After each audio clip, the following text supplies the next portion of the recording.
Chapter 1. The Villain Investment System, the arch-nemesis of the fated son, Lin Fan. In the Eastern Spirit Domain, within the Great Qian Dynasty. At the Xianyang Sect, Outer Sect. In a room imbued with an ancient charm. A tall, jade-faced young man gradually awakens. He sits upon the bed, surveying the ornate decor, his deep-set eyes reflecting a profound bewilderment. Is this some sort of prank?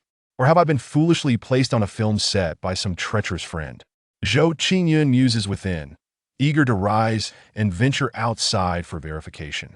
Just then, a torrent of fragmented memories swirls instantly through Zhou Qingyun's mind, merging with his consciousness. A quarter of an hour later. By the heavens, I've transmigrated. A classic exclamation escapes Zhou Qingyun, encapsulating his astonishment. But this world is perilously dangerous, isn't it? Zhou Qingyun furrows his brow. This realm is known as the Myriad Spirits Realm. In stark contrast to Blue Star, the Myriad Spirits Realm represents a genuine, fantastical world. It absorbs spiritual energy, allowing all beings to transcend the ordinary. Monsters abound, and immortals coexist with mortals. The powerful command the elements, pluck stars from the sky, and gaze down upon time as if it were mere play. Naturally, for ordinary individuals lacking cultivation talent and strength, life is far from delightful. Every day is a precarious existence, living in fear of inadvertently offending a cultivator, leading to a gruesome demise. One might even perish amidst the aftermath of a conflict between the mighty. The fragility of life, akin to grass, poignantly depicts the plight of the weak. However, Zhou Qingyun's fortune is rather favorable. The body he inhabits shares his name from his previous life, and his innate talent is commendable. After 2 years at the Xianyang Sect, he ascended from the 3rd layer of body refinement to the 4th layer of spirit summoning, shedding his identity as a menial worker to become an outer disciple. Within the Great Qian Dynasty, he can be regarded as a prodigy. What delights Zhou Qingyun even more is his extraordinary lineage. He is the eldest son of the Zhou family. The Zhou family is a prominent clan within the Great Qian Dynasty. Zhou Qingyun's rapid advancement in cultivation is attributable not only to his innate endowments and the resources provided by the Xianyang sect, but also significantly aided by the Zhou family's support. According to the path laid out for him by the Zhou family, once he becomes an inner disciple, he will be taken as a disciple by an elder who maintains a favorable relationship with the Zhou family, thus gaining access to more resources from the sect. In due course, as he enters the power center of the Xianyang sect, his family shall reap substantial benefits. This beginning is quite promising. Zhou Qingyun's expression shifts, and he exhales a breath of relief. Yet after a while, as he absorbs all the memories in his mind, his countenance darkens.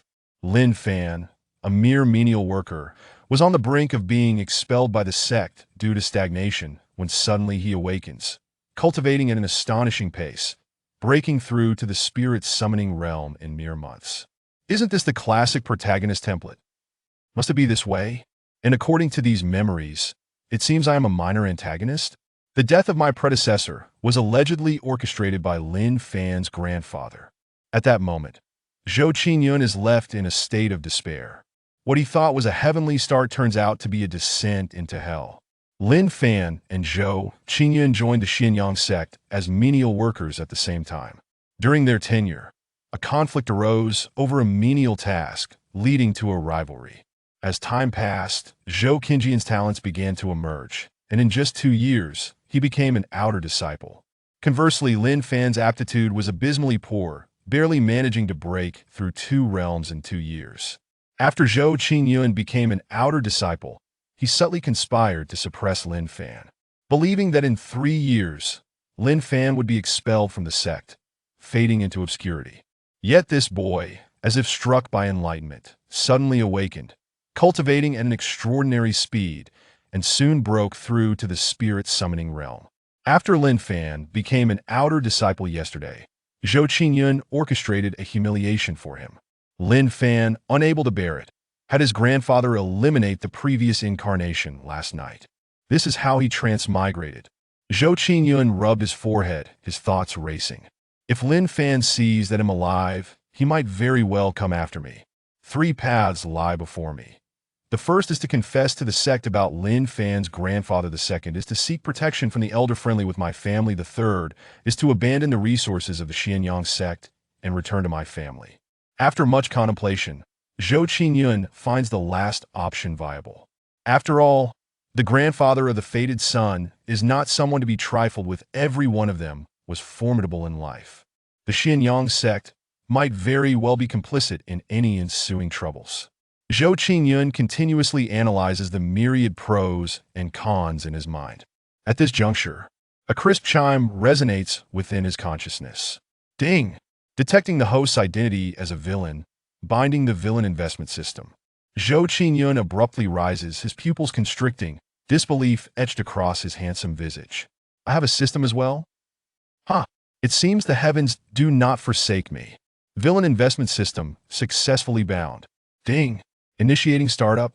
Startup successful. Granting the host a beginner's gift pack. Welcome to utilize it.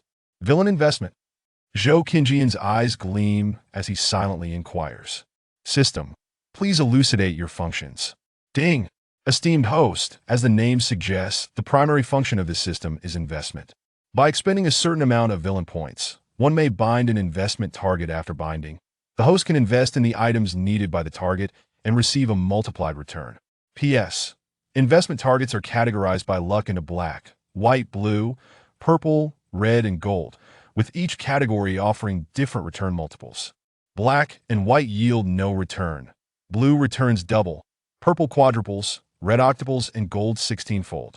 Additionally, this system is dedicated to creating the strongest villains and altering the destinies of various antagonists. Thus, when the host invests in villains of varying ranks, additional critical rewards may be obtained. P.S. The classification of villains and fated protagonists includes ordinary, epic, legendary, and mythical levels. As he processes the information in his mind, Zhou Qingyun's interest peaks, and he queries, system, can protagonists also be invested in? Certainly. A villain who does not seek to recruit the fated protagonist is not a qualified antagonist. The host may employ any means to subdue the fated son, and upon successful subjugation, additional rewards will be granted. Friendly reminder: the fated protagonist possesses inherent resistance. The host should exercise caution. If the protagonist's favorability dips below 0, it is advisable to suppress or eliminate them, as killing will also yield additional rewards. Zhou Qingyun smirks, then continues. How can I acquire villain points? Investing in villains, or suppressing, subduing, or eliminating the fated sons will yield points. Friendly reminder: to subdue the protagonist, their favorability must exceed 60 to kill the protagonist. One must strip their luck to align with the hosts, otherwise, it will attract the attention of the heavenly will. Of course, the host may also forcibly eliminate them, expending a certain amount of villain points for the system to conceal the truth. Damn it, the fated son is indeed exceptional. Zhou Qingyun scoffs. System, open my beginner's gift pack. Ding! Congratulations to the host for receiving villain points 1000, a 1-hour cultivation experience card at the Divine Ability Level 1. The Emperor Grade Cultivation Method, the Eye of Destiny. Eye of Destiny. Upon integration, the host can discern the luck of living beings. An Emperor Grade Cultivation Method. Zhou Qingyun is taken aback, ready to inspect it when a series of urgent knocks resound at the door. Knock, knock, knock. Is the young master in? Chapter 2. Blue Investment Targets. 3 years of cultivation. Come in. Creak. A voice echoes. Greetings, young master. 2 valiant young men enter, bowing respectfully to Zhou Qingyun. The two you share a striking resemblance, being twins. The sole distinction lies in one possessing a scar on his right cheek, while the other does not. The one with the scar is named Wang Wu, and the other is Wang Lu. Both possess commendable talents, arranged as guards by Zhou Qingyun's family. To put it bluntly, they are essentially his lackeys. At this moment, the system responds once more. Ding! Detecting 2 blue investment targets, requiring 200 villain points for binding. Would you like to proceed? Aren't they my lackeys? Why aren't they considered villains? Zhou Qingyun is somewhat taken aback. They do not qualify. By heavens, how could such a cold statement escape your lips? Zhou Qingyun then silently contemplates. Bind them. Binding successful. Investment demand detected. Investing blood-burning pills in Wang Wu and Wang Lu will yield 2 years of cultivation.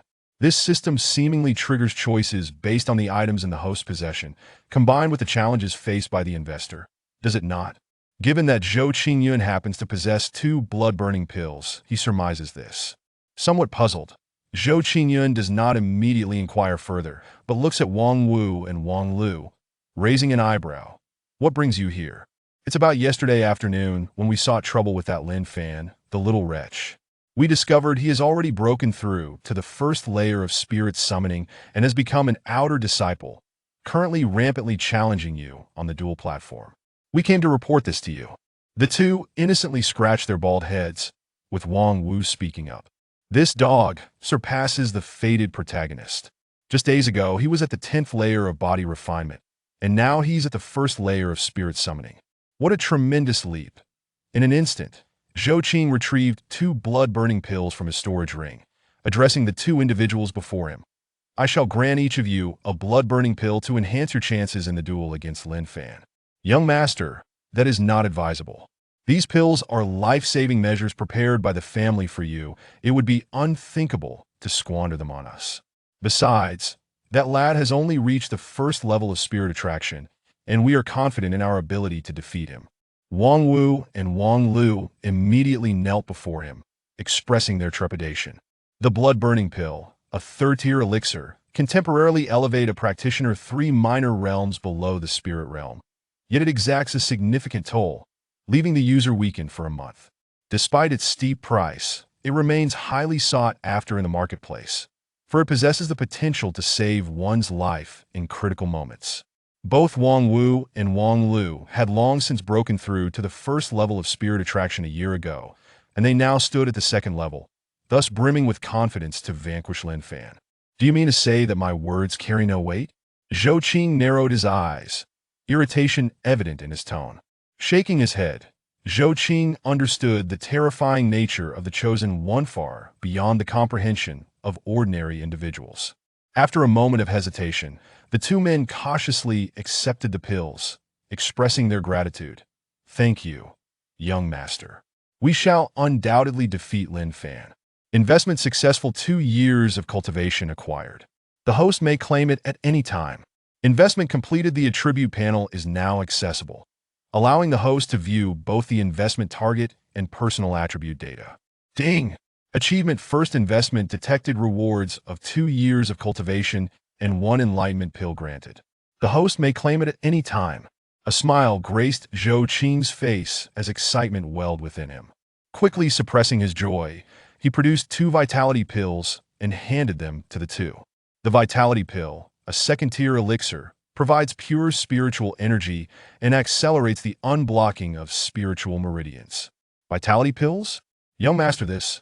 After a moment's hesitation, under Zhou Qing's compelling gaze, the 2 accepted the pills. Their hesitation was not mere pretense. The rigid class structures of this world, compounded by years of servitude ingrained by their family, left them understandably anxious. Thank you, young master. We shall not let you down. Once again, they expressed their gratitude. All right, you may leave now. Zhou Qing waved his hand dismissively. Yet, neither moved, instead staring blankly at one another. Eventually, Wang Lu, mustering his courage, cautiously said, Young master, you seem a bit different today. HM? In what way? Zhou Qing asked, his heart skipping a beat, maintaining a calm facade. You are unusually gentle today, which leaves us somewhat unsettled. You used to call us fools. Recalling his previous demeanor with the 2, Zhou Qing's expression darkened, and he coldly snorted. Fools! Get out of my sight. Indeed, this was the tone he preferred. Wang Wu and Wang Liu's eyes lit up, and they hastily exited the room. Faintly, their voices could still be heard. Wu, I almost thought the young master had changed and no longer trusted us. With these blood-burning pills, Lin Fan will be in for a surprise. To dare offend the young master, truly a death wish. Brother, when you face Lin Fan at the dual platform, teach him a lesson. Foolish little brother, why shouldn't it be you? Zhou Qing was left speechless. What a quintessentially villainous display. They are bound to fail. His heart twisted in despair. Under the broad daylight, the old man would likely refrain from intervening. Yet, the sheer foolishness of these two was overwhelming. Shaking his head, Zhou Qing suppressed his frustration and addressed the system. Merge with the Eye of Fortune. Initiating the fusion for the host. A series of profound waves manifested in his eyes, as if the very essence of heaven and earth were interwoven within his deep gaze, causing one's spirit to tremble. Moments passed. Fusion successful. HM? I don't feel any different. Zhou Qing carefully examined his sensations, suppressing his doubts to experiment later. Then he instructed the system, claim the creation technique. Upon utterance, a deluge of information flooded his mind, leaving him momentarily dazed. After a brief interval, the system responded. Claim successful. At this moment, Zhou Qing regained his composure and promptly reviewed the creation technique. Creation technique, imperial-grade cultivation method, absorbs the spiritual energy of heaven and earth, trapping the spiritual sea, perpetually cycling, forming an indestructible force upon full mastery, allows for blood rebirth, rendering one immortal. Zhou Qing's eyes gleamed with excitement. To his recollection, an imperial-grade cultivation method had never before graced the Eastern Spirit domain throughout history. It is no exaggeration to assert that should he reveal this technique, it would incite bloodshed and chaos, prompting countless dynasties and sacred lands to wage war. Countless ancestors in this world had distilled the laws of heaven and earth, exploring the ultimate truths of existence, thereby creating a unique path of cultivation and martial arts. They categorized the levels of cultivation and martial arts into Huang, Xian, Di, Tian, Sheng, and Di. Some dynasties and sacred lands only possessed techniques at the Sheng level. Thus, Zhou Qing was filled with exhilaration. After calming his inner elation, Zhou Qing also claimed the system's reward of 4 years of cultivation. Crackling, a torrent of spiritual energy coursed through his limbs and bones, rushing towards the meridians within his body. Divine light erupted from within him, transparent and radiant, akin to a blazing sun. His aura surged, and a gust of fierce wind emanated from his being. Simultaneously, a terrifying vitality erupted, causing the very space around him to tremble. Originally at the 4th level of spirit attraction, Zhou Qing, bolstered by the system's cultivation rewards, swiftly connected 36 spiritual meridians, breaking through to the 7th level of spirit attraction. The human body possesses 108 spiritual meridians. Cultivation at the spirit attraction level involves guiding spiritual energy and unblocking meridians. Once all meridians are unblocked, one opens the spiritual sea in their dantian, transcending to the Dan Yuan realm. Only then does one truly embark on the path of cultivation. The cultivation world delineates realms as body refinement, spirit attraction, Dan Yuan, spirit realm, calamity realm, and 3 divine realms: divine ability realm, divine palace realm, divine bridge realm. System. Something seems off given my aptitude. I should have broken through to the Dan Yuan realm after 4 years of cultivation. Ding! The system rewards the host with the cultivation levels achieved without any external resources. System, you are truly stingy. Zhou Qing rolled his eyes, expressing his grievances to the system. Open my attribute panel. Name, Zhou Qing. Realm, 7th level of spirit attraction. Fortune, purple. Villain value, 800. Investment targets, 2. His fortune appeared quite decent. A smile tugged at the corners of Zhou Qing's lips. Subsequently, he set aside his thoughts of practicing the creation technique and began to organize himself. He exited and made his way to the dual platform, eager to witness whether Lin Fan could truly contend with Wang Wu and Wang Lu. Chapter 3. The Red Investment Target, Cleansing Essence Pill, Dongling Domain, Xianyang Sect, Outer Sect Dual Platform. The Xianyang Sect is among the foremost sects within the Great Qian Dynasty, boasting a disciple count of 100,000. With Outer Sect disciples constituting 30% of this number, conflicts among disciples frequently arise. Thus, fighting in other areas of the sect is strictly prohibited. To alleviate tensions, the Xianyang Sect established the dual platform, where combat is permitted as long as no lives are at stake. What was once a sparsely populated arena is now teeming with spectators. Upon the high platform stand 3 figures, two of whom are Wang Wu and Wang Lu, who obtained the blood-igniting pill from Zhou Qingyun. You useless fool! How dare you speak ill of my master just now? You'll soon learn why flowers bloom so red, Wang Wu sneered, his anger palpable. They were infuriated by the audacity of others claiming that their master had perished, prompting their relentless search for him. Upon discovering Zhou Qingyun unharmed, they realized they had been played. After acquiring the blood-igniting pill, they immediately rushed to Lin Fan's residence, hurling provocations his way. Lin Fan, undeterred, ascended the dual platform to face Wang Wu and Wang Liu. They whispered among themselves about who would compete. Wang Lu suggested, "Brother, you should go, I'll cheer you on from the sidelines," which Wang Wu retorted, "You coward! Why not you?" Opposing them stood Lin Fan, clad in simple attire, his appearance strikingly handsome. His expression was dark as he fixed his icy gaze upon Wang Wu and Wang Lu. In his mind, he conversed with the remnant soul of an elder. "Master, did you not say that Zhou Qingyun had been dispatched? Why are these two fools here to trouble me instead of collecting their master's corpse?" Lin Fan's tone was laced with displeasure. In response, an elderly voice resonated within his mind. A spiritual attack is not something an ordinary person can resist. That lad must possess some soul-protecting treasure. Otherwise, he would not have survived this morning. If he had perished, these two would not have returned. Can Master intervene tonight? Lin Fan hesitated to ask in his heart, filled with loathing for Zhou Qingyun. Over the years, aside from his master siphoning his spiritual energy, which hindered his cultivation, Zhou Qingyun's oppression was another contributing factor. The elder's voice pondered before replying, "Not now. Last night's intervention has already drawn the attention of some old-timers in the Xianyang sect. Unless you devise a plan to lure him out, or coax him onto the dual platform, with his cultivation and foundation, he is no match for you. Defeating him openly would not only vent your frustrations, but also strike at his confidence. A twofold benefit." Lin Fan remained skeptical. "Really? When have I ever misjudged in my 3,000 years?" the elder retorted, somewhat irritated. Lin Fan fell silent, a cold glint flashing in his eyes as he mocked Wang Wu and Wang Lu. "Enough of your deliberations. You fools, come at me together. You little wretch. You seek death. Only our master has the right to insult us like that." Wang Wu and Wang Lu roared in unison, their anger igniting. They turned to the elder beside them, declaring, "Elder, since this brat seeks his demise, let us grant him his wish." The elder, clad in black, cast a questioning glance at Lin Fan, who merely scoffed and nodded dismissively, having already broken through to the second layer of spirit guidance. He knew dealing with such inept individuals would be child's play. If Zhou Qingyun were present, he might have hesitated, but with Lin Fan's confirmation, the atmosphere shifted dramatically. Boom!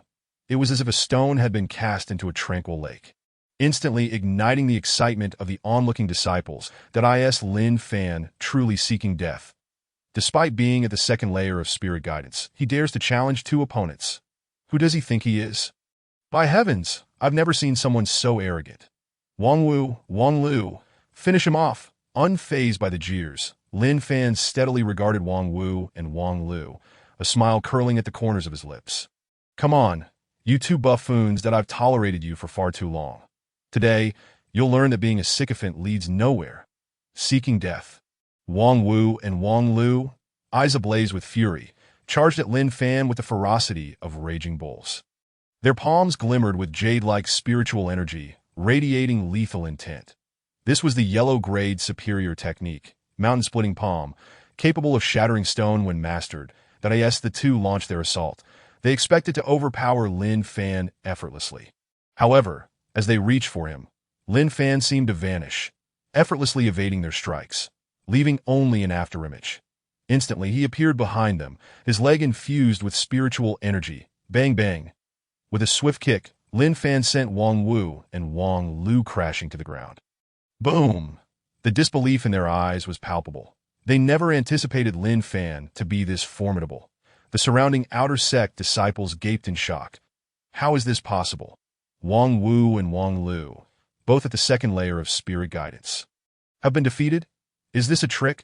But Lin Fan's aura is indeed at the second layer. Curse it! I want to smash that arrogant face of his.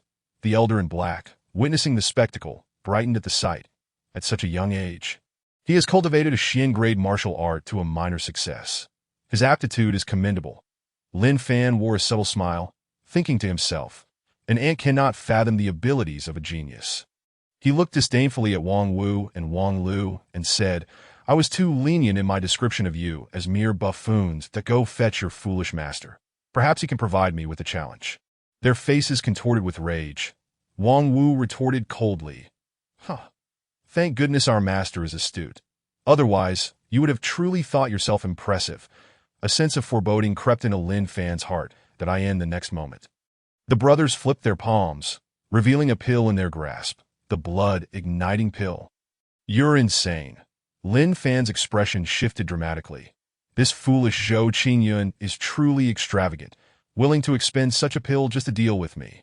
The onlooking disciple's eyes lit up at the sight of the pill. Caught off guard are we? Did you really think that breaking through to the second layer of spirit guidance in just a few months would allow you to provoke Brother Zhou? Without a second thought, the brothers swallowed the blood-igniting pill, unleashing a torrent of explosive energy as their cultivation soared to the fifth layer of spirit guidance. The very air around them trembled with their might. With wicked grins, they lunged at Lin Fan.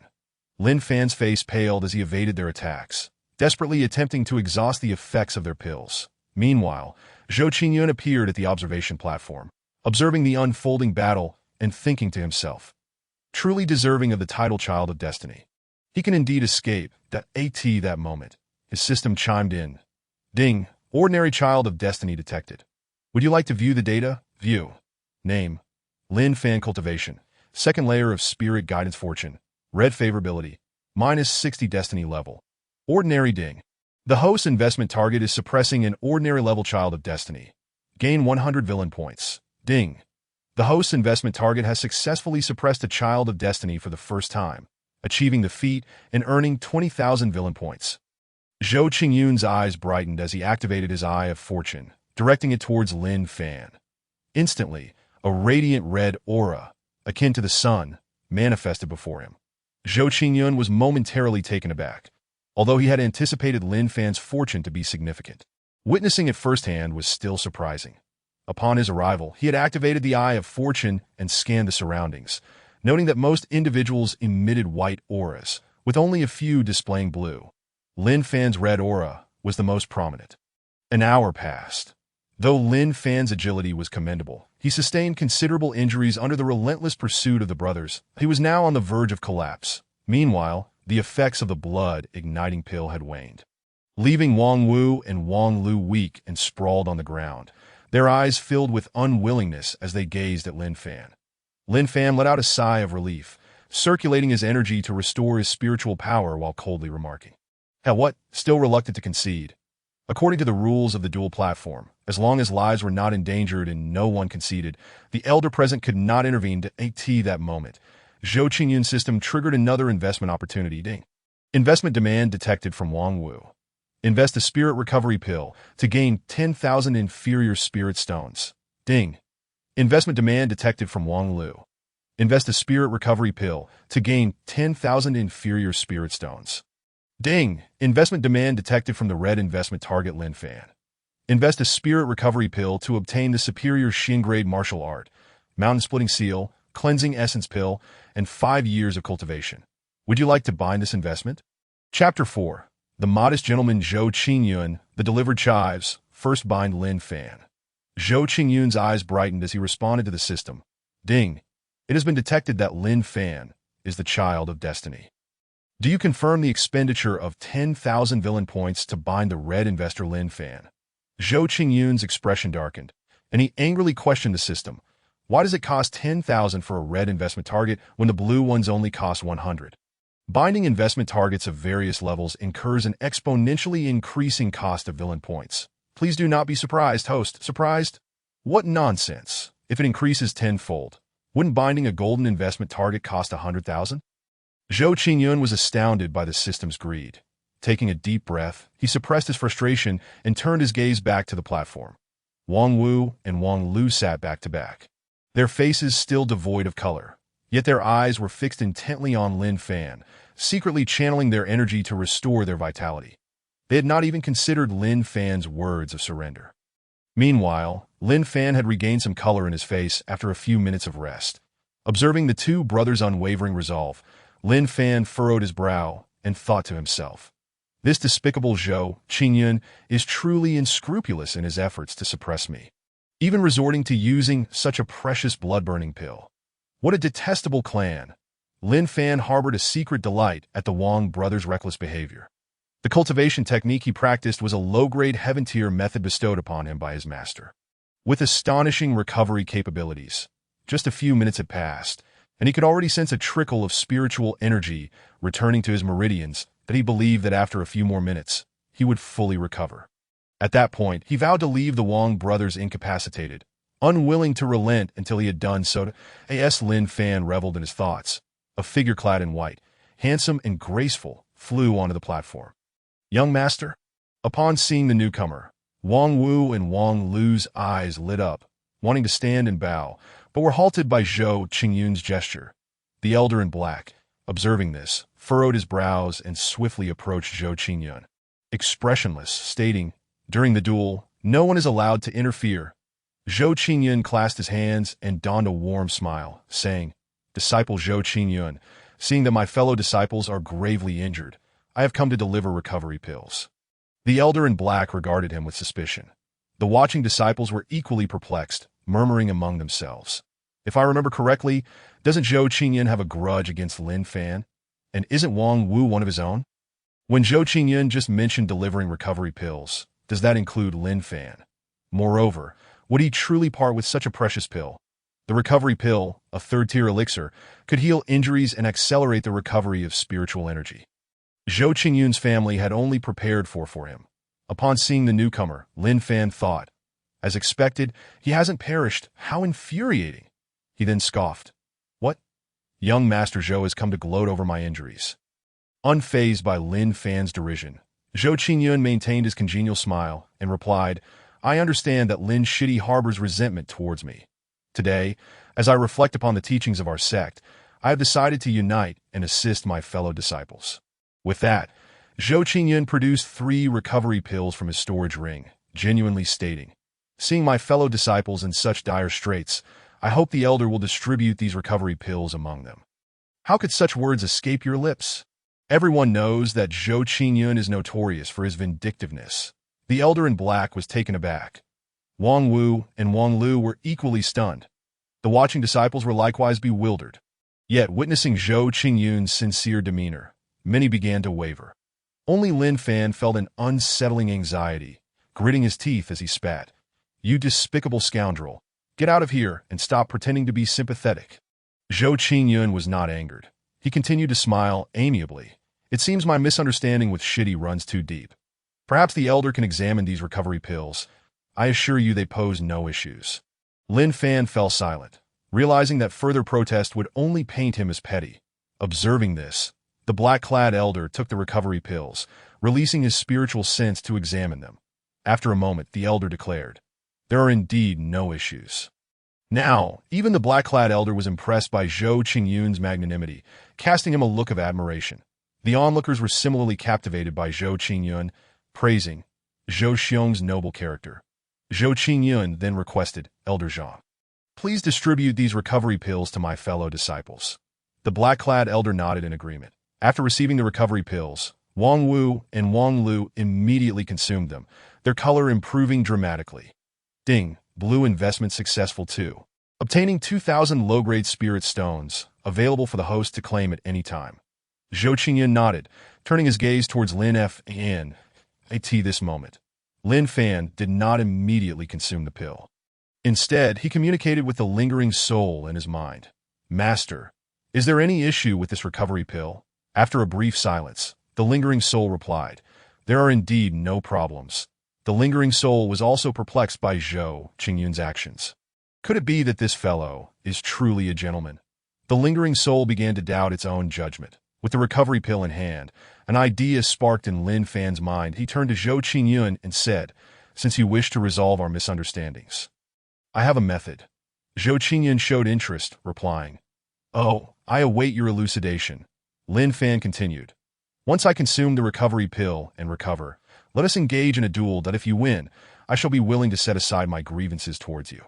Lin Fan spoke insincerely, thinking to himself, "As if I would let go of my hatred that easily." Upon hearing this, the observers became restless, as Lin Fan had just held his ground against the Wang brothers, who had consumed blood-burning pills and advanced to the 5th stage of spirit attraction. Meanwhile, Zhou Qingyun was only at the 5th stage himself. They looked disdainfully at Lin Fan, immediately condemning him. What an ungrateful wretch! How could you disregard the brotherly affection Zhou Xiong has shown you? Zhou Xiong is indeed a paragon of virtue, while some individuals lack such awareness. Zhou Xiong, do not heed his words.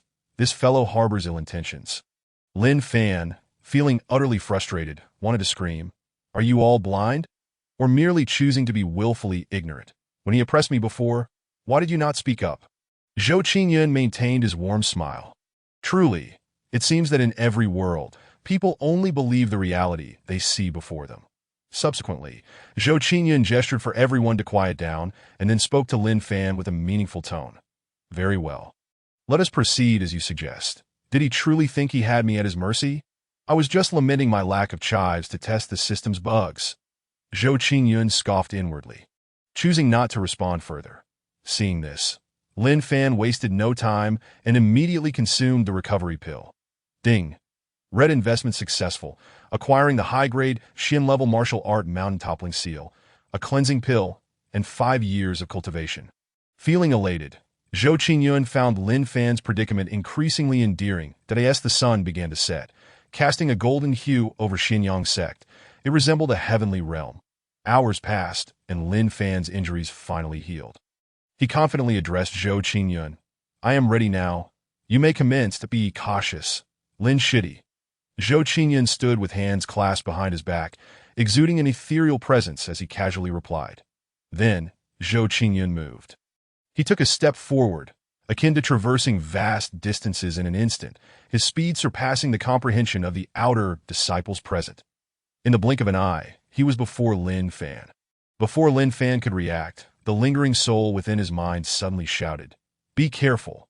Lin Fan's eyes widened with alarm, attempting to resist, but it was too late that a punch was thrown. Boom! Lin Fan was sent flying without even comprehending how Zhou Qingyun had made his move. Crack! A dull sound echoed, accompanied by the sound of bones fracturing. Surrounding observers gaped in disbelief, their eyes wide with shock. Chapter 5. The Gentleman Persona, the Systems Bug that is Zhou Xiong truly at the 5th stage of spirit attraction. It certainly does not appear so, from my assessment. He seems to have already reached the 7th stage of spirit attraction. Heavens, to reach such heights in less than 3 years. Given time, Zhou Xiong will undoubtedly secure a position among the true disciples. The disparity between individuals is staggering.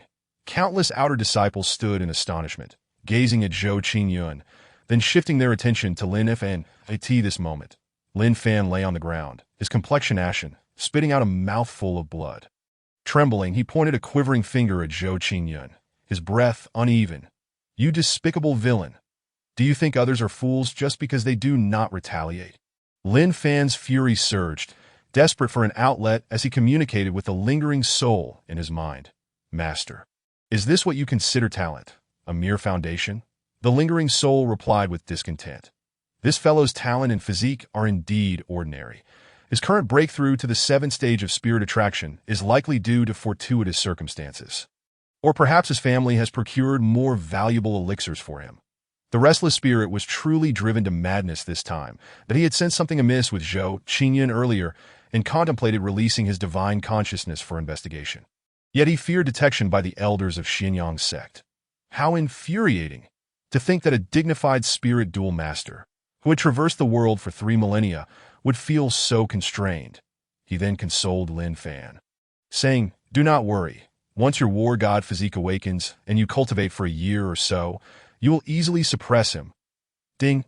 A red investment opportunity was detected for Lin Fan, and by investing a spirit restoration pill, he could acquire a low-grade flying spiritual treasure, floating cloud boat, a marrow cleansing pill, and 5 years of cultivation. Indeed, one could exploit the system's bugs. Woohoo, let's take off. Zhou Qingyun's lips curled into a smile before he vanished in an instant. Immediately, his face was filled with concern as he rushed to assist Lin Fan, asking, "Junior brother, are you all right?" "Here, I have a spirit restoration pill," as he spoke. He took out the pill. Lin Fan still bleeding from his mouth. Weakly pushed Zhou Qingyun away, filled with hatred as he spat. "You despicable scoundrel, stop pretending to care, just get lost." A trace of coldness flickered in Zhou Qingyun's deep eyes, which soon disappeared as he lamented. "Your anger is justified, junior brother. It is my fault for not controlling my strength. I did not expect you to be so weak. So weak. Weak." Lin Fan was once again incensed, spitting out another mouthful of blood. Seeing this, Zhou Qingyun quickly released him. After Lin Fan expelled the blood, he fainted. Ding. The host inflicted a blow to the heart of the destined child, rewarding him with 5,000 villain points. That the confidence of this destined child truly so fragile. Zhou Qingyun was momentarily stunned, then filled with ecstasy. However, he still needed to act accordingly, so he feigned concern, saying, "Junior brother, are you all right?" Before he could finish, he shoved the spirit restoration pill into Lin Fan's mouth. Ding! Red investment demand registered. Investment successful. Congratulations, you have acquired a low-grade flying spiritual treasure, floating cloud boat, a marrow cleansing pill, and 5 years of cultivation. Zhou Qingyun's gaze shifted, suppressing his excitement, and quickly found someone to take Lin Fan back. Watching Lin Fan's departing figure, the red aura surrounding him diminished slightly. This discovery brought Zhou Qingyun immense satisfaction, but he promptly reined in his emotions and adopted a look of guilt. The disciples on the stage quickly spoke up to comfort him. "Senior brother Zhou, there is no need to blame yourself. Lin Fan brought this upon himself. Foolishly challenging someone so much stronger, it was merely a small misunderstanding. Once clarified, it will be all right, right? Lin Fan foolishly challenged you. Is he not akin to a mayfly attempting to shake a tree? Your reputation as a genius is known throughout the outer sect. Moreover, you even gave him a spirit restoration pill. According to our agreement, you have already won against Lin Fan, and he must not harbor hatred towards you from now on. That we will testify for you. Whether intentional or not, many present declared their stance after witnessing Zhou Qingyun's assertiveness. Thank you all for your comfort. However, Lin Jr. brother sustained such severe injuries due to my actions.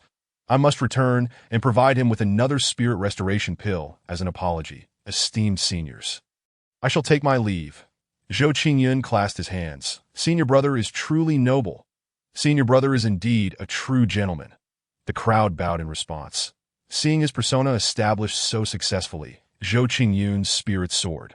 His actions today served 2 purposes. First, to test the system's bug that by cornering the investment target, he could trigger the investment demand, thus expanding his operational space. Second, to establish a gentlemanly persona. This peculiar system required him to invest in others to profit. And if he used his previous persona, no one would trust him. However, adopting a gentlemanly persona would lower the investment target's wariness towards him. What he aimed to do was continuously reinforce this persona in the future. Both in his past life and present, Zhou Qingyun firmly believed that maintaining 2 personas, one for public view and one for private, was essential for maximizing profits. Just look at the stars and prominent figures of the past. Who among them did not possess dual personas? As for dealing with those destined children, he would similarly employ a small alternate identity. Xianyang sect is located in the Yunxian mountain range, characterized by perilous terrain. Towering clouds, where celestial birds and spirit cranes find it difficult to soar, that it boasts 5 great peaks, intertwined with the might of a giant from Xianyang sect, forming a natural formation. The outer sect is situated on the mountainside of Lingxiu Peak. Zhou Qingyun's talent was commendable, and the courtyard assigned to him was quite luxurious, adorned with extraordinary flowers that exuded delightful fragrances. Upon returning to his courtyard, Zhou Qingyun did not seek the spirit restoration pill, but instead instructed the Wang brothers, Wang Wu, have the family investigate Lin Fan's background, particularly regarding his enemies.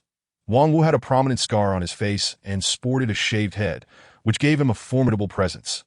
Yet in this instance, he acted foolishly, questioning, "Young master, did you not intend to resolve your grievances with him? Why investigate him further? Do you have a problem with that?"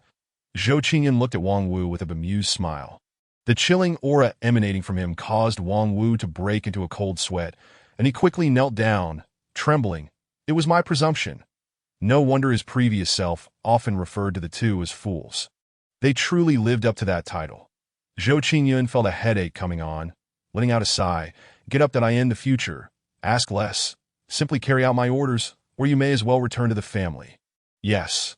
Wang Wu replied, feeling a pang of anxiety, and hurriedly departed to AS for Wang Lu. Zhou Qingyun instructed, "Be more astute than your brother. Keep an eye on Lin Fan, that if he offends anyone or plans to go out, inform me immediately."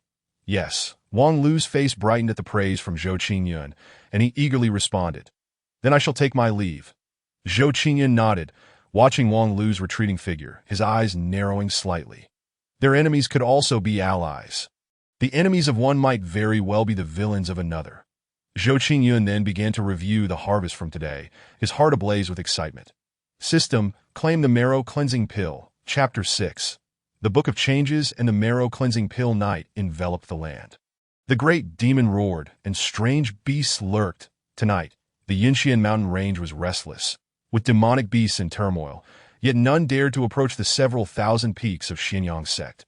Should a beast come near, a sword light of 100 feet would descend from the heavens, obliterating it. Within a small room, the candlelight flickered. The dim glow illuminated Lin Fan's somber face, rendering it eerily solemn as he sat in a chair. Feeling the pain of his fractured ribs, seething with rage, the malice in his eyes seemed almost tangible, as if it could pierce through the small room. "Zhou Qingyun, you shall pay me back 100-fold for today's humiliation. I had no intention of calling in this favor, but since you have sought your own demise, I shall oblige. Although your family possesses immense power, how will a true disciple target you?" Lin Fan growled, his tone icy and penetrating, sending chills down one's spine. Days prior, during a trial, Lin Fan had unexpectedly saved a true disciple and formed a bond. Initially, he did not plan to casually use this favor. But Zhou Qingyun's relentless provocation, especially today, had pushed him over the edge to AT this moment. Lin Fan had already realized that Zhou Qingyun had manipulated him throughout the day. Zhou Qingyun was someone who would repay grievances tenfold. And Lin Fan was no different. The spirit dual master spoke. "I observe Zhou Qingyun's recent fortune. It appears to be on the rise that he may not be so easy to deal with. Let Huang Yi probe into the matter. For now, focus on your cultivation and strive to break through to the Dan Yunyuan realm. Only then will you truly step into the realm of cultivation. That it is only at that point that you can truly wield the myriad extraordinary martial arts. And your war god physique can begin to awaken. Zhou Qingyun is but a minor hurdle in your life, as is Li Qingyue. You must not allow hatred to cloud your vision, nor neglect your fundamentals. Remember, in this world, strength is paramount. Everything else is but fleeting clouds. Moreover, that fellow possesses average physique and talent. Once you break through to the Dan Yunyuan realm, with your foundation, you will be invincible among peers." As a grand sage, he was indeed qualified to make such statements. The techniques and martial arts in his mind far surpassed anything Xianyang sect could offer. Lin Fan's expression hardened. The malice in his eyes began to fade. He took a deep breath and solemnly replied, "I shall heed Master S' teachings." Meanwhile, Zhou Qingyun remained oblivious to Lin Fan's thoughts. Even if he were aware, he would not care upon arriving in this world. He had never considered reconciling with Lin Fan, the destined child, this moment. He was examining a pill that this the marrow cleansing pill. The marrow cleansing pill, a 5th-grade elixir, was exceedingly precious, requiring rare materials and skilled techniques for its refinement. Intricate patterns adorned its surface, glistening like a beautiful jade, with radiant light shimmering within, exuding an extraordinary brilliance. The aroma of the pill wafted through the air, causing Zhou Qingyun's pores to open, and his blood to surge with vigor. Truly remarkable, Zhou Qingyun praised, and without further hesitation, he swallowed the pill and sat cross-legged, beginning to refine its medicinal power. Boom! As the medicinal pill entered his abdomen, it transformed into surges of energy, coursing through his spiritual veins, fortifying them while simultaneously connecting him to additional spiritual channels. After circulating through his veins, the pure medicinal power flowed towards his limbs and bones, gradually enhancing his innate talents, contrary to Zhou Qingyun's expectations. The potency of the pill was not as violent as depicted in novels. Instead, it was remarkably gentle, incrementally refining his physical form. His family, considered a prominent clan within the Deqian dynasty, possessed a rich heritage and had similarly purified his essence. Thus, the impurities within Zhou Qingyun's body had long been eradicated, and he did not experience the ghastly symptoms of filth manifesting, as described in fictional tales, that he merely felt a slight lightness in his body and an amplified capacity to absorb the spiritual energies of heaven and earth. Hours passed as Zhou Qingyun became engrossed in the transformative effects of the pill. Suddenly, a resounding crack echoed through his bones, akin to the roar of a tiger or leopard, that a surge of even greater momentum enveloped the small room, causing it to tremble. Divine light erupted from his body, once again breaking through 12 spiritual veins, elevating him to the 8th level of the spirit-invoking realm. Now he had connected 96 spiritual veins, and upon linking an additional 12, he would form a grand circulation, enabling him to operate his techniques and establish a spiritual sea within his dantian, thereby breaking through to the Danyun realm and converting spiritual power into true essence, unlocking martial arts capable of altering the very heavens. Such an outcome was indeed thrilling. Within Zhou Qingyun's starry eyes, a sharp glint emerged as he clenched his fist, meticulously savoring the surge of power within him. He estimated that should he unleash his full strength, he could easily exert a force equivalent to 10,000 pounds, sufficient to fell a bull. The efficacy of the marrow-cleansing pill was truly extraordinary. Zhou Qingyun possessed another pill, yet he refrained from consuming it. Firstly, taking it again would significantly diminish its effects. Secondly, he wished to reserve it for potential investment opportunities, as he suspected that one day he might require it. He had gained some insights into the system's principles. The more items he possessed, the greater the likelihood of triggering investment needs. Another principle was that the specific desires of the investment target, combined with the corresponding items he had, were essential to insight investment.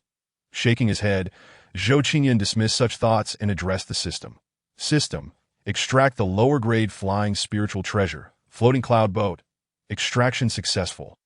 A flash of light appeared, revealing a palm-sized model of a boat on the ground. This system is unreliable, Zhou Qingyun muttered, slightly speechless, before bending down to pick up the small vessel that it felt cool to the touch. With luminous patterns swirling upon its surface and a black golden flag at its bow, exuding an air of majesty. Zhou Qingyun's gaze ignited with fervor. Despite its unassuming appearance, he did not underestimate its value. In the realm of cultivation, treasures and weapons were classified into categories: mundane artifacts, magical treasures, spiritual treasures, Taoist weapons, sacred weapons, and imperial artifacts. Magical treasures were often complicated to forge, possessing various miraculous powers, rendering them exceedingly rare and unattainable for ordinary individuals. Only esteemed elders of great sects possessed them. Special types of spiritual treasures like the floating cloud boat, especially those capable of flight, held even greater value. They typically amalgamated techniques of flight, defense, attack, size manipulation, spatial dimensions, and spirit-gathering arrays. Zhou Qingyun had heard tales of a flying spiritual treasure fetching an exorbitant price of 100,000 top-grade spirit stones at auction. Hence, his elation was palpable, without hesitation.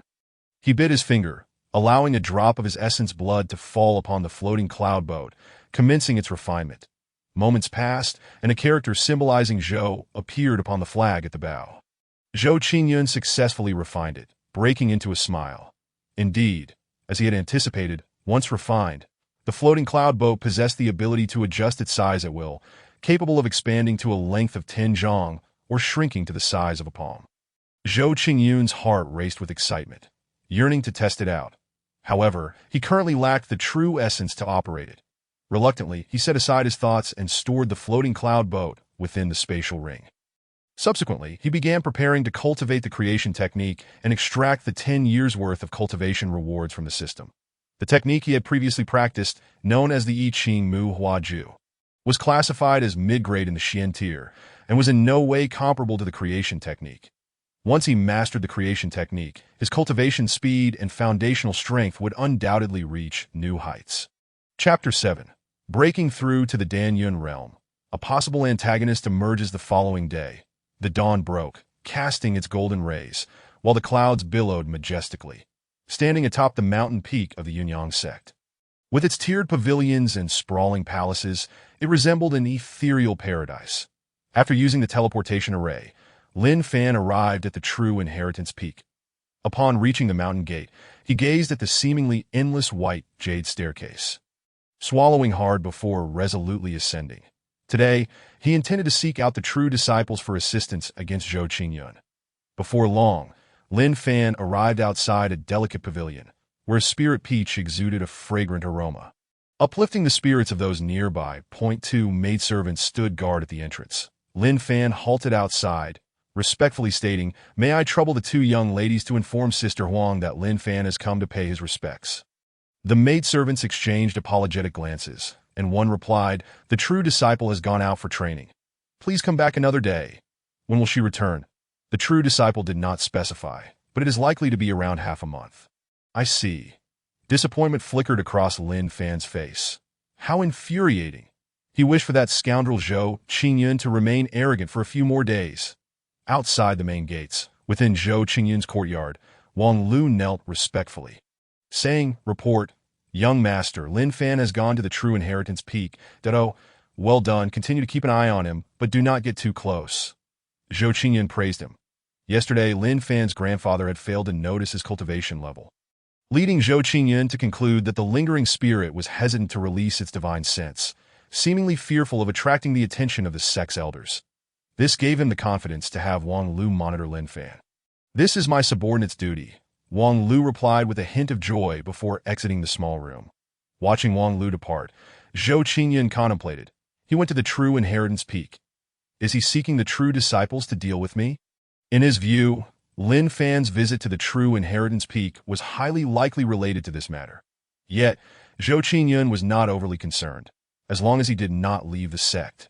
The true disciples would not dare to act against him. At most, they would attempt to create minor obstacles. Furthermore, his family was formidable, and any true disciple intending to take action would have to think twice.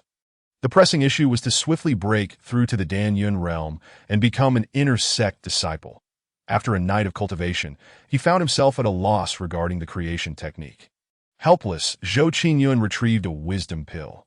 The wisdom pill, a fifth-grade elixir, could significantly enhance the user's comprehension in a short period. After examining the wisdom pill for a moment, he swallowed it without hesitation. Upon ingestion, a wave of enlightenment washed over him. His mind became extraordinarily clear, and concepts that had previously eluded him suddenly crystallized in that moment. He resembled an intelligent machine, his thoughts racing.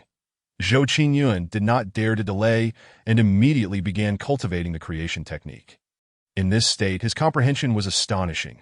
Hours passed, and even with the creation technique's complexities, he grasped a glimmer of its principles that a day went by, then another, and by the third day, Zhou Qingyun finally entered the threshold of the creation technique. His realm had not advanced, but his foundational strength had grown substantially, increasing several-fold. The spiritual power flowing through his veins became more refined, enduring, and profound. With the aid of the creation technique, his very essence underwent a transformation, his demeanor becoming more ethereal and otherworldly, akin to a celestial being exiled to the mortal realm. "Huh." Zhou Qingyun's expression brightened, and a smile graced his lips. System. Extract 10 years of cultivation. Extraction successful. Bang bang, as the system infused its cultivation rewards. The most challenging 12 spiritual veins were forcibly connected. The instant all veins linked, the creation technique instinctively activated. 108 spiritual veins coursed with boundless spiritual power, crystalline and translucent. Resembling exquisite jade, the grand circulation concluded. The spiritual energy surged towards his dantian. Boom! A resounding roar echoed. His dantian erupted with an infinite divine light, enveloping the room and radiating outward, before the divine light dissipated. Zhou Qingyun's body trembled in his perception. His dantian was undergoing a monumental transformation. Rumbling like a tsunami, a sound reverberated from his dantian. Within it, divine brilliance illuminated, and a chaotic space slowly took form. Boom! From the void, a celestial bell rang, shattering a certain restraint within him, unleashing a tsunami-like force that radiated outward from Zhou Qingyun's core, stirring up clouds of dust that rolled endlessly. The surrounding outer sect disciples were left in awe, struggling to withstand the immense pressure, ultimately collapsing to the ground. Has someone broken through to the Danyun realm?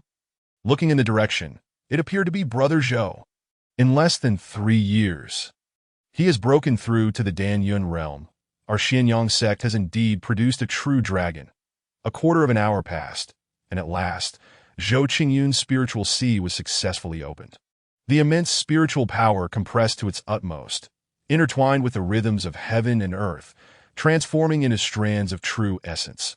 The moment the true essence manifested in his dantian, Zhou Qingyun's essence of life underwent a profound sublimation. The universe appeared clear, and he felt as though he were soaring into immortality, utterly intoxicating. A smile graced Zhou Qingyun's lips, for he knew he had transcended the Danyun realm and had officially embarked upon the path of cultivation. Now qualified to pursue longevity, at this moment, his lifespan had surpassed the limits of humanity, extending to 200 years. The body refinement realm was about honing the physical form, while the spirit induction realm involved guiding spiritual energy through the body's meridians. Neither of these stages enhanced lifespan. Only the Danyun realm marked the beginning of such an increase. The chasm between the spirit induction realm and the Danyun realm was akin to a vast abyss. Presently, he could easily annihilate his former self with a mere finger. Meanwhile, the system's infusion continued, and spiritual power transformed into true essence. 1 strand, 2 strands, and over 100 strands were converted, yet Zhou Qingyun's dantian remained like an unfathomable abyss. Devoid of any ripples, let alone the forging of a profound pill or a breakthrough to the mid-stage of the Danyun realm. At this moment, Zhou Qingyun was still at the initial stage of the Danyun realm. However, he felt no disappointment. Instead, he began to solidify his current realm, a process that continued until the afternoon that a knock at the door interrupted him. Tap, tap, tap. Is the young master in? The voice belonged to Wang Lu. Could it be that Lin Fan was up to some mischief again? Zhou Qingyun pondered briefly before replying softly. Come in. Greetings, young master. Wang Lu entered, drenched in sweat and panting heavily, then he bowed to Zhou Qingyun and continued. Young master, Lin Fan and Lu Jinghe have encountered a disagreement at the auction house down the mountain over a slave that I returned specifically to report this to you. Is it a villain? Zhou Qingyun's tone sharpened slightly that he had heard of Lu Jinghe. Like him, he was an outer sect disciple with mediocre talent, relying solely on medicinal concoctions to bolster his cultivation. However, he acted arrogantly, leveraging his elder brother's status as a true disciple. Becoming a tyrant among the outer sect, with no one daring to provoke him, that it was surprising that Lin Fan, having only recently become an outer sect disciple, had already clashed with him. Truly, he was worthy of being the protagonist of destiny. Adept at stirring trouble. Zhou Qingyun's thoughts whirled, and he commended Wang Lu. Well done. I shall mark this as a great merit for you. Come, lead me to see. Chapter 8. The 9-aperture exquisite celestial body. Golden Fortune, the Xianyang sect, was a formidable power, ranking among the top 10 within the Great Xian dynasty, its influence radiating throughout Yunzhou, making it the undeniable colossus of the region. A popular saying circulated in Yunzhou, you may not know the Great Xian dynasty, but you must know the Xianyang sect. The Xianyang sect was renowned, attracting countless wandering cultivators seeking refuge, who settled at the foot of its mountains, transforming the area into a grand city known as Xianyang City. With a lineage spanning 4,000 years, the Xianyang sect boasted a history far older than the 2,000 years of Xianyang City. Today, within an auction house in Xianyang City, the event appeared somewhat desolate due to a lack of deliberate promotion. Only a few hundred people gathered, eagerly fixated on the auction stage, and on the stage stood a cage, within which curled a girl of approximately 14 years of age. She wore tattered coarse linen garments, her hair a disheveled mess. Her frail form hugged her legs as she huddled in a corner, her eyes vacant and devoid of light. Trembling, she feigned composure, as if resigned to her cruel fate, yet unable to suppress her despair, which she masked with a facade of calm, possessing the Xian body. The most absurd constitution in existence, without exception, at least in the girl's view. She loathed the heavens for bestowing such a physique upon her. She resented herself for being born with such a trait. How much better it would have been if she had not. At least her parents would not have perished because of her. At least her village would not have been destroyed, with her head cradled in her hands.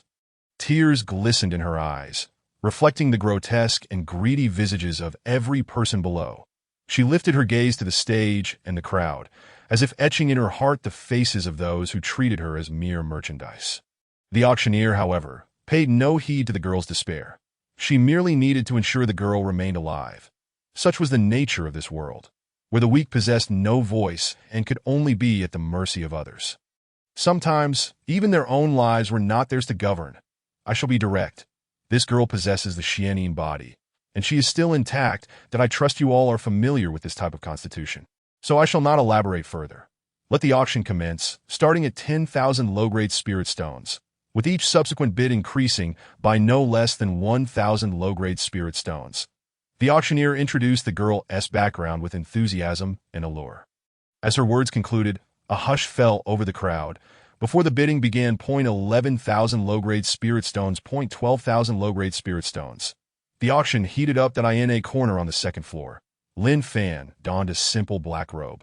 Frowning as he observed the auction of the young girl, he did not consider himself a good person. He was rather covetous of the Xianyin body. That moment, the spirit dual sovereign suddenly spoke.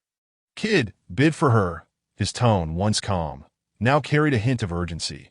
"But master, if I participate in the auction, I won't have enough spirit stones to bid for the dragon breath fruit," Lin Fan replied. Somewhat confused, though the Xianyin body could aid in enhancing one's cultivation, it paled in comparison to the urgency of awakening his war god body. The dragon breath fruit was one of the essential spiritual herbs for refining the awakening elixir for the war god body. If he missed this opportunity, it might be ages before he found another. Upon hearing this, the spirit dual sovereign hurriedly explained, "That girl is not merely a Xianyin body. She is the legendary 9-aperture exquisite celestial body. I once encountered this type of constitution in a sacred place, and the aura is unmistakable. She appears as a Xianyin body now because the 9-aperture exquisite celestial body is in the process of awakening, causing her energy to leak, leading those fools to misunderstand." Pausing briefly, the spirit dual sovereign continued, "The 9-aperture exquisite celestial body is an extraordinarily powerful constitution, rivaling your war god body, that I end my time." The exquisite celestial body from that sacred place was unparalleled in talent, possessing terrifying combat prowess. With a mere disparity in realm, she basked in celestial light and vanquished sages. Few at her level could stand against her. To think that both the war god body and the 9-aperture exquisite celestial body would emerge in such a small place. This locale must possess extraordinary fortune. Thus, if you were to subdue or befriend her, it could very well become a significant boon for you in the future. As for the dragon breath fruit, there will be other opportunities. The spirit dual sovereign's tone was tinged with both nostalgia and awe. Lin Fan inhaled sharply, suppressing his excitement, and decided to join the auction. Half an hour passed, and the auction continued. 80,000 low-grade spirit stones. This price had exceeded many people's expectations, sufficient to purchase 10 vitality pills. Consequently, many had withdrawn, leaving only 2 contenders in the bidding, one being Lin Fan and the other a young man clad in exquisite garments seated by the window. This young man was Lu Jinghe. As mentioned by Wang Lu, surrounded by 6 outer sect disciples of the Xianyang sect, all of whom bore flattering expressions and were at the spirit induction realm, the highest among them being at the 6th level, while the lowest stood at the 3rd level. How dare that country bumpkin compete with me? 85,000 low-grade spirit stones, 90,000 low-grade spirit stones.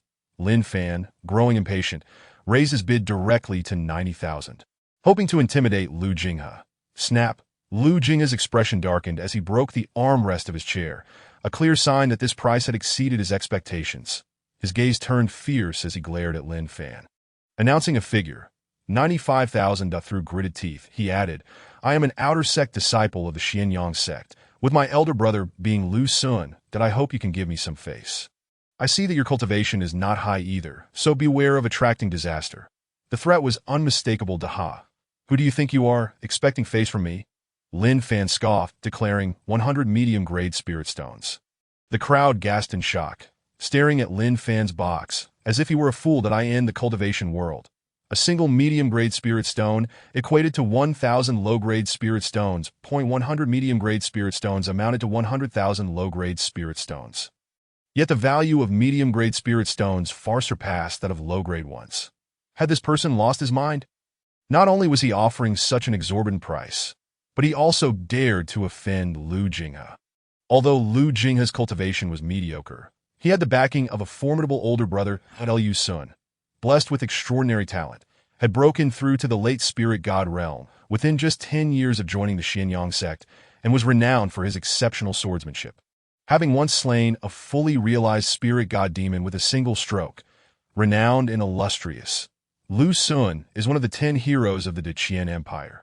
The Lu Xun brothers lost their parents at a tender age, resulting in their unwavering reliance on one another. Consequently, Lu Xun has taken great care of his only younger brother. As long as Lu Jinghe does not commit any heinous acts, Lu Xun turns a blind eye to his mischief. This young man possesses remarkable courage. He has boldly revealed his identity and is now confronting others head-on. This has inevitably led to Lu Jinghe losing face. He is likely finished. The onlookers exchange glances filled with schadenfreude. Very well. You are quite audacious, but I fear you may not be able to leave Xianyang City, unscathed. That a glint of amusement sparkled in Lu Jinghe's eyes as he made a throat-cutting gesture and declared, 101 mid-grade spirit stones, point 105.110. This time, Lu Jinghe refrained from following up, his expression darkening as he instructed the outer disciples, you all stay outside and keep watch. If that person exits the auction house, follow him and eliminate him. Afterward, each of you will receive 1,000 low-grade spirit stones that he may be willing to forego the girl with the mysterious body. But he must assert his authority. Otherwise, he would be unable to find peace. One of his accompanying disciples' eyes brightened, that I noticed that young man is not only young, but has also reached the spirit summoning realm. He is likely a disciple of the Xianyang sect, that if we kill him, it could be problematic for our sect. One disciple voiced his concerns that if anything goes awry, I shall take responsibility. Lu Jinghe scoffed. Rest assured, senior brother, this will be handled splendidly. Meanwhile, the auctioneer was in high spirits, casually asking 110 mid-grade spirit stones. Is there anyone willing to bid higher? 1.2. The auctioneer began to count leisurely. 3. Congratulations to this distinguished gentleman for acquiring the girl. You may proceed to the backstage to collect your spirit stones. The auction continued. Lin Fan displayed a smile, entirely unfazed by Lu Jinghe's murderous glare. Having assessed Lu Jinghe and his companion's cultivation levels, he noted the highest was merely at the 6th stage of the spirit summoning realm. Even if a spirit combat sovereign were to intervene, he could easily handle the situation. After all, great skill breeds great audacity. Without delay, Lin Fan made his way to the backstage to exchange his spirit stones that he felt a pang of regret. These spirit stones constituted his entire fortune, a reward earned from selling martial arts at the behest of the spirit combat sovereign. Approaching the cage where the young girl was imprisoned, he observed her frail body trembling uncontrollably, her eyes filled with hatred directed at him. To her, those participating in the auction were all demons. Fear not. I mean you no harm. Lin Fan reassured her that as he reached out to take her hand, she recoiled. Don't touch me. I won't go with you. The girl's voice was hoarse, as if she hadn't spoken in ages. Upon hearing this, Lin Fan chuckled awkwardly. However, he did not press the matter, wishing to foster a bond with her. The girl, gaunt and frail, suppressed her unease and followed Lin Fan out of the auction house. She still clung to the hope of avenging her parents, yearning to slaughter those who had humiliated her, including the auctioneers. Just as Lin Fan exited the auction house, 5 or 6 individuals surrounded him. In the distance, Lu Jinghe wore a smug smile as he approached swiftly, saying, you young man are quite arrogant. I hope you can maintain this bravado in your next life. Shielding the girl behind him, Lin Fan frowned. What, do you still dare to act in the city? On another front, Zhou Qingyun had abandoned Wang Lu and, utilizing the speed of the Dan Yun realm, hurried to Xianyang City, arriving within a quarter of an hour. Upon witnessing Lin Fan and Lu Jinghe in confrontation, his eyes lit up, and he instinctively activated his luck eye. Instantly, he discerned the fortunes of several outer disciples and Lu Jinghe from afar. All of them possessed blue fortunes, but when he glanced at the young girl, Zhou Qingyun was stunned. Golden fortune? Meanwhile, the system responded, detecting the investment demand for a golden investment target. Chapter 9. Sowing Discord, Zhou Qingyun. Ding! Detecting the investment demand for a golden investment target. Investing in washing marrow pills could yield 5 5th-grade enlightenment pills and awakening pills. Would you like to bind the investment? Ding! Detecting the investment demand for a golden investment target. Investing in any martial art could yield the red flame spiritual body. Would you like to bind the investment? Ding! Detecting the investment demand for a golden investment target. Investing in any martial skill could yield the exquisite spiritual treasure. The breaking cloud halberd. Would you like to bind the investment? Zhou Qingyun gazed at the young girl, utterly dumbfounded, unable to articulate his thoughts. The rewards were extraordinarily generous, truly a golden investment target. Moreover, this was merely a reward triggered by the items he possessed. Perhaps if he purchased other items as well, further rewards could be triggered. Yet, how could such high fortune not belong to a destined protagonist or a villain? This was absurd. Zhou Qingyun was filled with excitement, continuously analyzing in his mind. Soon after, he posed a question to the system. Why does this girl possess higher fortune than Lin Fan while not being the destined protagonist or a villain? The protagonist or villain is a unique status bestowed by heaven. High fortune does not necessarily indicate being a destined protagonist or villain, but a protagonist or villain will certainly possess considerable fortune. Furthermore, a protagonist's fortune is not static. It can increase with opportunities and the elevation of strength as, oh, it's not fair. Is it? Why can the protagonist's fortune grow while the villain's cannot? Is this old heavenly dog discriminating against villains? Zhou Qingyun mentally ranted, but he quickly dismissed his concerns, realizing that enhancing his strength was paramount. As long as his power was sufficient, he could sit back and oversee all, regardless of whether he was the protagonist. He would dominate with strength. The immediate priority was to secure the investment rewards associated with the young girl. Furthermore, Lu Sun might very well be a villain, and he could extract some villain points from him. Having extensively read web novels, he was all too familiar with such tropes. Individuals like Lu Sun, with high strength, status, and talent, were highly likely to be villains. Gazing at Lin Fan in the distance, Zhou Qingyun's eyes flickered as he contemplated how to extract villain points from him. His thoughts raced, and a plan began to form, a smirk playing on his lips. Meanwhile, you will face dire consequences for offending me. Lu Jinghe coldly sneered, his murderous intent palpable, but he then stepped aside, waving his hand to signal the others to act. Be mindful of that young girl. I still have use for her. The 5 or 6 outer disciples nodded, their auras erupting as they summoned their martial skills to assault Lin Fan. The spirit summoning realm can use spiritual energy to replace true essence. But the potency is diminished significantly. Spiritual energy surged, and blades of light flashed. Lin Fan's expression grew grave. Although he had recently broken through to the 4th stage of the spirit summoning realm, he dared not underestimate them. The spiritual veins manifested, and a torrent of spiritual energy erupted, creating a protective wind that sent the 6 outer disciples reeling. Bang, bang. All 6 disciples fell to the ground. Staring at Lin Fan in shock, that Lu Jinghe, beside them, was equally astounded. Bystanders drawn in by the commotion gasped in amazement. Clouds of dust billowed. The 6 outer disciples, suppressing their anger and shock, attempted to rise and retaliate. But it was too late. Lin Fan swiftly formed a hand seal, conjuring a protective barrier of spiritual energy to shield the frightened girl. Then, with a cold smile, Lin Fan moved with blinding speed, appearing before one disciple in an instant and breaking his legs that in the blink of an eye. All 6 of their legs were rendered useless, and the scene erupted in wails of agony. This is too ruthless. The onlookers involuntarily shivered, their hearts racing. Lu Jinghe was consumed by a mix of anger and shock. Lin Fan's figure darted forward, seizing Lu Jinghe by the throat and lifting him off the ground. Weren't you going to ensure I had a miserable end? Is this all you've got? Lin Fan scoffed. Observing from a distance, Zhou Qingyun's eyes gleamed as he thought, now's the time. He flicked his finger, and a wisp of true essence, like a serpent emerging from its lair, surged toward Lu Jinghe. Watch out, someone from the Danyun realm is making a move. The spirit combat sovereign, lacking divine sense, swiftly alerted Lin Fan, whose instincts flared. He hastily tossed Lu Jinghe aside, channeling all his spiritual energy for defense. However, the true essence Zhou Qingyun unleashed was not aimed at him, but rather at Lu Jinghe. The wisp of true essence silently penetrated Lu Jinghe's body, shattering his heart's pulse. That Lu Jinghe's eyes widened, lifeless and unblinking, that a trickle of blood oozed from his lips. This was his final lament. Lin Fan, momentarily bewildered, rushed to check Lu Jinghe's breath upon witnessing his tragic state. Boom! A chill surged through him, causing his expression to change drastically, that he sensed the scent of conspiracy. Nearby, someone recognized Lu Jinghe's identity. Lu Jinghe is dead? Panic ensued as people feared for their safety, hastily retreating. The auction house promptly shut its doors, announcing, "This establishment will temporarily cease operations for several days. Reopening time is to be determined."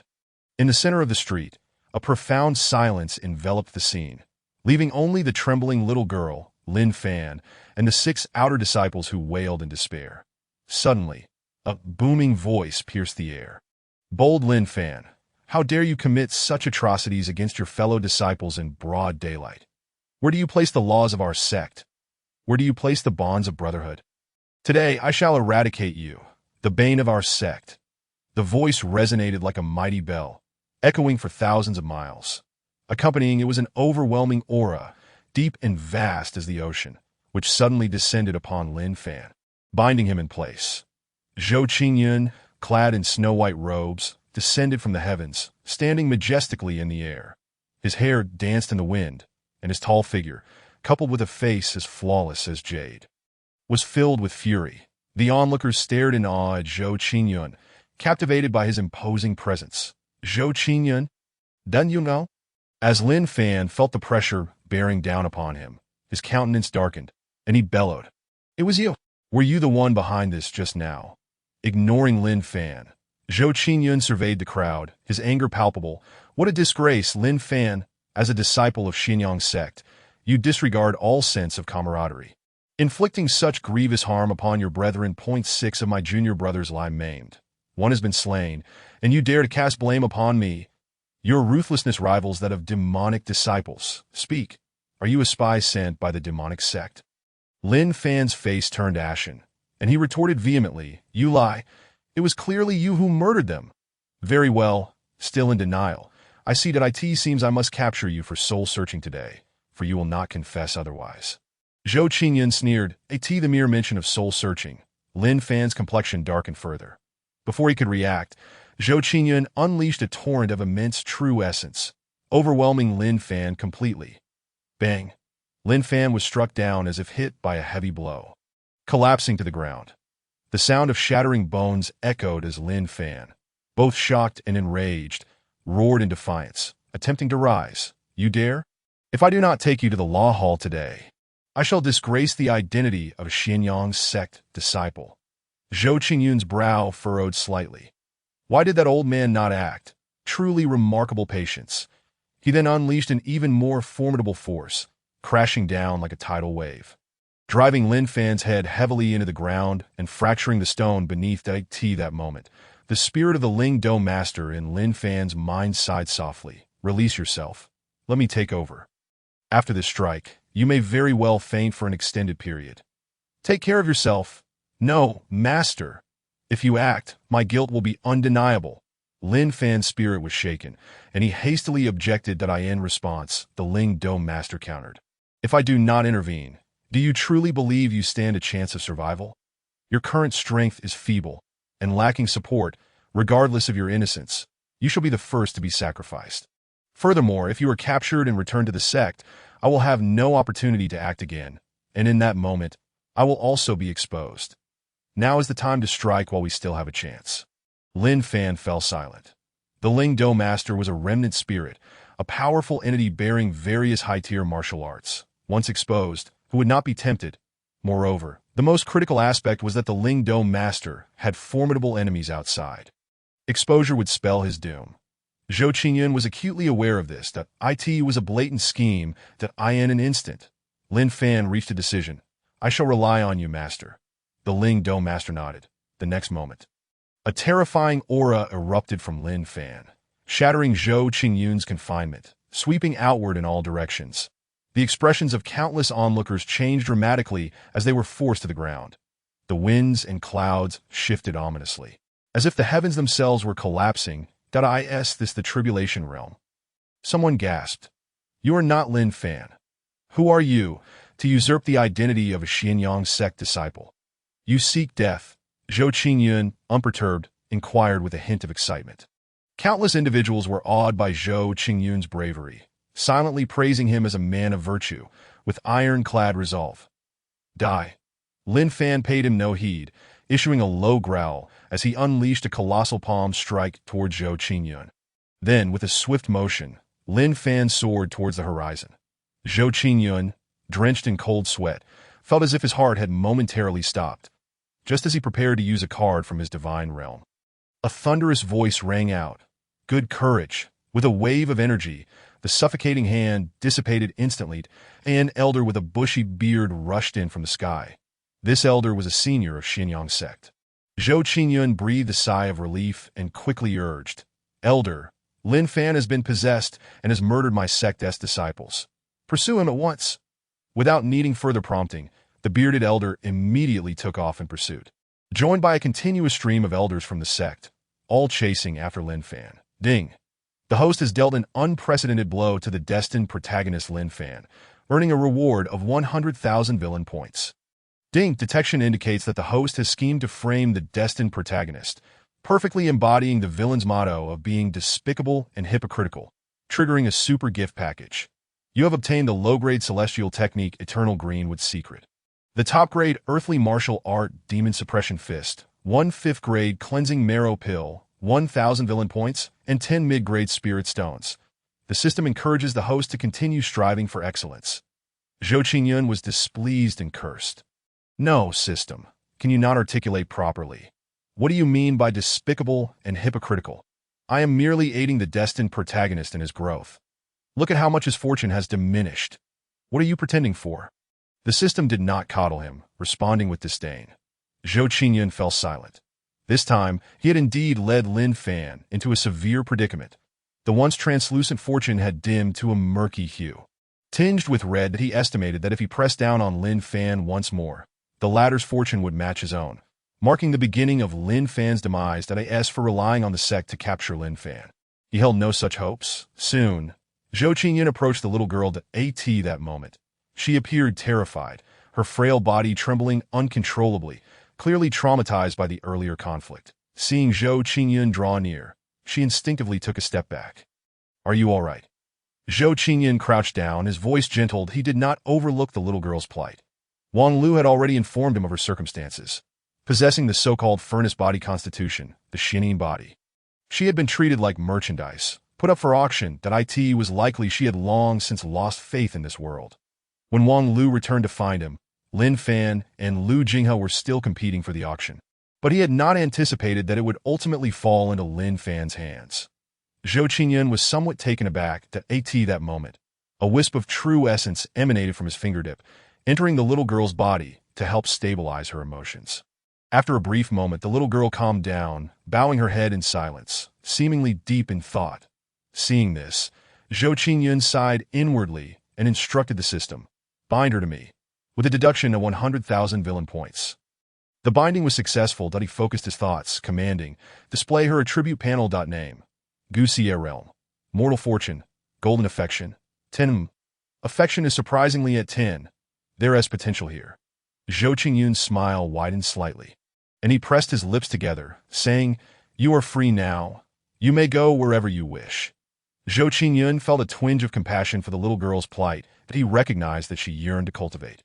Yet her heart remained closed. Thus, he decided to take a step back to gain her favor before making any investments. Free? I can go wherever I want. Zhou Qingyun's magnetic voice echoed in Gu Xie's mind, causing her to feel a sense of disbelief. Seemingly making a momentous decision, Gu Xie suddenly knelt before Zhou Qingyun, her voice hoarse as she asked, Can you teach me to cultivate? I can exchange my body with you. Would he agree?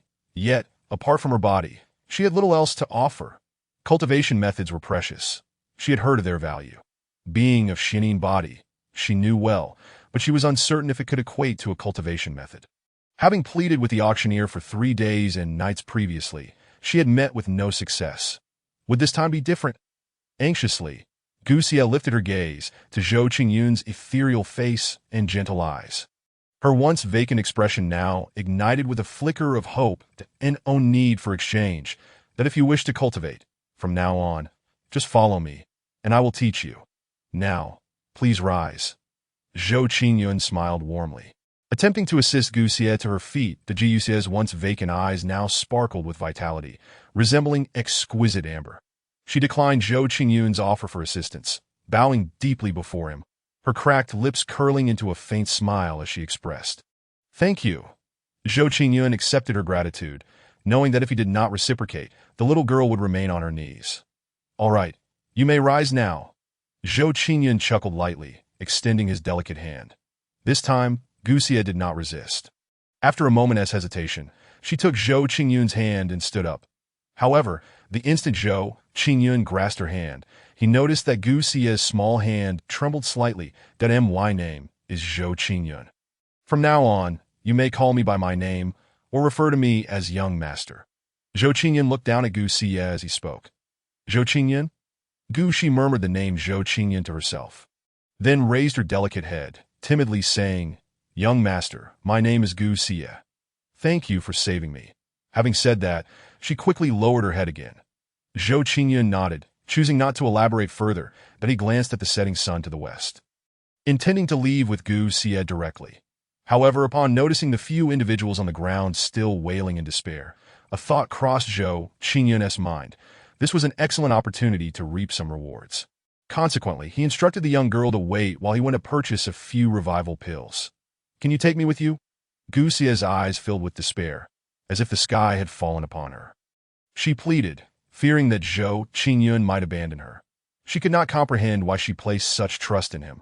Perhaps it was due to his defeat of Lin Fan, the auctioneer, or maybe because he had promised to teach her cultivation. Or perhaps it was simply because in Zhou Qingyun's eyes, she did not perceive any glimmer of greed. Zhou Qingyun found himself both amused and exasperated. Ultimately, he decided to bring the young girl along to purchase the revival pills, which cost 2,000 low-grade spirit stones each. Zhou Qingyun possessed over 23,000 low-grade spirit stones and 10 medium-grade spirit stones, but he bought 10 revival pills, along with various other miscellaneous items, hoping to trigger investment demands. Before long, Zhou Qingyun returned with Gu Xie. Upon their arrival, the system immediately activated. Ding! Investment demand detected from blue object. Investing in revival pills can yield 1,000 low-grade spirit stones and 1 year of cultivation. Would you like to bind this investment? The mechanical voice of the system echoed 6 times consecutively. Zhou Qingyun felt a surge of joy in his heart. "Bind them all," he declared, after deducting 600 villain points. The binding was successful. He then proceeded to feed the revival pills one by one to the disciples. Ding! Investment successful. Congratulations, host. You have gained 6,000 low-grade spirit stones and 6 years of cultivation. The revival pills could restore injuries. Although they could not achieve the miraculous feat of regrowing bones, their efficacy was undeniably powerful. Before long, the wailing ceased, and the individuals looked at Zhou Qingyun with gratitude, expressing, "Thank you, senior brother, for saving our lives, that we shall be at your service henceforth, regardless of the cost. I am Li Ming." One introduced, "I am Lucy. Should you encounter difficulties, senior brother, do not hesitate to seek us out. We will do our utmost to assist you." They implored Zhou Qingyun for his name, offering him their meager collection of low-grade spirit stones, totaling over 2,000. That the revival pills were precious, costing 2,000 low-grade spirit stones each. Their annual cultivation resources barely equaled this sum. The fact that a stranger like Zhou Qingyun would willingly provide them with revival pills, especially when their injuries were severe, left them in awe. Without timely assistance, their lives would have been irrevocably altered. Thus, they felt a profound sense of gratitude toward Zhou Qingyun, whom they regarded as their savior. Zhou Qingyun accepted the spirit stones without pretense and introduced himself. He then amiably remarked, "Fellow disciples, I shall take my leave now. When the law enforcement hall arrives, please recount the events surrounding Lin Fan's possession truthfully. It is a disgrace that such occurrences transpired within our Xianyang sect." Zhou Qingyun's heart ached with sorrow, "That we shall certainly do so." The others nodded solemnly. Seeing this, Zhou Qingyun smiled with satisfaction, surveying the surroundings before declaring loudly, "Today, my junior brother Lin Fan was possessed by a demon. In my endeavor to subdue the demon, I inadvertently damaged many of your possessions. Rest assured, when the sect's law enforcement hall arrives, I will ensure that you are compensated in full. Senior Zhou, there is no need for concern. It is an honor for us to aid in the subjugation of the demon. You need not blame yourself, Senior Zhou. If there is fault, it lies solely with Lin Fan for lacking resolve, allowing the demon to exploit his weaknesses." The crowd hastily offered words of consolation, deeply moved by Zhou Qingyun's fierce sense of justice and selflessness. Beside him, Gu Xie quietly admired Zhou Qingyun's profile. Illuminated by the setting sun, feeling a sense of reverie as she mused, he truly is a good person. Let us be on our way. Zhou Qingyun's gentle voice interrupted her thoughts that on their journey back. They intended to return to the sect directly, but Gu Xie's stomach growled, disrupting their plans. Zhou Qingyun smacked his forehead, suddenly recalling that Gu Xie was still immortal and required sustenance to replenish her energy. He quickly led the embarrassed Gu Xie to get something to eat, during which her fondness for him grew considerably. Now reaching a score of 51, that he also took the opportunity to purchase several outfits for her. It was not until evening that they finally returned to the sect. Chapter 11. Lin Fan's Ordeal. A 3-year pact, the Tai Su mountain range lies at the intersection of the Great Qian and Great Zhou empires. Characterized by vast ravines and towering peaks, often haunted by formidable beasts, to the extent that even those of great power dare not venture too deeply within this moment. As night fell, the ancient trees cast shadows that obscured the moonlight, rendering the area pitch black. Terrifying sounds echoed in the darkness, shaking the very mountains, causing the ancient trees to tremble as countless ferocious beasts roamed the forest without fear. Within a cave on the outskirts of Tai Su Mountain, flickering candlelight illuminated Lin Fan's haggard and pale face, casting an eerie glow.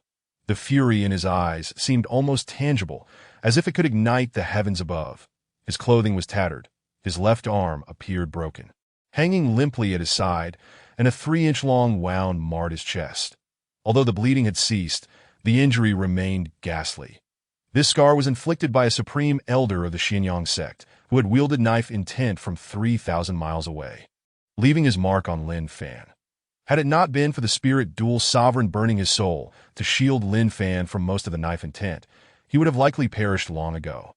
Following this, the spirit dual sovereign had taken him on a flight of 80,000 miles into Tai Su Mountain, barely evading the pursuit of the Xinjiang sect's elders at this moment. The spirit dual sovereign emerged from Lin Fan's mind, his spirit dim and flickering, as if he might extinguish at any moment. Weakly, he addressed Lin Fan. "Young one, I must now enter a slumber. You must tread carefully in your endeavors, that I hope that when I awaken, I will see a transformed you. Remember, do not provoke Zhou Qingyun again until you possess absolute strength. When I attempted to act against him today, I sensed a grave danger. You must heed my words. That young man is extraordinary. This is the second time I have misjudged him." With that, the spirit dual sovereign offered a gentle smile, then transformed into a wisp of white smoke, entering an ancient ring worn by Lin Fan. A fleeting glow passed through, and the ring's spirit seemed to dissipate, leaving it an ordinary trinket. "Master, it is the disciple who has brought you harm." Lin Fan was overcome with despair, collapsing to the ground, his eyes nearly weeping blood. "Zhou Qingyun and Li Qingxue, I swear I shall not rest until their 9 clans have been exterminated." He howled in anguish as tendrils of dark energy began to swirl around him. A sight both terrifying and grotesque, that if one were to name the 2 individuals Lin Fan loathed most in this life, it would undoubtedly be Li Qingxue and Zhou Qingyun. Born into the Lin family of Linen City, he was gifted beyond compare among his peers, having broken through to the 8th level of body refinement at the age of 14, and fortuitously joining the Xinjiang sect. He had anticipated a meteoric rise, destined to become a revered figure, yet found himself trapped in a mirage of aspirations. Shortly after joining the Xinjiang sect, his cultivation stagnated, plummeting instead. This continued for 3 long years. What deepened his despair was the fact that his fiancée, Li Qingxue, upon learning of his plight, forcefully annulled their engagement, turning his family into a laughingstock in the great Qian Empire. That on the eve of his 18th birthday, facing expulsion from the sect, the spirit dual sovereign appeared, revealing the cause of his cultivation decline, and took him as a disciple, teaching him formidable techniques that in just 3 months, under the sovereign's guidance, he broke through to the spirit summoning realm. He had hoped for a triumphant resurgence, to fulfill his 3-year pact with Li Qingxue and redeem his honor. Yet he found himself ensnared by the treachery of Zhou Qingyun, becoming a pariah, scorned by all that he loathed the heavens for their injustice. He despised his own impotence. In stark contrast to the dread and turmoil of Tai Su Mountain, the Xinjiang sect appeared exceedingly tranquil. However, a heavy silence enveloped the higher-ups, for their disciple had been possessed. and none of the elders had perceived the situation. This ignited the fury of the Supreme Elder, who had just emerged from seclusion, unleashing a tirade against the sect master and the other elders. The elders remained silent, caught between fear and anger. After the Supreme Elder stormed off, they exchanged glances, their frustration palpable, cursing, "Unless we capture Lin Fan and shatter his soul, my displeasure shall not be quelled." "Sect Master, let us issue a wanted notice tomorrow," one elder suggested. The sect master, Chiu, seated high above, shook his head and replied calmly, "I observe that Lin Fan does not resemble a mere victim of possession. He appears to be a semi-saint powerhouse, possessing immense value. For now, I advise all of you to refrain from secluding yourselves. We must capture him at the earliest opportunity. Perhaps our Xianyang sect can ascend to greater heights." A semi-saint? Does that imply he possesses heavenly-grade techniques? If what sect master Chiu says is true, capturing him and extracting the truth would elevate the strength of all present elders. This concerns the interests of the entire Xianyang sect. And we cannot afford to be negligent. The highest rank of martial arts within the Xianyang sect is merely of the earth-grade upper tier, yet it has fostered the current strength of the sect. The elders present felt their breaths quicken, their gazes aflame with fervor, as they exclaimed, "We shall undoubtedly assist the sect leader in resolving this predicament." However, one elder hesitantly inquired, "Shall the bounty notice still be issued?" The events of today had already stirred considerable commotion throughout the Deqian Empire, and it was imperative to issue the notice. Failing to do so would tarnish the sect's dignity and arouse the suspicion of other sections. Nonetheless, it was proposed that the notice be amended to reflect a living capture, and that all elders, save those in seclusion, should mobilize to apprehend Lin Fan elder with a snowy beard and hair suggested. And the eyes of the other elders sparkled with approval. "Excellent. Truly excellent." Chiu also nodded in agreement, adding, "Let us adopt Elder Feng's proposal." Moreover, the young master Zhou Qingyun of the Zhou family has rendered significant service today, excelling in both talent and character. Tomorrow, let the law enforcement hall summon him for an evaluation. Should there be no issues, he shall be permitted to select a martial art or technique from the third level of the scripture pavilion. And upon passing the intersect examination, Elder Feng shall take him as a disciple. Yes. Zhou Qingyun, returning with Gu Xie, glanced up at the star-studded sky, his spirits lifted. However, upon casting a sidelong glance at Gu Xie beside him, he felt a twinge of headache. Although his small courtyard was spacious, it contained only one room, which meant he would have to spend the night outside. Nevertheless, Zhou Qingyun was undeterred, having broken through to the Dan Yun realm. He no longer feared the elements, and going days without rest had become commonplace for him. He merely felt a bit out of sorts that it appears I must hasten to complete the intersect examination. Zhou Qingyun mused, then turned to Gu Xie and gently said, "Xie, after you finish your bath, you shall stay in my room. Tomorrow, we shall change places." That he gestured toward the room. She lifted her gaze to Zhou Qingyun for a fleeting moment before quickly lowering it, murmuring, "Young master, I can simply stay outside after my bath tonight, that I do not require a bed. You should rest inside." Zhou Qingyun's willingness to shelter and teach her had already left her astounded. She did not wish to impose on him and cause him distress. Furthermore, Gu Xie had contemplated suggesting that she could sleep beside Zhou Qingyun, but his noble demeanor and her innate shyness kept her silent. As if sensing Gu Xie's inner turmoil, Zhou Qingyun shook his head, smiling gently. "You are still a mere mortal. How can you forgo sleep? As for my current cultivation, I am impervious to the whims of nature. So do not fret or feel guilty. But please wait here. I shall fetch water for you." Zhou Qingyun insisted resolutely.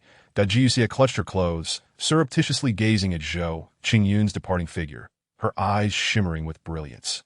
The radiant starlight bathed her in warmth, and she silently vowed, "Once I avenge my parents, I shall serve him as a maid in this life and the next." Before long, Zhou Qingyun returned with warm water.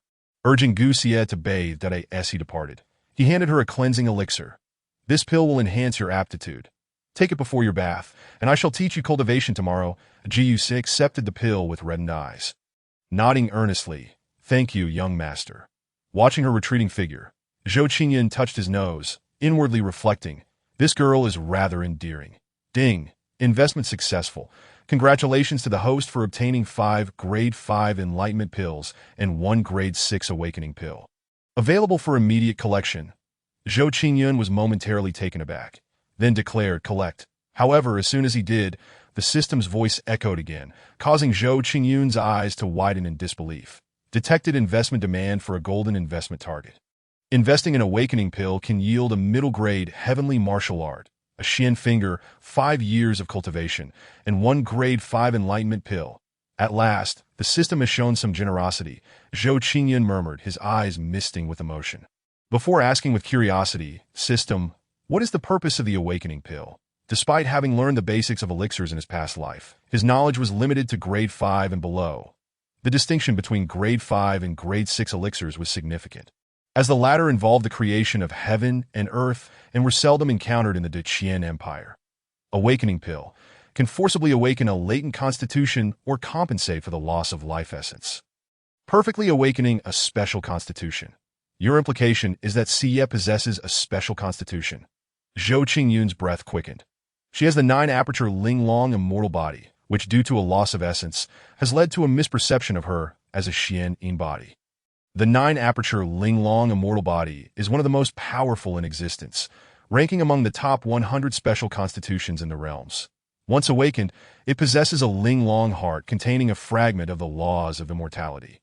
With astonishing comprehension, a natural constitution for cultivation. The discovery of such a constitution in this small place is attributed to Lin Fan's destiny and fortune, and your ability to seize his opportunity is the root of this generous reward. No wonder, Zhou Qingyun murmured to himself, "By the heavens, I have truly struck gold." He envisioned a future where Gu Si would assist him in vanquishing various fated individuals. However, the priority now was to elevate Gu Sie's favor towards him. Zhou Qingyun seemed to have an epiphany, inquiring, "What is the ranking of the Qi Yin spirit body among the special constitutions?" "Insignificant." Zhou Qingyun narrowed his eyes, deriding the system. "You truly are miserly. There is no need to disparage this system. If you can slay a mythical fated individual or make one willingly submit to you, this system will immediately reward you with the strongest constitution in the realms." The system coaxed. Zhou Qingyun rolled his eyes. Ignoring the system's words, that he glanced at the door. The candlelight was dim, and mist hung in the air. Zhou Qingyun resolved to give the Awakening Pill to Gu Xie in the morning, that he then steadied his emotions.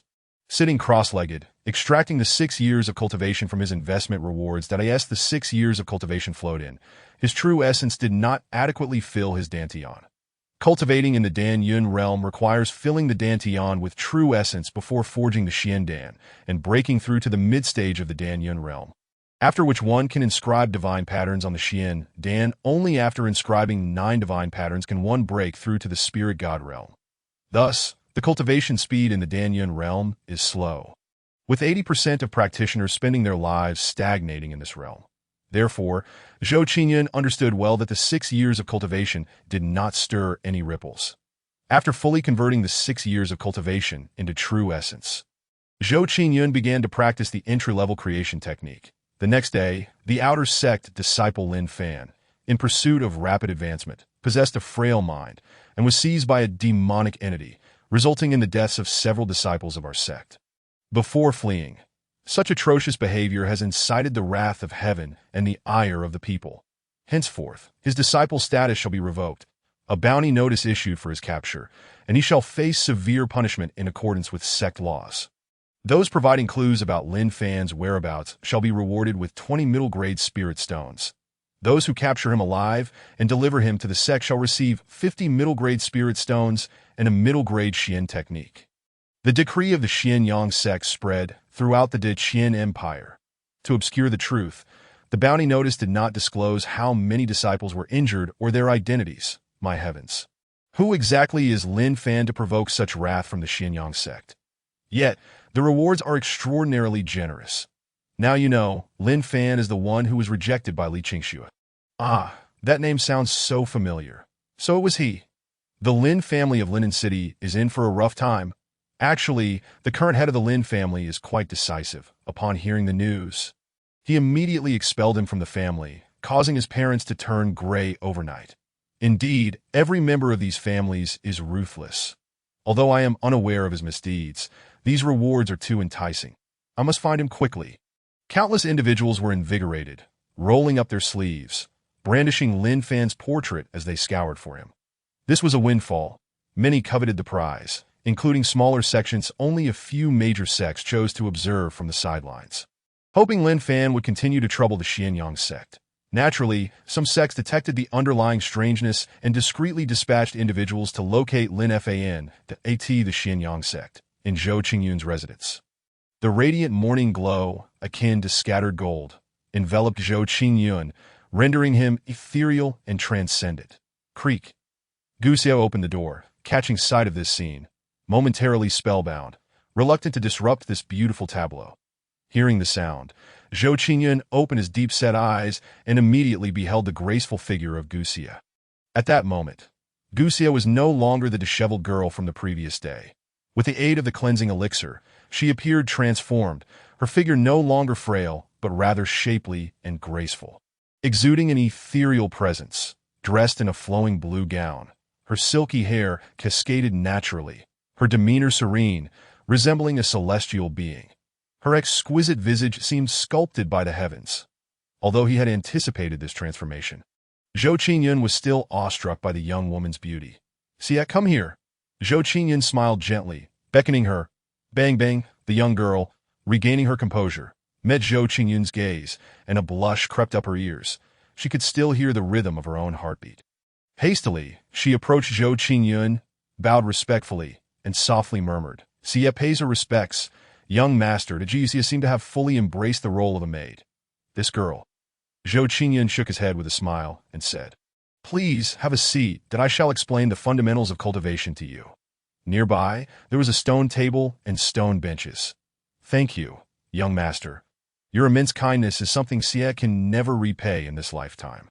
Once I avenge my parents, I shall undoubtedly serve you faithfully as your maid." Gu Xia's eyes reddened once more, and she attempted to kneel, but Zhou Qingyun stopped her. She had thought she might plunge into despair, yet unexpectedly encountered the salvation of her life, allowing her to bask in the sunlight once more. There is no need for such gestures. Dedicating yourself to your cultivation is the greatest form of gratitude you can offer me. Zhou Qingyun said with a gentle smile. The Gu Xia nodded earnestly and then obediently sat beside Zhou Qingyun. Subsequently, he began to elucidate the principles of cultivation. After approximately a quarter of an hour, Zhou Qingyun was interrupted by a voice from outside the courtyard. "Senior Brother Zhou, Elder Huang summons you to the Law Enforcement Hall to confront Senior Sister Huang," a disciple clad in blue announced from the doorway. "Senior Sister Huang? Is she the one Lin Fan is acquainted with? It seems their bond is quite profound," he mused, initially suspecting Lu Sun, but did not anticipate that it would be Senior Sister Huang who took the initiative. Zhou Qingyun frowned slightly, and then he produced a recovery pill, saying to Gu Xia, "Take this pill that it will help resolve your Xianying body issue, that we shall continue our discussion upon your return." Gu Xia's eyes brightened as she accepted the pill. "Ding, investment successful. You have acquired a mid-grade heavenly martial art, Xian Finger, 5 years of cultivation, and 1 insight pill. Would you like to claim it?" "No following this." Zhou Qingyun accompanied the disciple in blue to the Law Enforcement Hall. Inside the Grand Hall, the atmosphere was tense. At the high seat sat a middle-aged elder with a twisted beard, flanked by law enforcement disciples. Upon entering the hall, Zhou Qingyun heard the system announce, "Ding, ordinary level antagonist Lu Sun detected. Would you like to bind?" Before he could respond, a graceful and striking young woman stepped forward from the left. Her face was icy, her phoenix eyes fixated on Zhou Qingyun, exuding a murderous aura as she questioned, "You are Zhou Qingyun? Why have you accused Lin Fan of being possessed? And did you not kill Lu Jinghe?" Huang Yi's tone was frigid, laced with authority. With it, a terrifying pressure surged toward Zhou Qingyun like a tidal wave, attempting to force him to kneel. Zhou Qingyun's true essence flowed within his dantian, dissipating Huang Yi's imposing presence that he glanced at her and scoffed. "With so many witnesses present yesterday, why would I falsely accuse Lin Fan? The evidence is irrefutable. Why, senior sister, do you distort the truth here? Are you aware of the crime of colluding with the demon race to frame a disciple of our sect?" His expression remained calm, engaging her directly. The elder at the high seat and the disciples flanking the hall exchanged glances. Intrigued, upon hearing his words, Huang Yi's beautiful features turned ashen with fury, and she retorted, "If you did not falsely accuse Lin Fan, Then why did you send someone to follow him? Why were you present at the scene yesterday? Moreover, from what I observed, Lu Jinghe's cause of death was clearly from his heart veins being shattered by true essence, and you just happened to be from the Danyun realm. Huang Yi's questions were piercing. She had never believed in Lin Fan's possession done a month prior. She had entered the beast forest in search of rare herbs, but was injured by a beast. In a critical moment, Lin Fan had unleashed a power that surpassed ordinary realms. That power was certainly not that of a demon cultivator. Yes, a mid-stage spiritual god cultivator. She was confident she would not misperceive. Having developed feelings for Lin Fan, she rushed back upon hearing the news, only to be confronted with this. Huang Yi suppressed her rising anger, her consciousness flaring up fiercely, enveloping Zhou Qingyun to ascertain whether he spoke the truth. The elder at the high seat did not intervene. He shared the same suspicions as Huang Yi. Facing her inquiries, Zhou Qingyun felt no confusion that he did not respond immediately, but instead scanned the crowd within the hall. Most of the individuals bore blue auras, but only Huang Yi, the bearded elder, and a young man carrying a 3-foot green sword exhibited purple auras. That young man was Lu Xun, that Lu Sun was handsome and exuded an intimidating aura. Currently standing beneath the high seat, his expression dark as he fixed his gaze on Zhou Qingyun and Huang Yi in the center of the hall. Spotting Lu Sun, Zhou Qingyun felt reassured and spoke to the system in his mind. System. Bind Lu Sun Ding, 1,000 antagonist points deducted. Ordinary level antagonist binding successful. Binding complete. Ding, purple investment triggered. Invest 1 insight pill to gain 5 years of cultivation, with an additional 10-fold antagonist investment reward for a total of 50 years of cultivation and 1 minor achievement card for martial arts. Seeing Zhou Qingyun hesitating to answer, Huang Yi felt a glimmer of hope. Is the plot about to unravel? Lu Sun, the bearded elder, furrowed his brow, but awaited Zhou Qingyun's response to this moment. Zhou Qingyun suppressed his excitement and looked at Huang Yi with a derisive smile, saying, I had long sensed something amiss with Lin Fan, but lacking evidence, I could only have someone monitor him. Yesterday, the person I sent informed me that Lin Fan had a conflict with junior brother Lu. To prevent the situation from escalating, I rushed to Xianyang City and happened to witness Lin Fan committing the act. Alas, my strength was insufficient, and I could not save junior brother Lu. He spoke. Zhou Qingyun feigned deep sorrow, then abruptly shifted his tone, loudly questioning, Yet, senior sister, why do you repeatedly defend Lin Fan? Under the scrutiny of so many, he unleashed calamity-level power with a mere spirit realm cultivation. Is that something an ordinary person can achieve? You believe it easy to shatter heart veins with true essence. As a true disciple, how can you repeatedly exonerate Lin Fan, leaving junior brother Lu to rest in peace? If you wish to persist in this farce, you may summon the survivors from yesterday to inquire whether junior brother Lu was killed by Lin Fan. With each question posed by Zhou Qingyun, Huang Yi's complexion paled further, her imposing aura diminishing. Simultaneously, the law enforcement disciples on either side cast scornful glances at Huang Yi. Before Huang Yi could respond, Zhou Qingyun immediately addressed Elder Wang. I request that Li Ming and others be summoned to the law enforcement hall to testify on behalf of the disciples. Elder Wang nodded, granted. Xiao Wu, go fetch Li Ming and the others. The earlier disciple in blue stepped forward and exited. Before long, Li Ming and 5 others arrived at the law enforcement hall, upon sensing the solemn atmosphere within. They trembled as they greeted Elder Wang. Greetings, Elder. Afterward, they turned to Zhou Qingyun and bowed. We pay our respects to senior brother Zhou. Zhou Qingyun nodded and smiled lightly. Please tell senior sister Huang whether junior brother Lu was killed by Lin Fan. The group, not daring to hesitate, quickly replied, reporting to the elder, It is true that junior brother Lu was indeed killed by Lin Fan. Yesterday, Lin Fan even maimed our limbs, forcing us to watch helplessly as he killed junior brother Lu. We implore the elder to seek justice for us. The silent observer, Lu Sun, changed his expression, closing his eyes in sorrow as he seemed to envision Lu Jinghe's despair. Damn Lin Fan. I shall not rest until I have torn you apart. Elder Wang, deep in thought, inquired, You claim your limbs were maimed, yet why do you appear unscathed now? Reporting to the elder, it was senior brother Zhou who timely administered recovery pills to us. Otherwise, our lives would have been ruined. As they spoke, the group did not forget to express their gratitude toward Zhou Qingyun. Upon hearing this, Elder Wang displayed surprise, silently acknowledging, This young man's character is indeed commendable. The crowd regarded Zhou Qingyun with admiration. He remained unperturbed, gazing at Huang Yi and admonishing, "Senior Sister Huang, do you have anything further to say?" She trembled, pointing at Zhou Qingyun, but before she could finish, Lu Sun stepped forward with a dark expression. Interrupting, "Enough, Huang Yi. Just as junior brother Zhou has said, what is your relationship with Lin Fan? Why do you defend him?" Huang Yi hesitated, unsure how to respond. However, her moment of hesitation darkened Lu Sun's countenance, as if he had arrived at a definitive conclusion. His eyes widened, and he bellowed, "You, Huang Yi, attempt to confuse the truth and absolve Lin Fan, seeking death." Lu Sun's murderous intent surged, and a terrifying true essence erupted, surging toward Huang Yi. Puff, as the crowd remained in stunned silence. Huang Yi was akin to a kite severed from its string, violently propelled several meters before crashing into a pillar, spitting forth a mouthful of blood that Lu Sun, having already attained the late stage of the spiritual realm, found it utterly impossible to contend with Huang Yi, who was merely at the mid-stage of the same realm. The expression of Elder Wang, positioned above, shifted dramatically. He had not anticipated Lu Sun would act so impulsively.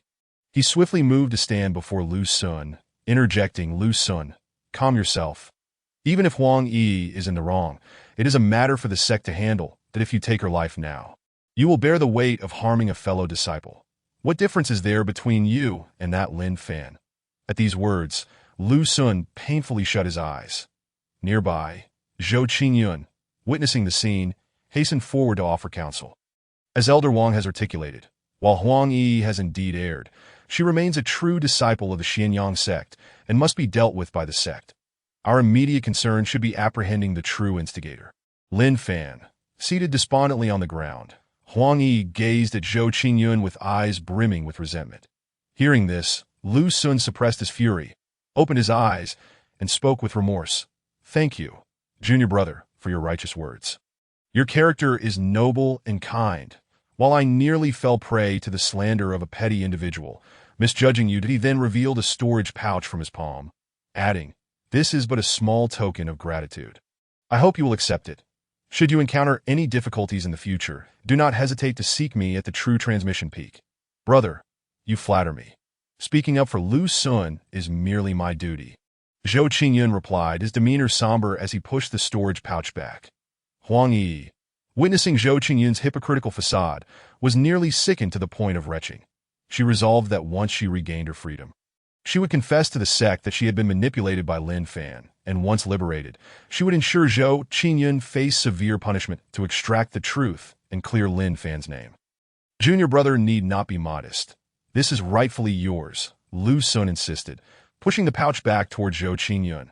"Your generosity is overwhelming," Zhou Qingyun remarked, finally accepting the pouch, though he did not know its contents. He surmised they must hold considerable value, as they came from a true disciple. As for why Zhou Qingyun felt so at ease accepting it, it could stem from the memories of his past life, influencing him to be even more ruthless than before.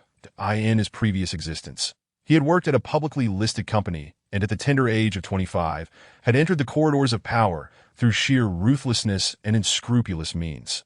He had never viewed ruthlessness as a pejorative.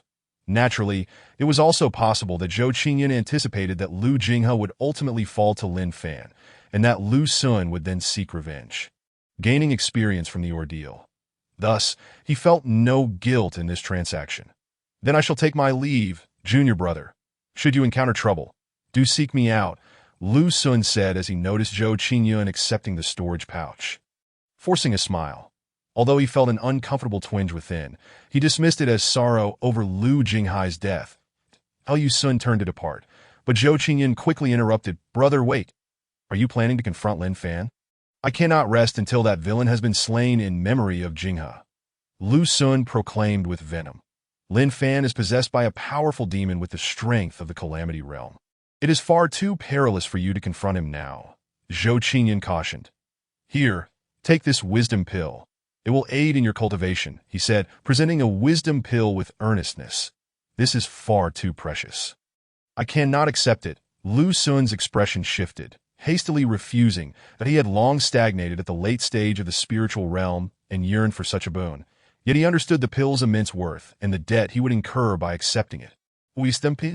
The onlookers gasped in astonishment, thinking they misheard. Everyone was acutely aware of its extraordinary value.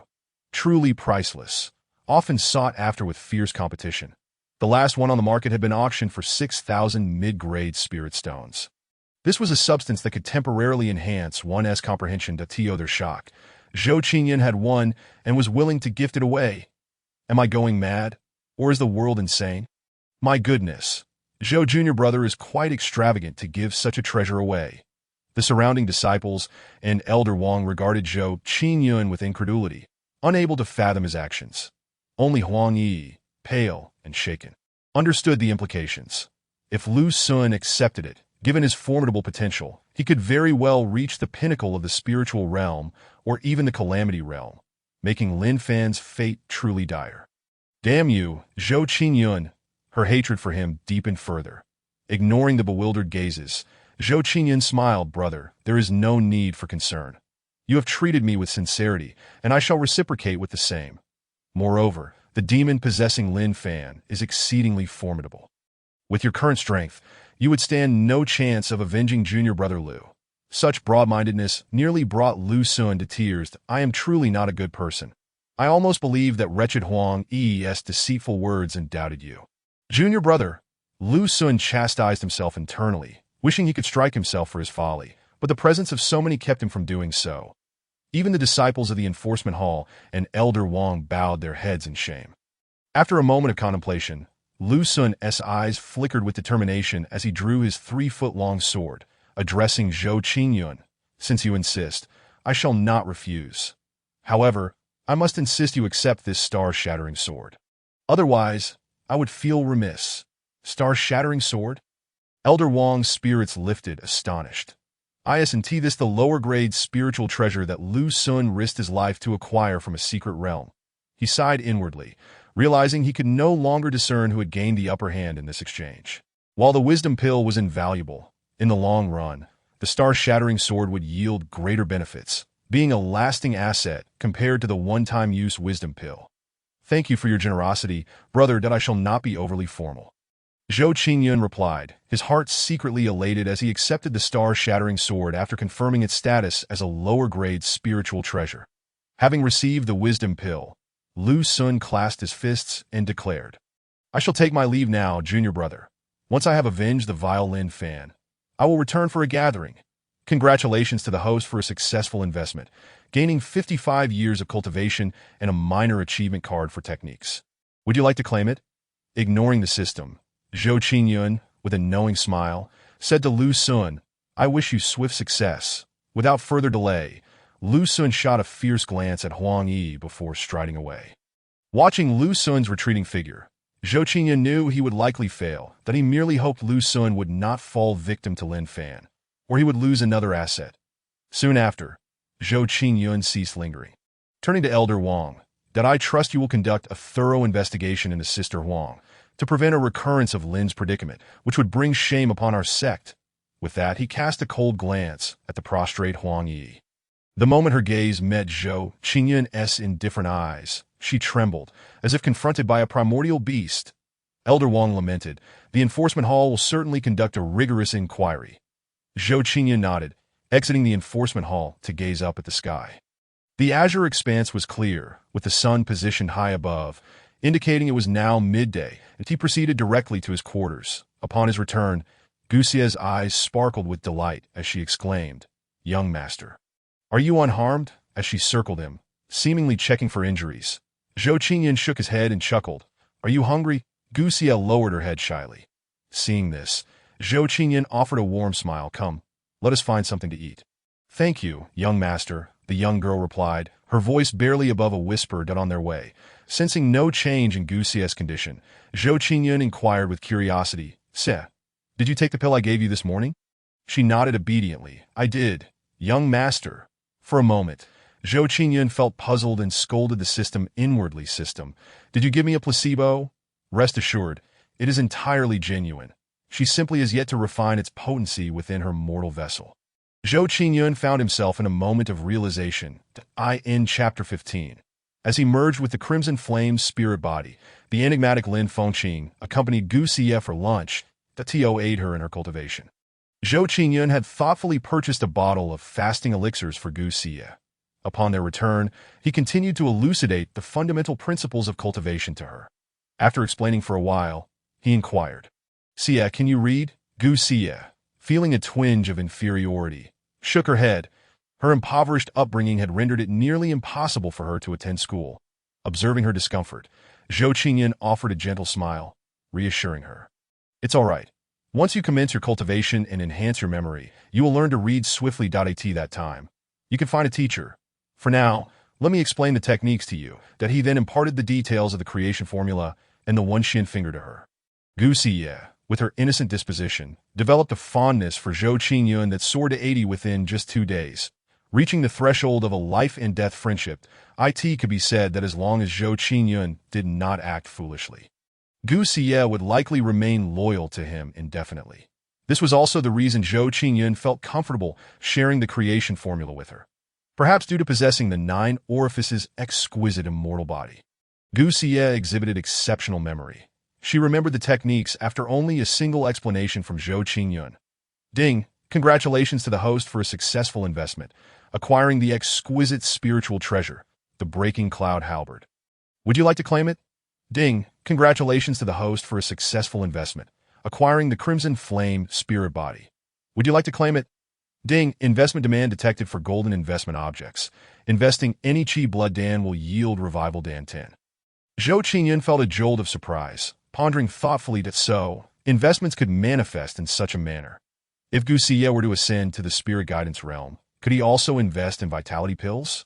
The Blood Qi Dan was a first-grade elixir that could aid in body refinement, while the spirit guidance pill was a second-grade elixir that could assist in connecting to spiritual meridians. Zhou Qingyun seemed to have stumbled upon an alternative path to investment. "Thank you, young master, I will not disappoint you," Gu Xie said, her lovely face radiant with joy, tears glistening in her eyes. She could finally begin her cultivation and seek vengeance for her parents. From that moment on, she resolved to train diligently and eliminate all enemies for her young master. Gu Xie's thoughts drifted back to 10 days ago when a rogue, a venomous woman, had passed through her village.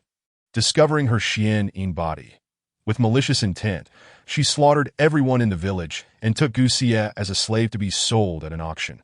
Her heart had turned to ash, leaving only the desire for revenge. Now, Zhou Qingyun had brought a glimmer of hope to her bleak existence, seemingly guiding her toward a new path. This time, she refrained from expressing her gratitude to Zhou Qingyun, for she understood that no amount of words could adequately convey her profound appreciation for his kindness. She resolved to keep this immense debt of gratitude in her heart and seek ways to repay it in the future. "Xie, remember, the contents of the techniques must not be divulged to anyone, or it could lead to dire consequences," Zhou Qingyun cautioned. Gu Xie nodded earnestly. Seeing her serious demeanor, Zhou Qingyun smiled with satisfaction, then produced 10 mid-grade spirit stones and 5 Qi Blood Dawn, entrusting them to Gu Xie for her cultivation. "Ding, congratulations to the host for a successful investment, acquiring Revival Dan 10. Notably, this morning, Lu Sun had placed 500 mid-grade spirit stones into his storage bag, leading Zhou Qingyun to reflect, truly, as a true disciple, his family wealth is remarkable. I'll claim the Breaking Cloud Halberd." Shaking his head, Zhou Qingyun dismissed further thoughts that a flash of light swept across, followed by a resounding crash as the Breaking Cloud Halberd landed squarely on the ground, startling Gu Xie, who was engrossed in memorizing the techniques nearby. This ridiculous system. Other systems have spatial realms, but mine does not. It's utterly absurd, Zhou Qingyun mused, feeling a twinge of envy. "Are you all right, young master?" the young girl asked, her voice tinged with concern that a hint of embarrassment colored Zhou Qingyun's handsome features as he replied, "I'm fine. I'm just testing the weapon." After a brief pause, he added, "Xie, I need to practice martial arts. So please go into the room to cultivate. The room is soundproofed. All right, young master." Gu Xie obediently nodded, completely compliant with Zhou Qingyun's request. Once Gu Xie had entered the room, Zhou Qingyun examined the Breaking Cloud Halberd. The halberd gleamed in a dark golden hue, faintly pulsating with a ghostly light, radiating an aura of menace. Zhou Qingyun did not harbor a particular fondness for weapons. Unlike some who cherish swords, knives, or spears, he valued anything that could enhance his strength to present. He possessed a low-grade spiritual treasure, the Shattered Star Sword, and the exquisite Breaking Cloud Halberd. Given the superior rank of the Breaking Cloud Halberd, he intended to use it as his primary weapon and sought a suitable halberd technique to complement it. Without hesitation, Zhou Qingyun pricked his finger, initiating the refining process for the Breaking Cloud Halberd. Upon completion, he claimed the Crimson Flame Spirit Body. Ding. Claim successful. Merging with the host is in progress. Boom. A mysterious wave surged from the depths of Zhou Qingyun's heart, akin to breaking through a certain shackle, igniting an intense heat within him. His skin flushed crimson, resembling a piece of profound iron submerged in a furnace, as red energy spiraled around him, and he felt as if he were a miniature sun. Hiss! The terrifying heat seemed to vaporize the air around him, producing strange noises. The surrounding disciples were immediately affected, emitting cries of alarm as they hastily circulated their spiritual energy for defense. Had it not been for the protective formations on the building, they would have been reduced to dust in an instant. The grass in the courtyard and the evergreen tree quickly withered under the oppressive heat. That moment, Zhou Qingyun radiated a brilliant red light. Brimming with vitality, he opened his eyes, which sparkled like brilliant lightning, exuding an awe-inspiring presence. Not bad. My strength has likely more than doubled. Zhou Qingyun mused, taking stock of his state, despite not having ascended in rank. His physical defenses had improved significantly, and his true essence had become more refined and robust, now infused with the essence of the Crimson Flame that I am the main hall of the sect leader. Qiu Juin sensed the fluctuations and extended his consciousness outward. After a moment, he chuckled peculiarly. This lad has even awakened the Crimson Flame spirit body. That seems another candidate for the young master position has emerged. After assessing the changes, Zhou Qingyun intended to reflect on and summarize his recent gains. But unexpectedly, Wang Wu returned. His hearty voice echoed from outside the courtyard. "Is the young master in? Come in." Upon entering and witnessing the scene in the courtyard, Wang Wu was taken aback. "Young master, has there been a battle here? Who dared to provoke you?" he exclaimed, brimming with righteous indignation. "It was merely the result of my cultivation," Zhou Qingyun replied, somewhat exasperated. Wang Wu chuckled sheepishly before handing Zhou Qingyun a piece of paper, stating, "Young master, this is intelligence regarding Lin Fan." Taking the document, Zhou Qingyun produced the heaven-turning seal and the eternal green formula, handing them to Wang Wu casually. "Here, take these techniques and practice them with your brother. Strive to break through to the spirit guidance realm. Soon I will be entering the inner sect shortly, and your current strengths are inadequate." The two brothers shared a bond with a favorability rating exceeding 90, prompting Zhou Qingyun to develop a sense of mentorship. After all, as a villain, he needed subordinates to accomplish tasks. It was impractical to handle everything personally. Moreover, he began to contemplate the establishment of his own power base. He firmly believed that two fists could hardly match four hands. In the future, upon discovering the protagonist, he could send his subordinates to swarm and eliminate them. Additionally, he could leverage the Eye of Fortune and the system to cultivate the goodwill of talented individuals, drawing them into his faction. However, his own strength was currently limited, and he lacked available talent, necessitating the formulation of a preliminary plan. Once his strength grew and he identified suitable candidates, he would set his plans into motion. "Thank you, young master," Wang Wu said earnestly, taking the techniques with gratitude. Yet when he discerned the grade of the techniques, his eyes widened in shock. "This is a heavenly grade technique?" he stammered, clearly taken aback. Zhou Qingyun shot him a glance, instructing, "Just know that. Keep it to yourself. Now go. Also, take some spirit stones to share with your brother." As he spoke, he produced an additional 50 mid-grade spirit stones. "Thank you for your trust. Young master, I will surely go through fire and water for you," Wang Wu declared, overwhelmed with emotion, and knelt before Zhou Qingyun. "Enough. You may leave." Zhou Qingyun waved his hand dismissively. Wang Wu departed, his mind still reeling. The young master grows increasingly mysterious. Watching Wang Wu leave, Zhou Qingyun turned his attention to the intelligence regarding Lin Fan, beginning to peruse its detailed contents, which included information about Lin Fan's family and members. The Lin family of Linen City was established 500 years ago, with Lin Fan recognized as a prodigy. Lin Fan's father, Lin Xiong, served as the clan leader until Lin Fan was rejected by Li Qingxue, leading to his removal from the position. Additionally, Lin Xiong had adopted a foster daughter named Lin Fengqing, who had been taken away by a mysterious individual 2 years ago. Why does this plot seem so familiar? Zhou Qingyun's expression darkened. That it was evident that Lin Fengqing possessed an extraordinary background. Lin Fengqing and Li Qingxue had a 3-year agreement, and it appeared that only half a year remained. That it was uncertain whether Lin Fan would still pursue her. It seemed that Li Qingxue was likely the antagonist. It seems I can lend a hand.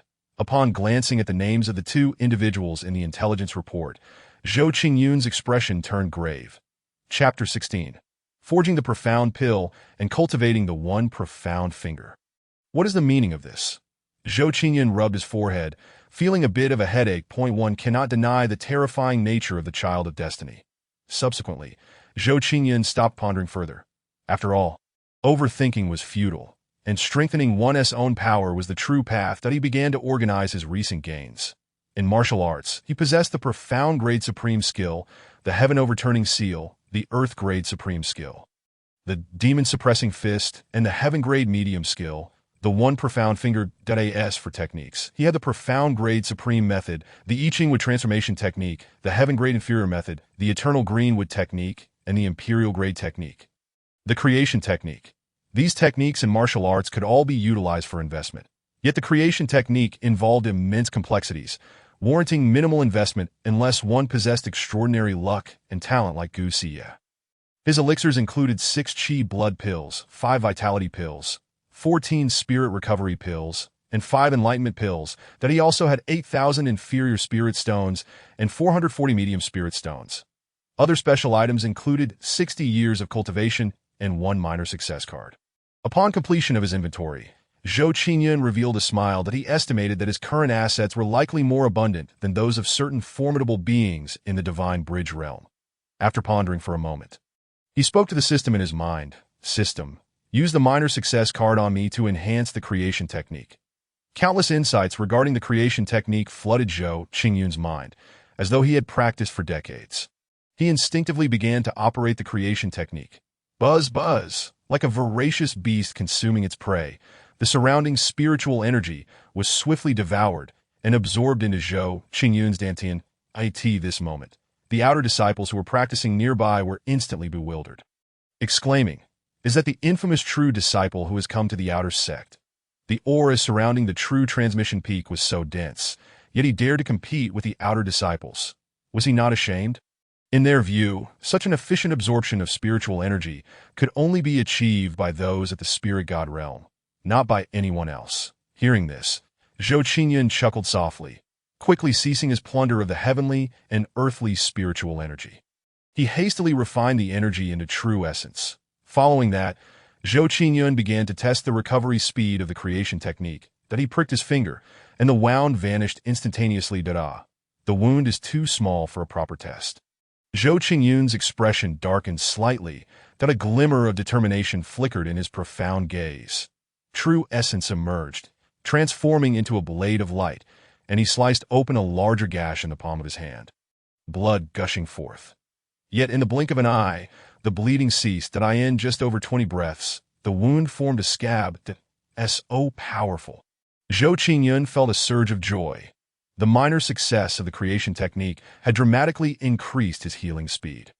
Now, as long as Zhou Qingyun did not sustain fatal injuries, he could rely on the unique properties of the creation technique to recover gradually. That he eagerly anticipated the day when the creation technique would reach perfection, a rebirth through blood. It was akin to the powers of celestial beings. That he gazed upward, taking note of the sky. The sun was setting in the west, signaling the arrival of evening. Noticing this, Zhou Qingyun furrowed his brow. Having lost interest in participating in the intersect assessment, instead, he resolved to elevate his realm to the mid-stage of the pill-nourishing realm before attending the examination. System, extract 60 years of cultivation. As soon as he spoke, countless true essence seemed to materialize from the void, continuously filling his dantian. In no time, the true essence coalesced in a mist, transforming into droplets within his dantia.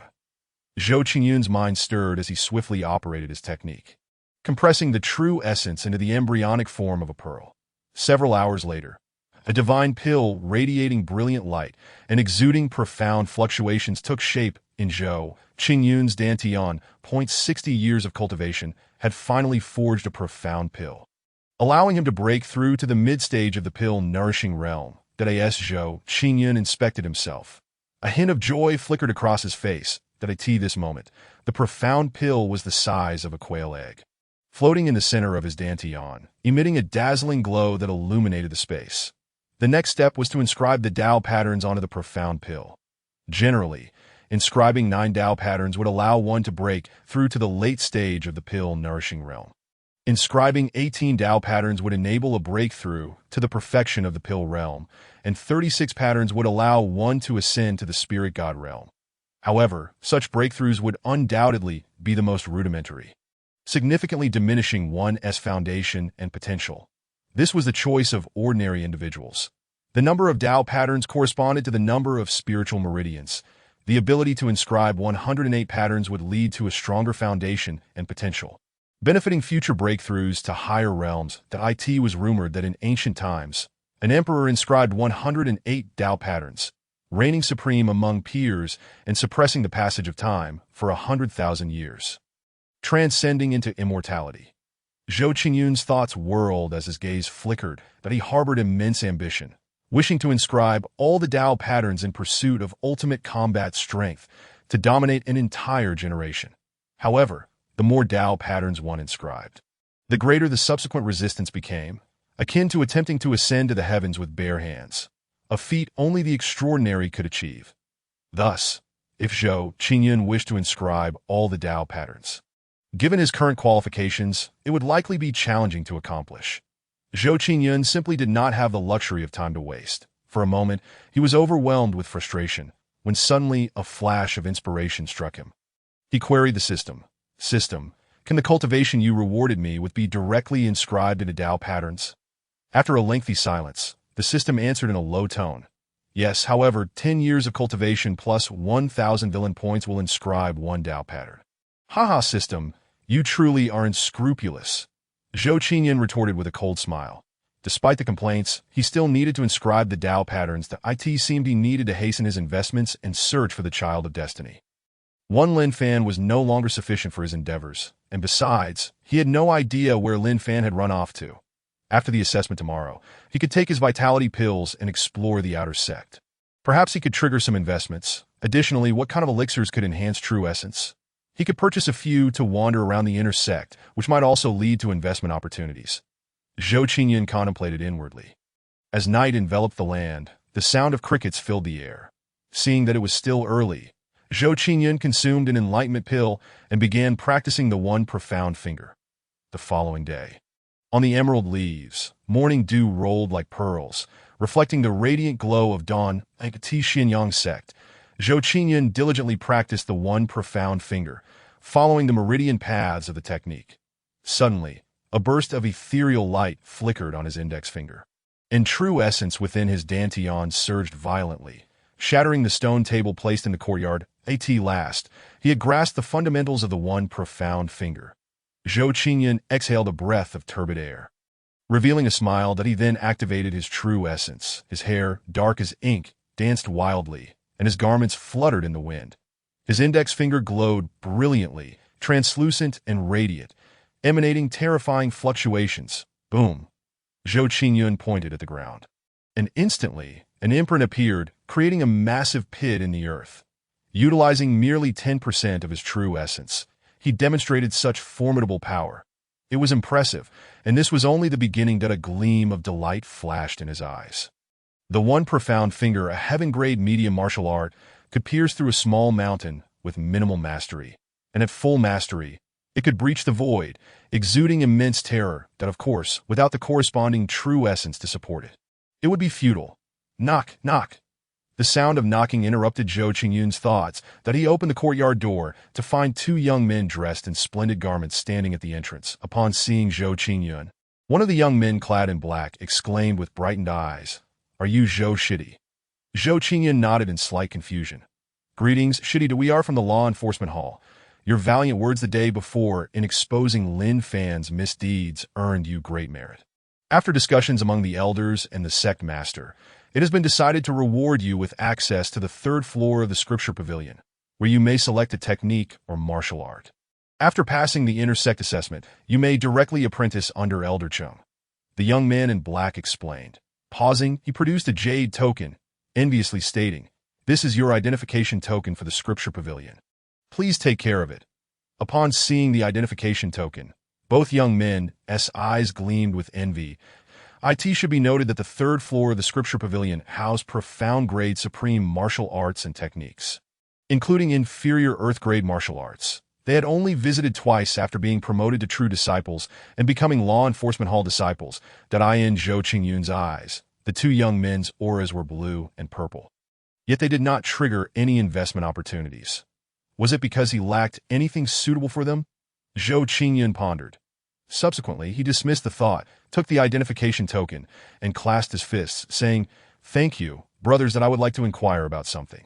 As he spoke, Zhou Qingyun retrieved 100 inferior spirit stones from his storage ring and handed them to the two. Their eyes brightened, and they discreetly accepted the spirit stones.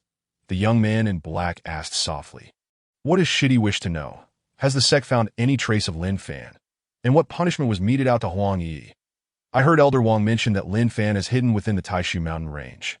While Huang Yi displayed a good attitude of repentance, the sect has only required her to meditate in the back mountain for 3 months. "Thank you, brothers, that it's a minor matter. We shall take our leave now." Watching the two depart, Zhou Qingyun fell into contemplation. The Taishu mountain range? This could be troublesome. After a moment, Zhou Qingyun chuckled softly to himself, thinking, "Lin Fan, I don't believe you could possibly care so little about your own parents." Immediately, Zhou Qingyun suppressed the plan stirring within his heart and made his way towards Qingyun Peak.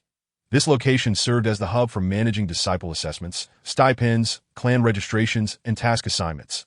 Today, he aimed to successfully complete the assessment for intersect disciples. Chapter 17.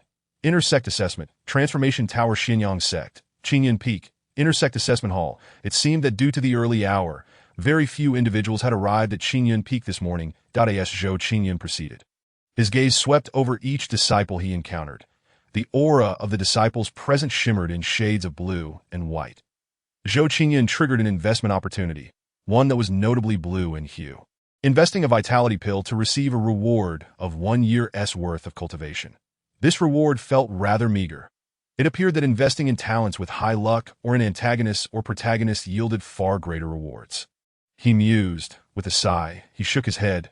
Yet, any reward was better than none. He had confirmed that investing in vitality pills could indeed enhance his cultivation. After the assessment, he would purchase more vitality pills, venture into the outer sect, and bolster his cultivation further. The outer sect disciples were primarily at the spirit guiding realm, mostly embodying blue luck. Thus, he should be able to trigger numerous investments with the vitality pills. After a short while, he arrived at the intersect assessment hall. Zhou Qingyun looked up to find it desolate, devoid of any assessing disciples, save for a young disciple clad in examination garb seated within. This individual, at the Danyun realm, appeared to be an intersect disciple. Upon hearing the commotion, he glanced at Zhou Qingyun and coolly inquired, "Are you here for the intersect assessment?" Ding. Investment demand for a purple object detected. Invest in the Xian level Superior Martial Arts Heavenly Flip to receive 5 years of cultivation and 5 vitality pills. Would you like to bind the investment? Unexpectedly, a delightful surprise. Zhou Qingyun felt a surge of joy within and silently replied to the system. Bind it, 1,000 villain points deducted. Binding successful. Very well. Zhou Qingyun nodded. Then follow me, junior brother. The young man in white rose and led Zhou Qingyun towards the back of the grand hall. They walked in single file to a vast plaza behind the hall. In the plaza, resembling pure white jade, stood a coiling dragon pillar. The pillar exuded a dim hue, yet emanated subtle, profound fluctuations. The white-clad youth approached the pillar and indicated, "Junior brother, this is a low-grade spiritual treasure, obtained by the ancestors of Xianyang sect in a secret realm that can test one's strength. You will place your hand upon it and channel your true essence into it. That if the pillar radiates white light, it signifies that you have passed the first assessment. However, if half a stick of incense passes and the pillar remains dark, it indicates that your cultivation has merely been accumulated through medicinal means. or that you are not truly at the Danyun realm, thus failing the first assessment. Inner sect disciples represent the mid-tier strength of Xinyang sect, forming its foundation and enjoying abundant resources. Therefore, the inner sect assessment is quite rigorous. The minimum cultivation for every inner disciple must be at least the early stage of the Danyun realm. In smaller sects, they could even assume the role of elders. Showcasing the immense depth of Xinyang sect's heritage, the Do you understand, junior brother? The white-clad youth asked once more. Zhou Qingyun nodded slightly. Let us begin. The white-clad youth stepped aside, his gaze firmly fixed on Zhou Qingyun's every move. Zhou Qingyun took a deep breath, approached the pillar, and placed his alabaster-like hand upon it. He wondered what realm the pillar would determine for him, given the current concentration of his true energy. Curiosity flickered in his deep-set eyes as he activated the true essence in his dantian, unleashing it in a sudden burst. Boom! In an instant, the dim pillar was enveloped in flowing runes, erupting in blinding light that overshadowed the sunlit sky. Zhou Qingyun, tall and graceful, with hair flowing in the wind and his white robe billowing, exuded an aura akin to a volcanic eruption, sweeping across the plaza. Danyun late stage. No, if it were the late stage, there should be a pronounced wave of Dao patterns. Yet there were none, indicating he had merely broken through to the mid-stage of Danyun. The white-clad youth was directly thrown back by Zhou Qingyun's imposing presence, collapsing to the ground with a thud. However, he did not rise immediately. Instead, he stared at Zhou Qingyun in utter astonishment, his thoughts swirling. What the hell? This junior brother possesses such profound depth, yet has only reached the mid-stage of Danyun after enduring in the outer sect. Truly remarkable, such perseverance. I, Pang Bai, can only admire. Senior brother, is that enough? Why are you sitting on the ground? Zhou Qingyun smiled warmly and turned to inquire, only to find Pang Bai sitting dumbfounded on the ground. A hint of surprise in his eyes that's sufficient. Junior brother, you're indeed formidable. Could you perhaps ease your aura? I can hardly stand. Pang Bai, regaining his senses, channeled his true essence, attempting to withstand Zhou Qingyun's overwhelming pressure. However, he quickly realized it was futile, his expression stiffening as an awkward smile crept onto his face. Pang Bai felt utterly defeated. What is this? A mid-stage Danyun outer sect disciple, yet his true essence is so domineering. I am a late-stage Danyun disciple, and yet I'm being suppressed by someone in the mid-stage. How embarrassing. Zhou Qingyun smiled sheepishly, promptly retracting his aura and apologizing. I'm sorry, senior brother. Pang Bai breathed a sigh of relief. Standing up and expressing his admiration, I am truly in awe of your strength, junior brother. Surely, in the future, you will have a place among the 10 prodigies of the Deqian Empire. He was not exaggerating. Zhou Qingyun's foundation was simply too formidable that he had assessed numerous disciples, but had never encountered one who could suppress a late-stage disciple with a mid-stage cultivation. It was terrifying. Zhou Qingyun remained non-committal, then seemed to have an epiphany that he took out the imprint of the heavenly flip and said, "This is a martial art. I hope you will accept it as a token of my unintentional offense." Pang Bai, intrigued, accepted it and glanced through it a few times, immediately taken aback, exclaiming, "Shin level superior? This junior brother must be from some prestigious family to part with such a precious martial art." Pang Bai's face displayed a struggle. But ultimately, reason triumphed over desire, and he declined, "I appreciate the offer, but I cannot accept it." That he had earned an opportunity to enter the 3rd level of the scripture repository as an inner sect disciple, but could only choose one martial art or technique. The technique he practiced was of low grade, a Huang-level premium technique bestowed by the sect when he was promoted to outer disciple. Upon advancing to the inner sect, he had to select a low-grade Shin-level technique. Now, he yearned for a superior Shin-level martial art, so he took on this management assessment task to earn contribution points for exchange. Zhou Qingyun keenly observed the struggle on Pang Bai's face and smiled gently. "Senior brother, there's no need to hesitate. Consider it a gesture of friendship." After a moment of contemplation, Pang Bai accepted the heavenly flip. Ding! Congratulations, host. Investment successful. 5 years of cultivation and 5 vitality pills acquired. Would you like to claim them? No, Zhou Qingyun resolutely declined in his heart. Subsequently, Pang Bai retrieved a pile of spirit stones from his storage ring and awkwardly remarked, "Then I shall accept this martial art. I owe you a favor. Junior brother, that MY name is paying by. Should you require anything, feel free to seek me out in the inner sect. Additionally, here are 100 middle-grade spirit stones. I hope you will accept them. Zhou Qingyun nodded, accepting the spirit stones, and smiled warmly. Then, senior brother, let us proceed to the next round of assessments. Very well. Junior brother, follow me, Pang Bai said, leading Zhou Qingyun out of the assessment hall and to a towering spire that pierced the clouds. The tower emanated a subtle aura, imbued with a sense of rustic charm born from the passage of time. Pang Bai proudly introduced, "This is the Transformation Tower, the iconic structure of Qingyun Peak. It is inscribed with numerous formations and prohibitions, crafted by the first ancestor with the help of a 6th-grade smith. Its might comparable to a low-grade Dao soldier, that IT has 18 levels, housing the projections of all the exceptional prodigies from Xianyang sect over the past 8,000 years. Defeating a projection allows one to advance. Defeating all projections on each level enables one to leave their own projection as a challenge for future generations and inscribe their name on this transformation stele." As he spoke, Pang Bai gestured towards the massive stone tablet beside the transformation tower. Zhou Qingyun followed his gaze, noticing only a mere 16 names inscribed, with the first being none other than the founder of Xianyang sect. Duanqing Tian, your second round of assessment, junior brother, is to evaluate combat strength. You need only endure for a quarter of an hour on the first level. The projections on the first level are capped at the full Danyun realm. Even if you draw a projection at the full Danyun realm, I believe, given your foundation, lasting a quarter of an hour should be quite manageable. Endurance does not necessitate victory. Retreat is entirely permissible. After a brief pause, Pang Bai added with a smile, "In fact, even if you draw a projection of lesser strength, you may still succeed. That I am very much looking forward to your performance." Chapter 18. Overwhelming Strength. Young Sect Master, Senior Brother, you flatter me. Zhou Qingyun smiled humbly, and then stepped into the transformation tower. The moment he entered, he felt a dizzying whirlwind, as if he had arrived in an entirely different realm. Focusing his gaze, a bronze ancient palace came into view. The space within the bronze palace seemed boundless, reminiscent of a battlefield left over from antiquity, suffused with an atmosphere of desolation, decay, and a chilling sense of oppression that weighed heavily upon him.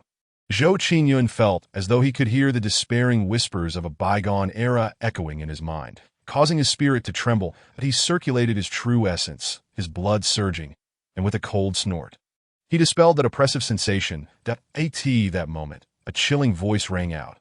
"Examiner Zhou Qingyun, your realm is assessed as Danyun realm, meeting the minimum examination requirements. Welcome to the first level of the Transformation Tower, where the rules will be explained to you. Rule 1. Endure for a quarter of an hour within the summoned projection to pass the examination. Rule 2. Defeating the summoned projection at the Danyun realm will earn you a reward of spirit stones and allow you to enter the next level. Rule 3. Defeating all 49 past prodigy projections will enable you to leave your own projection here, receive martial arts rewards, and advance to the next level. Rule 4. Upon entering the next level, you will continue your challenges from that corresponding level upon your next visit.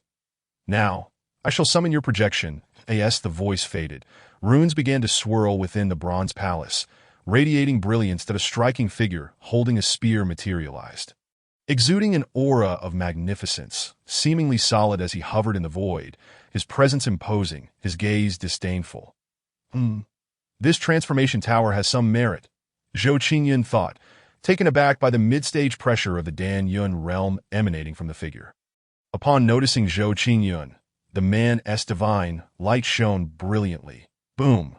His true essence surged, and a terrifying momentum erupted, crashing down like a tidal wave, creating an endless gale in this space. Clang! The man unleashed his divine radiance. Resembling a war god as he swept his spear through the air, the intent of the spear spreading forth, its brilliance flickering, forming myriad spear shadows that aligned neatly in the void behind him. The spear shadows, like dragons, trembled with incredible force, striking towards Zhou Qingyun with the speed of lightning, as if seeking to pierce through the heavens and earth.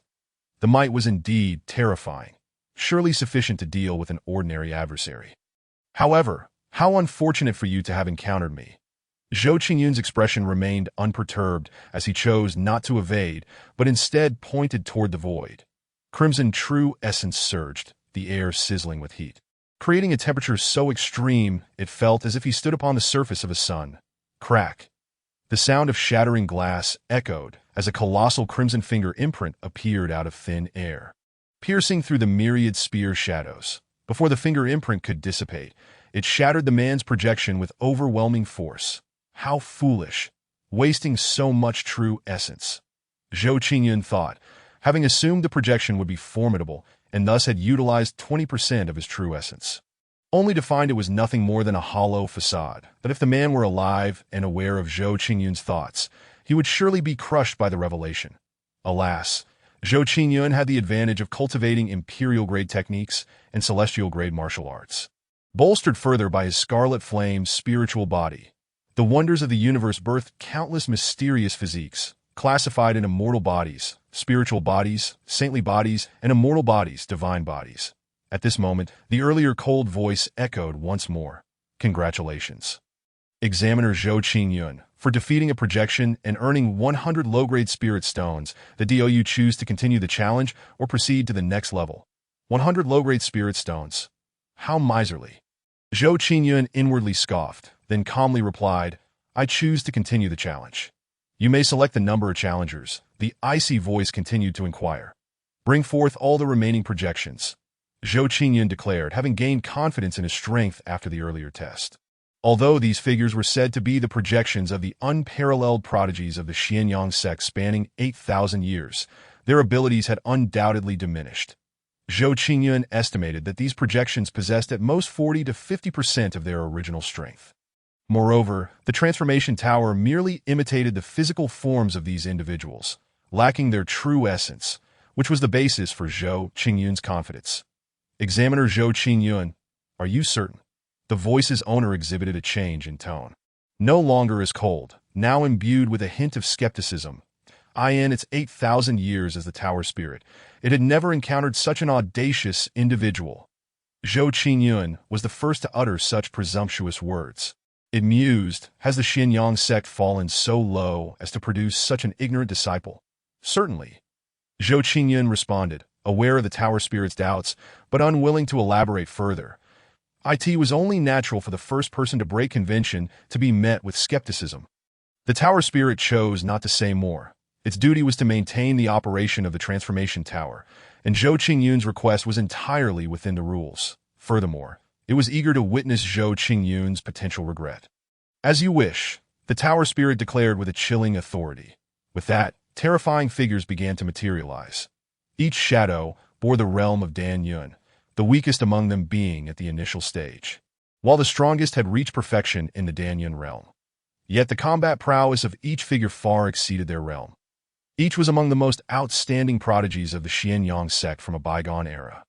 Even with their projections possessing only half their original strength, they remained formidable opponents, especially when faced with 48 of them simultaneously. These projections exuded overwhelming energy, their might palpable, akin to the descent of Mount Tai, shattering the air around them. Zhou Qingyun felt an immense pressure, yet he remained undaunted, his spirit imbued with an invincible resolve, unafraid of the divine or demonic, channeling his true essence with full force. His blood surged as he took a step forward, causing radiant patterns to ripple in the void, his white garments flowing like an ethereal being dead on the stone slab. Spiderweb-like cracks appeared. Zhou Qingyun took the initiative, his speed beyond perception, as he manifested finger imprints, reminiscent of myriad blossoms, swiftly shattering a projection at the pinnacle of the Dan Yun realm. The remaining projections, witnessing this, seemed enraged, unleashing powerful martial arts that stirred the void. Launching an assault against Zhou Qingyun, runes flowed, true essence poured forth, and spiritual brilliance illuminated the scene. Zhou Qingyun, akin to a specter, moved with astonishing speed, skillfully evading and countering the numerous prodigy projections with his entry-level celestial martial art. The mystic fingered this moment. Zhou Qingyun resembled an otherworldly being, unstoppable. One projection after another fell before him. All of this unfolded in the blink of an eye, enveloped in a deathly silence. The tower spirit, in utter astonishment, muttered, "How can such an extraordinary individual exist?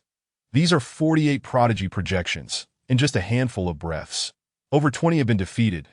It seems the Xianyang sect has truly birthed a dragon among men. It envisioned Zhou Qingyun dominating an era, transcending the mundane, and presiding over the ages. Boom! A resounding crash jolted the tower spirit back to reality, where only 10 projections remained. Zhou Qingyun's victory was all but assured.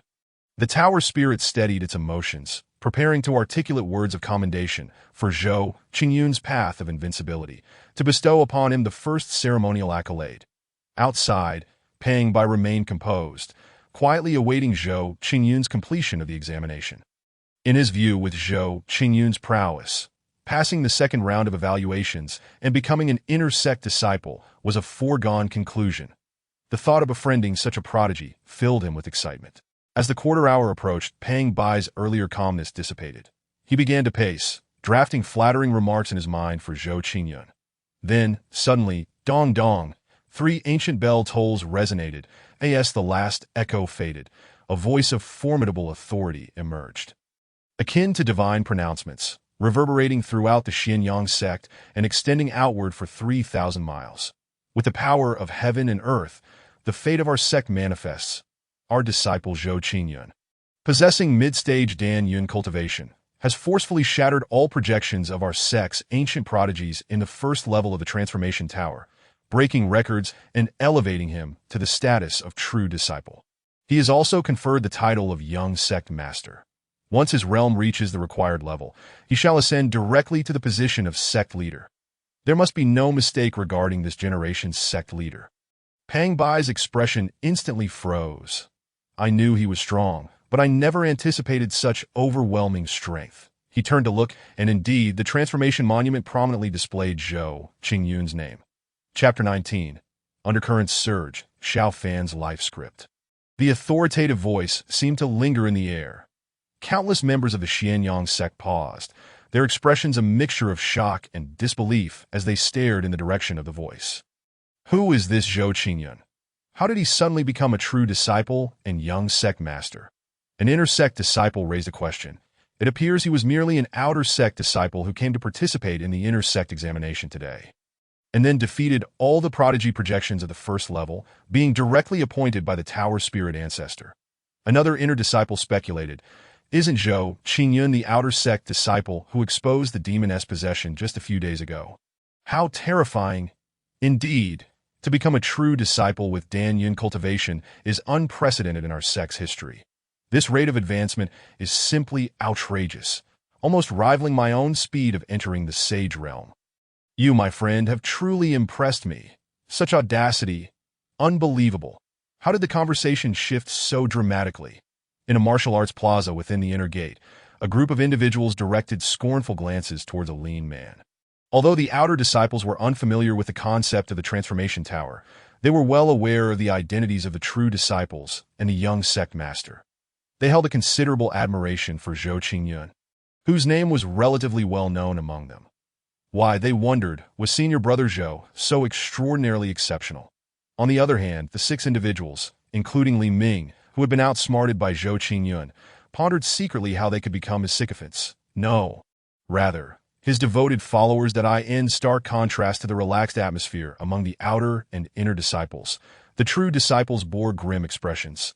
Some of the more formidable true disciples looked particularly sullen, their faces as dark as ink. They were formidable competitors for the position of young sect master and were taken aback by the unexpected emergence of a contender like Zhou Qingyun while they were still engaged in their covert rivalry. Within a serene and elegant courtyard on the true transmission peak, a pallid young man revealed a gaze filled with resentment. Damn it, is the tower's spirit blind? How could it allow such a worthless bug to become the young sect master? I will eventually make you pay for this. The main peak, in the sect master's hall, Qiu Jiuyin, who was engaged in cultivation, opened his eyes, radiating an extraordinary aura that commanded respect without a hint of anger. His authoritative gaze held a trace of confusion. It appears Zhou Qingyun is indeed extraordinary. The tower spirit has not manifested itself so ostentatiously in nearly 4,000 years.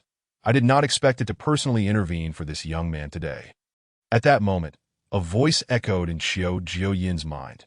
Since the tower spirit has personally conferred the title, Zhou Qingyun is undoubtedly the rightful young sect master. Once he breaks through to the divine transformation realm, allow him to ascend to the position. Do not create any unnecessary complications. Qiu Jiu Yin's expression darkened. Master Zhao, do you truly find me so unreliable? Although I had initially planned to select the young sect master through the method of nurturing a gu. Now that the Tower Spirit has given its orders, how could I dare to oppose it? The Tower Spirit has existed since the founding of the Xianyang sect. Its power is formidable enough to command respect from even the 3 elder patriarchs. Feeling somewhat dejected, he responded to Master Zhao's voice. Master Zhao, am I truly so inadequate in your eyes? Rest assured, I will not act recklessly. Do I not know what sort of character you possess? There is no point in discussing this further. After a moment of contemplation, he conveyed to the attendant outside, when Elder Feng returns, inform him that he need not take Zhou Qingyun as a disciple. Instead, he shall serve as his protector. Also, notify the young sect master that he shall lead the expedition to the secret realm of the Heavenly Sun 2 months hence.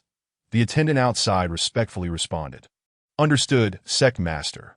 Qiu Jiu Yin's profound gaze seemed capable of piercing the stars as he looked towards the transformation tower, his mind filled with myriad thoughts. The era of great contention was approaching, and the impending storm over the Deqian dynasty loomed ominously. That I hope you can secure a path for the sect, he sighed, the sound reverberating through the spacious hall, that I in the outer gate.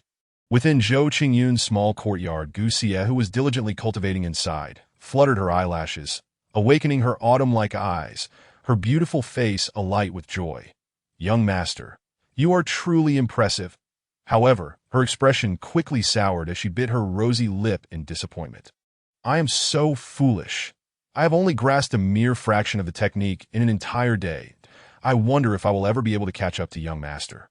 Were Zhou Qingyun to hear her lament, he would likely roll his eyes and inform her that such progress was far from slow. After all, he had the aid of the enlightenment pill during his own cultivation. Taking a deep breath, Gu Xie suppressed her frustrations and resumed her practice of the creation technique. She resolved to transform her sorrow into strength. Once she became proficient in the technique, she would be able to consume a blood essence pill to enhance her physical body. On the miscellaneous peak, within a thatched hut, a gaunt disciple sat cross-legged on a cold stone bed. Upon hearing the resounding voice, he opened his eyes, a flicker of envy crossing his features before it morphed into hostility. Zhou Qingyun had ascended to true disciple status in just about a month's time, undoubtedly having secured an extraordinary opportunity. Such individuals possess profound fortunes. If only he could seize that opportunity for himself. Breaking through to the Danyun realm would be a certainty. Moreover, that scoundrel Zhou Qingyun had also deceived Lin Fan, rendering all his previous efforts to curry favor with Lin Fan futile. I must devise a way to pay a visit to Zhou Qingyun and assess his fortune, he seethed inwardly. His name was Xiao Fan, a modern youth from Earth who had reincarnated into this world 18 years ago following a car accident. Initially believing himself to be a protagonist destined to wield power and revel in the company of beauties, he was eventually tempered by a series of setbacks. During this time, he learned of Lin Fan's exploits. Drawing upon his past life's experiences, he quickly recognized Lin Fan as the legendary son of fortune. Thus, he painstakingly gained entry into the Xianyang sect, hoping to cultivate a relationship with Lin Fan. Anticipating that when Lin Fan rose to prominence, he would lend him a hand. However, he never anticipated that Lin Fan would be usurped by Zhou Qingyun just as he awakened, leaving Xiao Fan frustrated for an extended period and harboring resentment towards Zhou Qingyun. With the cultivation level of the 6th layer of body refinement, he faced the risk of expulsion from the sect that in his moment of utter despair his system awakened a few days ago. Known as the life script system, allowing him to view the scripts of others and seize their opportunities. Utilizing this system, he plundered the fortunes of several miscellaneous disciples, advancing to the 8th layer of body refinement and temporarily evading expulsion. With the system in hand, Xiao Fan harbored grand ambitions to reach the pinnacle of power and seek revenge against Zhou Qingyun. As he contemplated this, his mood lifted considerably, and he murmured, "He is merely a fortunate child. Zhou Qingyun, do not let me catch sight of you. Otherwise, I will undoubtedly strip you of your fortune and see you fall from grace." With that, he cast aside his thoughts and immersed himself in cultivation. Determined to break through to the spirit-guiding realm and ascend to the outer gate, otherwise relying on the meager fortunes of miscellaneous disciples. He could not fathom how long it would take him to rise and trample Zhou Qingyun beneath his feet. This day would prove to be extraordinary. Numerous factions received the news of Zhou Qingyun's ascension to the position of young sect master of the Xianyang sect, that a heavy sense of gravity settled in the hearts of many. After over a century without confirming a young sect master, the Xianyang sect's sudden announcement stirred the air with an unusual scent. Many powerful factions dispatched their spies to gather intelligence on Zhou Qingyun. Upon learning that he had risen to true disciple status in merely a month's time, they were left astounded. Simultaneously, as the secret realm of the Heavenly Sun was set to open, countless individuals heightened their vigilance towards Zhou Qingyun. This day, the winds of change swept through the realm. Within the Zhou family, the patriarch Zhou Tsang, Zhou Qingyun's father, sat in a grand chair, exuding the authority of one who has long held a high position. His gaze fell upon the intelligence presented by a spy. After reading it, Zhou Tsang burst into hearty laughter. Ha ha ha! My son is indeed a prodigy, possessing the potential of a saint. Beside him stood a man clad in armor, radiating an aura of malevolence as if he had emerged from a sea of corpses. He was General Zhou Jing of the Deqian dynasty and Zhou Qingyun's third uncle. Hearing Zhou Tsang's words, Zhou Jing nodded in agreement, exclaiming, "Indeed, Qingyun's talent is terrifying. He may very well glimpse the realm of saints in the future." Zhou Tsang's smile remained undiminished as he declared, "Third brother, instruct that Qingyun's resource allocation be doubled each month. Additionally, in a few days, take Qingyun to the Qin family to finalize the marriage arrangement. This matter is of great importance, and I hope you will take care of it. Rest assured, elder brother." Chapter 20. The Secret Realm of the Heavenly Sun. Lin Fan's location: Xianyang sect, Transformation Tower, 2nd floor. Having defeated all the projections on the 1st floor, Zhou Qingyun was rewarded with a mid-grade Xian-level movement technique that a broad smile adorned his face as he eagerly left his projection behind. He looked forward to the despair of future assessment disciples when they drew his projection. After leaving his projection, Zhou Qingyun did not opt to exit, but instead ascended to the 2nd floor. Naturally, he was unaware of the events unfolding outside. That moment, he was engaged in combat with a projection radiating an icy blue light. This projection was at the early stage of the spirit god realm, its imposing presence causing the air to crackle around it. The difference between the spirit god realm and the Danyun realm was akin to heaven and earth. After inscribing the Tao patterns, the quality and concentration of one's true essence underwent a qualitative transformation. Upon breaking through to the spirit god realm, the level of existence experienced a leap. The spirit sea expanded once more, accommodating an even greater volume of true essence. Most crucially, the spirit god realm awakened the divine consciousness, allowing for meticulous observation. Even with the superior quality of the techniques and martial arts Zhou Qingyun practiced, he could only barely contend with the projection, unable to claim victory. Attempting to win through trickery in the face of the spirit god realm was nothing short of delusion, but he could only seek to overpower it through sheer force. Bang! The true essence surged, and the gale howled. Zhou Qingyun exerted all his strength, unleashing a profound finger technique that pierced through the projection. Puffing heavily, he collapsed onto the ground, panting, "Damn it, this major realm is truly not so easily crossed." At this moment, the tower spirit, who was observing from the shadows, was once again struck with astonishment. It murmured, "Although the strength of these projections is only half that of their true forms, given this one's profound foundation, he can still rival some ordinary initial stage spiritual deities." Subsequently, the tower spirit reigned in its emotions and proclaimed with authority, "Tester Zhou Qingyun, you have successfully slain an initial stage spiritual deity's projection and have been rewarded with 500 inferior spirit stones. You may choose to enter the next level or continue your challenges." Why did the tone of this voice lack the earlier coldness? Was it merely an illusion? Zhou Qingyun wore a peculiar expression. Yet he did not delve further into it. Instead, he calmly replied, "I choose to withdraw." Having already assessed his combat prowess, Zhou Qingyun saw no reason to squander more time. "As you wish." The tower spirit let out a sigh of relief. Today, it was truly astounded by Zhou Qingyun, to the point of becoming numb. As its words fell, ripples began to form in the space surrounding Zhou Qingyun, and a wave of dizziness washed over him. In the blink of an eye, he found himself outside that he felt a chill of astonishment and speculated. Is this a tear in the void caused by a formidable being of the divine bridge realm, or a teleportation array set up by a 6th grade array master? As one of the 5 major sects of the Great Qian dynasty, the foundation of the Xianyang sect was indeed extraordinary that it was now evening, and the evening glow, like fragments of gold, illuminated the Xianyang sect, adding an air of mystery to it. Congratulations, young sect master, for successfully leaving a projection on the first level.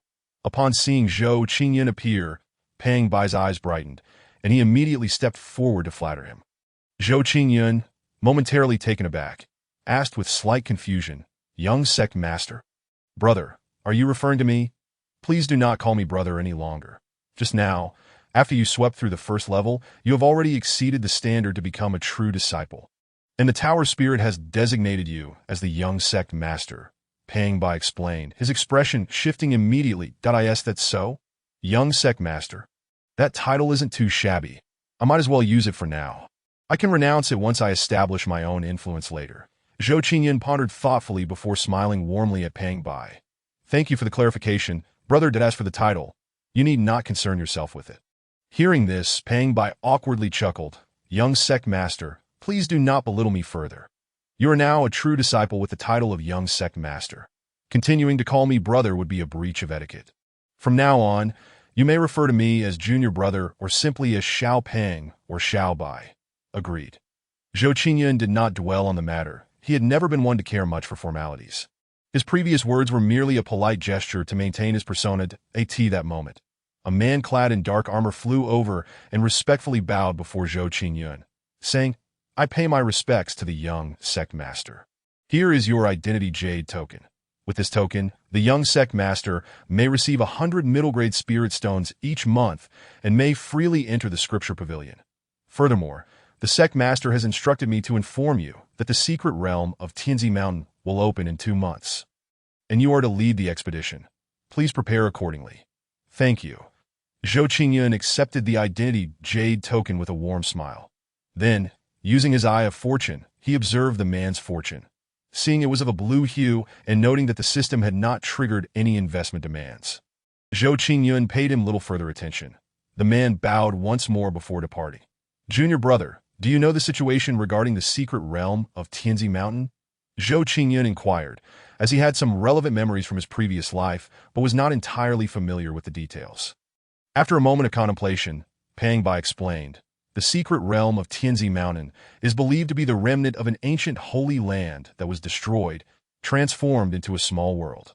It contains countless heavenly materials and treasures, as well as divine-level techniques and martial arts, and may even house sacred-level techniques and martial arts. However, the rewards come with corresponding risks.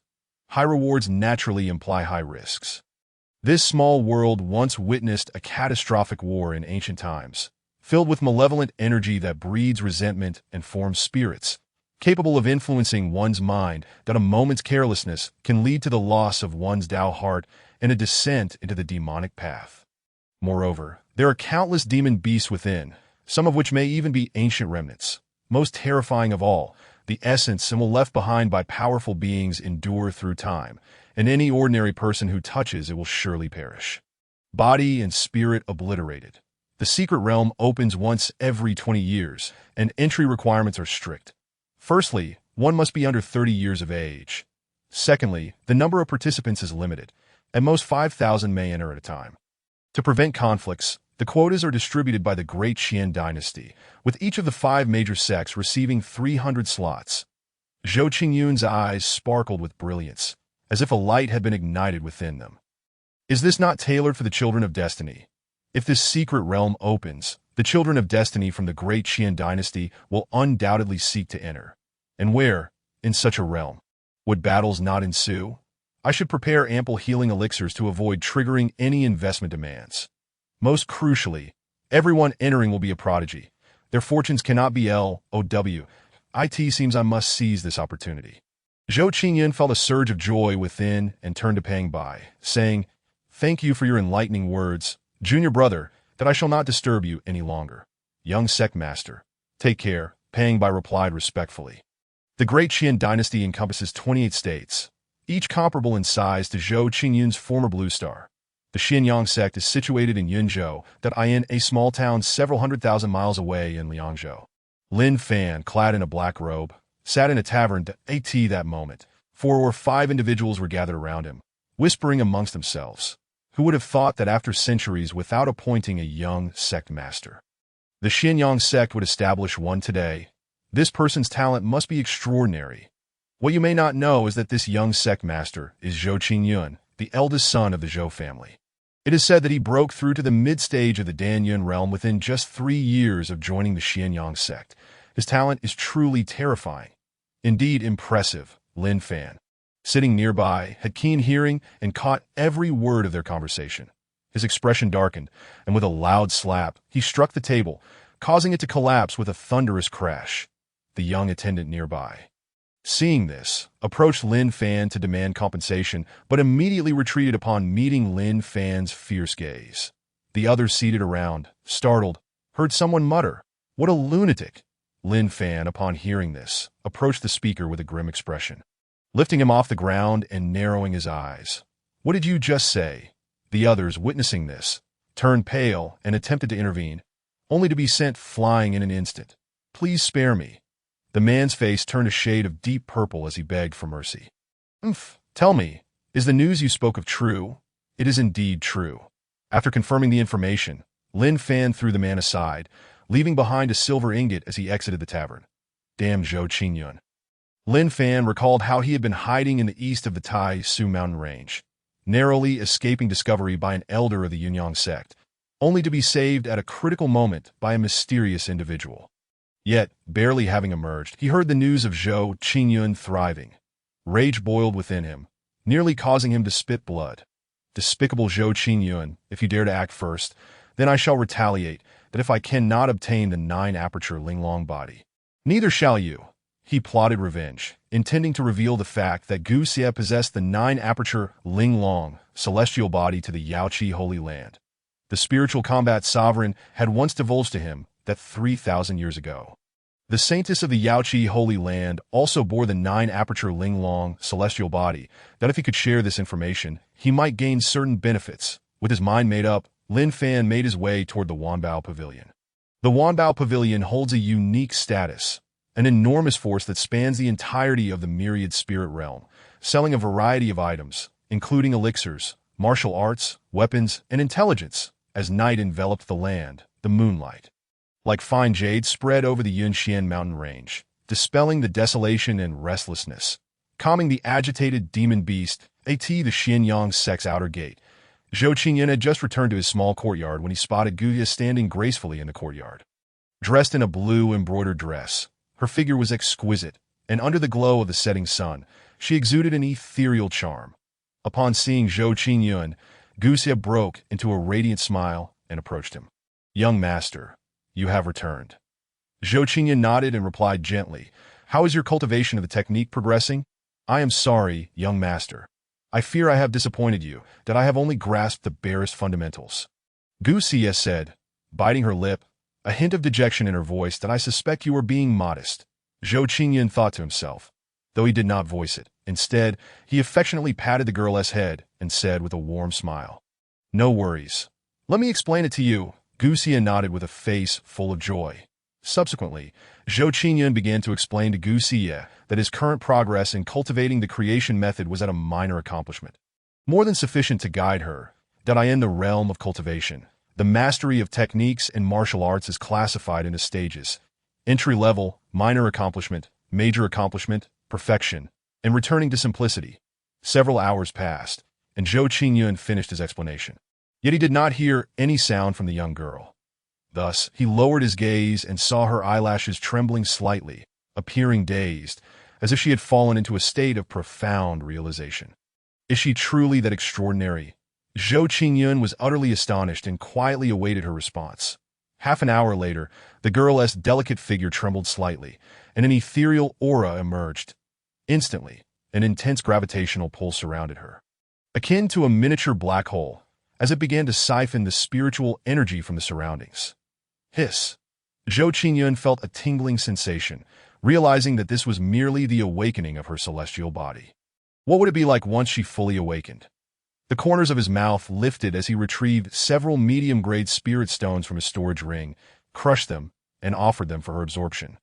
Gu Xia operated the creation method, commencing the process of refining her body with spiritual energy. Boom! A fierce gust of wind materialized, which Zhou Qingyun effortlessly dissipated, that he understood that the girl had broken through to the first level of body refinement. However, this was not the end. Her realm continued to ascend, second level of body refinement, third level of body refinement. As hours passed, Gu Xia's realm reached the fifth level of body refinement, achieving a goal that would ordinarily take an average person months or even years to attain. However, Zhou Qingyun was not overly surprised this time that he had previously given her marrow cleansing and awakening pills. She had merely been immortal before, with most of the medicinal power accumulating within her, unable to be refined. Now that she had broken through, it was only natural for her to begin the process of refinement. At this moment, as the girl broke through, her skin appeared as white as congealed fat. Alluring under the moonlight, most importantly, she emanated a mysterious aura, pure and noble. System is Xia's 9 orifices exquisite celestial body awakening. Zhou Qingyun inquired uncertainly. Yes, host, as Gu Xia breaks through, her body begins to absorb the awakening pill, and the 9 orifices exquisite celestial body is gradually awakening. The system calmly explained. How long until the awakening is complete? Zhou Qingyun furrowed his brow and asked. Approximately 10 days. Zhou Qingyun let out a sigh of relief. That time frame was not too long to this moment. The girl opened her spring-like eyes and joyfully exclaimed to Zhou Qingyun, Young master, I have entered the entry level of the creation method. Not only that, but you should carefully sense your cultivation level. Zhou Qingyun's handsome face was filled with a smile.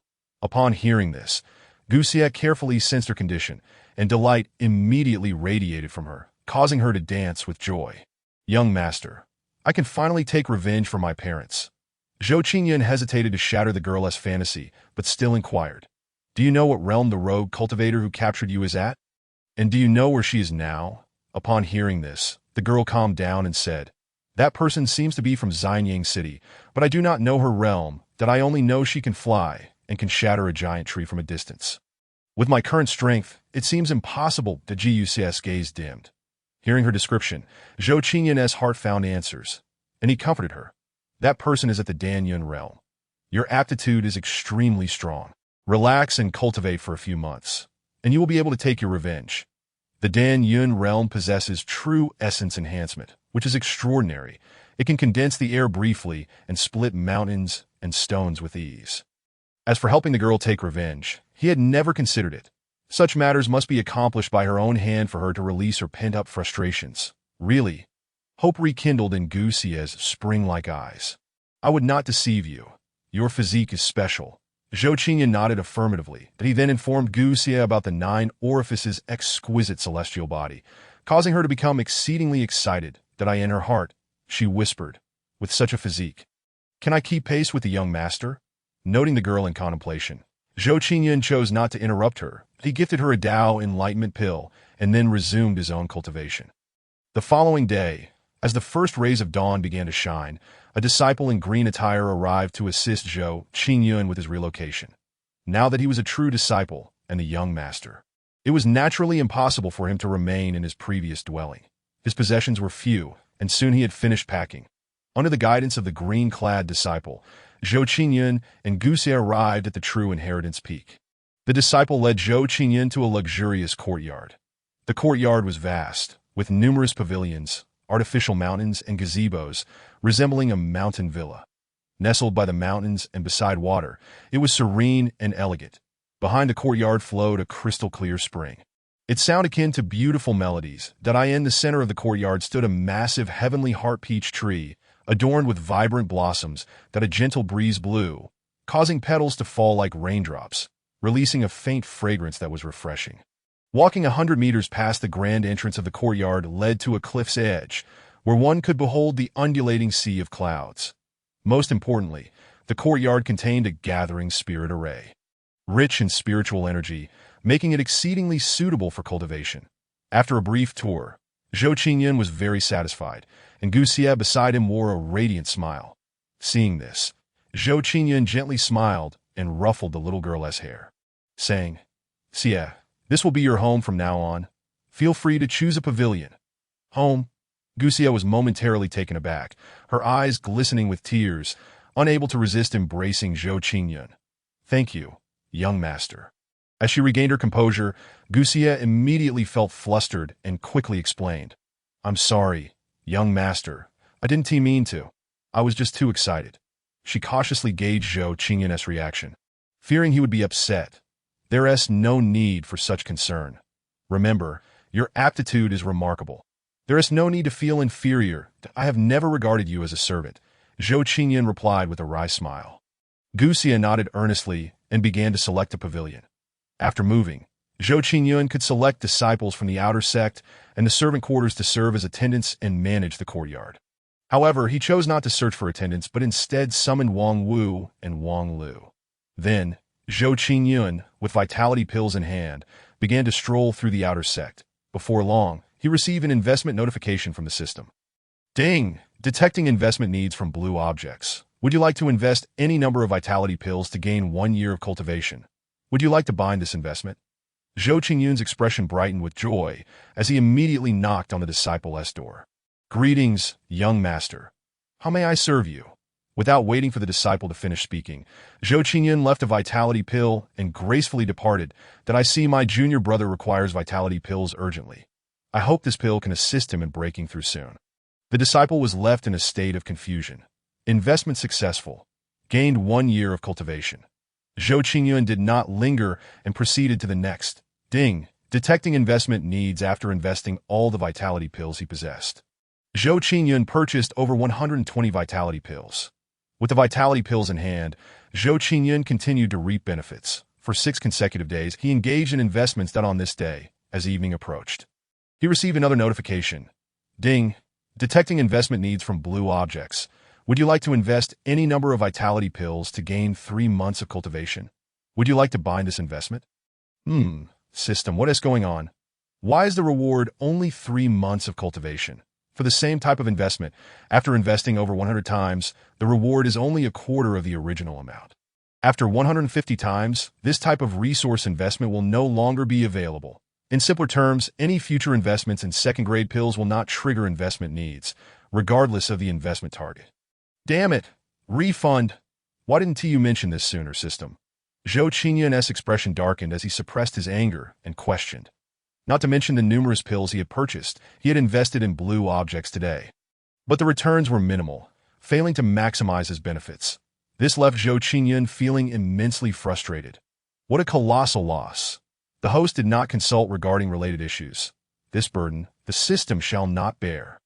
How foolish. He had thought he discovered a bug in the system, only to find a trap waiting for him. Glancing at the sky, Zhou Qingyun lost interest in further investments and promptly returned to his residence.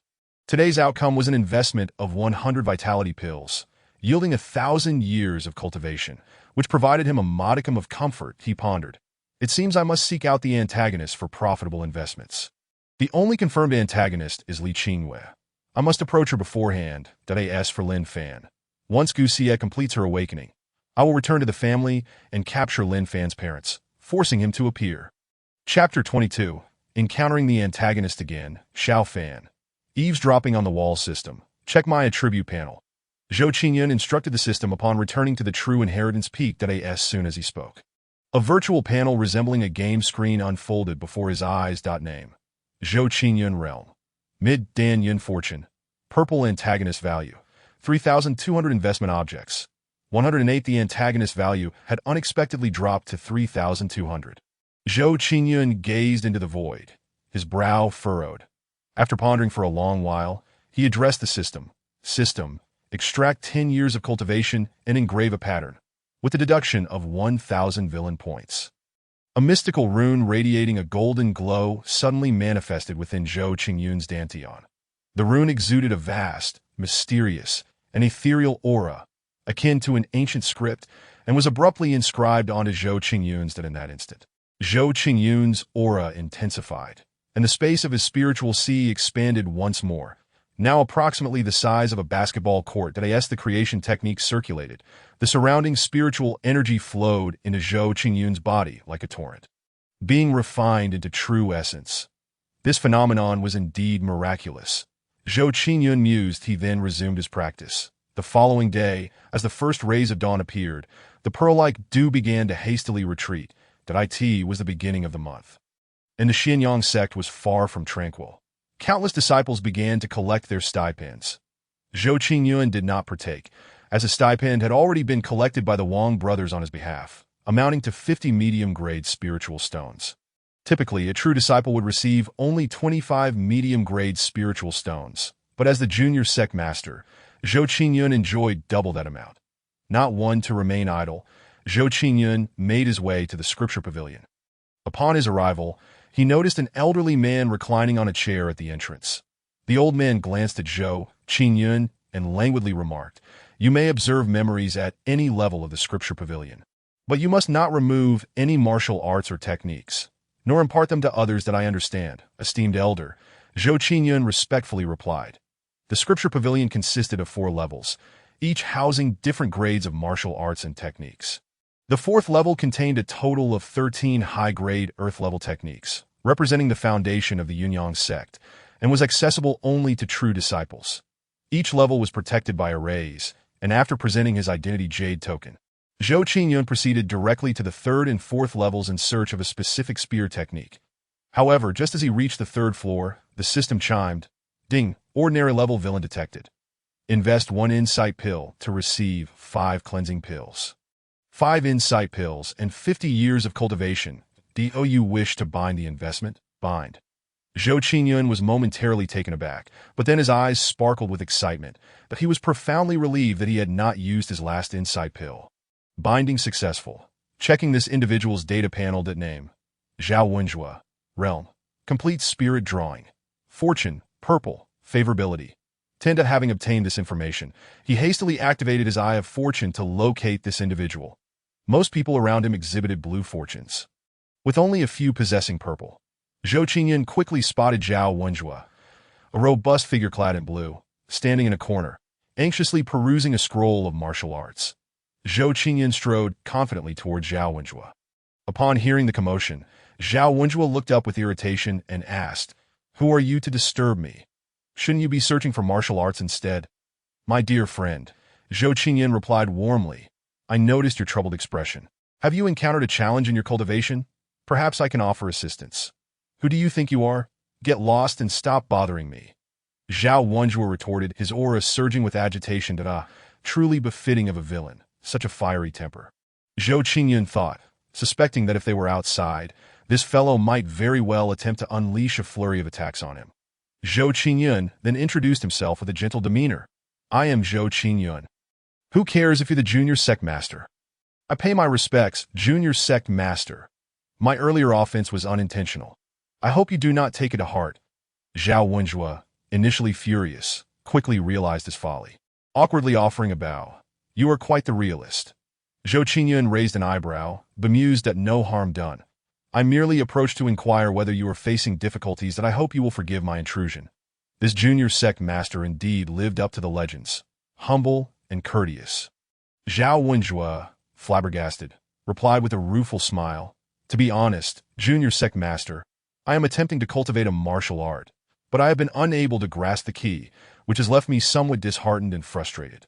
Inadvertently venting my ire at you. Upon hearing this, Zhou Qingyun's eyes gleamed, and he produced an insight pill, stating, "This is an insight pill. It may assist you in your endeavors." An insight pill? The legendary insight pill. I have long heard of the junior sect master's great benevolence and gentlemanly demeanor, and now I see it is indeed true. Zhao Wenjue was utterly astonished, his feelings a tumultuous mix of admiration for Zhou Qingyun's generosity, desire for the insight pill, and the remnants of rationality. Ultimately, reason prevailed over greed, and Zhao Wenjue solemnly replied, "Junior sect master, this is far too precious. I implore you to retract your gift." He recalled that 2 years ago, the Wanbao Pavilion auctioned off an insight pill for a staggering 6,000 medium-grade spiritual stones, that he understood the principle of no gain without effort. "Since I offered it to you, retracting is not an option." However, if you truly feel uncomfortable accepting it, you may accompany me and assist with some tasks. Zhou Qingyun said, his gaze filled with appreciation as he extended an olive branch to Zhao Wenjue. Seemingly struck by a thought, he added, of course, rest assured, I will not compel you to engage in any unethical endeavors. Zhao Wenjue was taken aback, contemplating for a moment before solemnly declaring, it would be my honor to accompany the junior sect master. He bowed deeply and carefully accepted the pill. Ding! Congratulations, host, on a successful investment.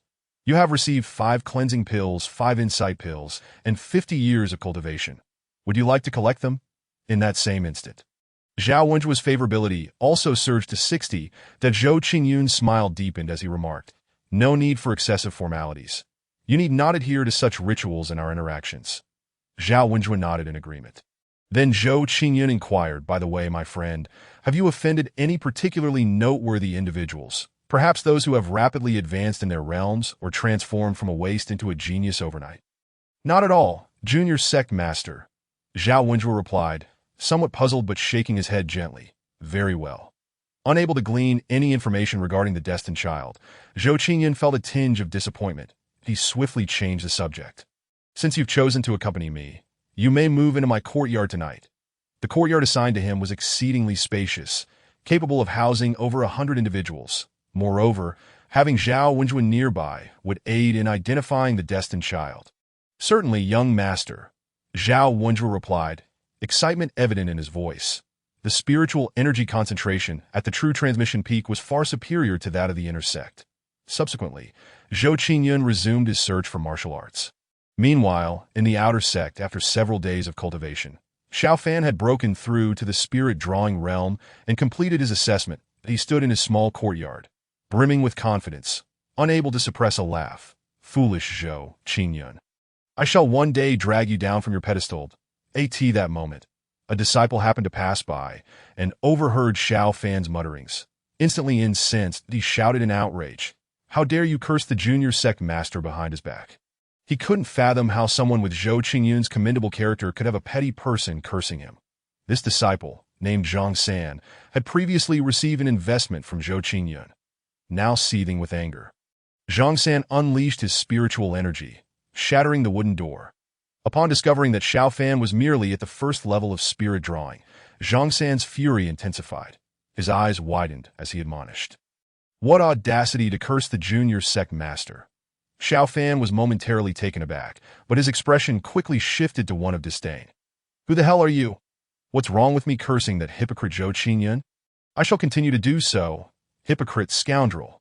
Before he could finish, Zhang San made his move. Xiao Fan's expression shifted as he realized that fighting among disciples was strictly forbidden. Had this person lost his mind? However, there was no time for contemplation. He immediately activated his spiritual energy to counterattack. Although Zhang San was at the 3rd level of spirit drawing, Xiao Fan was the destined child. Battling beyond one's level was as effortless as eating or drinking. Before long, Zhang San was defeated. You lack strength, yet have the audacity to meddle. Xiao Fan scoffed. Zhang San's face darkened, and taking a deep breath, he bellowed, someone come. There is a person here who slanders the junior sect master. His voice, infused with spiritual energy, carried far and wide. Xiao Fan remained unfazed, still wearing a mocking smile as he looked at Zhang San. Fool! Do you think anyone would be like you, so keen on meddling in others' affairs? With that, he playfully patted Zhang San's cheek. Chapter 23. The Unfortunate Xiao Fan and Gu Xie's Life, Script Seeking Death. Li Ming, Lu Si, and others, who were in the midst of their training, suddenly opened their eyes with grim expressions and rushed out. Simultaneously, several outer sect disciples who had previously benefited from Zhou Qingyun also hurried to the scene at that moment. Xiao Fan was still feeling cocky. I just can't understand what sort of charm Zhou Qingyun possesses to make you go to such lengths for him. Before he could finish, he sensed a wave of killing intent. Crack. Xiao Fan stiffly turned his head and was met with a large group of individuals, all staring at him with murderous expressions. Zhang San, lying on the ground, brightened and cried out, brothers and sisters, this is the one who has been slandering our senior brother, calling him a hypocrite and a scoundrel. Anger surged in the eyes of the crowd. Everyone, misunderstandings abound. Let me explain. Xiao Fan exclaimed, near tears in his desperation. Beat him. Li Ming, filled with fury, shouted amidst the crowd that in an instant, a group of individuals, faces contorted with malevolence, charged directly towards Xiao Fan. Bang! Although Xiao Fan possessed formidable combat prowess, he was no match for the sheer number of assailants. Overwhelmed, he was swiftly beaten to a pulp.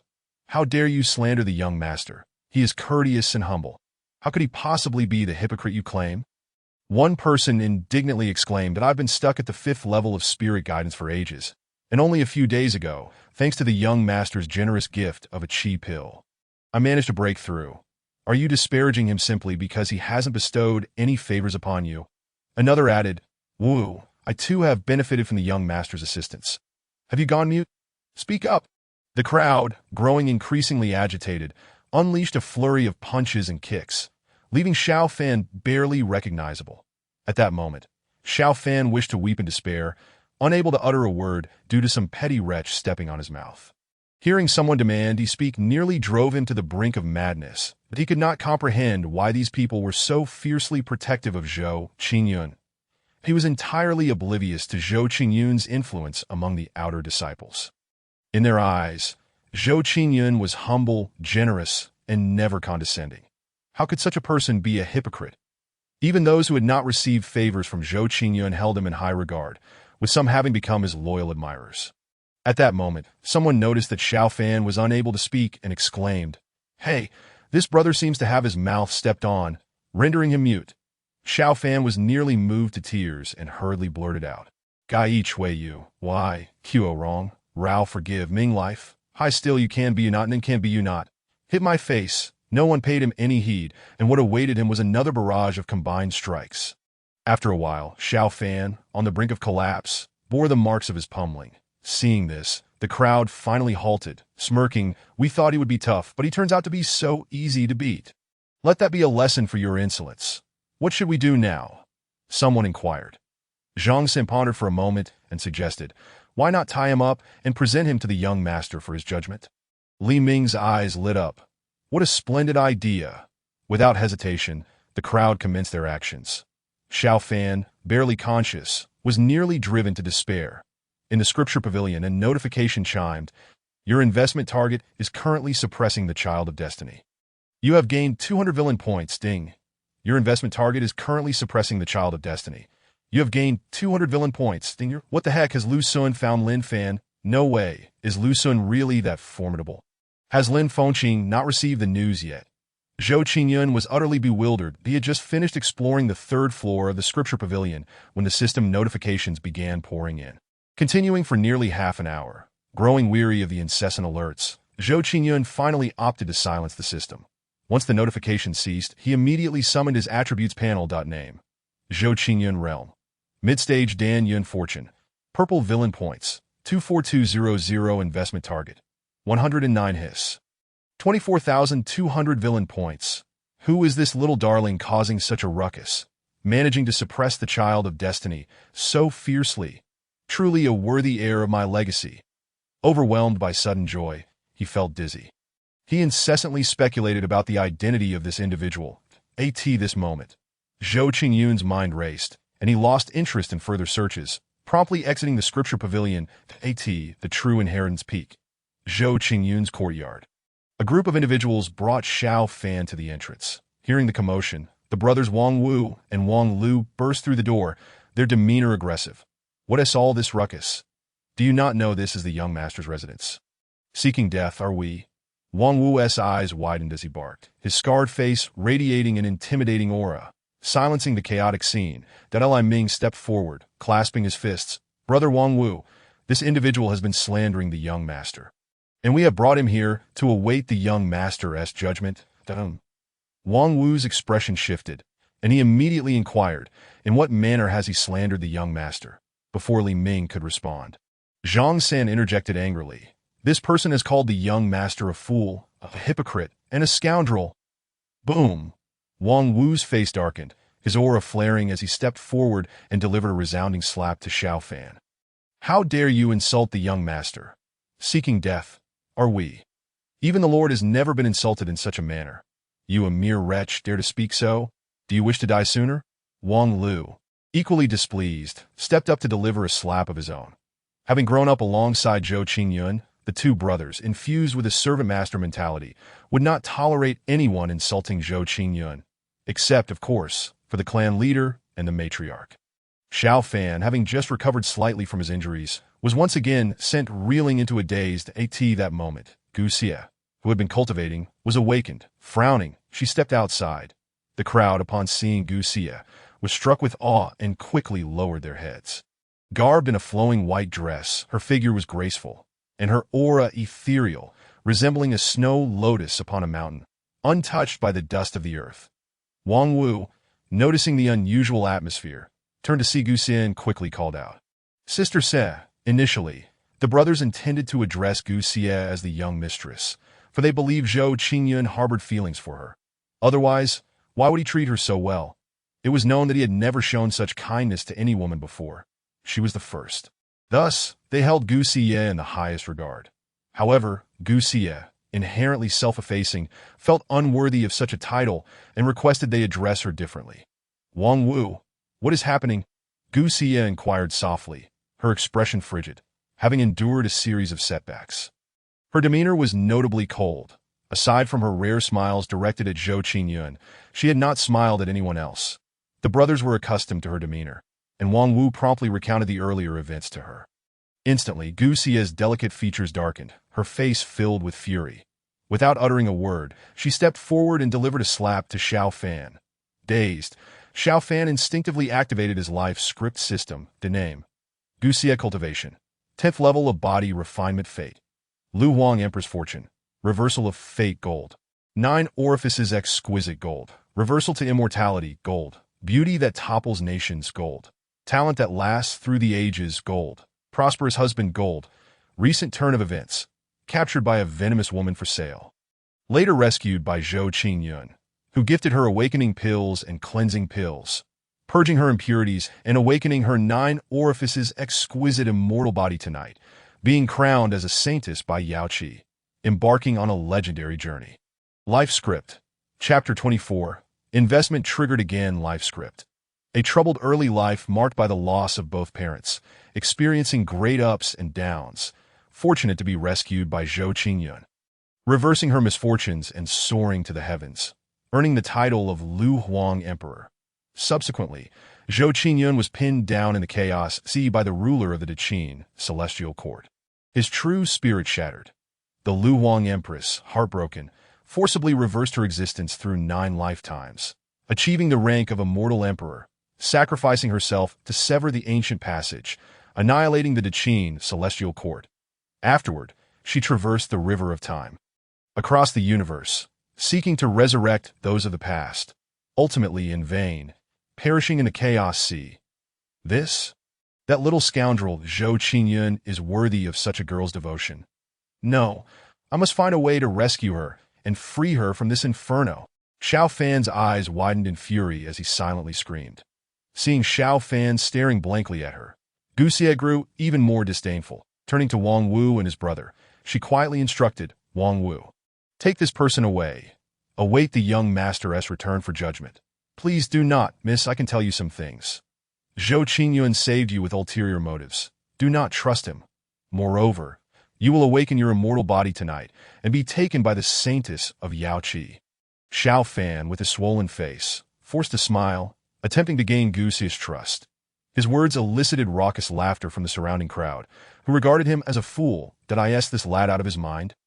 Yao Qi, why not claim the Holy Spirit Palace while you're at it? To draw attention, he truly spared no effort. The Holy Land is the pinnacle of all forces, transcending all others. How could a saintess from such a place possibly appear in a location like this? Thus, no one believed him. That I in stark contrast to the others. Gu Xie's expression turned icy. She did not understand how Xiao Fan knew of her condition, that as for becoming a saintess in some holy land. She would not entertain the notion, unless Zhou Qingyun could also go. You little brat, stop acting insane. Wang Wu once again slapped Xiao Fan before dragging him towards the basement. Seeing this, Wang Lu hurriedly stepped forward, saying, "Thank you all for your righteous words. When the young master returns, I will report the truth." Upon hearing Wang Lu's farewells, the crowd discreetly departed. Shortly after their exit, Zhou Qingyun's tall figure appeared at the entrance of the courtyard. Upon his return, he noticed Gu Xie standing at the door, her delicate brows furrowed in contemplation, tinged with a hint of worry. "Sir, what troubles you?" Zhou Qingyun inquired, a note of confusion in his voice. At that moment, Gu Xie, having heard the commotion, looked up and her eyes sparkled with joy upon seeing him. She broke into a smile, exclaiming, "Young master, you have returned." Just a moment ago, Gu Xie proceeded to explain the events that had transpired. At her words, Zhou Qingyun's heart skipped a beat. Could it be that this individual was indeed a child of destiny? Then, Gu Xie continued, "That person is aware of my constitution, and he mentioned that it would awaken tonight, and that I would be taken to the Yaoqi sacred ground to be enshrined as a saintess." As she spoke, a chill enveloped her fair face, her silver teeth biting into her lip. Anxiety evident as she feared being taken away. Upon hearing this, Zhou Qingyun's thoughts raced, and he promptly consulted the system. "Will Xie's medicinal power be fully refined tonight, leading to her awakening?" "Yes," came the reply. With this affirmation, Zhou Qingyun was nearly certain that the individual in question was indeed a child of destiny, possessing foresight akin to a prophetic system. That a glint of resolve flickered in his eyes as he silently mused. Fortunately, this person has walked into a trap. Otherwise, should he rise to power, he would prove exceedingly difficult to contend with. Yet he pondered, how did the Yaoqi sacred ground become aware of Xie? Could it be Lin Fan? After a moment of contemplation, Zhou Qingyun resolved to reveal the truth to Gu Xie. "Xie, what that person stated is highly likely to be true." Instantly, Gu Xie's complexion drained of color, and she hastily replied, "Young master, if I do not cultivate, will my constitution still awaken? I do not wish to leave you." Zhou Qingyun fell into silence for a moment before shaking his head. Without cultivation, the awakening would merely be delayed. Yet it would still occur. Moreover, if Lin Fan had divulged any information, the Yaoqi sacred ground was likely targeting Gu Xie directly. However, to ascend as a saintess in the sacred ground could also be a blessing for the young girl. With this thought, Zhou Qingyun devised a plan and comforted her. "Do you not desire to avenge your parents with your own hands? If you refrain from cultivating, in merely a century, you would be nothing but a pile of bones. While I endure through the ages, imperishable, would you accept such a fate? Moreover, your journey to the sacred ground may not be entirely unfavorable. Given your aptitude, you shall soon achieve remarkable progress, and perhaps I may seek you out again in the future. Most importantly, with the authority of the sacred ground, even if you wish to resist, my current strength is insufficient to contend with them." With a gentle sigh, Zhou Qingyun expressed his rational and pragmatic stance. If Gu Xie chose not to cultivate and remained a mere ornament, he would likely not permit her to accompany him, as his previous investments would be in vain. To at his words, Gu Xie steadied her emotions, took a deep breath, and nodded earnestly. "I will heed your counsel." Their brief parting was merely a precursor to a more fortuitous reunion. "Do not fret, Xie. We shall meet again, though the timing remains uncertain. For now, focus on your cultivation and awakening your constitution, so you may seize greater benefits and wield more influence." Zhou Qingyun affectionately ruffled the girl's hair. Despite this, a shadow of sadness lingered within Gu Xie, prompting her to instinctively embrace Zhou Qingyun. That he remained silent, allowing her to hold him, understanding that her heart was likely clouded with confusion and sorrow. After all, she had finally found a sense of belonging, yet now faced the prospect of departure. However, Gu Xie soon regained her composure, her lovely face paling as she hurriedly explained, "Young master, I did not mean to offend." Recalling her earlier actions, her voice dwindled to a whisper. "No harm done." Zhou Qingyun chuckled helplessly. "That I in an instant." Gu Xie lifted her head, resolutely nodding. "Thank you, young master, that I shall proceed with my cultivation and strive to meet you as soon as possible." Zhou Qingyun inclined his head slightly. And soon after, Gu Xie departed, burying her sorrow deep within her heart. Zhou Qingyun, meanwhile, did not remain idle. He made his way to the underground chamber where Xiao Fan was imprisoned. This place was dark and damp, illuminated only by flickering candlelight. That moment, Xiao Fan was battered and bruised, yet Wang Wu and Wang Lu continued to torment him. Ding, detecting a legendary child of destiny. Would you like to bind?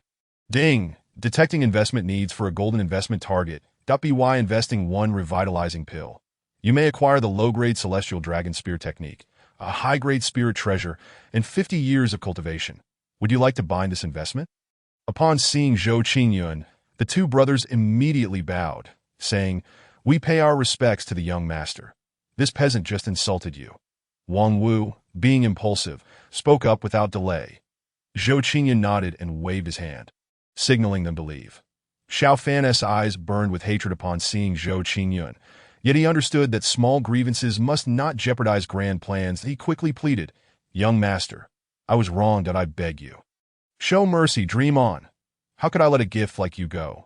Zhou Qingyun replied without hesitation, his demeanor seemingly affable. "I remember we have no enmity, do we? Why do you harbor such animosity towards me?" Zhou Qingyun found himself perplexed by this sentiment. Was it merely because he bore the mantle of the antagonist? Nonsense. Suddenly, Xiao Fan's mind short-circuited, having never anticipated that Zhou Qingyun's first words would be so perplexing. Is hatred not warranted by reason? Xiao Fan retorted, frustrated. He could not confess to Zhou Qingyun that his resentment stemmed from being unable to take advantage of Lin Fan's absence, which had left him feeling quite disgruntled. Acknowledging his connection to Lin Fan would be tantamount to courting death, given the sect's current pursuit of him. Clearly, you are one who will not weep until you see the coffin. Zhou Qingyun raised an eyebrow. His current villain points were merely over 20,000, insufficient to bind Xiao Fan. Thus, he would have to extract his benefits elsewhere. Immediately, Zhou Qingyun retrieved a revitalizing pill from his storage ring, remarking meaningfully, "Here, take this pill first." With his true essence enveloping the pill, he forcibly pried open Xiao Fan's mouth. Xiao Fan's expression shifted dramatically, fearing it was poison, and he began to struggle, stammering, "Young master, spare me, I'll talk." Zhou Qingyun remained silent, using his true essence to assist Xiao Fan in refining the pill. Before long, Xiao Fan's injuries visibly healed, and he gazed at Zhou Qingyun with a peculiar expression. "I heard the young master is a benevolent soul, fond of distributing gifts. Could it be true?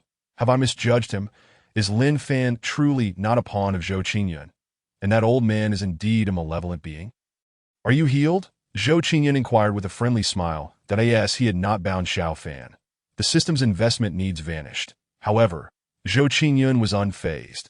He had grasped the principles of investment and had ways to restore the investment requirements. Xiao Fan instinctively replied, "I'm healed." "Excellent." Zhou Qingyun's smile widened.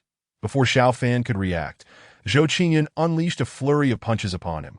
Bang, bang, ding. Congratulations to the host for subduing a legendary child of destiny. Earning 1,000 villain points. Indeed, it was effective. Zhou Qingyun's handsome face broke into a smile as he continued to pummel Xiao Fan. Ding. Congratulations to the host for subduing a legendary child of destiny. Earning 1,000 villain points. Pfft. Xiao Fan spat out a mouthful of blood. Utterly bewildered, he could not comprehend why, after being healed, Zhou Qingyun would still choose to beat him. Was he merely seeking to torment him? This scoundrel was undoubtedly a petty person. Damn, that hurts. Before long, Xiao Fan emitted a wail of agony. Crack. A sound akin to bones fracturing echoed, and Xiao Fan lost consciousness in an instant. Once Xiao Fan lost consciousness, he ceased to provide villain points.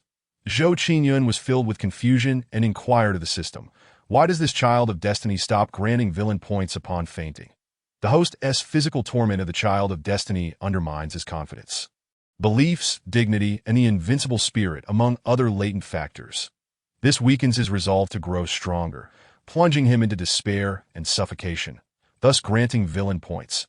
When he loses consciousness, he cannot be influenced, and therefore no further villain points can be acquired. Friendly reminder. Once the despair of the child of destiny reaches a certain threshold, villain points will no longer be awarded. Conversely, this could lead to his corruption, casting him into oblivion, resulting in abandonment by the heavens, stripping him of his status as a child of destiny. Such a method will also diminish his fortune. Furthermore, the host's appropriation of the child of destiny's opportunities serves to undermine his luck, similarly yielding villain points. Friendly reminder. A decrease in fortune will lead to a gradual reduction in acquired villain points. Zhou Qingyun understood clearly that he then looked down at the unconscious Xiao Fan. Smirking, truly not resilient, that he then summoned his attribute panel.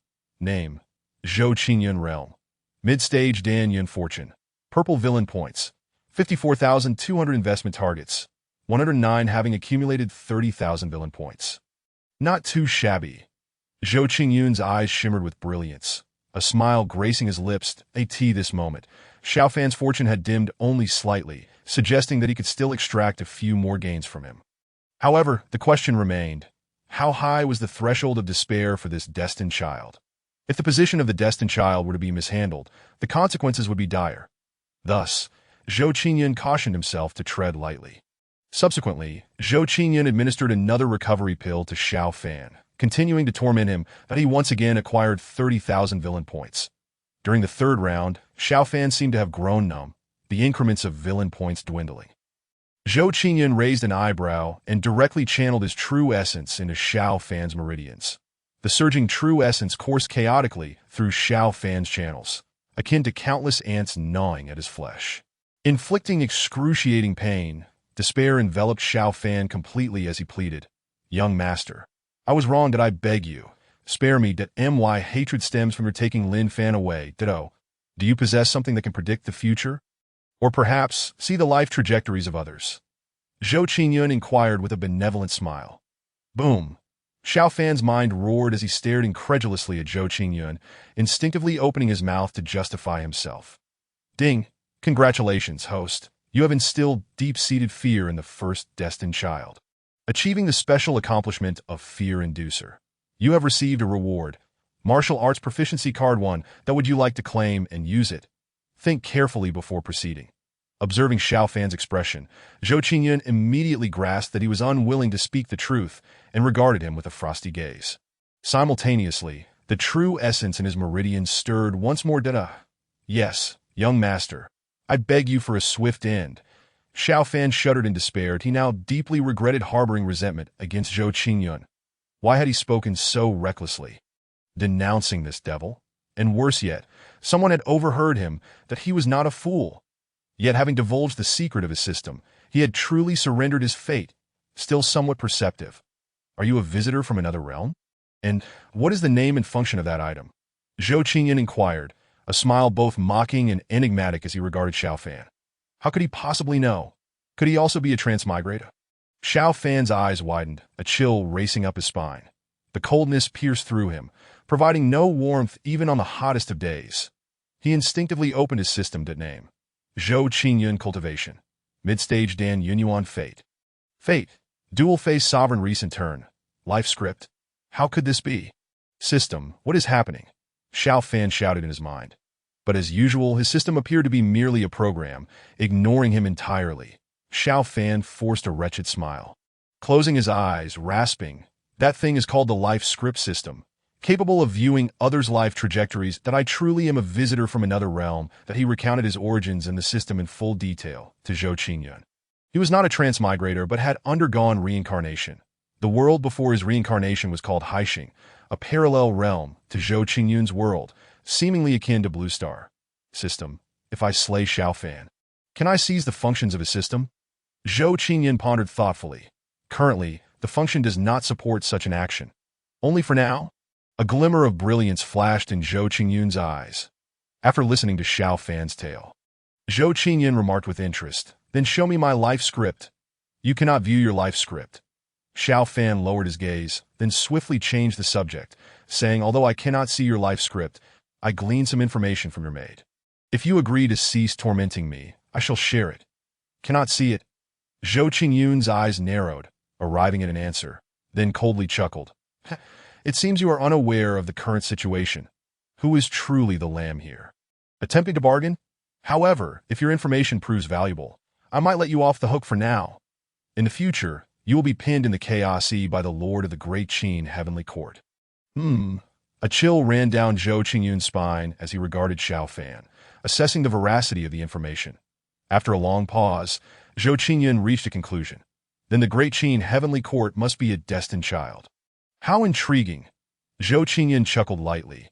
Choosing not to continue tormenting Xiao Fan, it was not out of a sense of duty. Rather, he noticed Xiao Fan was on the verge of breaking down, and he did not wish to exhaust all potential, leading to Xiao Fan's complete collapse and darkening. Currently, Xiao Fan served as an excellent tool, one that could be utilized in the future when confronting villains, allowing them to read their scripts. Moreover, the system had already alerted him that Gu Xie was on the verge of awakening. Thereafter, he bound the system to Xiaofan. When he administered the recovery pill, fear once again gripped Xiaofan. Ding. Investment successful. Congratulations, host, for acquiring the low-grade heavenly martial art, Songlong Spear Technique, a high-grade spiritual treasure, Spirit Mask. In 50 years of cultivation, would you like to claim it? No sealing Xiaofan's meridians. Zhou Qingyun stepped outside in an instant. Within Gu Xie's loft, a brilliant light emerged, akin to the sun descending, radiating with resplendence. Simultaneously, a powerful wave surged, sweeping the surrounding spiritual energy the awakening imminent. Zhou Qingyun's gaze flickered. Chapter 26.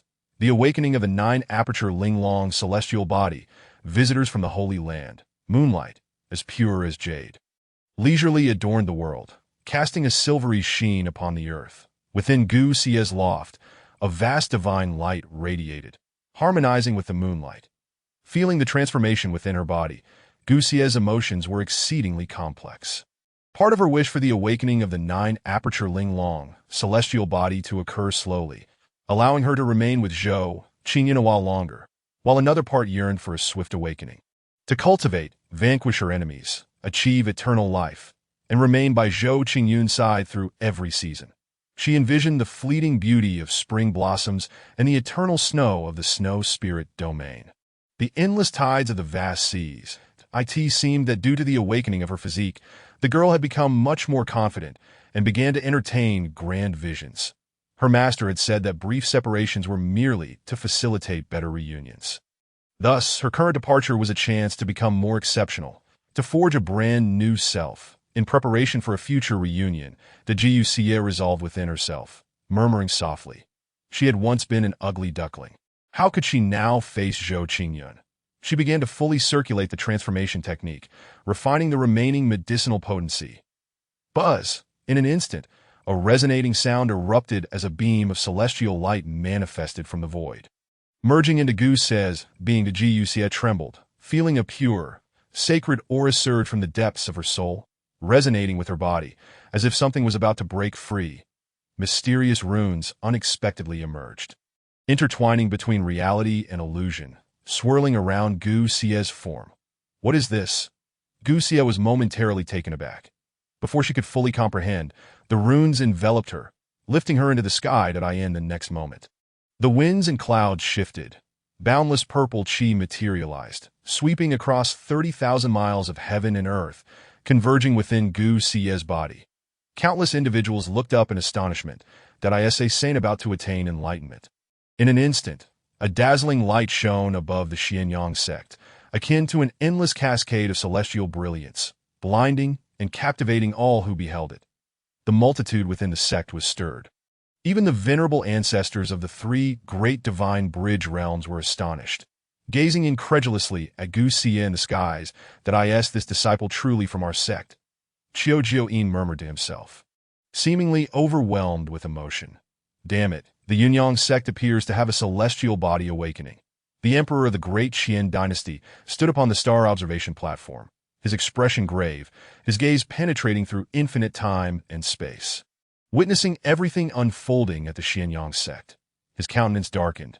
The sects and families had a natural enmity, and every generation of emperors had aimed to eradicate the sects and families.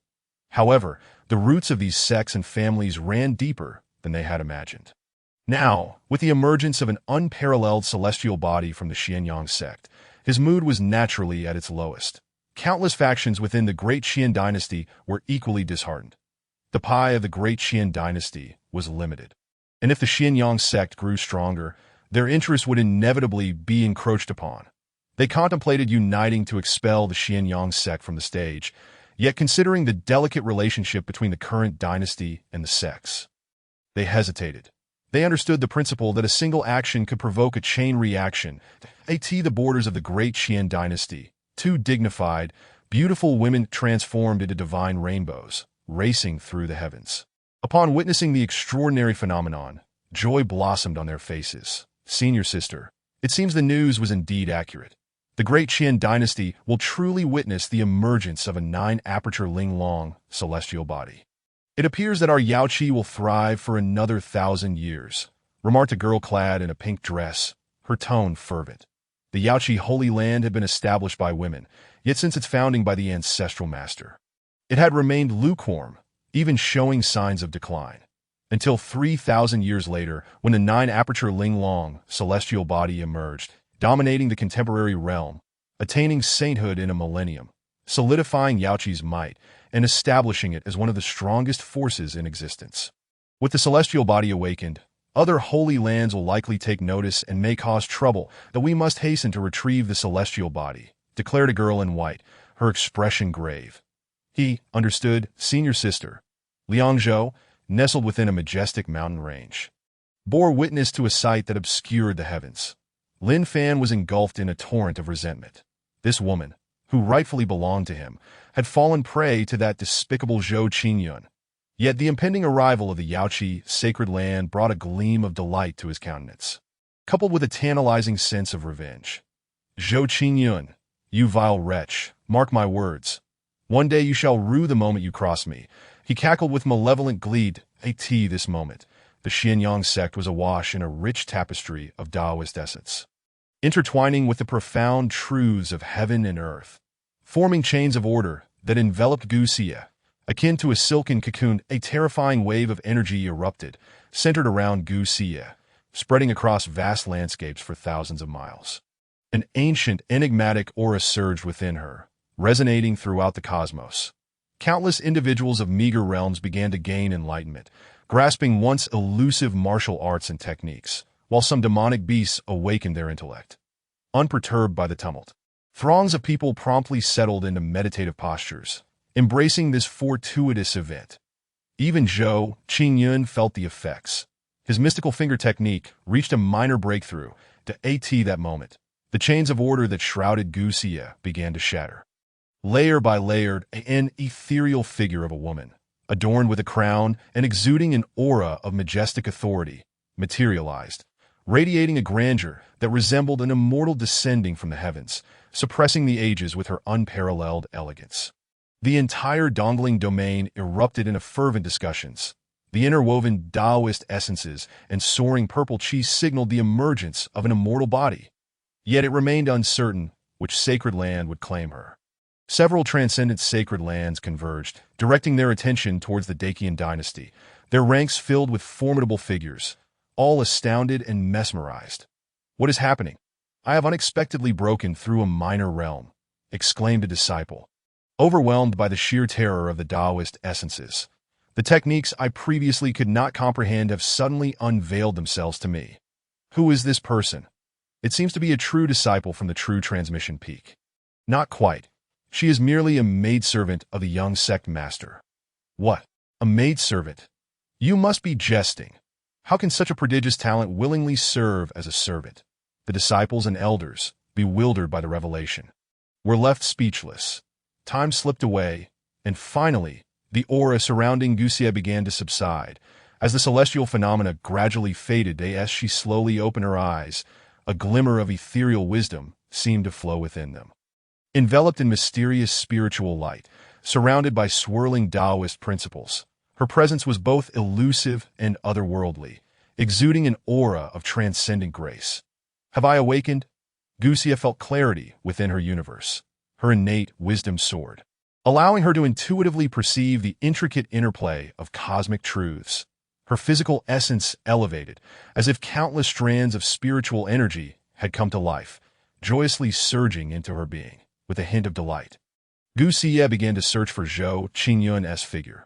Lowering her gaze, she spotted him, wearing a gentle smile. Rushing to his side, she exclaimed, "Young master, I have awakened." Zhou Qingyun regarded the girl enveloped in spiritual light with a peculiar expression. "Not only have you awakened, but you have also advanced to the mid-stage of the Danyun realm. Truly, the disparity between individuals is staggering." "Ah!" Gu Xie gasped in astonishment as she instinctively sought to comprehend the changes within herself, quickly realizing the extraordinary nature of her transformation. Just then, 3 elderly figures and a middle-aged man materialized out of thin air, each emanating an overwhelming presence. The three elders were the esteemed ancestors of the Yang sect, while the middle-aged figure was the sect leader, Qiu Jiuyin. Upon seeing Gu Xie, their faces broke into smiles that a kindly elder remarked, "Fear not, young lady, that we are the ancestors of the Xianyang sect, seeking to take you as our disciple. What say you?" Confused and unfamiliar with such an experience, Gu Xie instinctively moved closer to Zhou Qingyun, blurting out, "I shall heed the young master." Upon hearing this, the three figures exchanged odd glances, silently acknowledging Zhou Qingyun before ultimately turning their attention to Qiu Jiuyin. With a wry smile, Qiu Jiuyin commented, "Young sect master, it appears," but before he could finish, a cold voice resonated from the heavens that I asked the sect leader of the Xianyang sect present. "We are the elders of the Yaoqi sacred land, inquiring if your esteemed sect's immortal body disciple would be willing to join us at Yaoqi." Two women, exuding regal energy and surrounded by fragments of laws, approached with an air of authority, their presence formidable and inscrutable that half-saints. The three elder ancestors and Qiu Jiuyin's expressions shifted dramatically, their faces paling at the unexpected arrival of two semi-saint figures. They had anticipated visitors from the sacred lands, but never expected them to arrive so swiftly, let alone with two half-saints in tow. The Xianyang sect had no half-saints to counter this presence. Despair washed over them as their gazes turned to Zhou Qingyun. "Honorable elders, we should allow Xie to join the sacred land, and if she remains here, other sacred lands will undoubtedly come for her as well. Let us meet with the two elders from the sacred land. Perhaps we can leave a favorable impression," Zhou Qingyun suggested with an amiable smile to at that moment. Gu Xie, anxiously clutching the hem of her garment, felt a wave of unease. Zhou Qingyun promptly held her hand, alleviating her tension. The others shared a resigned smile, nodding in agreement with Zhou Qingyun's proposal. The Yaoqi sacred land was known for its gentle dealings, not as domineering as other sacred lands. The fact that they had not forcefully taken the person already displayed considerable respect. Chapter 27. The young lady's bargaining and departure, unaware that the two envoys had traveled a great distance without being welcomed. Qiu Jiuyin approached the two women in midair, politely stating, "I apologize for the oversight. I am Qiu Jiuyin. It is we who have intruded," replied one of the women. "I am Lian Yuru, and this is Yin Mingzhu, both elders of the Yaoqi sacred land, that we shall not beat around the bush. We have come today for the awakened immortal body disciple, that I trust the sect leader is aware of the unparalleled potential of such a being. Given your sect's capabilities, it would be prudent to allow her to join the Yaoqi sacred land and forge a harmonious bond." Lian Yuru, with her striking presence and snow-white attire, spoke earnestly. The two envoys misunderstood, as Qiu Jiuyin responded, "The awakened immortal body does not belong to our sect's disciple. Rather, she is the maidservant of our young sect master." "What?" Both Lian Yuru and Yin Mingzhu's expressions shifted dramatically. This Xianyang sect is truly foolish. The young sect master must be a second-generation heir, yet he has taken an immortal body as a maidservant. Even if the immortal body has not awakened, her innate talent must still be considerable. At that moment, Zhou Qingyun held Gu Xie's delicate hand. Rising into the air with utmost respect, "I pay my respects to the esteemed elders that I ask for the three elder ancestors. They remain within the sect that I ask she indeed the one with the awakened immortal body." Lian Yuru sensed Gu Xie's aura and had her answer, yet she couldn't resist asking. Zhou Qingyun nodded affirmatively. Yin Mingzhu's expression lit up with joy. "Greetings, young lady. I am Yin Mingzhu, an elder of the Yaoqi sacred land. You possess the 9-aperture Linglong immortal body, a talent of unparalleled excellence, a natural vessel for cultivation. Would you be willing to join me in the sacred land for training? Upon your arrival, you shall be directly accepted as a disciple by our holy master and bestowed the title of Holy Maiden, enjoying the finest resources. Moreover, our holy master also possesses the 9-aperture Linglong immortal body, and her guidance will undoubtedly yield immense benefits." Though her demeanor was carefree, she felt a twinge of nervousness before Gu Xie, fearing rejection. Although they could forcibly bring her to the sacred land, it would breed resentment and a lack of belonging in the future. "Saint Maiden?" Qiu Jiuyin gasped. Feeling increasingly frustrated, Gu Xie had awakened too abruptly, leaving no time for remedial measures. However, the sole consolation for Qiu Jiuyin was the profound bond between Zhou Qingyun and Gu Xie, since Zhou Qingyun was the young sect master of the Xianyang sect. It implied a connection between Gu Xie and the sect as well. Indeed, wisdom comes with age. The tower spirit ancestor foresaw this. Gu Xie responded, I am willing, but I have 3 conditions. Having prepared for this moment and feeling secure with Zhou Qingyun by her side, Gu Xie's nervousness dissipated, and she spoke softly. Yan Mingzhu and Lian Yuru both breathed sighs of relief. As long as she was willing to accompany them, they were content. Yan Mingzhu hastily inquired, What are your conditions? Surely you don't mean to have us discipline that young man. She mused, noting Zhou Qingyun's formidable presence and the crimson flame spirit body he possessed, which made him comparable to an outer sect disciple. Explaining his position as the young sect master of the Xianyang sect, she assessed Zhou Qingyun. Sympathy filled her expression. What is with that look? Zhou Qingyun pondered. The elder exuded an air of unreliability. And Gu Xie also noticed the peculiar gaze of Yan Mingzhu, causing her eyes to chill instantly. With a stoic expression, she stated, The first condition is that you must surrender all the storage rings on your persons to the young master. The second condition is that once I enter the sacred land, you shall not restrict my freedom. The third condition is that upon my departure, I must be allowed to eliminate a certain individual. And you shall not interfere that, of course, should you refuse, I am still willing to join the sacred land, but I shall harbor no sense of belonging to it that Lian Yueru and Yan Mingzhu's expressions froze. While Qiu Jiuyin felt an overwhelming joy in his heart that he lowered his head, fearful that the 2 women would notice his unusual demeanor. Even Zhou Qingyun was taken aback. He had just been contemplating how to gain some advantages when the young girl had preemptively struck a hard bargain. He looked at the 2 with anticipation and offered a warm smile, said, Do not act recklessly. The 2 elders have arrived in haste and likely did not bring any treasures with them. How could you put them in a difficult position? His smile was gentle, as if he genuinely wished to extricate them from their predicament. After a deep breath, Lian Yueru cast a solemn glance at Zhou Qingyun and cautiously replied, I agree to all 3 conditions, young lady. But the second condition requires modification. Your cultivation must reach the divine passage realm before you may move freely. Beside her, Yan Mingzhu's expression shifted dramatically, and she hurriedly transmitted a message to Lian Yueru, Senior sister, this cannot be. Silence. We have lingered too long here. Soon, others from the sacred lands will arrive. Lian Yueru interrupted. Yan Mingzhu's heart bled at the thought. Her storage ring contained a 7th-grade elixir, the life and death mysterious pill. It was all this detestable young man's fault. Did I ask for the techniques, martial arts, spirit stones, and other items? She was not overly concerned. Very well, Gu Xie said with a slight furrow of her brow. But she ultimately acquiesced.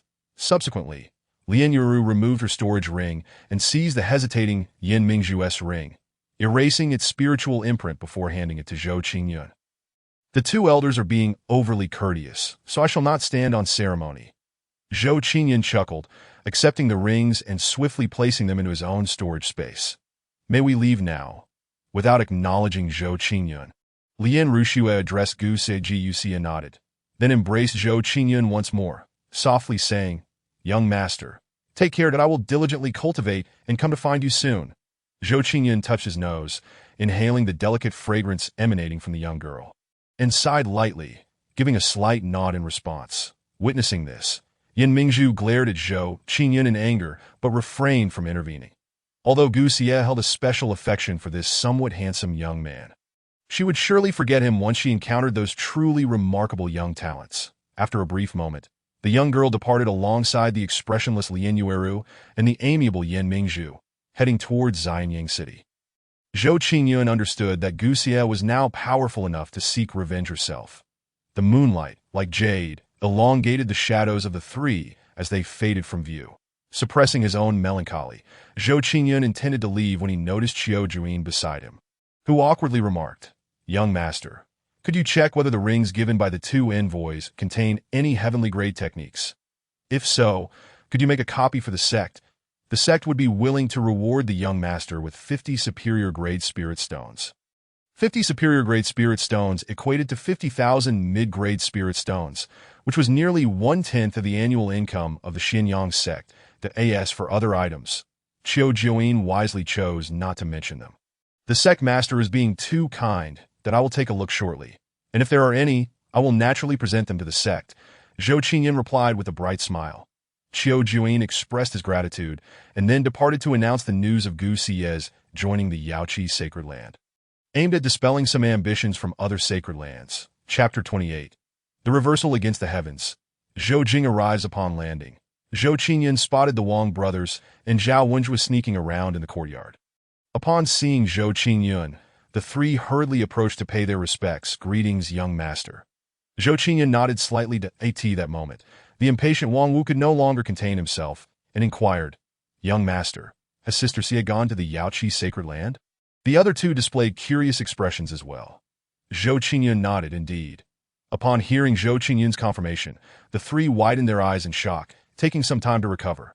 Young master's vision is unparalleled. Truly exceptional. To discover Sister Xia amidst the mundane world is nothing short of miraculous. Wang Lu hurriedly flattered to go and cultivate. You've just reached the 8th level of spirit gathering, and you dare waste time here? Xia began cultivating later than you, yet she has already broken through to the mid-stage of Dan Yuan. Zhou Qingyun admonished, his expression dark. What? No way. The three cried out in despair. Soon, Wang Lu produced a storage bag, saying, Young master, this is your cultivation supply for the month. Share it among the three of you. I still have some left. Zhou Qingyun glanced at it, hesitated for a moment, and then Wang Lu respectfully retracted the storage bag, saying, Thank you for your generous gift, young master. All right, you may leave. Zhao Wenjue, stay behind. Zhou Qingyun waved his hand. Understood. Foolish younger brother, let us go. It's all your fault. If it weren't for you, my cultivation speed wouldn't be so sluggish. How can you blame me? You're the one who is the ridiculous older brother.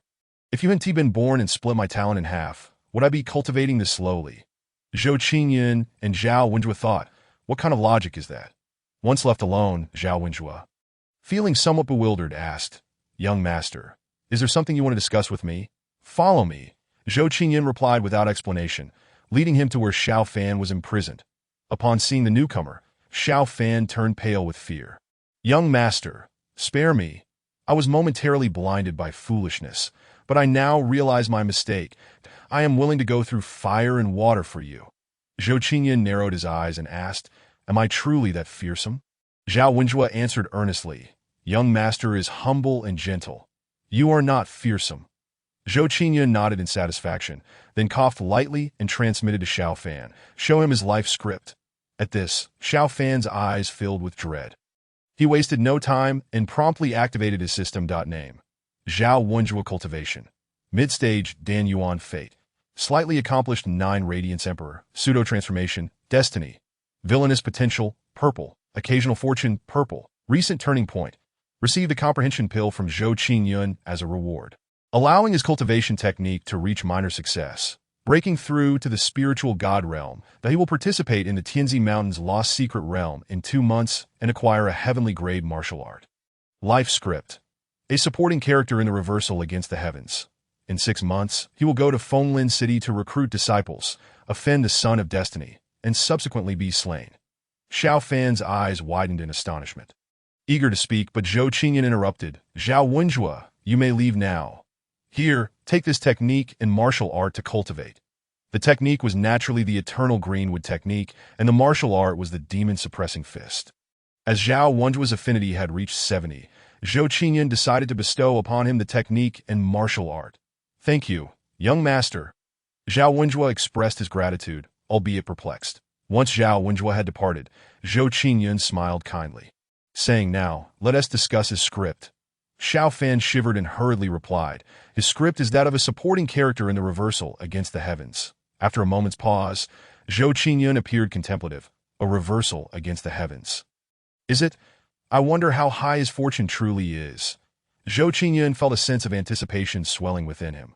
Soon, a meaningful smile graced his lips. Seeing that Xiao Fan had recovered somewhat, he indulged in a brief torment.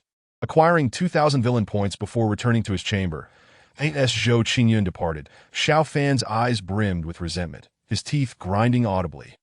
Back in his room, Zhou Qingyun began to examine the 2 rings. Indeed, The treasures within were befitting of the elders from the sacred land.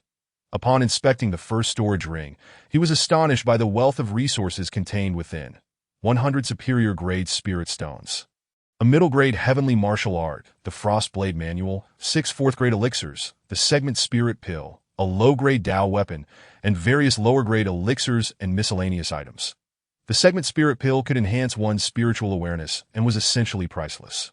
However, Zhou Qingyun had yet to awaken his spiritual awareness and thus had no immediate use for it.as for the Tao weapon. It was a long spear, which he named the Cloudbreaker Spear. However, with Zhou Qingyun's current strength, he was not yet capable of wielding this Tao weapon. He would continue using the Cloudbreaker halberd for the time being. Then, Zhou Qingyun opened the second ring. Inside were 200 superior-grade spirit stones. A middle-grade heavenly martial art, the Twin Radiance Technique, an exquisite spirit treasure long sword, and a peculiar elixir radiating a special aura, along with various miscellaneous items.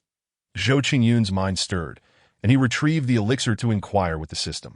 What is this elixir? The Life and Death Mysterious Pill, a 7th-grade elixir, can replenish the essence of the soul and compensate for the loss of life's essence as long as a being still draws breath. It can be revived, a remarkable treasure. Zhou Qingyun felt that this was the greatest gain of the night. Immediately after, he received the high-grade spiritual treasure, the Transmutation Mask, as a reward from the system, and began to refine it. Once refined, Zhou Qingyun obtained the functional information of the Transmutation Mask. This mask is a special type of spiritual treasure capable of altering a person's aura and appearance. Discernible only by those who have surpassed the user by 2 major realms. Naturally, this effect is effective only below the level of a saint. This item is remarkable, a perfect treasure for stealth. A smile spread across Zhou Qingyun's face that he then sat cross-legged, preparing for cultivation. System. Extract 400 years of cultivation to inscribe the Tao patterns. Today, Zhou Qingyun had accumulated a total of 164,200 villain points. After spending 100,000 to bind Xiao Fan, he was left with 64,200 villain points.as for his cultivation. He currently had 1,046 years. After deducting 40,000 villain points, the inscription commenced. Boom! A violent aura erupted as 40 mysterious runes appeared in Zhou Qingyun's dantian, continuously imprinting themselves onto the Xian Danzhou. Qingyun's dantian continued to expand, and his true essence became even more refined. Late stage of the Dan Yun realm. Completion of the Dan Yun realm. In an instant, Zhou Qingyun's realm broke through to the completion of the Dan Yun realm, and he could sense the shackles of the spirit divinity realm. However, he chose not to break through. Once completed, Zhou Qingyun generously inscribed copies of the Double Xianyang Sutra and the Heavenly Frostblade Sutra, presenting them to Qiu Juyin. Qiu Juyin was deeply moved and rewarded Zhou Qingyun with 100 high-grade spirit stones. Upon returning, Zhou Qingyun utilized a martial arts minor success card on the Yi Xian finger. After achieving minor success, Zhou Qingyun could condense a finger imprint several dozen zhang in size using all of his true essence. The imprint radiated terrifying fluctuations, as though it could pierce through the void. Subsequently, Zhou Qingyun began to consume enlightenment pills and cultivate the Tsanglong Spear technique. For 2 consecutive days, he immersed himself in the practice of the Tsanglong Spear technique. And under the influence of the enlightenment pills, he had already grasped the fundamentals that on the morning of the 3rd day, a series of urgent knocks sounded at the door. Who is it? Zhou Qingyun frowned and inquired. Reporting to young master, 3rd uncle is waiting for you outside the mountain gate, saying he wishes to see you, came Wang Lu's voice. Understood. Zhou Qingyun found this strange as he searched his memory. What could 3rd uncle be doing here? Surely he wasn't here to deliver this month's supplies. Chapter 29. The arrival of Zhou Jing. The capture begins. The sky was a clear blue, resembling paper soaked in blue ink. The morning sun lazily fell upon him, providing an extremely comfortable warmth. Yunyang sect was perched atop a high peak, shrouded in mist, akin to a celestial palace. Several perilous and steep mountains were surrounded by formations set by the great practitioners of Yunyang sect, leaving only one exit that on a main peak. A winding white jade staircase connected the mountain gate to Yunyang sect. Outside the mountain gate, a troop of soldiers rode fierce beasts, their blood surging, enveloped in swirling flames. Clad in deep black armor, they stood tall, exuding an air of slaughter and overwhelming malevolence. causing the two disciples guarding the gate to break into a cold sweat, their legs trembling. This army consisted of about 100 men, all of considerable cultivation, the lowest being in the early spirit divinity realm and the highest in the late calamity realm. This was the Xinyan army of the Zhou clan from the Daqian dynasty. Each soldier a veteran of 100 battles, raised from childhood to be loyal solely to the Zhou clan. In the disciplined and orderly center of the army, a white jade divine chariot was surrounded. This divine chariot was drawn by 6 divine steeds that in front of the army. Zhou Jing exuded an air of dignified valor, riding a beast resembling a fiery qilin. Waiting intently, Zhou Qingyun stepped through the void, dressed in white, with the grace of a jade tree in the wind, and ascended the white jade staircase, arriving at the mountain gate, where he beheld a breathtaking scene.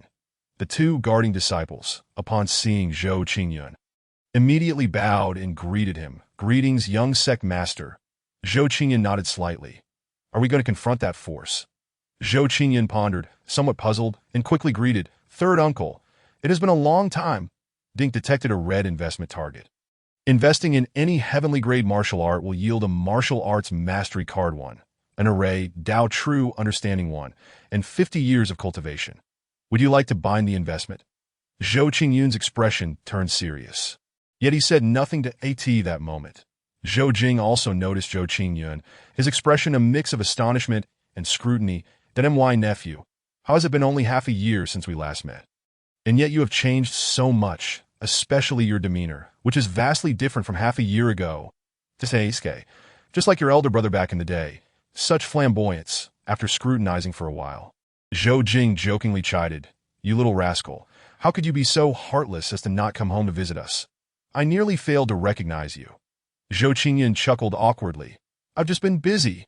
Upon hearing this, Zhou Jing did not press the matter further but chuckled. "You've done well. My boy, just half a year. You've broken through to the Danyun realm and become the young sect master of Yunyang sect, embodying the style of your elder brother." Sensing Zhou Qingyun's formidable aura and latent vitality, Zhou Jing felt a slight shock. Seasoned by battle, even without deliberately probing with his divine sense, he could perceive Zhou Qingyun's transformation at a glance. "A recent stroke of fortune has led to my current achievements," Zhou Qingyun humbly replied, then shifted the topic. "May I ask, third uncle, what brings such a grand gathering today?" Zhou Jing's smile faded slightly. "A while ago, your elder brother arranged a marriage for you, and I have come today regarding this matter, that a marriage." Zhou Qingyun responded with a perplexed expression. What was this fellow thinking? "I have come today to take you to finalize the engagement." Upon hearing it was not a cancellation, Zhou Qingyun sighed in relief. Having seen numerous classic scenarios in his previous life, the mere mention of a marriage had inevitably led his mind to such thoughts. It was indeed his sensitive identity as a villain that made him wary. Perhaps it was merely a trope of a villain facing a marriage cancellation. "May I ask, which noble family does my betrothed hail from?" Zhou Qingyun pondered for a moment and inquired. Regardless of whether in this life or the last, marriages between powerful clans were quite common. Zhou Qingyun held no aversion to this, and moreover, this world was akin to ancient times, permitting polygamy. In fact, some powerful women even took multiple husbands. He simply hoped that his fiancée would not possess an unbearable temperament. If she did, he would not hesitate to neglect her. The young lady you are to be engaged to is Qin Shifeng, the daughter of the patriarch of the Qin family, one of the 4 great families. She possesses exceptional talent, currently holding a cultivation level of the 5th stage of spirit resonance, graceful and gentle. A perfect match for you. Zhou Jing's martial visage was filled with playful teasing. Upon hearing this, Zhou Qingyun felt a wave of relief wash over him. "Third uncle, please wait a moment. I need to attend to a few matters." Of course, upon returning to the True Inheritance Peak, Zhou Qingyun first extracted 20,000 villain points from Xiaofan, refraining from further treatment and sealing his meridians. Xiaofan's fortune was too high. He feared that once Xiaofan left, he might cause some unforeseen troubles. Notably, after several days of exploitation, Xiaofan's fortune had already dwindled to red, that he then instructed Wang Wu and others to keep a close watch on Xiaofan. Initially, he had intended to bring Xiaofan along, but the Child of Destiny could not be taken lightly. Any unexpected event could arise. Shortly thereafter, Zhou Qingyun returned to the mountain gate. Upon seeing him, Zhou Jing smiled. "Let's go." Suddenly recalling something, Zhou Qingyun's mind stirred. Third uncle, can we postpone the engagement for a day? I need to catch a couple of people first. Who do you wish to capture? Lin Xiong and his wife from Linen City in Qingzhou. Zhou Qingyun calmly uttered Lin Xiong's name. Zhou Jing raised an eyebrow. What is their highest realm of cultivation? Mid-Calamity realm. Zhou Qingyun was already well acquainted with the information about the Lin family. Lin Fan's grandfather was a prodigy who had some connections with the Li family's ancestor, arranging the marriage between Lin Fan and Li Qingxue. However, Lin Fan's grandfather was overly arrogant and was killed by others. Thus, the Lin family quickly faded into obscurity. Tai Shan Du Gang stepped forward. Zhou Jing called out two individuals. The two men, exuding a chilling aura, rode their beasts to stand before Zhou Jing and Zhou Qingyun, simultaneously saluting. Greetings, General. Greetings, young master. What orders does the General have? Their presence was extraordinary. Within their robust physiques lay terrifying power, seemingly on the verge of breaking through to the divine realm. Go to Qingzhou Linen City and capture Lin Xiong and his wife. Zhou Jing commanded in a low voice. Could you send a few more people, third uncle? Zhou Qingyun requested, fearing unexpected complications. Tai Shan and Du Gang were both at the peak of the Calamity realm. Capturing two individuals would undoubtedly be a piece of cake. Zhou Jing was somewhat surprised, as he thought his nephew was unaware of their cultivation levels. He offered a brief explanation. Trust me, third uncle. Zhou Qingyun asserted firmly. While he was unafraid of ordinary families, he had to be cautious of the enigmatic Lin Fengqing. Zhou Jing nodded, then summoned four more individuals, all at the late stage of the Calamity realm. When you go, please disguise yourselves. Additionally, once you capture them, take them directly to the Sealing Demon Abyss and send word that Lin Fan must come to the Sealing Demon Abyss in 3 days to rescue them. Otherwise, the consequences will be on him. Zhou Qingyun offered a gentle smile, for the terrain of the Demon Sealing Abyss was treacherous, flanked on 3 sides by towering cliffs, with the formidable Zhou Jing, a master of the Divine Bridge realm, present. Even Lin Fan, the fated son, would find it impossible to escape, and his meticulous resolve to eliminate Lin Fan. A significant threat, Zhou Qingyun was at the peak of caution. The 6 men respectfully declared, "We shall diligently obey your commands." Mounted upon their extraordinary beasts, they soared into the skies with astonishing speed, like a tempest. Isn't that Lin Fan, the one wanted by Xianyang a few days ago? Zhou Jing's eyes sparkled with intensity. Indeed, it is third uncle. Will he come? Zhou Jing furrowed his brow in his estimation. Knowing it to be a trap, it would be improbable for Lin Fan to appear. It was wiser to preserve one's life and assets. Biding time for a more favorable opportunity, TOB led by the nose with kin as bait was a grave mistake. According to the Zhou clan's ancestral teachings, when decisive action is required, one must act without hesitation and seek to recover at a later time. If a Zhou clan member were to be ensnared by such familial bait, there would be no need for hesitation. They would be eliminated without a second thought. Lacking strength, one could accumulate power over a century, vanquishing past enemies to honor their ancestors. A century insufficient. Future generations are boundless. It is not the Zhou clan's coldness, but rather the nature of most in this world. Acting on impulse only leads to adverse outcomes, even to the point of extinction. He is no ordinary individual. He will come. On this matter, Zhou Qingyun held a measure of confidence. Should he not arrive, it would simply mean Zhou Qingyun had misjudged him. Chapter 30. Zhou Jing's shock. Arrival at the Demon Sealing Abyss. Oh! Zhou Jing arched his thick brows, observing Zhou Qingyun's unwavering confidence without challenging him. He had no urgent matters to attend to at present. A few days' wait was bearable. Furthermore, he wished to impart some wisdom to Zhou Qingyun. One must not allow enemies to dictate one's emotions. Third uncle, let us proceed to the Demon Sealing Abyss to await his arrival. Zhou Qingyun smiled warmly.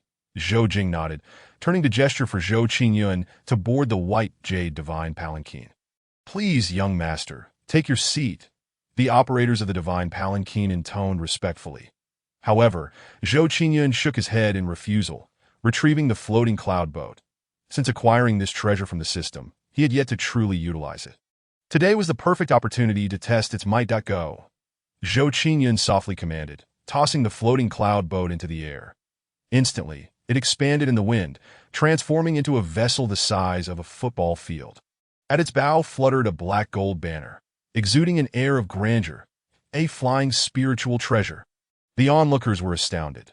They had only heard of such artifacts and legends that, to their amazement, their eldest young master possessed one. And they were witnessing it firsthand. That lad must have entered a sanctified relic. Zhou Jing's eyes gleamed with astonishment, his heart racing with apprehension. "Everyone, come aboard!" Zhou Qingyun leaped onto the floating cloud boat. Beckoning the others, the deck was spacious, and although they rode extraordinary beasts, there was ample room to accommodate everyone. The soldiers' eyes gleamed with desire, yet they dared not board without Zhou Jing's approval. Observing this, Zhou Jing scolded with a smile. "Get on!" To be frank, he too was immensely curious about the floating cloud boat's capabilities that in the myriad spirits realm. The value of a flying spiritual treasure was exceedingly high. Even a low-grade flying spiritual treasure could rival the worth of a premium spiritual treasure. Once everyone had boarded, Zhou Qingyun maneuvered the floating cloud boat towards the demon-sealing abyss. During their journey, Zhou Qingyun also transcribed a few supreme martial arts techniques, presenting them to Zhou Jing with a warm smile. "Third uncle, here are several techniques and martial arts for you to take back to the family." Zhou Jing, dismissive, assumed they were merely low-tier techniques and casually accepted them. "Ding, congratulations, host, for a successful investment. You have acquired a martial arts mastery card 1, True Path of Arrays 1, and 50 years of cultivation. Would you like to claim them?" However, upon inspecting them, he was immediately dumbfounded. "What is this?" Doubting his luck, he scrutinized the contents, growing increasingly alarmed that heavenly-grade martial arts. All of them are heavenly grade. What manner of sorcery is this? Did my nephew rob a sacred site? He recalled that in the great Qian Empire, only the royal family possessed a single low-grade heavenly technique, while the Zhou clan only had one premium earthly martial art. And their techniques were merely of medium earthly grade. To think that today.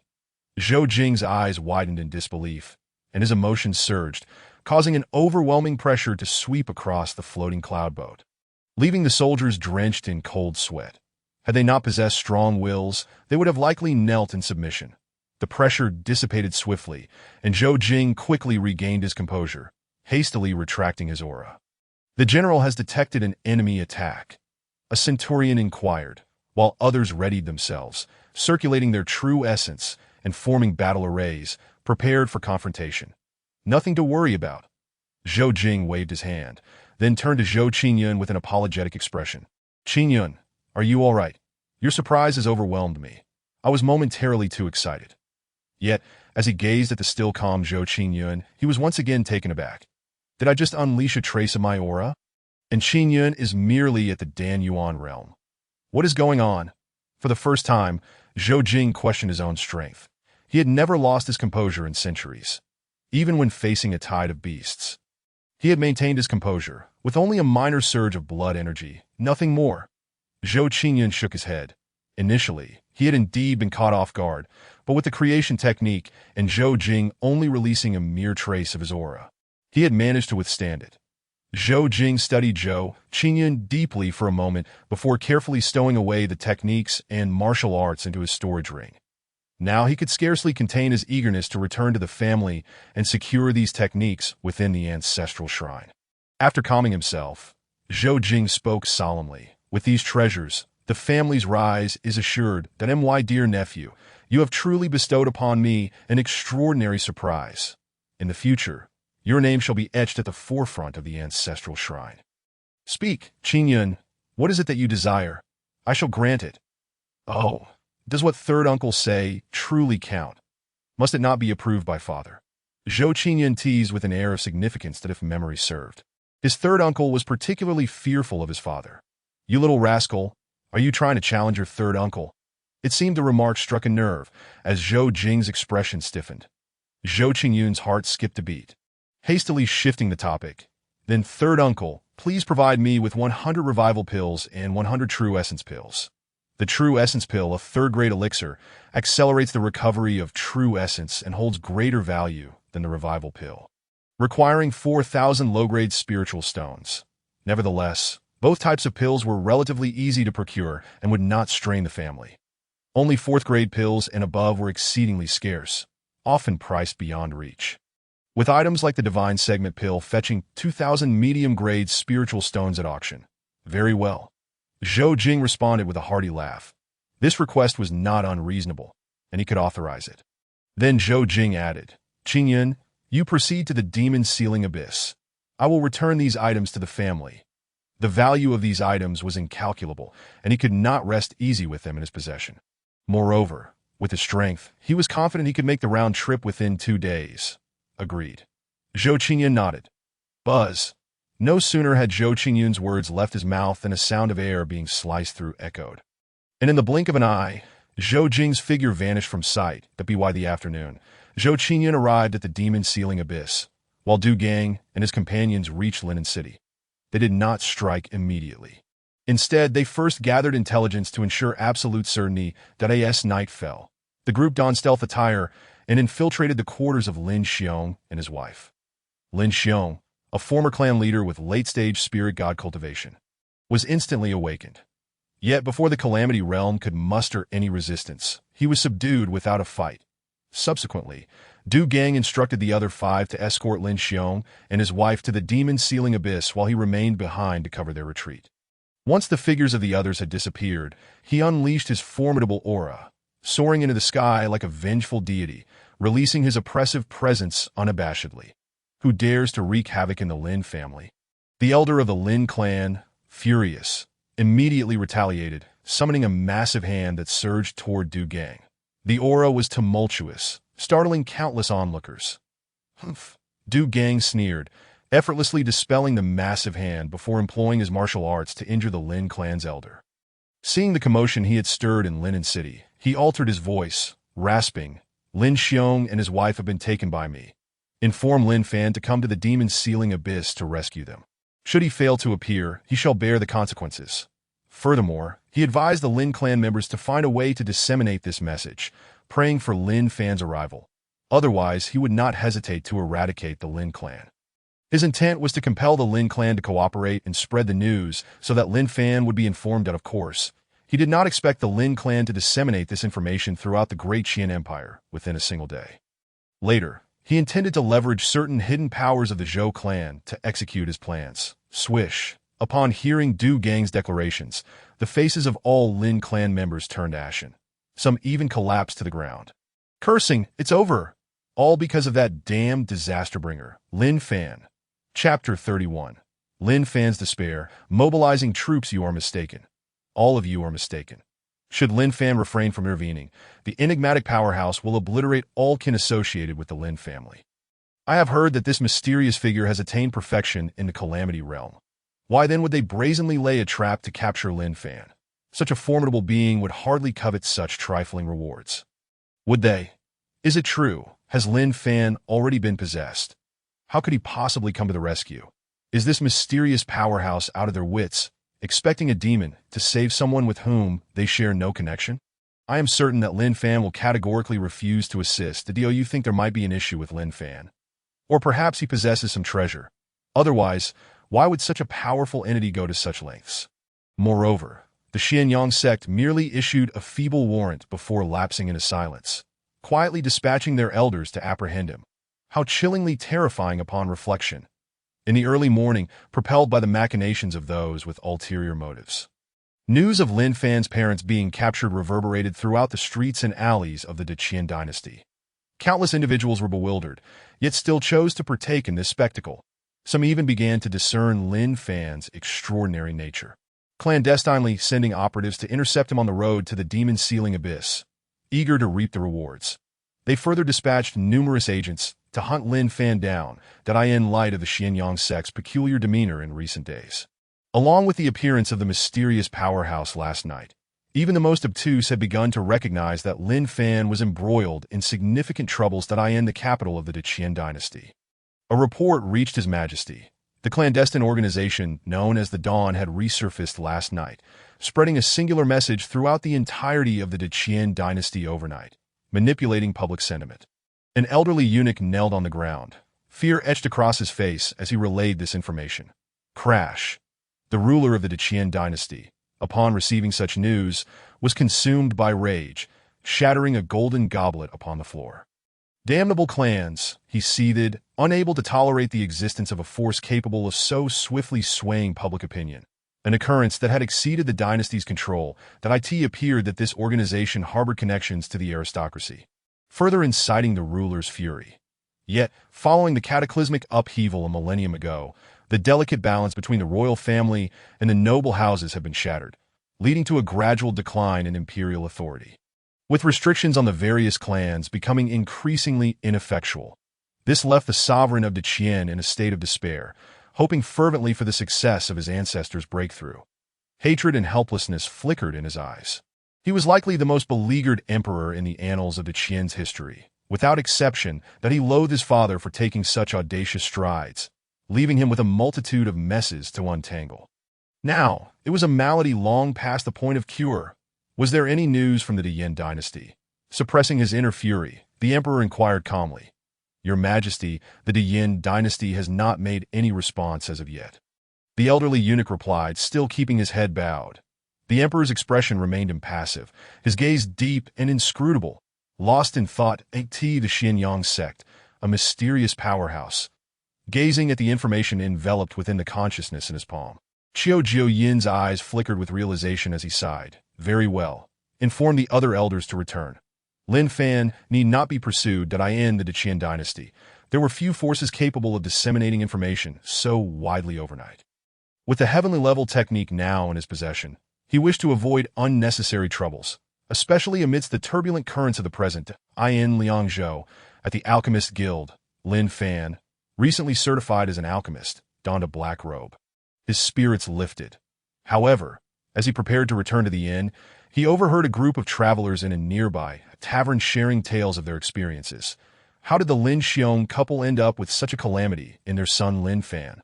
Just a few years ago, they were rejected by a woman, and now they've been captured by a mysterious powerhouse. Lin Fan has long been possessed. How could he possibly venture to the demon-sealing abyss? If I had such a scourge, I would have long since dealt with him myself. Some expressed sympathy, others mocked, while many simply observed the complexities of human nature. Recently, Lin Fan had encountered several fortuitous opportunities, and his strength had advanced to the early stages of the Dan Yun realm, granting him exceptional hearing, allowing him to catch snippets of their conversation. Boom! A resounding roar echoed in Lin Fan's mind. A wave of dizziness washing over him, leaving him momentarily blank as he staggered back several steps. The very concern he had harbored had come to pass. Lin Fan's eyes, now bloodshot and filled with fury, glimmered with a tempestuous rage. Impossible. Absolutely impossible. He lost all rationality, yet a flicker of hope remained. With a swift motion, he approached the group, demanding, "Is what you spoke of true?" An elder seated among them immediately furrowed his brow, his violent true essence swirling, and with a single slap, he sent Lin Fan flying. "Who do you think you are? Do you truly believe that just because you've broken through to the Dan Yun realm at such a young age, you can challenge an old man?" The elder, brimming with the aura of perfection in the Dan Yun realm, had been trapped in that realm for over a century, and was not someone Lin Fan could belittle. So what if you're talented? Does that grant you the right to be arrogant? The elder's thoughts grew increasingly bitter, his killing intent palpable. Lin Fan trembled as clarity returned to him, hastily apologizing. "My apologies. Esteemed elder, I was momentarily bewitched." With that, Lin Fan quickly produced a handful of spirit stones to present to the elder. The elder accepted the stones with satisfaction, admonishing him, "Young man, I acknowledge your talent. Perhaps you are valued by some sect or noble house. However, this world is full of desperate individuals who will not be deterred by your status. I hope you can act with discretion." The elder did not entertain the notion of questioning Lin Fan's identity. After all, the fugitive Lin Fan was a being of the Calamity Realm. How could he allow a mere Dan Yun realm practitioner to insult him? Suppressing his rage and murderous intent, Lin Fan forced a smile and promptly sought confirmation from the elder regarding the veracity of the news, receiving the confirmation that he was indeed meant to journey to the demon-sealing abyss. Lin Fan felt as if struck by lightning. Leaving the tavern in a daze, he understood that if he did not proceed to the demon-sealing abyss, his parents would likely face dire consequences. Yet the remnants of reason warned him that a web of danger awaited him. The likelihood of his survival was minimal. After a moment of contemplation, his gaze hardened with resolve. He would go, if he did not. He would be remiss as a son, and this life would forever haunt him with inner demons, stifling his spirit. Subsequently, he removed the ring of the spirit-fighting venerable and placed it on the table. Bowing deeply, "I fear I shall never repay the kindness of my master in this life. I shall await the next to repay your great grace." After completing his bow, he intended to place the ring in a prominent location when he suddenly heard an ancient voice. "Ah, disciple, take me with you, that I end this life. To have met you is a fulfillment of my desires." A soft glow flickered within the ring. "Master?" Upon hearing the voice of the spirit-fighting venerable, Lin Fan's heart surged with joy. But it quickly turned grave. "Master, this journey is fraught with peril, and you have a great vendetta to address. There is no need for further words, for in this life, one must uphold certain principles." The spirit-fighting venerable's tone was resolute. Lin Fan inhaled deeply, falling silent as he took the ring back, that he then disguised himself and journeyed to the vast desert, where he sought out a formidable red-haired elder named Hong Yun, a powerhouse of the Divine Palace realm whom Lin Fan had unexpectedly rescued. "Elder Hong Yun, my parents have been captured. I implore you to assist me in rescuing them. Should you succeed, I shall bestow upon you a heavenly level technique." Lin Fan beseeched earnestly. "You are Lin Fan?" the elder inquired. Lin Fan nodded. After a prolonged silence, Hong Yun sighed. "Very well. I am indebted to you for saving my life. I shall accompany you on this endeavor." Subsequently, Lin Fan, using the heavenly level technique as bait, summoned powerful allies to accompany him, setting aside concerns about exposing the identity of the spirit-fighting venerable. With time pressing, by the end of the day, Lin Fan had managed to gather 1 individual from the Divine Palace realm, 4 from the Divine Passage realm, and 5 from the Calamity realm. The following day, regardless of who you are, even if it costs me my life today, I shall eradicate you. Lin Fan's gaze was resolute as he led his companions directly toward the demon-sealing abyss. Those who attempted to intercept them along the way, sensing the unfolding situation, turned pale and fled in panic. Chapter 32. Exchange. Instant action. Lin Fan concealed no trace of his aura, charging toward the demon-sealing abyss accompanied by his comrades, simultaneously, under the influence of his promises of generous rewards. Countless individuals lost their senses, swept up in Lin Fan's momentum as they journeyed southward. The throng accompanying Lin Fan grew ever larger. He beamed with delight, feeling bolstered with newfound confidence, witnessing Lin Fan's imposing force. Those observing in the shadows were struck with astonishment. How could there be so many formidable individuals following Lin Fan? Heavens, that mysterious powerhouse is in for a rough time. Oh ho ho, I doubt that person ever anticipated Lin Fan could rally such strength. I wager they are regretting their decisions deeply right now. Countless individuals reveled in the misfortune of others, while many remained perplexed. Hold on, didn't Lin Fan get possessed? How could he still be on a rescue mission for Lin Xiong and his wife? I too am quite curious, that I suspect there is a high probability that he was not truly possessed, but possesses something that temporarily amplifies his strength, or perhaps a mysterious powerhouse's soul resides within him, lending him power for a brief time. With this proclamation, countless individuals experienced an epiphany, while numerous others became convinced that Lin Fan could indeed produce a celestial-level technique, leading them to join his ranks. Additionally, many gazed at Lin Fan with eyes brimming with avarice. The demon-sealing abyss, flanked by towering cliffs on 3 sides, boasted but a single exit, devoid of precipices. Atop one of these cliffs stood Zhou Qingyun, clad in flowing white garments, surveying the abyss below. "Master, Lin Fan is nearly here," Du Gang reported, approaching with a respectful demeanor. Shock flickered in Du Gang's eyes, as he had not anticipated Lin Fan's arrival, let alone the multitude accompanying him. It could only be said that his master possessed an uncanny ability to discern talent. "Very well, you shall take Lin Xiong and his wife to await Lin Fan below, while the rest of the troop shall refrain from intervening. Let the members of Xiao take action." Zhou Qingyun orchestrated with methodical precision.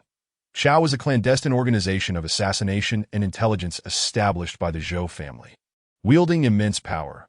Aside from a select few within the Zhou clan, others remained oblivious to the connection between Xiao and the Zhou family. Even the long-investigating ruler of the Deqian kingdom had only uncovered traces of a noble lineage behind the Xiao organization. To avoid raising suspicions from other factions regarding the Zhou family, Zhou Qingyun directly summoned the members of Shao. The assembly comprised 3 from the Divine Palace realm, 20 from the Divine Transformation realm, and 100 from the Calamity realm.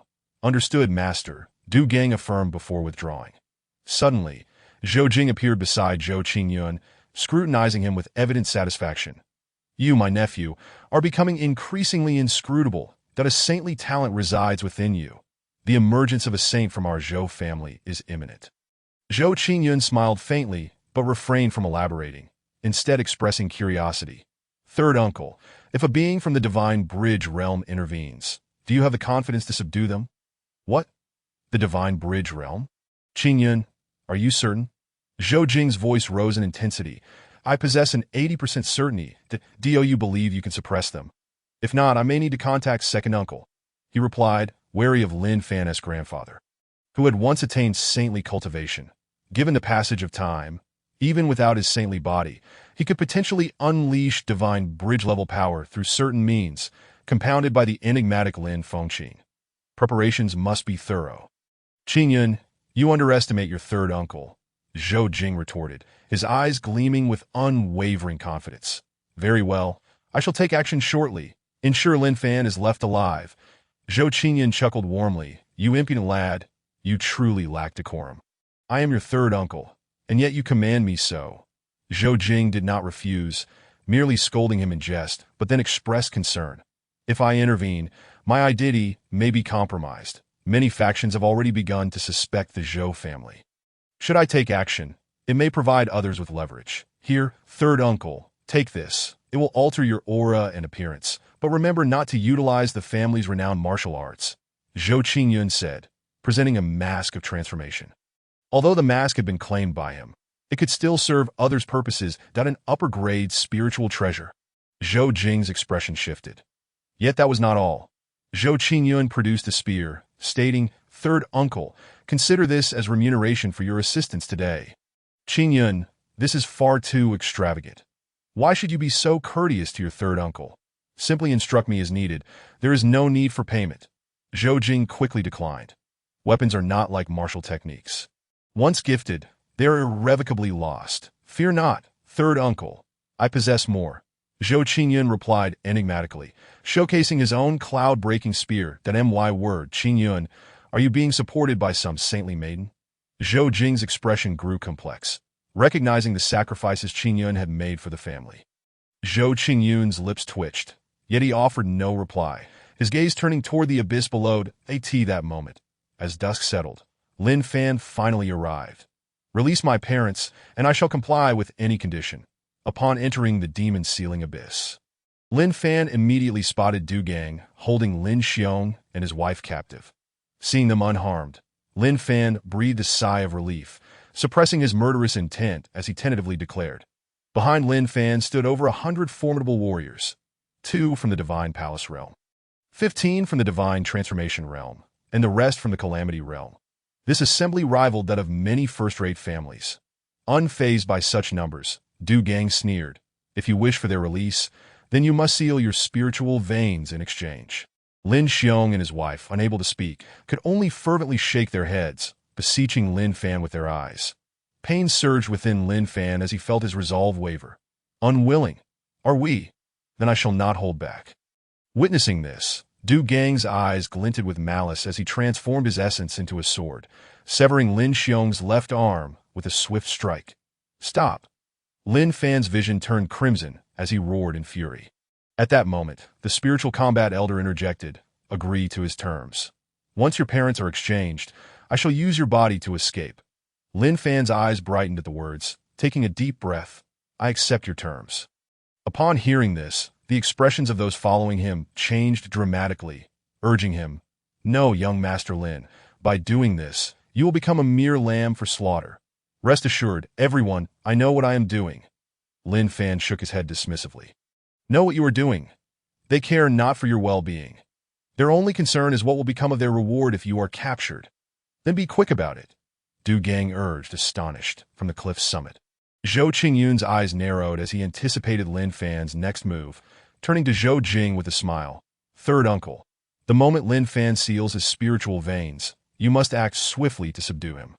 He intends to surprise both Lin Fan and his grandfather. Zhou Jing nodded in agreement.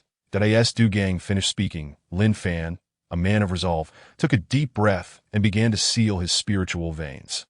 Just then, an overwhelming pressure surged forth, and a crystalline hand materialized, reaching toward Lin Fan. Lin Fan, open your mind, the spiritual combat elder urged, desperation in his tone. Chapter 33. A grievous battle, the death of the spiritual combat elder in the lofty heavens. The winds howled as a terrifying aura rolled back, and a colossal hand traversed the void. It seized Lin Fan as effortlessly as one might grasp a chick. The divine bridge realm? Expressions shifted among Hong Yun and the others, who hastily intervened. 3 divine palace warriors invoked their powers, momentarily halting the colossal hand's advance. Lin Fan's spirit wavered, but he seized the opportunity to unshackle his mind. That a vast spiritual essence erupted, causing his aura to surge, propelling him into the early stages of the divine bridge realm. Divine bridge? No, this is the half-saint soul.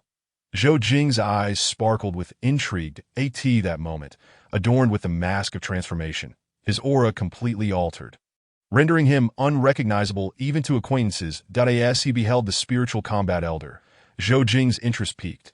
This individual bore greater value than Lin Fan. Celestial level techniques, a half-saint's remnant soul, today could not conclude peacefully. Zhou Jing's gaze turned distant as he commanded, "Everyone, coordinate with me." Lin Fan bellowed, invoking a top-tier martial technique to combat the enormous hand alongside Hong Yun and the others, striving to break free from its grasp. A somber atmosphere enveloped the group. None had anticipated the intervention of a being from the divine bridge realm. Yet, even without the figure's appearance, Lin Fan found himself in dire straits. That if a collective shiver coursed through them, unable to fathom the implications. Yet with circumstances as they were, they had no choice but to assist Lin Fan. Should he perish now, all hope of reward would vanish, and they would incur the wrath of a mysterious powerhouse. Hong Yun and his companions conjured diverse hand seals, unleashing a myriad of martial techniques that bloomed like flowers, their brilliance illuminating the sky. Radiant true essence surged toward the colossal hand, which began to crack under the onslaught. Seeing this, Hong Yun's expression brightened, and they readied for another wave of attack. Lin Fan, I advise against resistance. Surrender willingly or bear the consequences. And do you truly believe you are the only one with allies? Du Gang mocked, seizing the opportunity to manipulate Lin Fan's concern for his parents. Zhou Qingyun's guidance had been invaluable, and Du Gang found himself in awe of his cunning, hidden within Lin Fan's consciousness. His expression stiffened as he heard his master's voice. Disciple, cease your foolishness. You believe that by exchanging yourself for your parents, they will spare them. The spiritual combat elder's movements did not falter as he sighed in disappointment. Observing Lin Fan's newfound clarity, Hong Yun and the others exhaled in relief. Simultaneously, as Du Gang's words echoed, a multitude of figures clad in black and masked emerged from the void, exuding overwhelming power that eclipsed the heavens. The more grotesque the masks they wore, the stronger they were. One figure, adorned with a mask of a malevolent spirit and seemingly leading the group, coldly fixed his gaze on Hong Yun and the others, declaring, "Those who dare disrupt the master's plan shall face execution without mercy." The 3 kings of the Shao organization. As soon as 3 individuals of the divine palace realm were recognized, an exclamation escaped their lips, and they became filled with trepidation. The Shao organization boasts 5 kings, each a formidable powerhouse of the divine palace realm. Now, the presence of Xiu Luo, Gui Mei, and Yi Ling has surfaced. Some, overwhelmed with fear, hastened to retreat, clasping their fists and declaring, "I was unaware of your esteemed plans, that I shall take my leave now." Thus, 2/3 of those who accompanied Lin Fan promptly departed. One of the 3 divine palace powerhouses also chose to leave, leaving only Hong Yun and a middle-aged figure of the divine palace realm. The Shao organization's identity within the Qin dynasty remains shrouded in mystery, and none are privy to its true nature. However, whispers of the organization's ruthless and merciless reputation abound. They have come seeking gain, not to sacrifice their lives. Observing this, the 3 kings did not intervene, but silently noted the appearances and auras of those departing. Planning to settle accounts in due course, that on another front, bereft of allies, Lin Fan faced the gargantuan hand with no means of resistance, and in an instant he found himself ensnared. Both Lin Fan and the spiritual dual sovereign were engulfed in despair. At this moment, the spiritual dual sovereign calmly spoke, "Disciple, it seems today we may perish here. Very well, I shall show you the might of the divine bridge realm." Once a half-saint, even in his current diminished state, by igniting his soul, he could still unleash the full power of the divine bridge realm. Lin Fan's countenance turned ashen as he painfully replied, "Master, it is I who has brought you to this plight."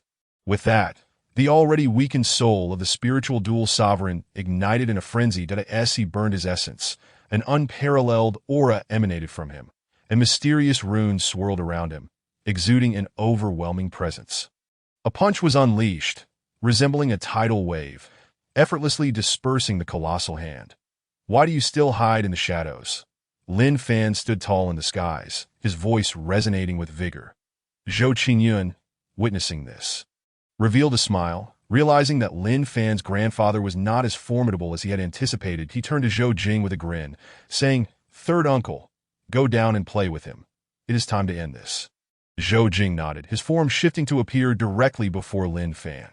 With a hint of regret, he remarked, "Why go to such lengths? As a remnant soul of a half-saint, should you choose to ally with me, I might even find a way to aid you in restoring your physical form. To burn your soul for a mere insect is utterly unwarranted. Each has their fate, yet I am merely curious as to why you are so determined to capture us. If you spare my disciple, I can offer you a celestial-level technique and several earthly-level martial arts." Observing Zhou Jing adorned in the Yinling mask, his aura inscrutable, the spiritual dual sovereign furrowed his brow and inquired. In his view, Zhou Jing's elaborate scheme must surely stem from a desire to covet his techniques. Regret flooded him. Had he known, he would have unleashed his full power to eliminate Zhou Qingyun at the outset. Perhaps then, he would not have exposed himself, and the situation would not have spiraled into such chaos. Truth be told, when Lin Fan urged him to act, he had feared exposure, merely employing a wisp of divine sense to scatter Zhou Qingyun's soul, rendering him foolish. That it is not I who seeks to act against you, but another. Zhou Jing shook his head, subsequently falling silent. His aura surged as a brilliant phantom of the divine palace suddenly manifested behind him, reminiscent of an ancient celestial palace, stretching for miles. Upon this divine palace, a divine bridge connected Zhou Jing's spiritual sea to the palace. As the divine palace appeared, the surrounding space seemed to be suppressed, with Zhou Jing embodying a deity, poised to usurp the very will of heaven. Boom! An oppressive force materialized, causing the air to crackle with intensity. Zhou Jing's eyes sparkled with divine light as he extended his hand, summoning a long spear, with true essence surging forth. Clang! The spear expanded with ferocious might, towering as if thousands of feet high. With a thunderous roar, a distant mountain was lifted and hurled toward Lin Fan. Thud! Lin Fan's expression remained unchanged as he too summoned the divine palace, suppressing the surrounding heavens and utilizing the power of the world to unleash martial arts, shattering the mountain into fragments. Zhou Jing felt no disappointment. Such an attack was trivial for one of the divine bridge realm, that he feared exposure of his identity and refrained from employing martial arts. His current aim was merely to delay until the power of his remnant soul dissipated. Boom! The two exuded a terrifying aura, shaking the heavens and earth as they maneuvered through the mountainous terrain, with Lin Fan unleashing numerous martial techniques, shattering countless peaks and valleys. The commotion had long since attracted the attention of numerous formidable beings, who gazed at the combatants with astonishment, speculating their identities. That is this the might of the divine bridge realm? Zhou Qingyun's eyes shimmered with yearning as he shifted his gaze to another battlefield. As some individuals departed, the three kings hesitated no longer, commanding the Shao organization to attack, encircling those still in doubt. The three kings unleashed their overwhelming might, directly assaulting Hong Yun and the middle-aged man. The remaining individuals turned pale, seeking to beg for mercy, yet the Shao organization paid them no heed. Martial arts were unleashed, and countless lives were extinguished in an instant, blood flowing like a river. Those beneath the Divine Palace realm were swiftly annihilated, with only two from the Divine Palace realm struggling to hold their ground. Boom! Hong Yun and his companion, outnumbered, were sent flying hundreds of meters away. The middle-aged man, in utter disarray, pleaded, "Esteemed sirs, I was wrong. I am willing to pay for my life." "It is too late." Xiao Luo sneered, grasping a great blade. His true essence surged like an abyss, and with a single, resplendent swing, he struck at the middle-aged man. No. The middle-aged man's expression shifted dramatically as he attempted to resist, but it was futile. He was cleaved to oblivion. "Lin Fan, the life of this old man is yours to save. Today, I shall return it to you." Simultaneously, Hong Yun erupted in laughter, radiant divine light bursting forth from his form, akin to a regal sun, emanating a chilling aura. "Not good. He intends to self-destruct." The expressions of the three specters changed. Hastily retreating toward the exit of the sealed magic abyss, the Du Gang, who was overseeing Lin Xiong and his wife, also changed countenance, discarding them and fleeing into the distance. Boom! A cataclysmic wave surged forth, causing the sealed magic abyss to tremble, and an overwhelming brilliance illuminated the darkness within. Lin Xiong and his wife were immediately engulfed in the terrifying explosion. On another front, the spiritual dual sovereign too found himself at a loss. His consciousness on the brink of dissolution, he resignedly said, "Disciple, I must take my leave. I regret not being able to show you the wonders of other domains." Flecks of starlight emanated from Lin Fan's being, dissipating into the cosmos. No, master. Lin Fan's consciousness surged back, filled with indescribable anguish. He seemed to witness the brief span of his life. His master perished because of him, and his parents were ensnared in the turmoil. He felt as though he ought never to have entered this world. Why? Oh, why must you, treacherous heavens, treat me so cruelly? Lin Fan wailed in despair, tears of blood streaming from his eyes. There is no greater sorrow than a heart that has died. Zhou Jing let out a soft sigh, gathering his true essence. Reaching for Lin Fan, "Did I in the nick of time?" A voice resonated through the AI, or as if the very fabric of space quivered. A mysterious figure shrouded in dense mist appeared before Lin Fan. "Would you kindly grant me a favor and spare Lin Fan?" Chapter 34. The Half-Saint Ancestor Zhou Batian Sr. Lin Fan, positioned behind, glimpsed the newcomer and felt a flicker of hope ignite within him. He implored, "Might you slay this man? I am willing to offer everything, even my life." He held a vivid impression of this figure, for it was he who had rescued him from the depths of Tai Su Mountain merely days prior. Though he could not fathom why this mysterious figure had re-emerged at that moment, he felt akin to a drowning man, devoid of the luxury to ponder. The enigmatic silhouette paid no heed to Lin Fan, instead regarding Zhou Jing with indifference. That half-saint. Observing the sudden appearance of the mysterious figure, Zhou Jing's eyes narrowed, realizing that Qing Yun's words were indeed accurate. How did Qing Yun discern this? Damn it. My nephew has grown increasingly enigmatic. Saints can manipulate the rules of the universe, while half-saints still reside within the realm of the divine bridge. They are beings who have barely brushed against the might of a saint and are thus designated as half-saints. Although their essence of life is yet to transcend, their combat prowess has doubled. Dealing with two complete divine bridges is trivial for them. Your arrogance knows no bounds. Zhou Jing suppressed his inner turmoil, frowning slightly. While half-saints are fearsome, he believed that with the use of family secret techniques, he could still contend. Yet such techniques bear grave risks. Employing them even once would compromise one's life foundation, resulting in irreversible injuries that could preclude any future ascension to sainthood. It is not arrogance.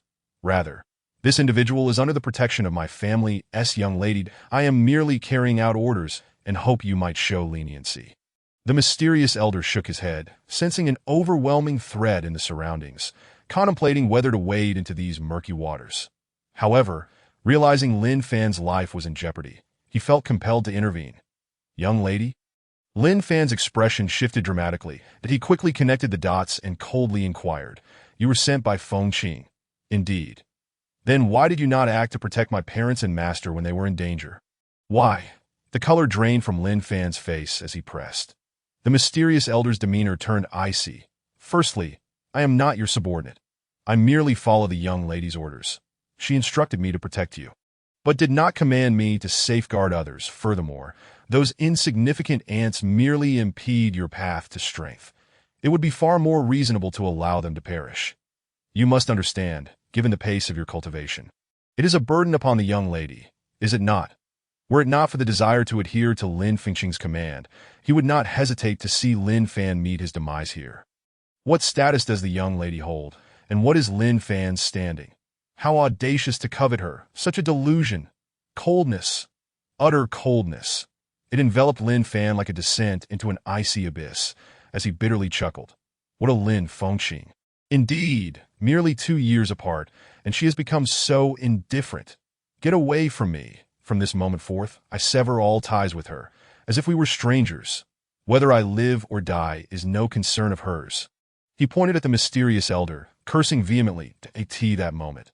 Lin Fan appeared as if possessed, muttering to himself, seemingly unable to bear the blow, his sanity unraveling. Nearby, Zhou Jing stood in stunned silence, utterly bewildered by the talent before him. He made no haste, simply observing this farcical display. For Zhou, Qingyun merely tasked him with stalling this individual on the other side. Atop the demon-ceiling cliff, Zhou Qingyun regarded the sudden appearance of the mysterious figure without surprise, though curiosity flickered within him as to why this person had chosen now to act. When Lin Fan had first emerged at the demon abyss, Zhou Qingyun had utilized his eye of fortune to perceive the elder lurking in the void, binding him with the system to obtain his information panel. There was no need to trigger investment demands. Zhou Qingyun could bind various subjects to view their data panels.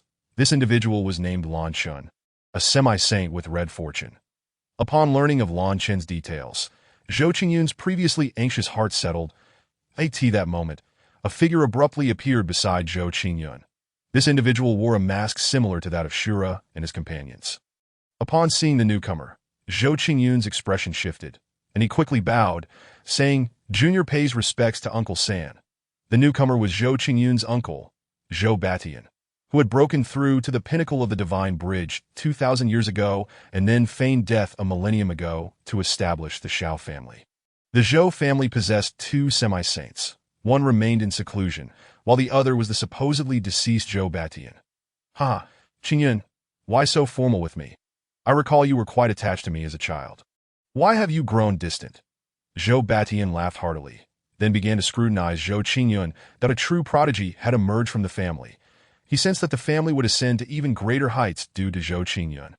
However, previously, in order to enter the Xianyang sect and obtain martial arts, Zhou Qingyun had publicly declared he would not inherit the position of family leader, which displeased Zhou Batian. Nevertheless, once the family's plans came to fruition, such matters would be inconsequential. Zhou Qingyun smiled slightly, offering no explanation, but instead requesting, "Then I must trouble Uncle San to subdue that semi-saint." Zhou Batian nodded solemnly, his gaze upon Lan Shun filled with avarice. As a semi-saint, he must possess considerable treasures that in an instant, he moved, appearing behind Lan Shun, his true essence surging forth as a purple gold seal materialized, hurtling toward Lan Shun. Oh. Buzz! Lan Chen's expression changed dramatically as he immediately flung Lin Fan away. His handprints shifting, the phantom of a divine palace appearing, a thread of cosmic power summoned to form a storm of spiritual energy that dissipated the purple gold seal. The resulting shockwave obliterated a nearby peak into dust. Meanwhile, witnessing Lin Fan being thrown aside, Zhou Jing promptly seized Lin Fan and soared into the sky. "Junior, release Lin Fan." Lan Chen's complexion turned frantic as his furious true essence transformed into a dragon, lunging toward Zhou Jing with incredible speed, surpassing that of lightning. Boom! Zhou Jing did not evade. With a flick of his spear, intent surged forth like a white dragon, annihilating the dragon's shadow. Now, Lan Chen needed to contend with Zhou Batian and could not afford to unleash his full power, which bolstered Zhou Jing's confidence. "Haha, such audacity! To challenge me while being distracted." Zhou Batian sneered. The void became filled with myriad fist shadows, resembling an ancient dragon elephant descending, vast and surging, roaring as they assaulted Lan Shun. This was a top-grade earthly martial art known as the Dragon Elephant Suppressing Heaven Fist. Zhou Batian had mastered this technique, capable of shaking mountains and splitting seas with ease. Should he infuse it with a thread of cosmic power, it would possess the capability to obliterate heaven and earth. Lan Chen's expression darkened as he summoned a golden bell for defense. Dong dong. The sound resonated as the myriad dragon-elephant fist shadows struck the bell, causing its spiritual essence to dim slightly without a low-grade Tao artifact. Zhou Batian was instantly elated, his body bursting forth with boiling blood and true essence, utilizing the divine palace to seize a thread of cosmic power to strike. Just as Lan Chun was recovering from the assault, Zhou Batian's figure suddenly loomed larger in his sight. Before he could react, Zhou Batian's fist, radiant with divine light, sent Lan Chun and the bell crashing into the ground. Boom! A massive pit formed. Lan Chun's expression soured as he sat up, gazing at Zhou Batian in the void, nearly cursing aloud. Can you not uphold martial ethics? He was bewildered, unable to comprehend how such a formidable individual could exist in this remote location. It seemed today would not end well. Lan Chun's visage darkened as he cursed under his breath, "AS for Lin Fan." He was no longer his concern. His own survival was paramount. "You bastard, are you satisfied now? It's my turn." He then unleashed a powerful aura, his handprints shifting, leveraging the bell to execute a heavenly-grade martial art, howling with murderous intent. Though they appeared to have battled several times, merely a few breaths had passed. Zhou Jing, meanwhile, had brought Lin Fan before Zhou Qingyun, stating tersely, "Mission accomplished. I shall now join Uncle San in eliminating that semi-saint that I appreciated." "Uncle," Zhou Qingyun replied, exhaling in relief. Zhou Jing said nothing further, swiftly rejoining the fray. At this moment, Lin Fan was still muttering to himself, and upon seeing Zhou Qingyun, his pupils constricted, exclaiming in shock, "Zhou Qingyun?" Chapter 35. Lin Fan's demise. Lavish rewards that, and oh wonder, no wonder. It turns out all of this was orchestrated by you. You villain. Why must you do this? Why? I regret not killing you back then. Why must you pursue complete annihilation? I curse you to one day meet a fate akin to mine. Lin Fan cried out, alternating between screams and self-talk, utterly deranged. What need is there for so many whys? The world is rife with strife for profit. Zhou Qingyun shook his head, softly uttering, "To avoid prolonging matters," he pointed a finger. His true essence surging forth, the sound shattering like glass. Crack! Lin Fan's body began to crack and crumble, transforming into dust scattered across the heavens that a thunderous clap echoed as the sky began to weep with a fine misty rain. Thus, Lin Fan met his end. Zhou Qingyun chose not to torment him, but granted him a dignified death, that he held a certain admiration for Lin Fan's deep sense of loyalty and righteousness. However, from the outset, they had stood on opposing sides, each unwilling to tolerate the other, that it was a matter of either his demise or Lin Fan's. Zhou Qingyun did not consider himself victorious. He merely relied on the advantage of information, foreseeing Lin Fan's future path. Additionally, he possessed a commendable family that for his own power. He currently had none. With thoughts of gathering strength, Zhou Qingyun contemplated that once this matter was resolved, it would be time to set plans in motion. At that moment, the system responded. "Ding, congratulations, host, for slaying an ordinary-level child of destiny, earning a 100-fold reward of 1,000,000 villain points, a mid-grade holy martial art, 6 paths of reincarnation spear technique, a martial art minor completion card, and a Saint's Puppet 1. Would you like to claim these rewards?"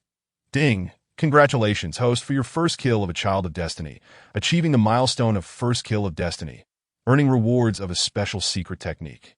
Dead Emperor Scripture 1, a martial art advancement card 1, and an indestructible imperial weapon, the Spear of Eternity 1. Would you like to claim these rewards?" These rewards. Zhou Qingyun was left agape, his heart ablaze with excitement. "Woohoo, let us take flight." He glanced at the ongoing battle, suppressing the urge to check the rewards, deciding to hold off for the moment. Unlike previous instances, the system chimed once more. Ding, detecting host's first kill of a child of destiny. Earning a Destiny Fragment 1, which can be used for system upgrades. Would you like to upgrade? Friendly reminder 1. After the system upgrade, functionalities will be significantly enhanced, aiding the host in investment improvements. Do not miss out. Friendly reminder 2. The system upgrade will deduct 1 Destiny Fragment and 500,000 villain points. Another upgrade. A faint smile graced Zhou Qingyun's lips. After a moment of contemplation, he addressed the system. Upgraded villain points are being deducted. Deduction successful. Upgrading in progress. Estimated time: 3 days. Please await patiently. In the Celestial Spirit Domain, within the small world of the Nangong family of the Imperial Clan, mountains floated.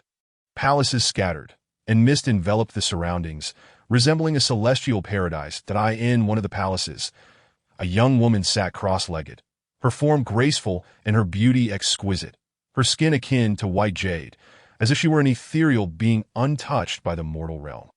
Suddenly, a sense of foreboding filled her heart, as if drowning, rendering her breathless. It felt as though she had lost something immensely significant, leaving her heart hollow.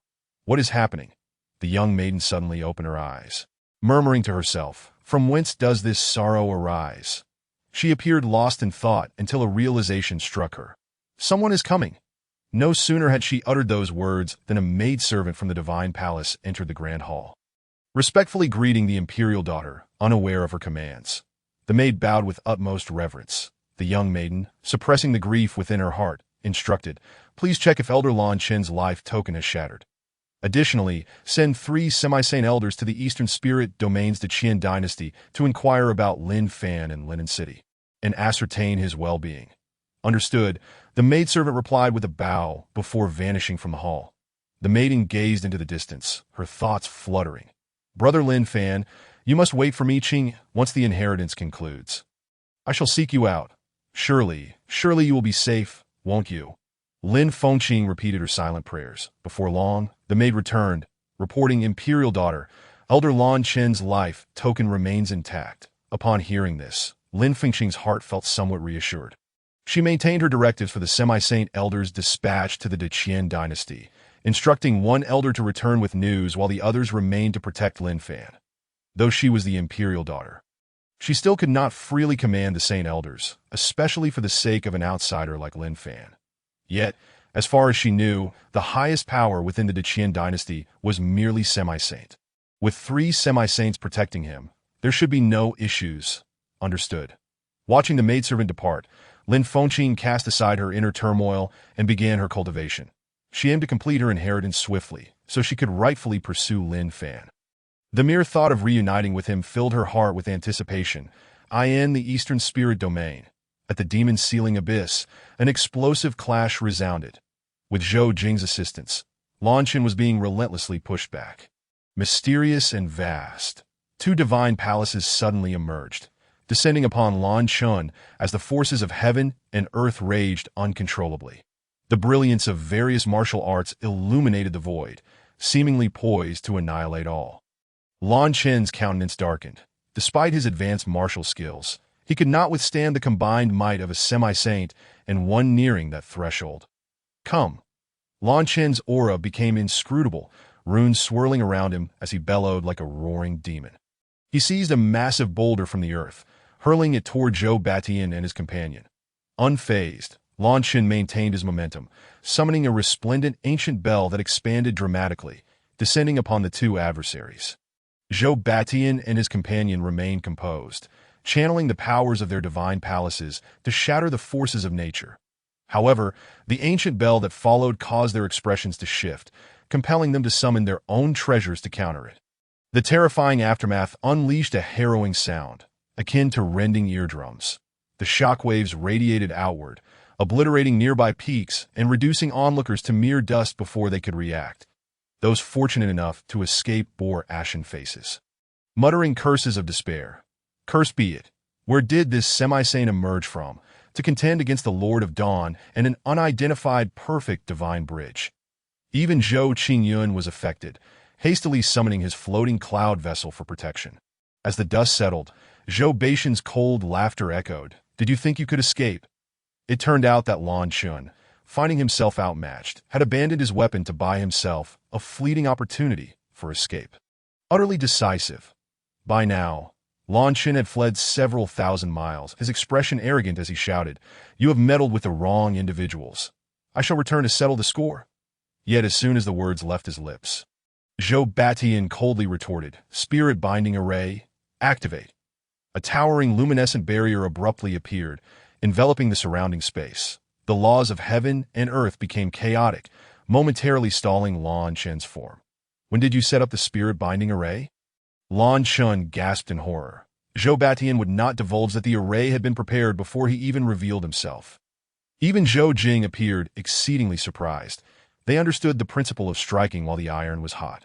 And thus, both launched a relentless assault, leaving Lan Xun in a state of utter disarray.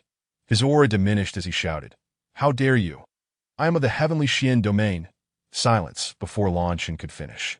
Zhou Batian and his companion unleashed their full strength, overwhelming him with a thunderous force. They feared that if Lan Xun revealed his identity, it might intimidate them and sow doubt. Lan Xun's eyes widened in disbelief. This is utterly dishonorable. Chapter 36. Cleaning the scene. The Array Conference. Qingyun, you truly are the family's lucky star, managing to procure such a significant gift for our ancestor. This weapon shall belong to you. Zhou Batian, grinning with delight, addressed Zhou Qingyun as he suspended Lan Xun before him. He then handed over the ancient bell weapon that Lan Xun had brought as for Lin Fan. Zhou Batian did not inquire further.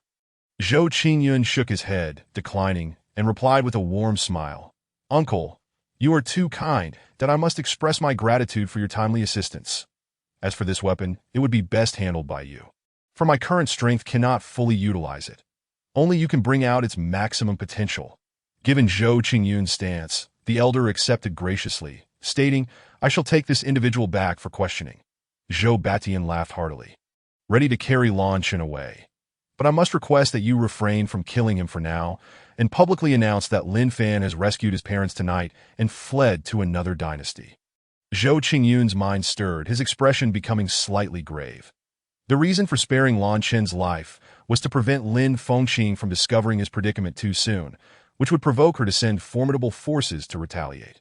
Currently, he possessed only a single saint puppet, which may not suffice to deal with her. As for the ruse of Lin Fan fleeing to another dynasty, it was merely a smokescreen.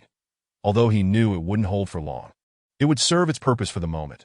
Upon hearing this, Zhou Batian and Zhou Jing exchanged approving glances that in their eyes. Had it not been for Zhou Qingyun's lower realm, he might have already stood independently. "Rest assured, uncle, the elder is prudent in his actions," Zhou Batian declared, his vast consciousness scanning the expanse around them. "There are no perfect divine bridges or semi-saints present here. I shall leave the cleanup to Jinger." Zhou Batian's voice was commanding. "Do not worry, uncle," Zhou Jing assured him. With that, Zhou Batian departed with Lan Xun in tow, while Zhou Jing surveyed the surroundings expressionlessly. That he then turned to Zhou Qingyun and instructed, "Qingyun, you lead our people to Fengqing City.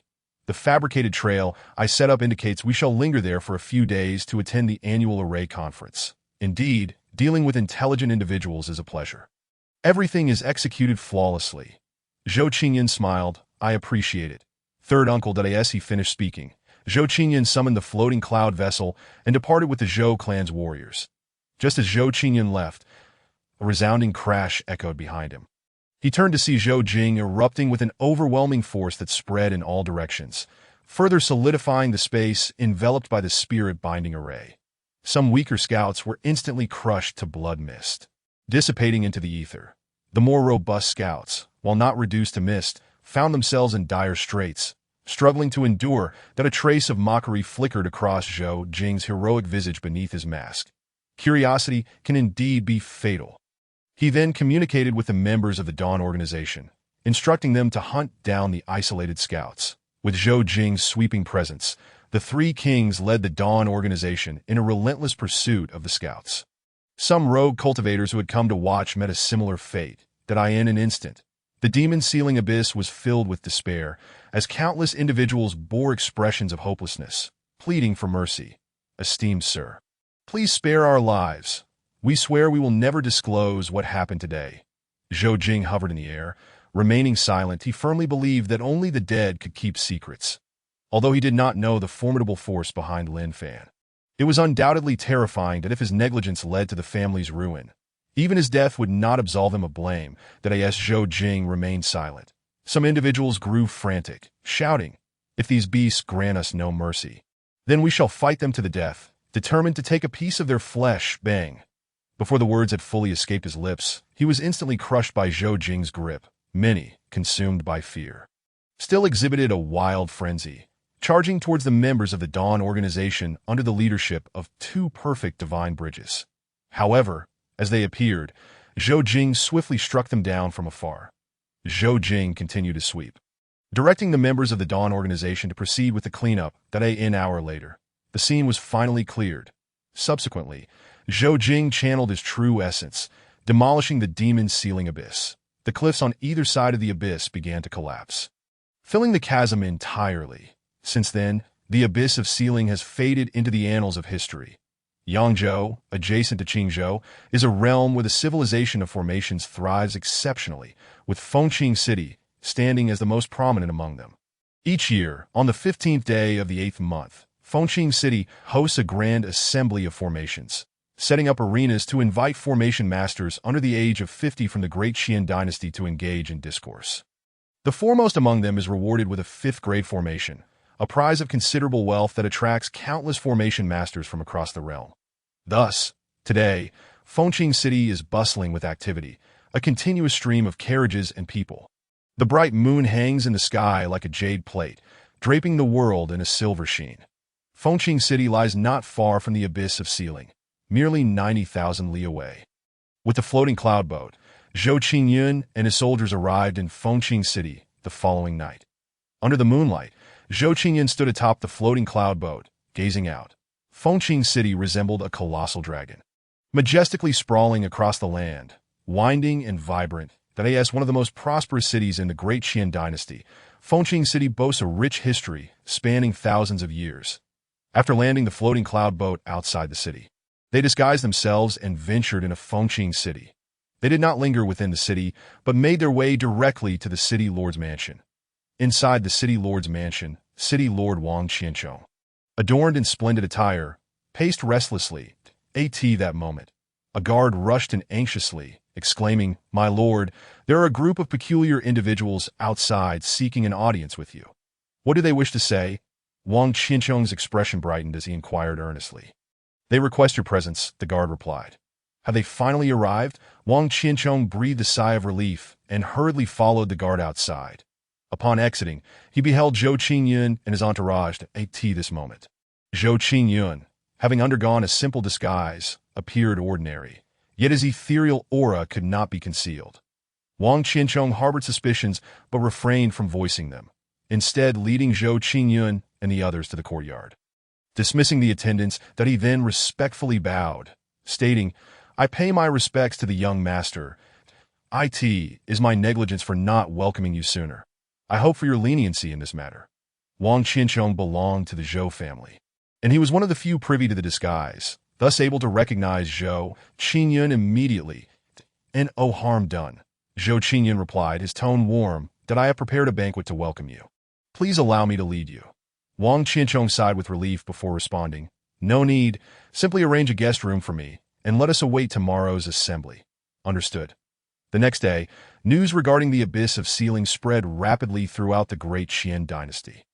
Lin Fan, the son of the Lin family in Linen City, was suspected to harbor the remnants of a powerful soul.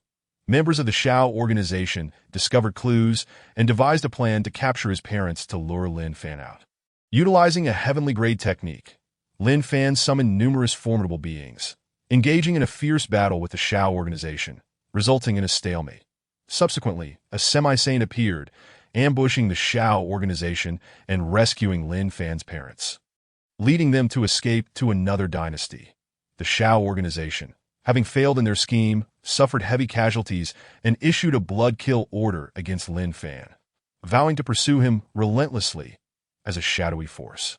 The Shao organization was unafraid of such backlash. Zhou Batian was frantically taking the blame. Meanwhile, these rumors were merely a smokescreen released by the Zhou clan. Simultaneously, the assembly of formations commenced as scheduled. Chapter 37.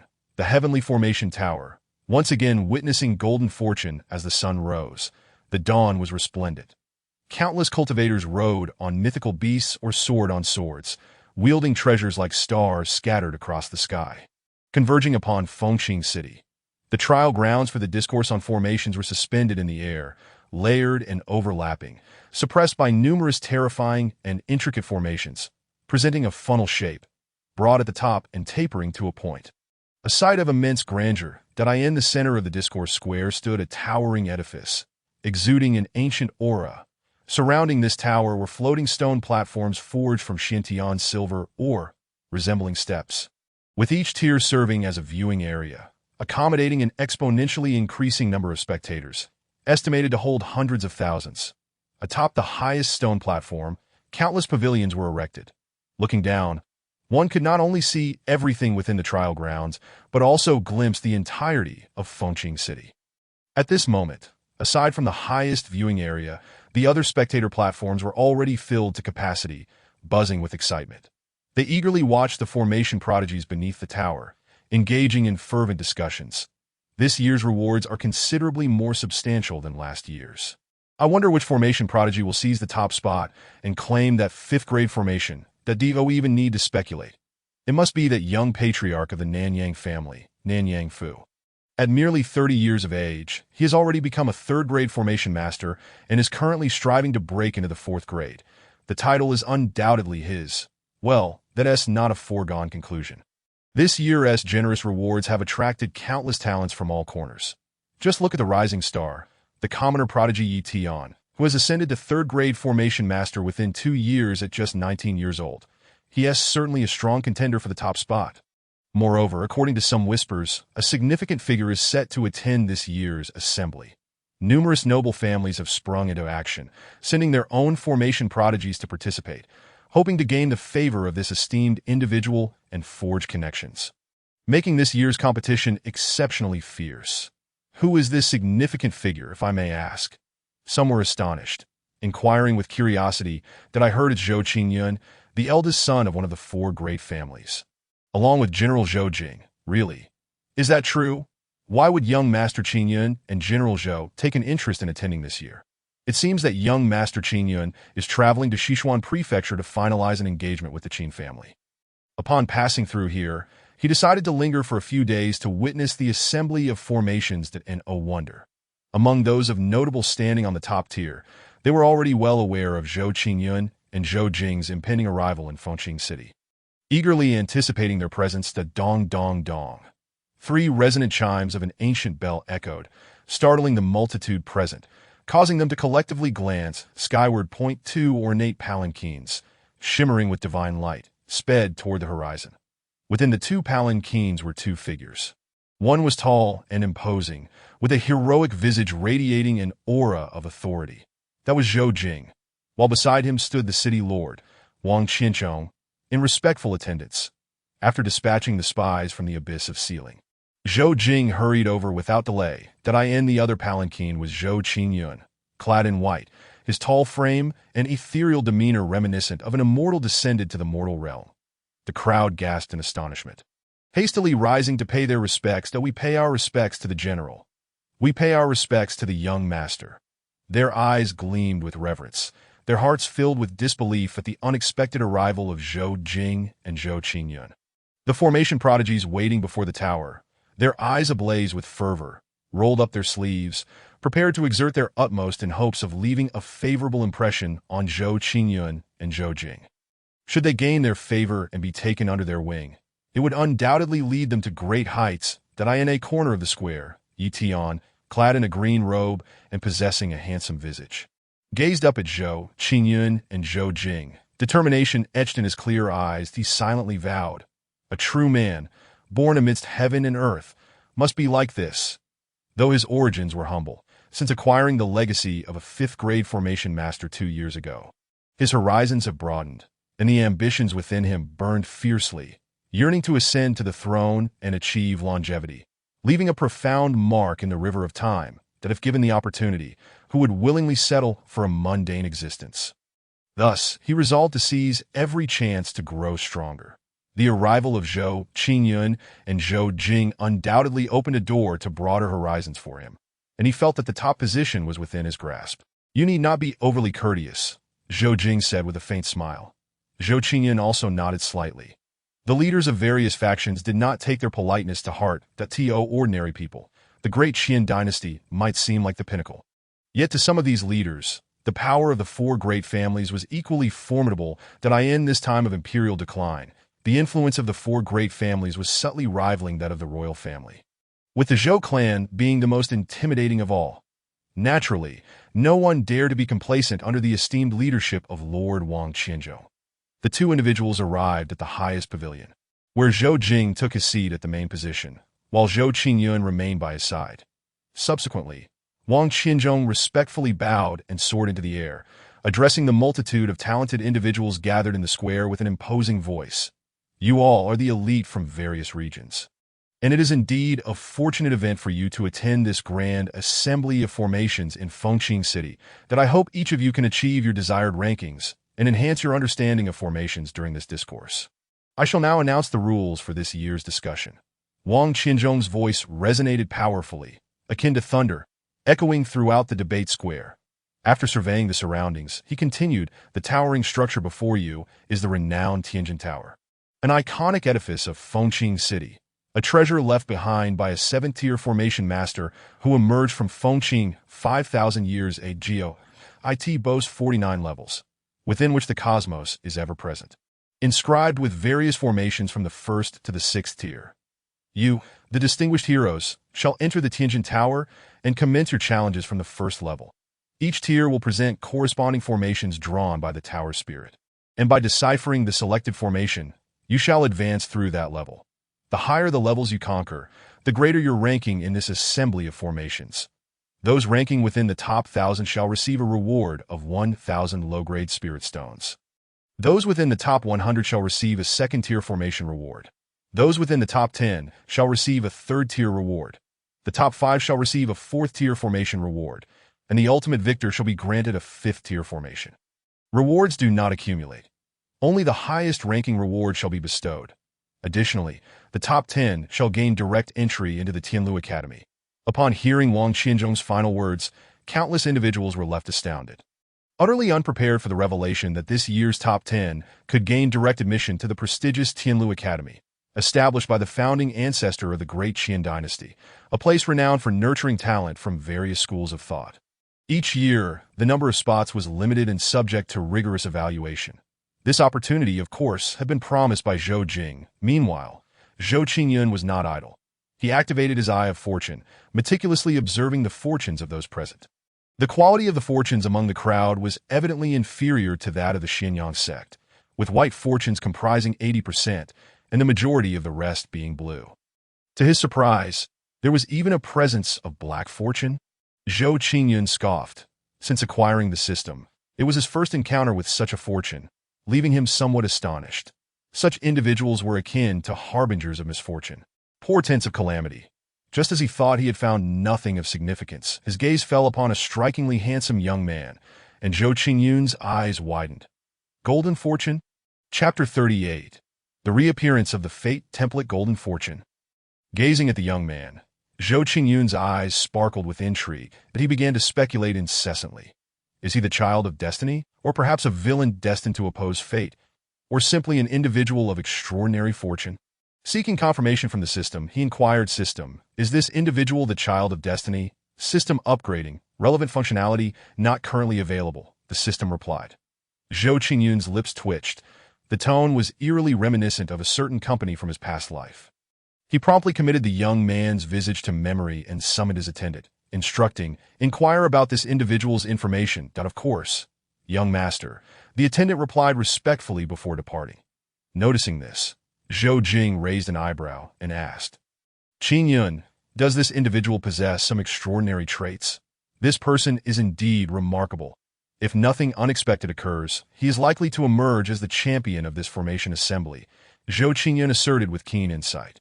Though he could not ascertain whether this individual was truly the protagonist of destiny, the mere presence of golden fortune marked him as a figure of considerable importance in this era, likely to shine brightly in the forthcoming discourse. Intrigued by Zhou Qingyun's high regard for the young man, Zhou Jing proposed a wager. How about a bet, Qingyun? Oh, how does my third uncle wish to wager? Let us wager on whether this individual can claim the championship, that if he succeeds, I shall reward you with 100 mid-grade spirit stones. Should he fail, you shall refrain from mentioning my past embarrassments. Zhou Jing still held onto the memory of Zhou Qingyun's earlier admission of fear regarding Zhou Tsong. Zhou Qingyun chuckled softly, agreed, I shall abide by your terms to that moment. Wang Qinzhong concluded his explanation of the rules and proclaimed, I hereby announce the commencement of this discourse. As his words fell, the assembly of talented individuals in the square began to enter the Tianjin Tower in succession. Approximately a quarter of an hour later, the attendant Zhou Qingyun had dispatched returned. Young master, this individual is named Yi Tian, hailing from a small town in Yangzhou. Orphaned at a young age, he grew up relying on the kindness of others. As the attendant recounted the details, Zhou Qingyun's eyes gleamed with excitement at Yi, and he is called Yi Tian, an orphan since childhood. This truly embodies the template of the child of destiny. Zhou Qingyun's thoughts raced. He pondered what kind of child of destiny this protagonist might be. Should he attempt to cultivate goodwill with him, perhaps even recruit him? The rewards for defeating a child of destiny could be substantial. Consequently, he discreetly instructed the attendant, informed the members of the Nanyang family, that if Yi Tian claims the championship, they should make disparaging remarks. Other families within the city may also partake, if the task is accomplished. There will be rewards. Zhou Qingyun firmly believed that enduring affection was fleeting, and only cunning could win hearts. Understood, young master. The attendant showed no sign of hesitation, responding with utmost deference. Beside them, Zhou Jing's eyes flickered with intrigue. It seems this Yi Tian is indeed extraordinary. With the attendant's instructions, the Nanyang family and others began to contemplate Zhou Qingyun's intentions. Formation masters represent an alternative path of cultivation, utilizing foundational formations and focal points to inscribe the celestial patterns of the universe through willpower, manipulating the forces of nature to combat adversaries. This extraordinary path is notably unique. Even before entering the divine bridge realm, one can harness the power of the heavens and earth, while the lower realms may not reveal much. Once a formation master reaches high realms, they can establish formations with but a thought, obliterating countless voids, a terrifying feat. It is said that Imperial tier formation masters can use the earth as a foundation and the heavens as a focal point, penetrating the immortal realm to seize materials for longevity. Of course, while this path is formidable, it demands exceptionally high talent. Among 100 cultivators, there may not be a single formation master. The emergence of a 7th-tier formation master in Fengqing City is indeed a sign of divine favor. This 7th-tier formation master crafted the Tianjin Tower, a marvel of intricacy, inscribed with 7th-tier spatial formations capable of accommodating an astonishing number of individuals. Countless talented individuals began to enter the first level. Yet the Tianjin Tower exhibited no unusual phenomena at this moment. Yi Tian had also entered the tower. Upon entry, Yi Tian felt a disorienting whirl in the blink of an eye. He found himself enveloped in a fog-laden space. Despite being a formation master with keen perception, he could only discern a few meters around him. That moment, a voice resonated in his mind. To advance to the next level, you must decipher the first-tier mist formation. Undoubtedly, this was the tower spirit spoken of by Wang Qianzhong. Yi Tian was not taken aback. Upon entering this space, he instantly recognized the formation as a mist formation. The mist formation is one of the simpler formations within the first tier that many formation masters begin their studies with. As a 3rd-tier formation master, Yi Tian discerned the formation's foundation at a glance. A smile appeared on his face as he dismantled the formation's base. With the disassembly of the foundation, the mist dissipated. Successfully deciphered the mist formation. You are about to advance to the next level. The tower spirit's words echoed. Yi Tian's figure vanished. In the 2nd level. Yi Tian continued to advance effortlessly. In the 3rd level. As time passed, countless individuals found themselves trapped between the 10th and 20th levels. Many scions from esteemed families, upon realizing their inability to decipher the formations, grimaced and opted to withdraw. As afternoon approached, only Nanyang Fu and Yi Tian maintained a significant lead in rankings. The crowd gasped in astonishment. Who was this Yi Tian, to possess such strength, having reached the 29th level? This was indeed formidable. Yi Tian had recently emerged as a rising star in the realm of formations, having ascended to the 3rd-tier formation master rank in just 2 short years. Even Zhou Jing felt a tinge of disbelief and glanced at Zhou Qingyun with a wry smile. It seems there is indeed a possibility, as you suggested, that this individual could claim the championship. Though he believed in Zhou Qingyun's exceptional insight, he had not anticipated such sharp discernment, recognizing the young man's extraordinary nature with merely a glance. Could it be that Qingyun had awakened some form of ocular technique? Do not be disheartened, third uncle. The outcome is still undecided. Zhou Qingyun reassured with a warm smile. Just then, someone exclaimed, "Heavens, Yi Tian has actually deciphered the 29th level's formation and has now reached the 30th level. Isn't this equivalent to possessing the skills of a 4th-tier formation master? Chapter 39. Yi Tian's Golden Finger. The Tower of Heavenly Arrays recognizes its master in the Tower of Heavenly Arrays. Upon reaching the 30th level, Yi Tian had successfully navigated through the 29th layer. As he set foot into the 30th layer, an overwhelming aura of malevolence surged forth, and countless remnant souls surged towards him. Each of these spectral figures possessed formidable strength, comparable to that of the spirit-drawing realm. Swiftly evading the onslaught of these phantoms, Yi Tian's expression turned grave as he muttered, "Bloodfiend Array." The Bloodfiend Array is a 4th-tier spiritual formation, founded upon ominous entities as its base, with ethereal beings as its core. That is an exceedingly terrifying killing formation. Should one fail to unravel the array, the remnant souls within will only grow stronger. Moreover, the more lives lost within, the more exponentially potent the formation becomes. Yi Tian had not anticipated encountering such an array, and a sense of helplessness washed over him that he was but a step away from breaking through to become a 4th-tier array master. Yet even if he achieved that, deciphering this peak 4th-tier formation would remain a daunting challenge.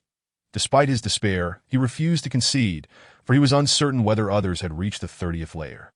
Thus, he resolved to endure, hoping to prolong his stay on this level. As time passed, the might of the Bloodfiend Array intensified. The malevolent energy thickened, causing Yi Tian's cultivation techniques to falter. Furthermore, some of the remnant souls had reached the initial stage of the Dan Essence realm, while Yi Tian himself was only at the late stage of the same realm. Facing the relentless assault of the numerous phantoms, he felt increasingly powerless, his body marred with wounds and his azure robe tattered and torn. Truly, the Bloodfiend Array was formidable. Feeling his frail body, Yi Tian managed a bitter smile, preparing to summon the tower spirit to abandon the trial. Just then, a wave of dizziness overcame him, and his consciousness began to fade. Suddenly, a flash of red light erupted from his brow, radiating throughout the space. Strangely, although his will seemed to dissipate, his body remained upright, defying gravity. Countless phantoms charged towards him. Abruptly, Yi Tian's eyes flew open, the eerie red light flickering, coalescing into an enigmatic crimson rune within his gaze. The rune vanished in an instant, and Yi Tian appeared to regain his senses. Observing the surrounding remnant souls, he managed a chilling smile, inhaling deeply as a gravitational pull akin to a black hole emerged, devouring the multitude of souls. The Bloodfiend Array began to collapse. Yi Tian licked his lips, seemingly satiated. As a belch escaped him, he murmured dreamily, "After 30,000 years, I have finally feasted. This dessert is delightful." He was utterly content as he stepped into the next level. The Tower Spirit's primary consciousness had also taken note of the situation at the 30th layer, its vast awareness reaching towards Yi Tian. Yi Tian seemed to sense the Tower Spirit's gaze and smiled up at the sky. An overwhelming sense of crisis enveloped the Tower Spirit. What was this monstrous being? It was utterly astonished. Yi Tian's displayed strength was merely at the Dan Essence realm, yet it felt an undeniable threat, leaving the Tower Spirit incredulous. Instinctively, the Tower Spirit sought to expel Yi Tian, but he had not violated any rules, and its operating mechanism forbade such actions. The Tower Spirit was filled with despair, helplessly observing Yi Tian, praying he might breach the Tower's regulations, thus providing it with a justification to act in the outside world. At the moment Yi Tian stepped into the 30th layer, a singular thought resonated in the minds of countless onlookers.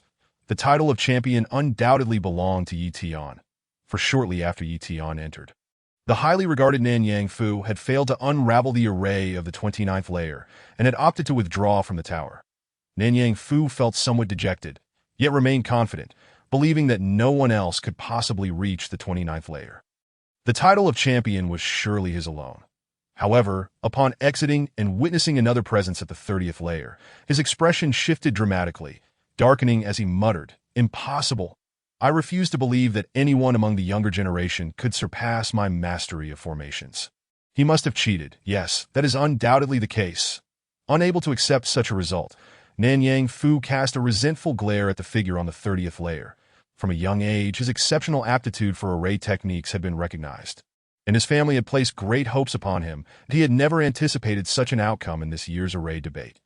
Just then, a cacophony of gasps interrupted Nanyang Fu's thoughts. Unbelievable. Yi Tian has actually unraveled the formation of the 30th layer and has now ascended to the 31st. What sorcery is this? Although the specifics of Yi Tian's array are unknown, it is a 4th-tier formation, and his speed is astonishing. By all accounts, Yi Tian has only been in there for half an hour. Has he truly unraveled a 4th-tier formation? Is it possible that he is inherently a 4th-tier array master? Surely not. He is merely 19 years old. How could he possibly match the achievements of the older generation? It appears that a true dragon may indeed emerge from Fengqing City. The Deqian dynasty seems unable to contain Yi Tian any longer. Some spectators exclaimed in awe of Yi Tian's prowess. The distinction between a 4th-tier and a 3rd-tier array master was profound, but a 4th-tier master could lay formations capable of ensnaring those in the divine passage realm. If Yi Tian truly achieved the status of a 4th-tier array master at such a young age, it would be nothing short of extraordinary. Even Zhou Qingyun felt a twinge of shock. He was uncertain whether he could compel Yi Tian to submit to him. The critical factor was that he needed to elevate the young prodigy's favorability to 70 in order to gain his allegiance. Failing that, he would have to resort to more violent measures to enforce submission. However, if he could not subdue Yi Tian, he would have no choice but to send him to reincarnation prematurely. Zhou Qingyun's gaze grew cold. At that moment, the Tower of Heavenly Arrays reacted once more. The 32nd layer? Has another 4th-tier formation been unraveled? Zhou Qingyun observed Yi Tian's rapid ascent with growing curiosity. Yet before he could process this, Yi Tian ascended to the 33rd layer, then the 34th, and finally the 35th layer.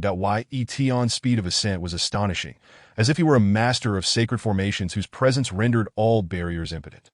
In a mere quarter of an hour, Yi Tian reached the 40th layer, where he encountered a 5th-tier spiritual formation, yet it too could not hinder his progress.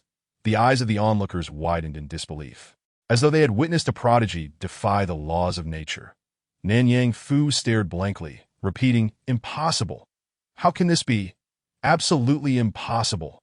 Qingyun, how did you discern Yi Tian's extraordinary capabilities? Zhou Jing gazed at Yi Tian's figure, incredulous, thoroughly impressed by Zhou Qingyun's discernment. Even he had to marvel at Zhou Qingyun's keen insight. Among the younger generation, none could rival it in this moment. Zhou Qingyun remained silent, his mind racing with conjectures. It seemed that Yi Tian's golden finger had come into play. Yet he was left wondering what this golden finger could possibly be to yield such outrageous results. At present, Zhou Qingyun felt 100% certainty that Yi Tian was indeed the destined child. Typically, even the most outlandish fortune-bearers would never reach such extraordinary heights. Yet, Yi Tian appeared somewhat lacking in cunning, boldly flaunting his advantages in plain sight, as if he were eager for all to know of his extraordinary treasures. After approximately a quarter of an hour, Yi Tian astonishingly reached the 50th layer. Nanyang Fu, seemingly unable to withstand the blow, shouted, "This individual must be cheating. How else could he have arrived at the 50th layer so swiftly? This is a place even the sole 6th-tier array master of the Deqian dynasty cannot access. This country bumpkin must be cheating. I implore the city lord to investigate this matter thoroughly." As soon as he finished speaking, others cast doubt-laden glances toward Yi Tian's figure, some angrily exclaiming, "We implore the city lord to investigate this matter." Zhou Qingyun's eyes lit up with approval as he regarded Nanyang Fu. Pour that dirty water on him. Teach this young, destined child a lesson. His original plan had been to suppress Yi Tian first, then step in to resolve the turmoil, thus gaining considerable favor in the process. Now, with Yi Tian digging his own grave, it perfectly aligned with his intentions. "General, what do you think?" Wang Qinchong's expression faltered as he saw Zhou Jing's opinion, only to be abruptly interrupted by a thunderous roar. The Tower of Heavenly Arrays suddenly levitated, erupting with boundless divine radiance that surged into the clouds, absorbing countless spiritual energies and emitting waves of profound fluctuations. Subsequently, the tower rapidly shrank, instantly becoming no larger than the palm of a hand. Then, the authoritative voice of the tower's spirit resounded. "Yi Tian has unraveled the formation of the 50th layer and completed the trial. From this moment forth, the Tower of Heavenly Arrays recognizes him as its master." Chapter 40. Yi Tian submission. System upgrade complete with the Tower Spirit's proclamation. The entire assembly was left in stunned silence. No one had anticipated that conquering the Celestial Array Tower would grant one its recognition as a master. Countless individuals lamented their missed opportunity, as if they had lost billions. Zhou Jing and Wang Qinsheng were equally astonished. The esteemed 7th-tier array master had never mentioned such a possibility before, given the formidable prowess of that master. The Celestial Array Tower he crafted must possess at least the strength of a mid-tier Dao weapon. That a wave of greed surged within the hearts of many. As the dust settled, Yi Tian's figure gradually emerged. At this moment, he appeared to have returned to normal, his eyes no longer displaying the crimson runes. That he gazed around in bewilderment, silently pondering. What has transpired? Why do I sense such hostility from everyone? Could it be that they resent my ascension to the pinnacle? In Yi Tian's recollection, he had reached the 30th floor but could not persevere and chose to withdraw from the Celestial Array Tower. In previous debates, the highest achievement had only been the 29th floor, so Yi Tian surmised he had indeed claimed the top spot at that moment. Yi Tian noticed the Celestial Array Tower floating before him. Puzzled. What is this object? A wave of dizziness washed over him, and a torrent of information flooded his mind. His mouth agape, he realized. This is the Celestial Array Tower. I have actually gained its recognition. Suddenly, a sharp reprimand jolted Yi Tian from his reverie. You audacious rogue! How dare you resort to despicable means to claim recognition from the Celestial Array Tower? Surrender it now, and you may yet escape the death penalty. Nan Yangfu stepped forward, coldly asserting that Yi Tian must have cheated, for it was impossible to decipher the 50th floor's array without doing so. Understanding this, Nan Yangfu regained his former confidence and arrogance. Nan Yangming, the head of the Nanyang family, smiled upon hearing his descendant's words, recognizing the wisdom of his young clan leader. Even without explicit instruction, he had grasped the intent of young Master Zhou. Subsequently, Nan Yangming leapt into the square, exuding an overwhelming pressure as he glared at Yi Tian, declaring, Young friend, you have obtained recognition from the Celestial Array Tower through deceitful means. An utterly despicable act. As a member of Fengqing City, I cannot allow you to take away our sacred artifact. I implore you to confess, and I may intercede on your behalf with the city lord to absolve your transgressions. As he spoke, Nan Yangming cast a furtive glance at Zhou Qingyun's pavilion. Although he coveted the Celestial Array Tower for himself, he did not forget Zhou Qingyun's instructions.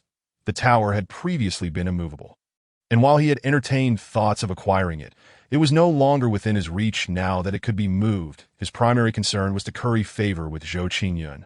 Hoping to gain the goodwill of the Zhou clan, immense pressure bore down on Yi Tian, causing him to stagger back several steps, his spine seemingly collapsing under the weight. Beads of sweat began to form on his forehead as his face flushed with anger. He bellowed, You old dog, how shameless! Are you not merely coveting the Celestial Array Tower? Why must you speak so disingenuously? Young friend, you jest. My desire for the Celestial Array Tower is merely a reflection of my unwillingness to witness you abscond with this sacred artifact through such vile means. Nan Yangming shook his head, responding calmly. Yi Tian attempted to retort, but was abruptly interrupted by another clan leader. Nan Yang's words ring true, that we acknowledge that the strong may take the Celestial Array Tower through their own abilities. But we shall not permit anyone to steal Fengqing City's ancestral treasure through cheating.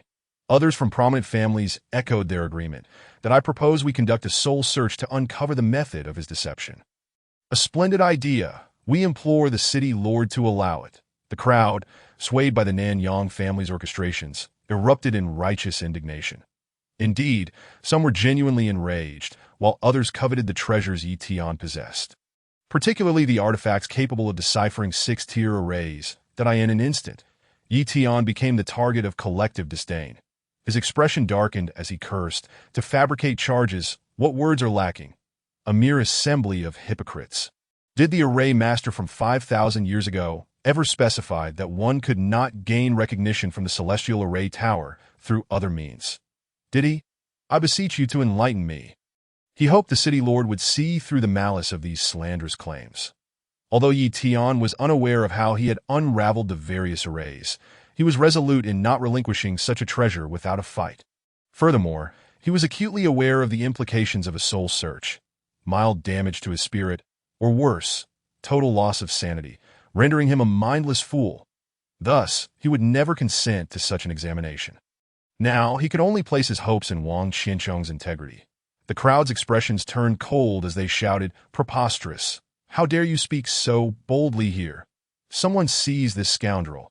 As an overwhelming pressure descended upon Yi Tian, he felt as if a tide was crashing down upon him. Yi Tian's face turned crimson as he spat out blood, collapsing to the ground. The sound of cracking bones echoed as despair etched itself onto his visage. He had never anticipated such despicable behavior from these old dogs. Was he truly to perish here today? A faint red light flickered in Yi Tian's eyes, and suddenly, for soldiers, their vitality surging, clad in armor and wielding polearms, appeared at his side, subduing him. Did I in the highest pavilion? Wang Qiancheng felt a slight headache and turned to Zhou Jing for guidance. "General, how should I handle this matter? Let Qin Yun decide." Zhou Jing responded with a cheerful smile. "Young master, what do you think?" Wang Qiancheng inquired cautiously. Zhou Qingyan replied with a friendly smile, "Let the city lord determine the course of action." Upon hearing this, Wang Qiancheng wore a wry smile. Had he not just heard Zhou Qingyun's instructions? He might have believed the young man's words. However, being astute, Wang Qiancheng quickly grasped Zhou Qingyun's intent and declared with authority, "The esteemed array master from 5,000 years ago never stated that one could not gain recognition from the celestial array tower through other means. However, this occasion is a debate on arrays, which explicitly forbids the use of alternative methods. Ye Tian's actions openly trample upon the authority of the city lord's residence, a transgression deserving of punishment." Countless hearts revealed gleeful anticipation as they gazed upon Yi Tian, their eyes glistening with greed. Yi Tian's spirits sank further. Cursed be this lot, they are all cut from the same cloth.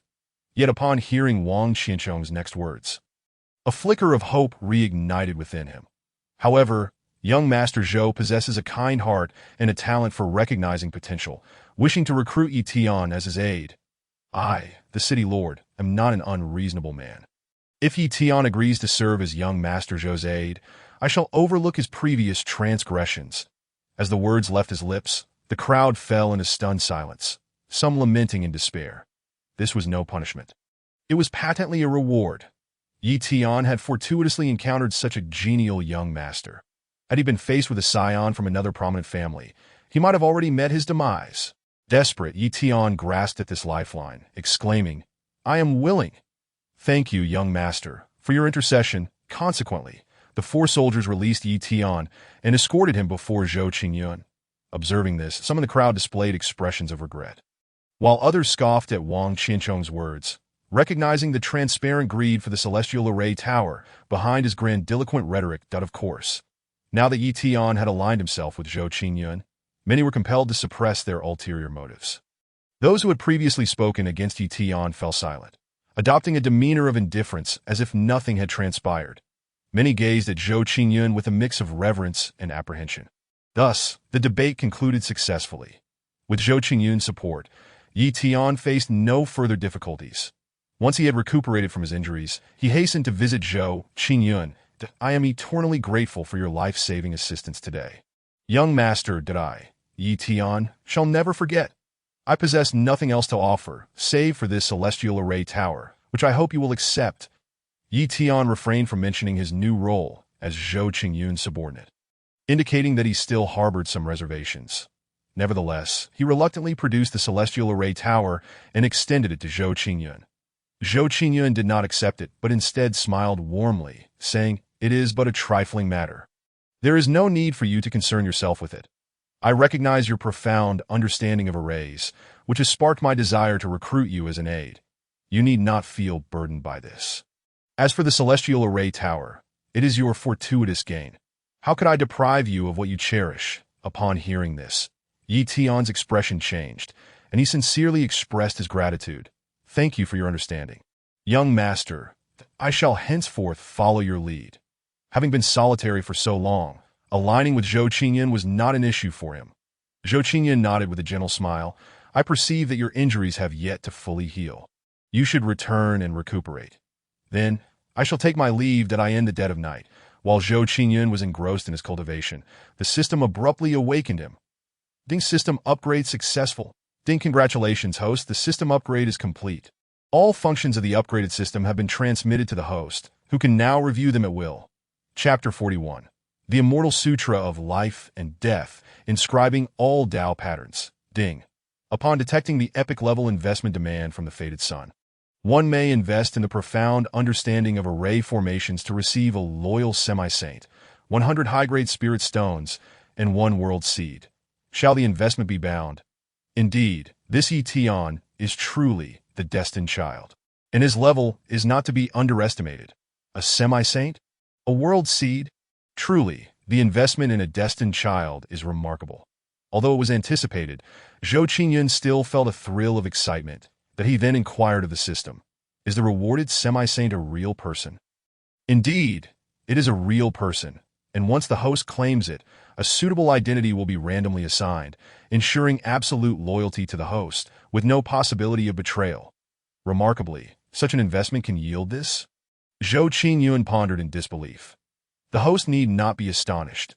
After this upgrade, the rewards from investments will no longer be limited to mere items. In the future, they will encompass all things across the myriad realms, including projections of certain root-level supreme beings. Of course, the probability of encountering a root-level supreme being's projection is exceedingly low, thus the host is encouraged to invest more in antagonists or to suppress, subdue, or eliminate the destined children. It appears this upgrade was indeed a fortuitous one. This single feature alone is immensely powerful. Items and beings from the myriad realms. The mere mention of the myriad realms ignited an intense fervor within Zhou Qingyun. After calming his emotions, Zhou Qingyun instructed the system. Bind Yi Tian. Deducting 100,000 points of villain value, the binding of the epic-level destined child is successful. System, please elaborate on the functions added with this upgrade. Zhou Qingyun nodded in acknowledgement. This upgrade introduces 3 new functions. Firstly, the detection range of investment demands for investment targets has been expanded from a 3-dimensional space with a radius of 10 meters to one with a radius of 1 kilometer. Henceforth, any investment demand that the host can trigger will activate as long as it is within 1 kilometer of the host, and oh wonder, I was able to detect Yi Tian even when he was not in sight. Zhou Qingyun mused thoughtfully. Secondly, the data panel has been optimized, adding a rank column. The investment target section of the host panel will be removed, and the data will be more comprehensive. Additionally, the host will no longer need to bind investment targets to view their attribute data. Thirdly, the rewards from investments will no longer be limited to inanimate objects. Fourthly, the host can spend villain points to upgrade their rank. Spending 500,000 villain points is worthwhile. Zhou Qingyun smiled broadly and then summoned his attribute panel. Name, Zhou Qingyun Realm. Perfect stage of Dan Young Fortune. Purple villain points. 514,400 rank. Ordinary level villain special items. Experience card for Divine Power Realm 1. Martial Arts Minor Achievement Card. Martial Arts Major Achievement Card 1. Martial Arts Advancement Card 1,696 Years of Cultivation. Physical Rewards. Profound Understanding of Array Formations 1. Holy Grade Middle Tier Martial Arts 6 Paths Reincarnation Spear Method. Martial Arts Minor Achievement Card. Saint Puppet 1. Special Secret Technique Class Martial Arts Death and Life Emperor Sutra 1. Emperor Weapon Indestructible Spear 1. Currently, Zhou Qingyun's attribute panel, aside from the absence of an investment target section, is quite similar to before that he then summoned Yi Tian's data panel. Name, Yi Tian Realm.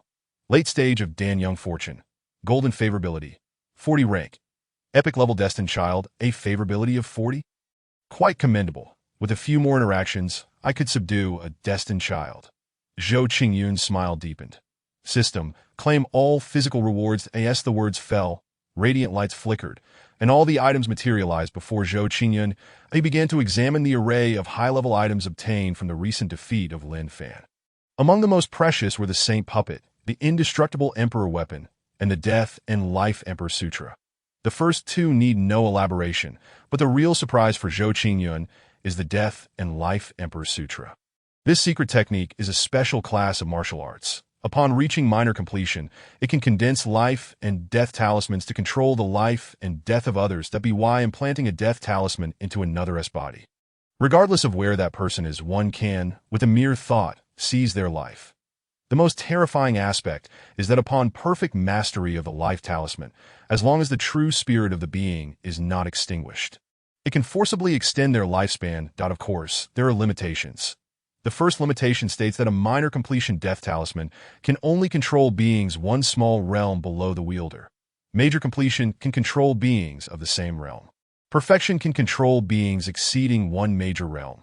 Returning to simplicity can control beings surpassing two major realms. The minor completion life talisman can forcibly extend a being's life by 1 year. Major completion by 3 years, perfection by 10 years, and returning to simplicity by 100 years. The second limitation requires one to break through to the spirit God realm and awaken divine consciousness before being able to condense the life and death talismans. A divine radiance flickered in Zhou Qingyun's eyes. This reward has come at an opportune moment. For Zhou Qingyun, the Death and Life Emperor Sutra is far more precious than the Emperor weapon. Suddenly, an idea struck Zhou Qingyun, and he addressed the system. System, use the martial arts advancement card on the Death and Life Emperor Sutra. The Death and Life Emperor Sutra, being a special class of imperial martial arts, will transform into an immortal scripture after using the martial arts advancement card. The mundane cannot contain it, and the upgraded content will be directly imparted to the host. Moreover, each volume of immortal scripture already involves the Great Path and is unique. Its appearance in this realm will undoubtedly attract the attention of certain terrifying beings, so the host is advised to proceed with caution. It's merely an upgrade of a martial art. And yet there are so many complexities. Zhou Qingyun felt a bit exasperated. After a moment's contemplation, he ultimately chose to upgrade. Using the martial arts advancement card, the command was issued. The Death and Life Emperor Sutra in Zhou Qingyun's hands was enveloped in a mysterious light. And countless rules manifested, the resonance of the Tao swirling around. That moment, the myriad spirit realms seemed to undergo a wondrous transformation. Thunder rumbled, and colossal chains of order materialized, awe-inspiring in their presence. In an instant, the ancient records of the Death and Life Emperor Sutra transformed into mysterious and unfathomable runes, akin to celestial script, penetrating into Zhou Qingyun's mind. Time flowed, and half a quarter of an hour passed. Zhou Qingyun completed the transmission. Death and Life Immortal Sutra. Zhou Qingyun was overjoyed, exhaling a breath of turbid air, murmuring, after the advancement, the Death and Life Immortal Sutra is even more formidable upon reaching perfection. It has begun to touch upon the essence of life and death rules. Moreover, the most crucial point is that the limitations have been significantly reduced, that a minor completion death talisman can control beings of the same realm.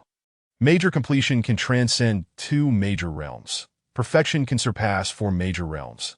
And returning to simplicity, by cultivating the life and death great path, one can disregard realms. That a minor completion life talisman can forcibly extend a being's life by 10 years. Major completion by 100 years, perfection by 1,000 years, and returning to simplicity can extend life by 5,000 years, allowing entry into the netherworld. After reviewing the introduction, Zhou Qingyun chose not to commence immediate cultivation, but rather to first break through to the spirit God realm. System. Extract 580 years of cultivation and engrave the remaining Tao patterns. Now that his villain points are sufficient, he can easily condense all the Tao patterns. Chapter 42. The Prostration of Billions of Beings. Breaking through to the spirit God realm. Deducting 58,000 villain points, the engraving of Tao patterns commenced. In the instant the system's voice fell, an infinite storm surged around, and Zhou Qingyun absorbed the surrounding spiritual energy ravenously. He hastily retrieved several high-grade spirit stones from his storage ring and crushed them to enhance the concentration of spiritual energy in the room. Within Zhou Qingyun's dantian, golden runes emerged, inscribing themselves upon the profound elixir. As the Tao patterns were gradually engraved, a tremendous aura erupted, akin to a dragon's roar. 60 runes, 70 runes, 80 runes. With the system's assistance, Zhou Qingyun's speed of engraving Tao patterns was remarkably swift. Within half a quarter of an hour, 100 runes had already been inscribed. Afterward, the pace of engraving slowed slightly. Countless runes manifested from the void, the resonance of the Tao flowing, surging into Zhou Qingyun's body. An even more terrifying aura emerged, seemingly threatening to collapse the void.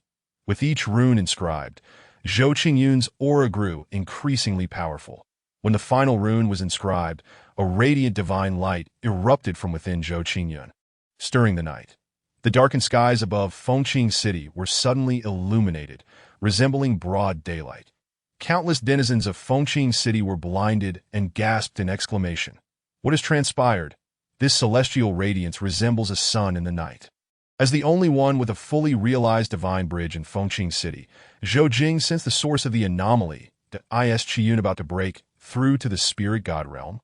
How many Dao patterns has this lad inscribed? Zhou Jing was astounded, disbelief etched across his valiant face. This boy has truly posed a significant challenge for me. He hurriedly ascended into the sky, standing above the clouds, unleashing his vast divine consciousness to protect Zhou Qingyun this moment. Zhou Qingyun sat with closed eyes, myriad profound auras emanating from his dantian, transforming his limbs and bones, his flesh and blood. As if tempered through countless trials, were enveloped in a mystical light, exhibiting a crystalline sheen, reminiscent of divine bones and immortal bodies. Boom!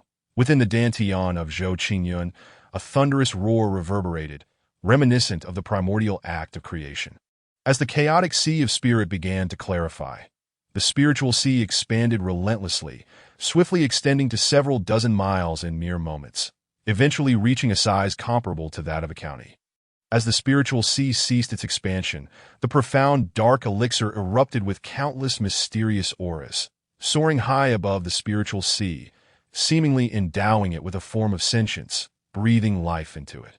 Almost simultaneously, a radiant pillar of light emanated from Zhou Qingyun's body, interweaving with the essence of immortality, as an immense, ancient, and enigmatic aura ascended into the heavens. The air trembled as the winds surged above the nine skies, where boundless purple energy manifested, spreading across mountains and rivers for countless miles. Numerous rules danced with elation, the essence of the Tao permeating the atmosphere, impacting even the great Qian dynasty, as vibrant spiritual energy emerged from the void. Flooding the barren rivers of the realm, that I end the void, celestial bells, phoenixes, and auspicious dragons appeared. Tides rose and fell.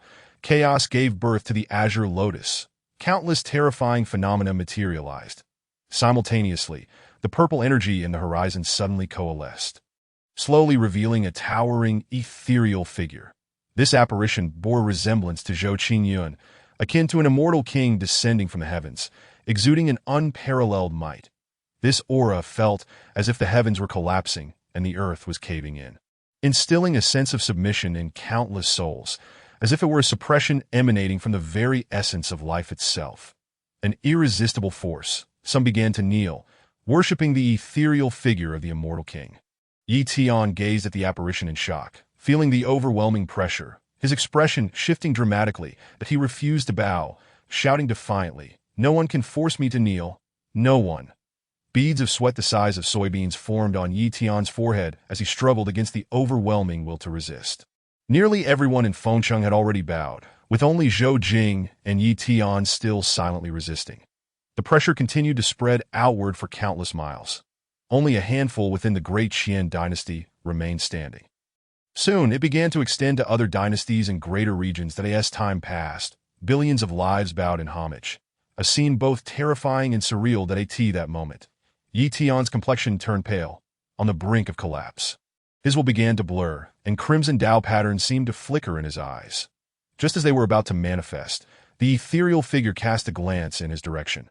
Instantly, Yi Tian felt as if he had plunged into the abyss. His soul trembling, and the crimson runes in his eyes dissipated. With a thud, he ultimately knelt upon the ground. At this moment, the vast Xian domain was enveloped in silence, with mountains and rivers spanning billions of miles. As countless beings bowed in reverence, countless sovereigns and supreme beings, along with imperial clan giants, gazed at the apparition, trembling with awe, their expressions shifting unpredictably as they muttered to themselves. Has someone inscribed all the Tao patterns and forged an elixir of immortality? How is this possible? Since the calamity that struck 200,000 years ago, the heavens have been flawed, the rules incomplete. How could any being inscribe all the Tao patterns and forge an elixir of immortality? Could it truly be, as the heavenly mechanism emperor proclaimed, that the heavenly Tao has collapsed, and all brilliance shall manifest in this era, heralding an ancient age where countless prodigies shall emerge. Striving for that slim chance of immortality, an ancient emperor, awakened from slumber, recalled past prophecies, his scalp prickling. This is an exceptionally rare prodigy, the first in 200,000 years to inscribe all Tao patterns. His talent rivaling that of those heavenly sovereigns, destined to seize the opportunity of immortality. Surely he shall become the holy son of our sect. Someone, go and retrieve the holy son for me. Countless holy lands and imperial clans shared this sentiment, dispatching scouts to traverse the East Xian domain in search of Zhou Qingyat at the same time.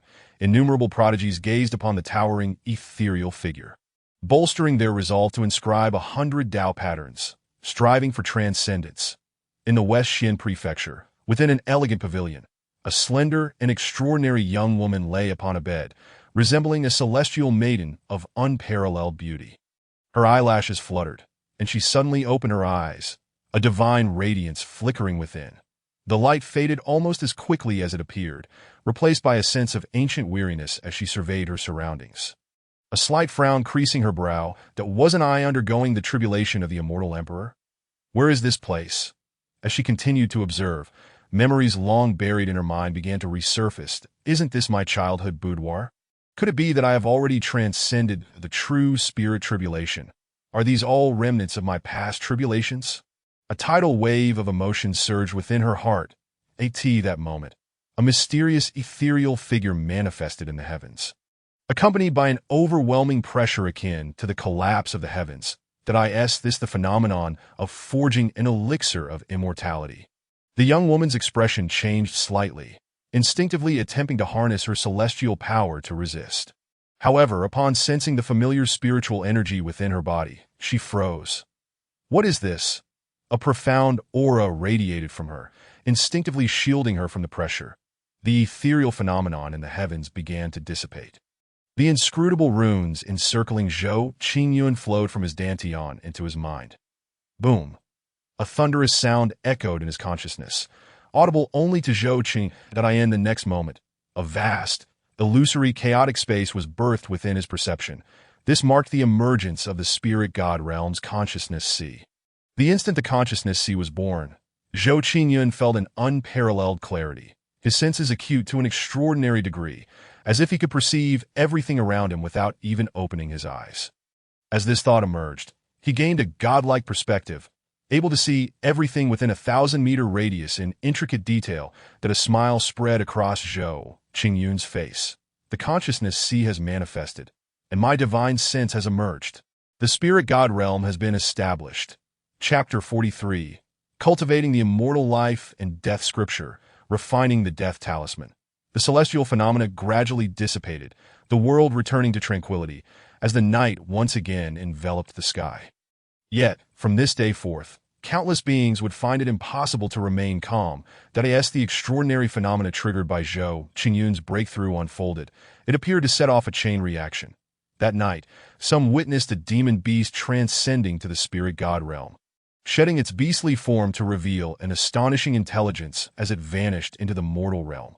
That night, some beings experienced an awakening, catching a glimpse of the fabled immortals, grasping a half-step immortal scripture, and were subsequently taken away by the holy lands. That night, some beings achieved sudden enlightenment, forgetting themselves in the path, severing their mortal ties to forge an eternal body. This night was destined to be extraordinary. Some ancient beings speculated that the prologue of the resplendent era was set to unfold from this day forward. In Fengqing City, within the Lord's estate, the room where Zhou Qingyun resided had long since succumbed to the overwhelming force of his aura. Reduced to dust, some soldiers who had rushed over stared in astonishment. "Young master, are you all right?" Wang Qianchong inquired respectfully. "There's no harm. Merely a breakthrough in realm. There's no need for concern." Zhou Qingyun waved his hand dismissively. "Just a breakthrough in realm. Who's ever caused such a commotion during a breakthrough?" Wang Qianchong and the surrounding soldiers thought to themselves, bewildered. Yet, due to Zhou Qingyun's status, they dared not ask further, only marveling internally. Truly worthy of being the eldest son of the Zhou family, remarkable indeed. Simply breaking through to the spirit god realm has triggered such phenomena. Subsequently, The soldiers were dismissed by Zhou Qingyun at that moment. Zhou Jing's aura entered Zhou Qingyun's perception. Shortly after, Zhou Jing stood before Zhou Qingyun. "Thank you for your protection, third uncle." Zhou Qingyun smiled faintly. "Have you inscribed all the Dao patterns?" Zhou Jing, unable to contain his curiosity, directly inquired. Zhou Jing, possessing formidable talent, had traversed other regions and witnessed extraordinary sights. Zhou Qingyun nodded gently, not denying it. Though Zhou Jing had suspected it, he was still astounded that this truly my nephew, had it not been for the fact that he had checked Zhou Qingyun's soul previously and found no signs of alteration. He would have doubted that Zhou Qingyun had not been possessed. Zhou Qingyun was still the same Zhou Qingyun. It was impossible for him to doubt, yet Zhou Qingyun's recent feats were too extraordinary. In less than 2 months, he had broken through to the spirit god realm. Even those with holy bodies would struggle to match this. Unless he had been possessed, only Zhou Qingyun could have encountered such immense fortune to achieve his current accomplishments. However, Zhou Jing dared not contemplate the specifics of this fortune. He also did not wish to delve deeper into that moment. Zhou Jing's heart was a tumult of emotions, excitement mixed with worry. After a moment of contemplation, he solemnly advised, "Qingyun, you must not reveal the opportunities you have gained to anyone, including your parents or your future partner. Should anyone investigate even slightly into your recent rise, even the dullest of minds would perceive something amiss with you. Wealth stirs the hearts of men. No one is immune to temptation. Rest assured, third uncle." Zhou Qingyun responded with a warm smile, fully aware of the underlying wisdom. And he was no fool. Subsequently, Zhou Jing elucidated the intricacies of spiritual cultivation to Zhou Qingyun. After the passage of an hour, Zhou Jing concluded his discourse and took his leave. Zhou Qingyun found himself well-versed in the nuances of spiritual cultivation. If the first 3 realms were dedicated to refining the physical body and honing spiritual energy, then the realm of spiritual consciousness was focused on honing one's awareness and cultivating vitality. Once one's awareness reached perfection, one could condense the ethereal shadow of the soul within the sea of consciousness, transcending calamities. Though it appeared straightforward, countless beings remained ensnared in this realm throughout their entire lives. Upon breaking through the spiritual realm, Zhou Qingyun's essence of life underwent a profound transformation, extending his lifespan by an impressive 300 years. Thereafter, Zhou Qingyun extracted the remaining cultivation energy, thoroughly solidifying his newfound level. Noticing that the day was still young, he chose not to rest, but instead relocated to another chamber for meditation, where he began to examine the Sutra of Life and Death. System: utilize the martial arts minor achievement card on the Sutra of Life and Death. The Sutra of Life and Death, a method for seizing creation, was immensely profound. Relying solely on Zhou Qingyun's cultivation, it was impossible to predict when he would grasp its essence. Thus, Zhou Qingyun opted to employ the martial arts minor achievement card directly. Ding! The Sutra of Life and Death is a celestial art that has transcended the realm of martial arts. Therefore, the martial arts minor achievement card can only be applied to imperial-grade martial arts or lower. The host may spend 10,000 villain points to merge the martial arts minor achievement card with the martial arts major achievement card, upgrading it to a celestial art minor achievement card for subsequent use. System: you did not mention such conditions when you rewarded me with the martial arts minor achievement card. Zhou Qingyun's countenance darkened, his displeasure evident. There is no need for the host to be angry. The celestial scripture has long since departed from the realm of martial arts, which is why neither the martial arts minor achievement card, the martial arts major achievement card, nor the martial arts perfect completion card can be applied. The system explained, devoid of any emotion. Upon hearing this, Zhou Qingyun regained his composure. After a brief contemplation, he decided to merge the martial arts minor achievement card with the martial arts major achievement card. Ding! Fusion successful. Congratulations, host. You have obtained 1 celestial art minor achievement card. Would you like to use it? Yes, I shall use it. As the words fell, the profound symbols within Zhou Qingyun's sea of consciousness seemed to come alive. Swirling around him, countless runes suddenly emerged, flowing into Zhou Qingyun's body as if branding him with the marks of cultivation. Simultaneously, a torrent of information surged into Zhou Qingyun's mind, causing a sharp pang of headache. Moments later, Zhou Qingyun found himself adeptly comprehending the Sutra of Life and Death, as if he had practiced it for countless years. That a glimmer of brilliance flickered in his eyes. However, he did not immediately commence the refinement of the death talisman. Instead, he retrieved a dan of divine essence and consumed it. Upon ingestion, Zhou Qingyun's awareness swiftly expanded, increasing from a mere few hundred strands to over 1,000, and moreover, his range of perception extended from 1,000 meters to several miles. After fully refining the medicinal potency, Zhou Qingyun began to formulate the death talisman. His initial focus was on crafting the death talisman itself, that a mysterious awareness manifested, as Zhou Qingyun relied upon the Sutra of Life and Death to capture the resonances of the universe. An enigmatic aura emerged, revealing a faintly discernible character for death before him. The following day, as the morning glow painted the heavens, Zhou Jing accompanied Zhou Qingyun toward the western region of Xianzhou. Aboard a floating cloud vessel, Zhou Qingyun was engrossed in examining the death talisman. Several hours passed, and Zhou Qingyun managed to refine a single death talisman, but this effort drained the last remnants of his awareness. "It seems it will take several days for my awareness to recover," Zhou Qingyun remarked with a wry smile. Due to the depletion of his awareness, he appeared somewhat fatigued. With a thought, a death character emanating a profound aura materialized in his hand. Subsequently, he produced the genuine explanation of array techniques he had acquired, merging the death talisman within it. That a smile crept onto Zhou Qingyun's face as he instructed a nearby soldier, "Go summon Yi Tian." "Yes, my lord," the soldier replied respectfully. Before long, Yi Tian arrived. Upon seeing Zhou Qingyun, memories of the previous night flooded his mind, evoking a complex mix of emotions that on one hand, following Zhou Qingyun could be deemed advantageous. On the other hand, the disparity between them shattered his pride. "May I inquire why you summoned me, my lord?" Yi Tian asked, perplexed. Zhou Qingyun did not provide a direct answer, but rather posed a question. "Are you curious about how I became so formidable? Is it not due to talent?" Yi Tian replied, bewildered. After a moment's hesitation, he implored, "I humbly ask for your guidance." Zhou Qingyun gazed at Yi Tian with fervent eyes, responding warmly, "It is because I have joined a mysterious faction known as the White Jade Capital.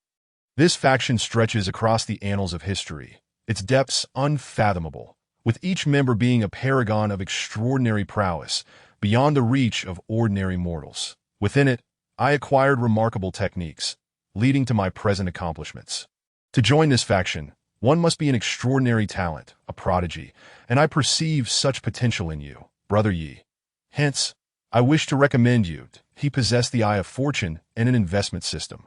To optimize his benefits, he had long ago planned to establish an organization dedicated to recruiting promising individuals and those with exceptional fortunes. After forming this faction, he intended to attract even more prodigies to contend with those favored by destiny. He found it relatively easy to deal with and deceive those who had not yet matured into their destined roles, but he feared encountering those who had fully developed. Moreover, according to the script's description, in the future, he would even find himself at odds with the heavenly court of the Great Qin, ultimately leading to his demise. Thus, he sought to prepare for the storm ahead. Upon hearing this, Yi Tian's spirit surged, warmth flooding his heart. He expressed his gratitude. "Thank you, my lord, for the recommendation, that I shall certainly heed your commands henceforth." At that moment, Yi Tian's admiration for Zhou Qingyun soared, instantly reaching a level of 50. Zhou Qingyun reveled in his heart, though he maintained a facade of calmness, saying, "Brother Yi, there is no need to rush into promises. Although I am recommending you, joining this faction requires stringent conditions, namely that you must achieve the rank of a 5th-tier array master within a year. Therefore, whether you can join ultimately depends on your own efforts. That as the saying goes, that which is easily obtained is often undervalued." Thus, Zhou Qingyun set a trial for Yi Tian, that a 5th-tier array master. Yi Tian thought he misheard, unable to suppress his astonishment. "That my lord, are you referring to a 5th-tier array master? That level is not commonplace. It can initially manipulate the forces of the universe to form arrays. There are scarcely 100 5th-tier array masters in the Great Qian dynasty." Even with Yi Tian's confidence and pride, he felt uncertain about achieving such a breakthrough within a year. His heart weighed heavily with the burden of this challenge. Simultaneously, he began to acknowledge the formidable nature of the White Jade Capital. "Indeed, it is a 5th-tier array master," Zhou Qingyun affirmed with a nod. After a pause, he added, "I understand the difficulties you face, and thus I have exchanged a technique within this faction to bestow upon you." With that, Zhou Qingyun presented a modified version of the genuine explanation of array techniques. Upon receiving the explanation, Yi Tian felt an uncomfortable sensation wash over him. A primal aversion that a flicker of red glimmered in his eyes. However, gazing upon Zhou Qingyun's gentle smile, Yi Tian hesitated momentarily, suppressing his discomfort. If Zhou Qingyun intended to harm him, he would have acted long ago. After a moment's contemplation, he opened the explanation to peruse its contents. Ding! Investment successful. Congratulations, host, you have acquired 1 semi-holy allegiance, 100 high-grade spirit stones, and 1 world seed. Would you like to claim them upon seeing the contents? Yi Tian was utterly astonished. There were no high-tier arrays contained within. Instead, it encompassed the most fundamental elucidations regarding array techniques, embodying the very essence of the ART in an instant. Yi Tian became entranced. Just then, the death talisman within the genuine explanation of array techniques suddenly manifested and merged into Yi Tian's body. As Yi Tian was immersed in his reverie, his soul quivered slightly, jolting him back to reality. Embarrassed, he said, "Thank you, my lord, for bestowing this technique upon me. With it, I believe I can achieve the rank of a 5th-tier array master." With those words, Yi Tian sincerely bowed in gratitude. Goodness, truly worthy of being a destined child. Such a gesture has raised my standing to 63. Zhou Qingyun silently cursed inwardly. Subsequently, Zhou Qingyun replied nonchalantly, "There is no need for Brother Yi to be overly courteous. Your talent in array techniques is indeed rare. I simply wish to ensure you do not squander such potential." Yi Tian felt overwhelmed with gratitude that as he gazed at Zhou Qingyun, a sense of kinship began to blossom within him. He'll be able to follow my lord in this life is indeed a stroke of fortune for Yi. In the western Xinzhou, in the bustling city of Tianma, one of the most prosperous cities within the great Qian dynasty, resided the Qin family, one of the 4 great clans. Within the Qin residence, a grand structure adorned with dragons and phoenixes, a young woman of graceful stature and ethereal beauty sat before a bronze mirror, gazing at her reflection with a sense of wonder. "I never expected to truly be reborn," she mused. "It seems that due to the influence of my inner demons, I still failed to transcend the tribulation of the immortal emperor and ascend to the immortal emperor realm." The young maiden, Qin Shifeng, was betrothed to Zhou Qingyun. However, the Qin Shifeng of the present was no longer the same as before. She had been reborn from 10,000 years in the future. She had returned just last night. Initially believing she was enduring the tribulation of the true spirit, it wasn't until this morning, upon sensing the remarkably authentic laws of heaven and earth, that she became aware of her situation. Although she remained uncertain about the reasons behind her rebirth, she resolved to first alter her family's tragic fate and dispel the shadows of her inner demons. Reflecting on her past, Qin Shifeng's exquisite visage bore traces of wistfulness and regret. In her previous life, during her youth, the Qin and Zhou families conspired to rebel. Just as their plans were nearing fruition, the royal family's patriarch broke through to sainthood, forcefully suppressing both the Qin and Zhou clans. The Zhou clan was nearly annihilated, while the Qin clan, due to her father's formidable strength, consumed his essence to ensure her escape. Subsequently, she embarked on a path of vengeance, traversing countless years until she ultimately obliterated the royal Qin clan. After achieving her revenge, she found herself devoid of purpose. It was only after the counsel of a dear friend that she redirected her focus towards cultivation, awaiting the day she could resurrect her loved ones. Possessing exceptional talents, she seized extraordinary treasures of heaven and earth, crafting a celestial body for herself. Ultimately, as the heavenly pathways collapsed, she gathered the brilliance of all eras, grasping a sliver of divine opportunity. Breaking through to celestial rank, and entering the celestial realm, ascending to the position of celestial king, that moment, a voice from outside the door interrupted her thoughts. "Miss, the eldest son of the Zhou clan has arrived in Tianma City. The clan leader requests that you prepare to meet him shortly." "Big son?" Qin Shifeng paused, a hint of astonishment in her voice.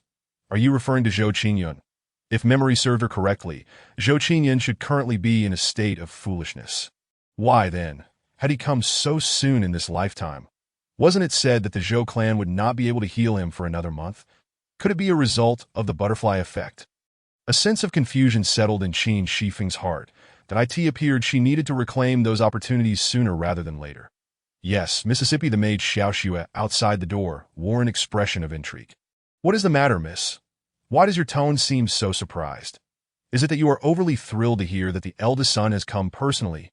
Indeed, the eldest son enjoys a good reputation in the Dacian Empire. And you have always held a favorable view of young Master Zhou. Otherwise, you would not have agreed to this engagement in the first place. The maid mused. Upon hearing this, Qin Shifeng's astonishment deepened. Yet she refrained from further inquiry, instead addressing the maid. All right, Xiaoxue, I understand that I shall investigate my doubts gradually. With that, Qin Shifeng began to wash and adorn herself. Regarding this engagement, she did not harbor any aversion. Now that she had been reborn, everything still held the potential for change, and her family remained intact. She need not walk the path of solitude as she had in her previous life, accompanied only by desolation and loneliness. Even though she had amassed immense power, she still retained her human emotions. Otherwise, she would not have been so adamant about resurrecting those she cherished. She yearned to live like an ordinary person, seeking a partner to pursue the grand path together and share the passage of time with her family. Coincidentally, during her youth, she had caught a glimpse of Zhou Qingyun from afar in the imperial city. Falling for him at first sight, in her recollections, Zhou Qingyun possessed an elegant demeanor and a gentle nature, disinterested in power struggles, which resonated with her own character. This was one reason she had consented to the engagement in her past life. Yet, their family schemes ultimately failed, leading to both of them being forcibly separated by their respective clan leaders. However, Zhou Qingyun's foolishness had led the Zhou clan to suspect Lin Fan of foul play, resulting in a relentless pursuit against him and the eventual annihilation of the Lin clan. That a deep-seated enmity had thus formed between the Zhou clan and Lin Fan. Consequently, Zhou Qingyun was hunted down to his demise while she narrowly escaped to a forbidden zone. Afterward, she dedicated herself to cultivation, ultimately destroying the royal family. From the remnants of the royal clan, she learned that the failure of the two families' plans was due to Lin Fan's involvement. The death of Zhou Qingyun and the obliteration of the clan only intensified her hatred for Lin Fan. However, possessing a divine warrior physique, she was no match for Lin Fan at that time. She could only choose to take risks, venturing into countless forbidden lands to seize treasures of heaven and earth, forging a sacred body for herself. Through numerous near-death experiences, Qin Shifeng attained the position of emperor, seizing the opportunity to slay Lin Fan while he was embroiled in battle with another emperor. After vanquishing Lin Fan, she lost her sense of purpose, but eventually rekindled hope after a friend's encouragement. To achieve the highest realm, reverse time, and resurrect those of your as time flowed, a quarter of an hour passed. And Qin Shifeng completed her preparations. Upon seeing her emerge, the maid Xiaoxue's eyes lit up, exclaiming, "Miss, you are becoming more and more beautiful." She noticed some change in Qin Shifeng compared to the previous day. Though she couldn't quite pinpoint what it was, perhaps it was her aura or perhaps her appearance. "Why, have I not been beautiful before?" Qin Shifeng smiled gently at Xiaoxue's compliment.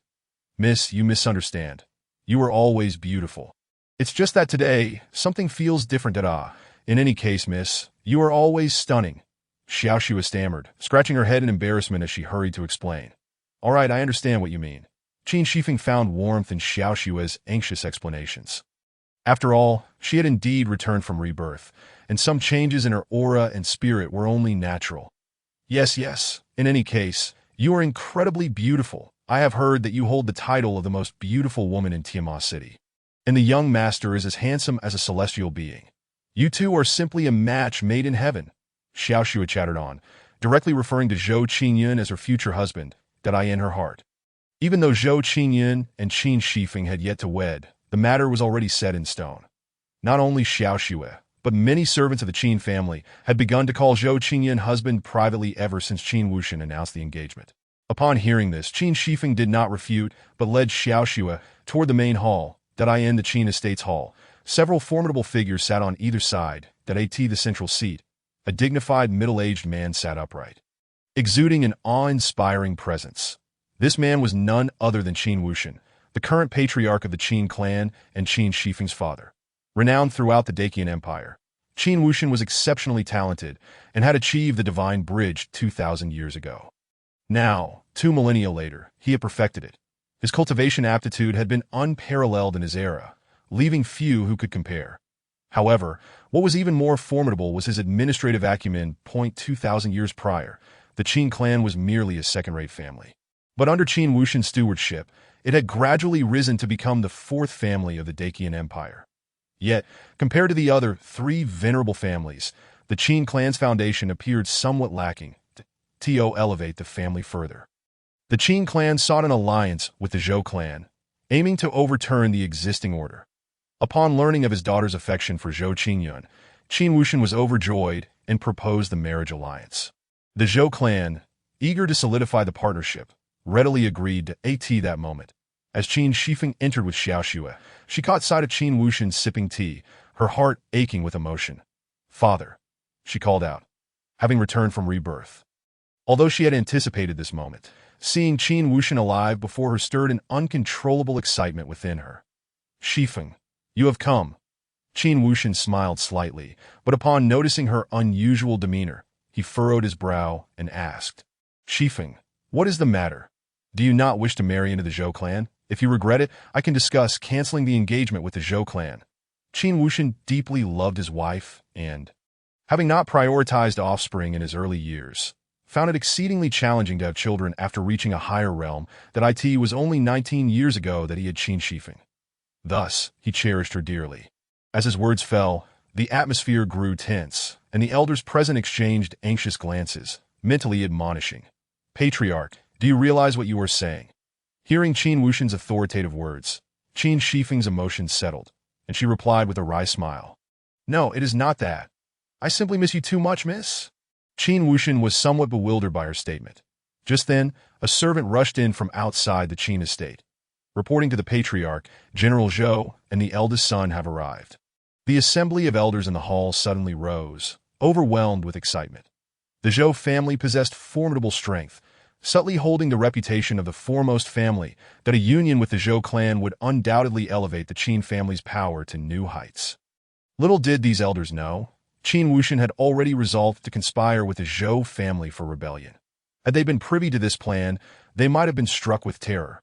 Realizing the situation, Qin Wushan's tiger-like gaze fixed upon the elders as he exclaimed, "What are you waiting for? Hurry and invite the two gentlemen in." "Yes, clan leader." The elders responded with a start, promptly complying. Moments later, amid the crowd of elders, a middle-aged man and a young man entered the grand hall. The middle-aged man stood tall and commanding, exuding an enigmatic aura. This man was none other than Zhou Jing. Upon catching sight of Qin Wushan, Zhou Jing broke into a broad smile, saying, "Brother Qin, it has been far too long. Your strength has evidently grown even more formidable. You're too kind, my dear brother, that if we speak of strength, I must say your prowess seems to have advanced significantly as well. Perhaps just a step away from reaching the semi-saint realm." Qin Wushan replied with a hearty laugh, exchanging pleasantries. Then, he scrutinized Zhou Qingyun and inquired, "You must be the son of Qingyun, am I correct?" Noting the striking resemblance between Zhou Qingyun and Zhou Cong, Qin Wushan's tone was one of utmost certainty that if there was anyone in the Dacian Empire that Qin Wushan held in high regard, it was Zhou Cong. Each encounter with Zhou Cong sent shivers down his spine. Even when facing the emperor of Dacian and the two semi-saint ancestors of the royal family, he had never experienced such a sensation. In response, Zhou Qingyun offered a gentle smile and clasped his hands, stating, "I am Zhou Qingyun, paying my respects to my uncle." Ding. Legendary level antagonist detected. Would you like to bind? Ding. Investment demand from legendary level antagonist Qin Shifeng detected. Invest 1 wash marrow pill to obtain 1 saint and the imperial grade skill Yuhua Di Jing. Would you like to bind the investment? Isn't Qin Shifeng my fiancée? I never anticipated she would be a legendary level antagonist. Zhou Qingyun felt a jolt of excitement within, yet his expression remained composed as he respectfully regarded Qin Wushan. "Haha, dear nephew, there is no need for such formalities." Qin Wushan aided Zhou Qingyun to his feet and added, "Truly, you are the son of Zhou Cong. A remarkable young man indeed. Uncle's praise is unwarranted." Zhou Qingyun replied humbly, to which Qin Wushan simply smiled in acknowledgement that my dear brother and nephew have traveled far. "I have prepared some spiritual tea to refresh you both. Please take a seat and let us enjoy a pleasant conversation." With that, Qin Wushan gestured invitingly. Zhou Jing and Zhou Qingyun nodded appreciatively, following his lead to their seats. In a corner of the hall, upon seeing Zhou Qingyun, Xiao Shui's eyes sparkled with admiration, whispering, "Miss, look, your future husband is extraordinarily handsome, dressed in white." Zhou Qingyun's tall figure, cascading hair, and deep, piercing eyes radiated an aura of elegance and nobility. His countenance, akin to a jade crown, paired with his graceful demeanor, rendered him inimitable. Although many cultivators in this world possess striking appearances, Zhou Qingyun still shone brightly among them. "Xiao Shui, how about I send you to take care of young Master Zhou?" Qin Shifeng said with a hint of exasperation, recalling that in her previous life, Xiao Shui had not been so infatuated upon first seeing Zhou Qingyun. It was undeniable that Zhou Qingyun's charisma and appearance were extraordinary. Watching the striking Zhou Qingyun, Qin Shifeng felt a weight of concern in her heart. Indeed, changes had occurred. Not only had he seemingly returned to his former self, but his strength appeared to have reached the spirit realm. This transformation was far too drastic. She recalled that at this juncture in her previous life, Zhou Qingyun was merely at the 7th level of spirit awakening, with a multitude of inscribed Tao patterns, likely exceeding 70. Sensing Zhou Qingyun's transformation, Qin Shifeng felt a rising urgency. Though reborn, she had not awakened her divine consciousness, yet her experience and perception remained intact, allowing her to discern Zhou Qingyun's realm at a glance. Though she could not unravel the intricacies of his inscribed Tao patterns. "Miss, you are not yet married. How could a servant like me overstep?" Xiao Shui suddenly regained her composure, eager to express her loyalty. "Indeed, you truly wish for that." Qin Shifeng sighed in resignation. After taking their seats, Zhou Jing and Qin Wuxian engaged in conversation, and soon the hall was filled with hearty laughter. That moment, Zhou Qingyun activated his Eye of Fortune. Surveying his surroundings, both Qin Wuxian and Zhou Jing radiated a crimson aura of fortune, while the elders' fortunes were more mundane, a mixture of blue and purple, predominantly blue.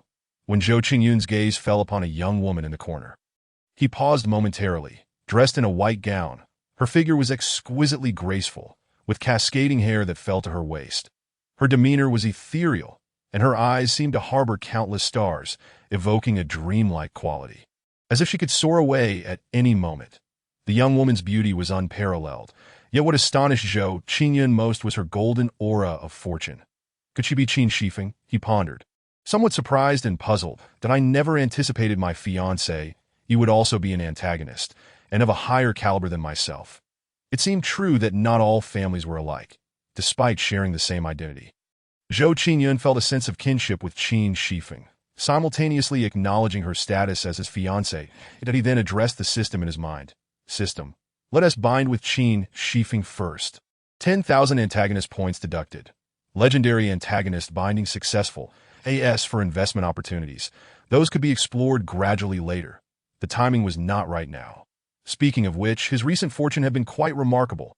Not only had he encountered an epic-level destined child, but he had also met a legendary-level antagonist. Could it be the influence of the system? Zhou Qingyun mused thoughtfully. "Brother Qin, let us pause our conversation here. Today, I have brought Qingyun with the intention of formalizing the union between him and your niece, Shifeng." Zhou Jing stated solemnly, his previous joviality replaced by seriousness, producing a ring from his robe. "That my dear brother, our families have long been allies, and your nephew and Shifeng are clearly a match made in heaven. There is no need for such formalities." Qin Wuxian replied with a carefree smile. "You jest, Brother Qin. This is a customary formality that has existed since time immemorial. There is no need for you to refuse." "Then I shall accept."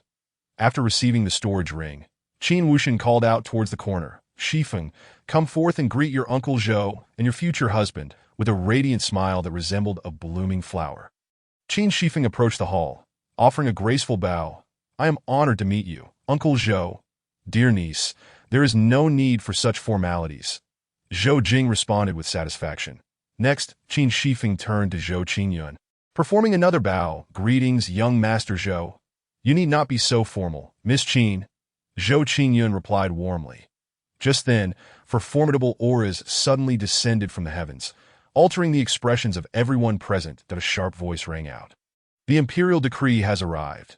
Qin Wuxian, step forth to receive the edict." Chapter 47. Defiance against the edict. As 4 figures materialized above the Qin residence, 3 semi-saints? Royal family members? How could this be? Zhou Jing and Qin Wushan exchanged glances, their hearts sinking. Their expressions darkened as they stepped out of the reception hall, followed closely by the others. Young Master Zhou, shall we venture out together? Qin Xia offered with a gentle smile. Yet Zhou Qingyun sensed the subtle chill in Qin Shifeng's autumn-like eyes. He was certain he had not misjudged this moment. Qin Shifeng's heart roiled with turmoil. The engagement from her previous life had been exceptionally smooth. Why was there now an imperial decree? This edict was clearly not benign. If only Zhou Qingyun were the sole one undergoing transformation, it would be one matter. But why did it feel as though everything in this life was straying from its predetermined course? Slipping from her grasp? Though she had been reborn, she had yet to take any action. How could such a significant butterfly effect have arisen? Was it possible that this life existed within an infinite array of timelines? Very well. Zhou Qingyun smiled warmly and nodded, then followed Qin Shifeng into the courtyard. Upon arriving in the courtyard, they beheld 4 figures hovering in the air above the Qin residence. Among them, 2 figures were concealed beneath cloaks, their depths obscured. The other 2 were easily identifiable. One was an elderly man with graying hair and a cold demeanor, while the other was a eunuch holding the imperial edict, surrounded by the 3 figures. The eunuch exuded an air of arrogance. Upon spotting Zhou Jing and Qin Wushan emerging, he became even more brazen, lifting his chin and proclaiming, "Ah, isn't this General Zhou Jing? What a pleasant surprise to see you here. Conveniently, there is an imperial decree for your Zhou family, and I shall announce it all at once to save myself the trouble of making multiple trips." Wang Xingchuan? Qianqing. Wang Xingchuan was a eunuch close to the Deqian emperor, possessing initial stage divine bridge strength. Every time Zhou Jing encountered him, he treated him with utmost respect. Today, however, he was acting brazenly, clearly emboldened by the 2 mysterious figures accompanying him. The elderly man with graying hair is a half-saint ancestor of the royal family, known as Qianqing. The royal lineage has waned, leaving only 3 half-saints remaining. Zhou Jing recognized the identities of 2 among them, his eyes narrowing as despair settled in his heart. What edict does Lord Wang wish to convey from His Majesty? He inquired, observing Wang Xingchuan hovering in the air with an arrogant demeanor. Qin Wushan seethed with fury, yet, mindful of the 3 half-saints, he restrained his temper and posed his question patiently, with 1 Qianqing and 2 enigmatic figures. All half-saints, the Qin clan, possessing but a single half-saint, found themselves at a disadvantage. Only the arrival of another half-saint could level the playing field. Witnessing the renowned Qin Wushan display such deference, Wang Xingchuan felt a surge of triumph. In the past, he had never been afforded such treatment. Previously, whenever he encountered members of the 4 prominent families, he had been abjectly humble, ingratiating himself with flattery, akin to a dog. From this moment forth, things would change, and he would reclaim the stature of a revered official. After all, the humble emperor had secured a formidable ally. Clearing his throat, Wang Xingchuan, with a voice akin to a duck's quack, proclaimed loudly, "Since the Qin Wang has arrived, let the edict be received."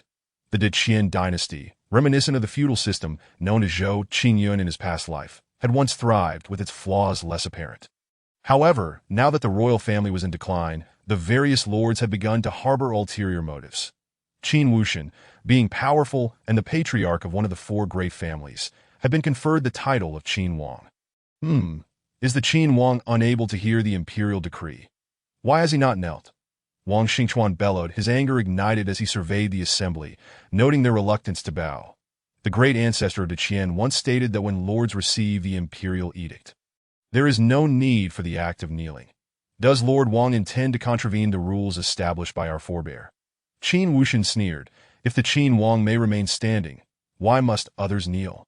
Wang Xingchuan's expression shifted dramatically as he retorted, "Others have my permission to remain standing." What immense authority the Qin Wang wields! At this, Qianqing's previously indifferent expression shifted, and the 2 mysterious figures revealed a hint of intrigue in their eyes. A thought crossed Qianqing's mind. The imperial authority of the Deqian dynasty had indeed weakened to a shocking extent. Even a mere minor power could exhibit such arrogance at Yin. Individuals who dared to act so brazenly would have met a swift demise. Regaining his composure, Qinqing addressed Wang Xingchuan. Xiaochuan hastened to proclaim the edict. Let this old man see whether the Qin Wang accepts it or not. His gaze swept across the crowd, his demeanor as cold as ice, as though he were surveying corpses. Indeed, Wang Xingchuan nodded at that moment. The expressions of the Qin clan members, including Zhou Qingyun and Zhou Jing, underwent a significant transformation. Before anyone could react, Wang Xingchuan's voice rang out. By the mandate of heaven, the emperor proclaims, it is known that the daughter of Qin Wang, Qin Shifeng, is gentle, virtuous, and of exceptional beauty. Currently awaiting a suitor, the ninth prince has completed his coming-of-age ceremony. It is fitting that he be united with the daughter of Qin Wang, destined to become a celebrated couple. Thus, Qin Shifeng is hereby betrothed to the ninth prince. All ceremonial arrangements shall be handled by the Qintian supervisor, selecting an auspicious date for their wedding. Let it be known across the land. As these words fell, the crowd's expressions shifted abruptly, including Zhou Qingyun, whose smile vanished in an instant, replaced by a profound sense of murderous intent. This was an attempt to thwart the alliance between the Qin and Zhou families. The formidable presence of Qin Shifeng, once a celestial king, instinctively bore down on Wang Xingchuan, leaving him feeling as though he had plunged into an icy abyss that moment. Qin Shifeng was engulfed in fury, yearning to seize the very laws of the universe to empower herself. Intent on slaying Wang Xingchuan and his companions, Wang Xingchuan shivered, and the two mysterious figures beside him were taken aback, hastily moving to shield him from the impending pressure.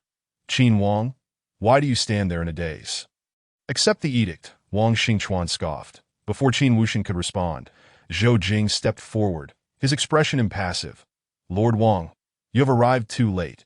Just moments ago, Qin Yun and my niece Shifeng have already established a betrothal. Therefore, I kindly ask you to take your leave. General Zhou, there is no need for further words. His Majesty's decree is heavenly will, and you must comply, Wang Xingchuan countered, shaking his head. Furthermore, I bear another edict concerning the eldest son of the Zhou family. Since he is present, I shall proclaim it as well. Lord Wang need not read it. I suspect you and your party are fabricating the imperial edict. Uncle, an esteemed third uncle, I implore you to apprehend these rascals and subject them to strict judgment. Zhou Qingyun cast a gentle glance at Qin Shifeng, signaling her to remain calm, and then spoke softly. Though Zhou Qingyun's voice was not loud, it resonated with profound authority, echoing in the ears of all present. He had summoned the half-saint rewarded by the system yesterday, coupled with the saintly puppet, instilling him with immense confidence that he could seize control of the Qian dynasty. As Qin Shifeng's fury began to subside, a glimmer of intrigue flickered in her spring-like eyes. Boldness. Qinqing's expression darkened, and an air of formidable majesty surged toward Zhou Qingyun. Even Zhou Jing and Qin Wuxian had not anticipated that Zhou Qingyun would intervene so boldly. And his words struck a thunderous chord. This nephew has presented us with quite a conundrum, hasn't he? It appears this matter cannot be resolved easily. Both men lamented their predicament as they sought a way to counter Zhou Qingyun's overwhelming presence. Simultaneously, Qin Wuxian reached out to his own half-saint ancestor, realizing that they were indeed defying the decree. The two cloaked figures exchanged glances, their expressions devoid of warmth. They were clearly not here to facilitate a marriage. Rather, they sought an opportunity to eliminate the Qin family. How dare these insignificant ants rebel against authority? They're courting death. One of the cloaked figures suddenly made a move. Stop. Zhou Jing's face changed dramatically as he prepared to act. But before he could, two authoritative voices rang out. Do not harm our master. Anyone who dares to injure our holy son shall face the annihilation of their entire clan. Chapter 48. The Half-Saint Yan Jingchuan. As the gathered crowd was pulled to the brink of chaos, two resonant shouts echoed throughout the in the heart of Tianma City. A towering figure abruptly ascended. This man, standing at 8 feet tall, possessed the grandeur of one who could lift mountains and rivers. His true essence surged forth, hair flowing in the wind as he unleashed a strike that dissolved the pressure exerted by the cloaked figures. Before anyone could fully comprehend the situation, the heavens seemed to erupt in a dazzling radiance, and silhouettes began to coalesce. These figures appeared to align with the very laws of nature as they approached Zhou Qingyun. The myriad of figures began to unify, transforming into the form of a youthful man. With a single step, This young figure seemed to traverse the very distance between heaven and earth, arriving before Zhou Qingyun in an instant. Locking eyes with Zhou Qingyun, the youth's gaze seemed to contain the profound truths of the universe, drawing one into a trance. "Holy Son, you seem startled." The youth's voice was distant, accompanied by a gentle smile. He then turned his attention to Wang Xingchuan and the others, his eyes reflecting in utter disdain, as though he were a deity gazing down from on high. "You are a saint." One of the cloaked figures gasped in shock. Boom! A hush fell over the assembly, leaving only the faint sounds of rustling and swallowing. Zhou Jing and the others were utterly dumbfounded. How had Qingyun come to know a saint, and apparently, a holy son of a certain sacred place? Qin Shifeng, who had been poised to act, was momentarily stunned, discreetly dispersing the secret technique she had been gathering, her gaze fixed on the side profile of Zhou Qingyun, filled with curiosity. "Spare us, Holy One. We had no knowledge that he was the Holy Son. Otherwise, even with tenfold courage, we would never have dared to act against him." The young man descended, his arrival barely a breath away, sensing the disdain in the youth's eyes. Qianqing was gripped by an overwhelming fear, his body trembling as he hastily begged for mercy. The two cloaked figures beside him wore grave expressions, but refrained from fleeing. To run before a saint would be nothing short of absurd. "Senior, we are from Diyin. We beseech you to spare us for the sake of the Diyin Emperor." The Diyin Emperor was a legendary figure, once a man on the brink of death, who, at the moment of his demise, suddenly attained enlightenment and emerged into a second life, revitalizing the struggling Diyin that he had broken through to the saint realm 30 years ago, elevating Diyan's influence to new heights. This was the reason the two dared to make such a plea that it is too late. The young man's expression remained indifferent as he gestured, without any visible display of true essence or divine light. Merely a ripple of the laws of the universe. Qianqing and his companions felt an overwhelming malevolence, as if they were being rejected by the very fabric of existence. The expressions of the group turned to terror as they attempted to speak. But their words failed to escape their lips, and they were reduced to mere dust, dissipating into the cosmos, as though they had never existed. At this moment, the world fell silent. Even Zhou Qingyun furrowed his brow, perplexed by the identity of this individual. Had his recent breakthrough attracted this person? It seemed the only plausible explanation. Subsequently, Zhou Qingyun activated the system to examine the panel data of this individual. Name: Yin Jingchuan Realm. Saint, half-saint sealed. Fortune, golden favorability. 10 status, great fortune bearer half-saint. Zhou Qingyun was intrigued and immediately inquired of the system. What does it mean that the half-saint is sealed? The term half-saint refers to a classification within the realm of saints, which is divided into half-saint, entry saint, and true saint. The seal indicates that this individual's power surpasses that of a saint, but due to certain unique circumstances. They are currently restricted and can only unleash the strength of a half-saint. Pray tell, what level does the saintly puppet you have bestowed upon me belong to? A shiver ran through Zhou Qingyun's heart as he hastily inquired. It is of the saintly realm. Zhou Qingyun exhaled in relief. That moment, a robust figure who had just soared out of Tiamat City approached Zhou Qingyun, bowing respectfully. "I pay my respects to the young master." This individual, known as Su Taotian, was the very half-saint Zhou Qingyun had acquired. Young master, a mere half-saint exhibits such reverence. The minds of Zhou Jing, Qin Wuxian, and others were once again filled with astonishment. My future son-in-law is indeed extraordinary. Just how many secrets does my nephew hold? However, Qin Shifeng beside them held a different perspective, her delicate brows furrowed as she pondered the cause of such a significant chain reaction. "Saint Child, come with me." Nian Jingchuan approached with an air of authority, seemingly disregarding the spatial distance and directly appearing before Zhou Qingyun. "Might I inquire from which sacred land you hail, venerable elder? Could you allow me to attend to certain matters here before venturing to your sacred domain?" Zhou Qingyun had begun to speculate on Nian Jingchuan's intentions, while also feeling no aversion to visiting the sacred land. After all, it is human nature to aspire for greater heights, and the probability of encountering individuals of great fortune, the progeny of destiny, or even antagonists of fate within the sacred land was undoubtedly high. Hence, Zhou Qingyun felt a yearning for the opportunity to reap benefits there. "I am not here to negotiate with the Saint Child, but rather to inform you." Nian Jingchuan's expression was indifferent as he regarded Zhou Qingyun. devoid of any emotional fluctuations, as if he were merely observing an object. As soon as he finished speaking, Zhou Qingyun's countenance darkened abruptly, and he replied calmly, "I too am not here to negotiate with you, Nian Jingchuan, but rather to notify you." His voice, though not loud, reverberated in the ears of everyone present. Boom! The hearts of the onlookers fell into an eerie silence, as if they could hear their own heartbeats. Zhou Jing, in particular, was consumed by tension, seemingly foreseeing the grim fate that awaited Zhou Qingyun. With despair, he closed his eyes upon hearing Zhou Qingyun correctly pronounce his name. Nian Jingchuan's indifferent gaze finally shifted, a glint of change appearing in his eyes. "You are courting death, do you realize? Had it been anyone else, I would have obliterated their very essence. However, considering the value of your celestial-grade elixir to the sacred land, I shall grant you a chance and spare your life." As soon as the words left his lips, it felt as though the weight of the entire world bore down upon Zhou Qingyun, an oppressive force rendering him immobile.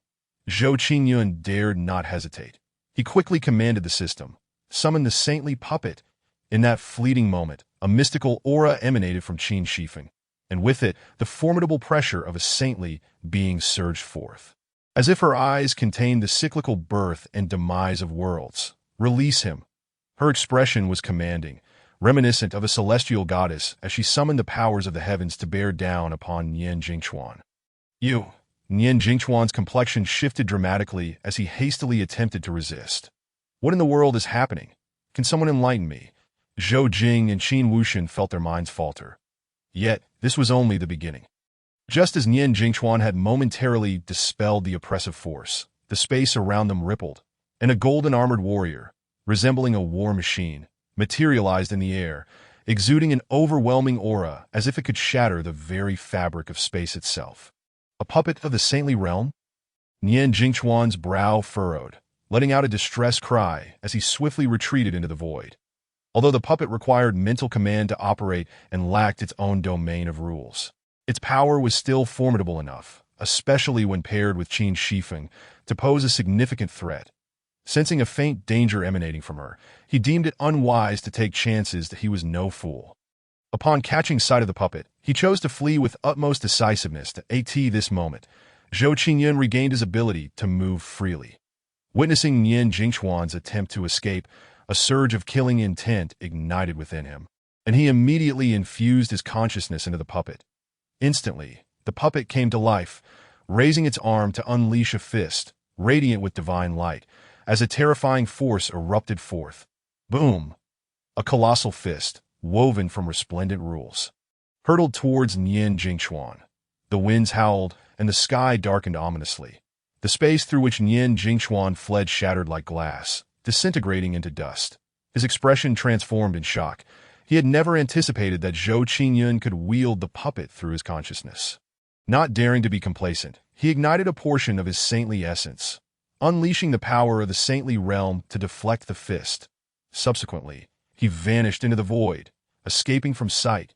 Cursed be it. He managed to escape. Zhou Qingyun's complexion paled, his expression grim as killing intent boiled within him. The scene descended into an eerie silence, the onlookers glancing between Zhou Qingyun and Qin Shifeng, some struggling to breathe. Particularly Zhou Jing and Qin Wuxian. "Qingyun, Shifeng, you two are stuttering in your inquiries, unsure of how to proceed." Zhou Qingyun suppressed his frustration, producing a revival elixir to consume that he then turned to Qin Shifeng. "Astonished at my fiancé is truly extraordinary. Are you unharmed?" Zhou Qingyun inquired with concern. "That I am fine," Qin Shifeng replied, a faint smile gracing her lips, but before she could finish her thought, the aura enveloping her waned, her stunning visage turning pallid.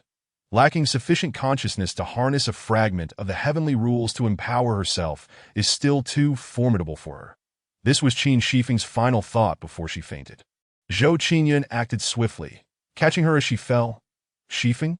Chapter 49. A fortuitous opportunity and the enigmatic Nian Jingchuan Shifeng? The crowd gasped in surprise, quickly probing with their consciousness to assess Qin Shifeng's condition. Zhou Qingyun immediately retrieved a revival elixir, administering it to her. Gradually, the color returned to her pale face. Has she employed some secret technique, leading to this weakness? What kind of technique allows a spirit-calling realm cultivator to unleash the might of a saint? Could it be some celestial art? Realizing that Qin Shifeng was not in grave danger, merely suffering from a weakened spirit, Zhou Qingyun breathed a sigh of relief. After all, it was their first meeting, and her willingness to assist him so readily had earned her a measure of his admiration. Transcending mere utilitarian motives, at the same time, Zhou Qingyun felt a profound curiosity about Qin Shifeng's true identity. Could she have been taken in by some hidden sacred land? Or perhaps she was the reincarnation of a powerful figure, or even a fabled reborn soul. Several conjectures surfaced in Zhou Qingyun's mind, sending a shiver down his spine, yet he refrained from probing too deeply, having already reviewed Qin Shifeng's data panel, which indicated no ill will towards him. In fact, her favorability rating was around 40. Brother Zhou, Shifeng is unharmed. Zhou Jing, after examining Qin Shifeng's spirit, conveyed this to Qin Wuxian with a knowing look. After his own examination, Qin Wuxian reached the same conclusion, his previously tense demeanor relaxing as he smiled at Zhou Qingyun. Qingyun, would you kindly escort Shifeng back to her chambers? Now that Zhou Qingyun and Qin Shifeng were betrothed, the impending marriage was merely a formality, leading Qin Wuxian to no longer mind their physical proximity. Certainly, uncle. Zhou Qingyun nodded. He then adjusted Qin Shifeng's gown, lifting her in a princess carried as he felt her delicate form in his arms. A ripple of emotion surged within him. Young master, please follow me. A maid named Xiaoxua smiled at Zhou Qingyun that he offered a slight nod and proceeded towards Qin Shifeng's room, cradling her gently. Brother Zhou, these two are no ordinary individuals. They are a match made in heaven. Zhou Jing remarked quietly to Qin Wuxian as he watched Zhou Qingyun depart. In response, Qin Wuxian sighed. Neither of them exhibit signs of having been possessed. They likely awaken memories of their past lives. Let us hope that their previous memories do not unduly influence them. The power Qin Shifeng displayed today was too astonishing to ignore, leading both men to suspect that she might have been possessed. After all, in the myriad realms, the stronger the cultivator, the more formidable their spirit, making possession no secret for Zhou Qingyun. Qin Wuxian had seen his potential before. Although he had always been talented, he was nowhere near as formidable as he was now. Hence, Qin Wuxian held reservations and wished to investigate Zhou Qingyun as well. After finding no issues, he felt a sense of relief for whether Qin Shifeng had joined a sacred land that seemed highly improbable. Given that he had watched her grow up, the remaining possibility was that she had awakened her past life's wisdom. Haha, brother Qin, fret not. The younger generation will find their own path, that I believe these two will not be swayed by their past lives. Now, these two young individuals had created such a fortuitous opportunity for them, and they must seize this chance to bring the Qian family down from its pedestal and fulfill the plans of both families. Zhou Jing's eyes sparkled with excitement, filled with hope. With 3 half-saint ancestors of the royal family present, the loss of one today has already wounded them gravely. This is a heavenly opportunity, a perfect moment for both families to execute their plans. The only threat to guard against is the great Yin dynasty. However, with the presence of Zhou Qingyun's puppet, they can harness the power of the saint who has only just arrived today. This saint is a thorn in Zhou Jing's heart. The departure of Jingchuan that year will undoubtedly incite his wrath.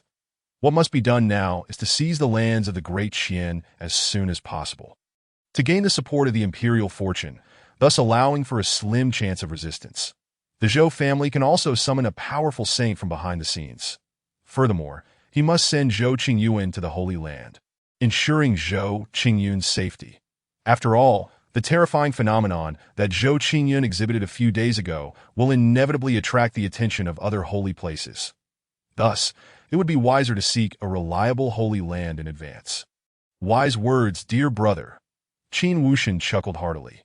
Hearing his laughter, the surrounding elders looked on in confusion, not understanding the jest, as the two had communicated in secret, leaving the gathered crowd in the dark. Then I shall take my leave to prepare.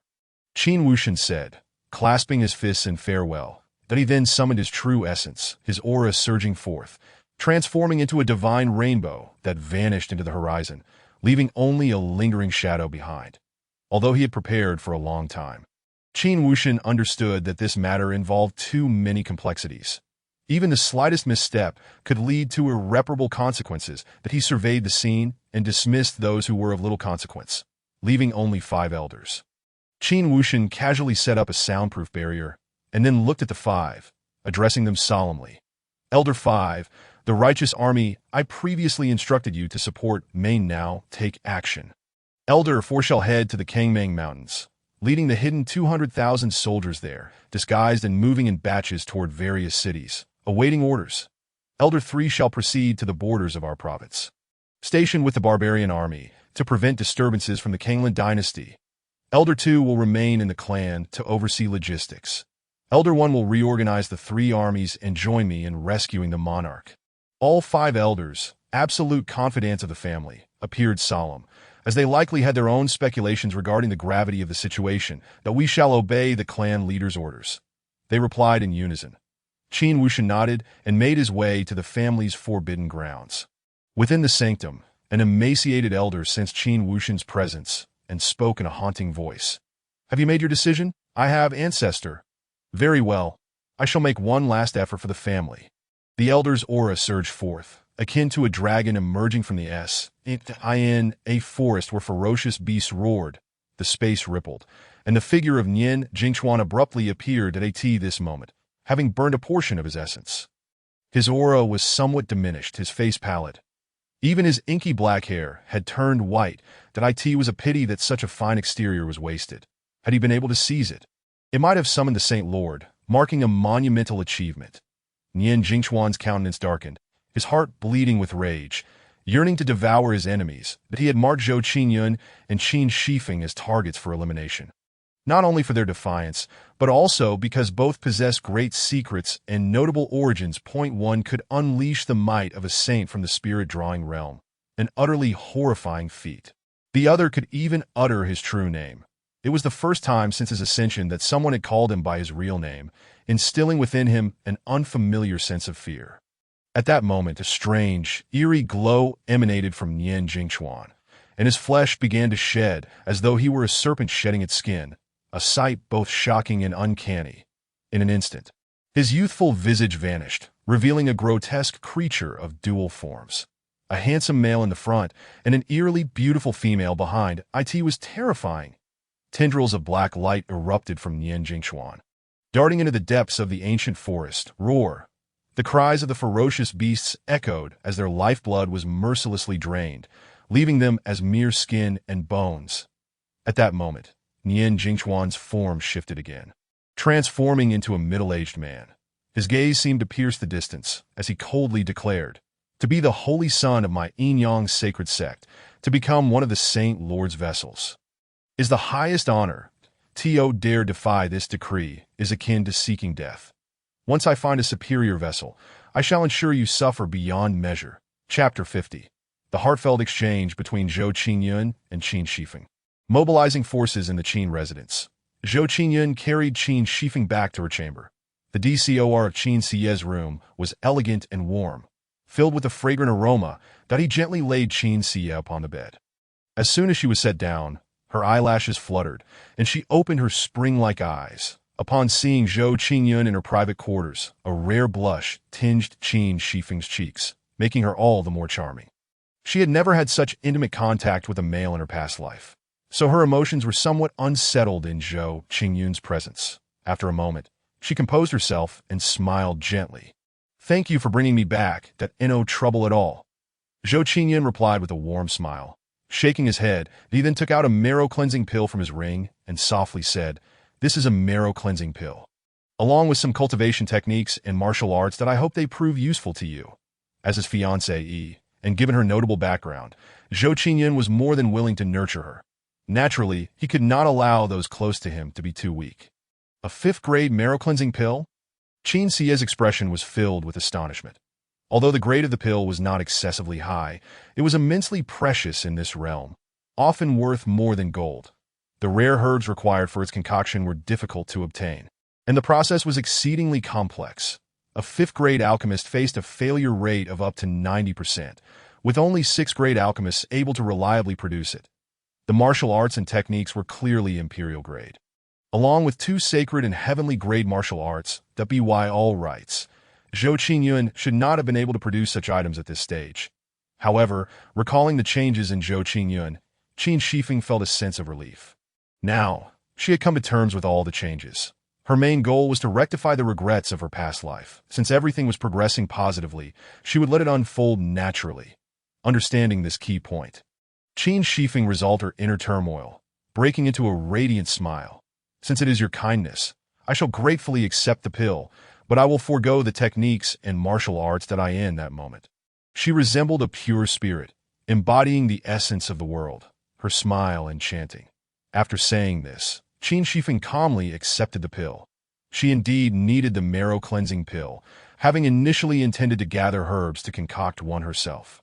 Never expecting Zhou Qingyun to present her with one directly, this stirred a ripple of emotions within her. After all, Zhou Qingyun's thoughtfulness indicated his favorable opinion of her. Ding, congratulations, host, investment in the golden target successful. Gaining one saint and the imperial-grade technique feathers of the Emperor's ascendancy. Would you like to claim it? No need for thanks. You are my fiancée, and there will be plenty of opportunities for you to repay me in the future. Hearing the system's voice, Zhou Qingyun felt immense joy and teased. Such a sharp tongue. Qin Shifeng shot him a sidelong glance, then said softly, "Your transformation is truly remarkable." She had once wondered if Zhou Qingyun had been possessed. But upon reflection, with the Zhou family harboring 3 half-saints and several divine bridges, they had not noticed any issues with him. This indicated that he had likely not been possessed but had instead undergone a significant change. Perhaps he had experienced a rebirth like her own, or perhaps he had joined some hidden holy land, or even awakened the wisdom of his past life. After all, in her memories, there were numerous hidden forces in this realm, such as the Heavenly Palace, the Immortal Pavilion, the Yin-Yang Sacred Land, and so forth. All of these powers were among the pinnacle forces of the world, closest to immortality. Upon hearing this, Zhou Qingyun pondered, "You are different from what I imagined. Who would have thought that beneath your seemingly delicate exterior, you could unleash the might of a saint? Truly unprecedented." As his words fell, Qin Sim met Zhou Qingyun's gaze, her bright smile illuminating the room. "The reason I was able to unleash such power today is that I seized a fragment of the world's rules. Once you comprehend your own path, you will also find it effortless. Seized? Are you certain it is not borrowed?" The difference in wording concealed vastly different implications. Even saints could only borrow such power. Could they not? At that moment, Zhou Qingyun was somewhat taken aback, and he began to form a more certain hypothesis regarding Qin Shifeng's identity.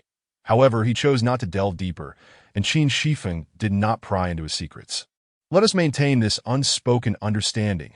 At that moment, Zhou Qingyun heard Qin Shifeng's cool voice once more. "I observe that the level of the techniques you practice is not low, yet you lack corresponding offensive arts. Allow me to impart a few offensive techniques to you." Upon hearing this, a glint of excitement flashed in Zhou Qingyun's eyes.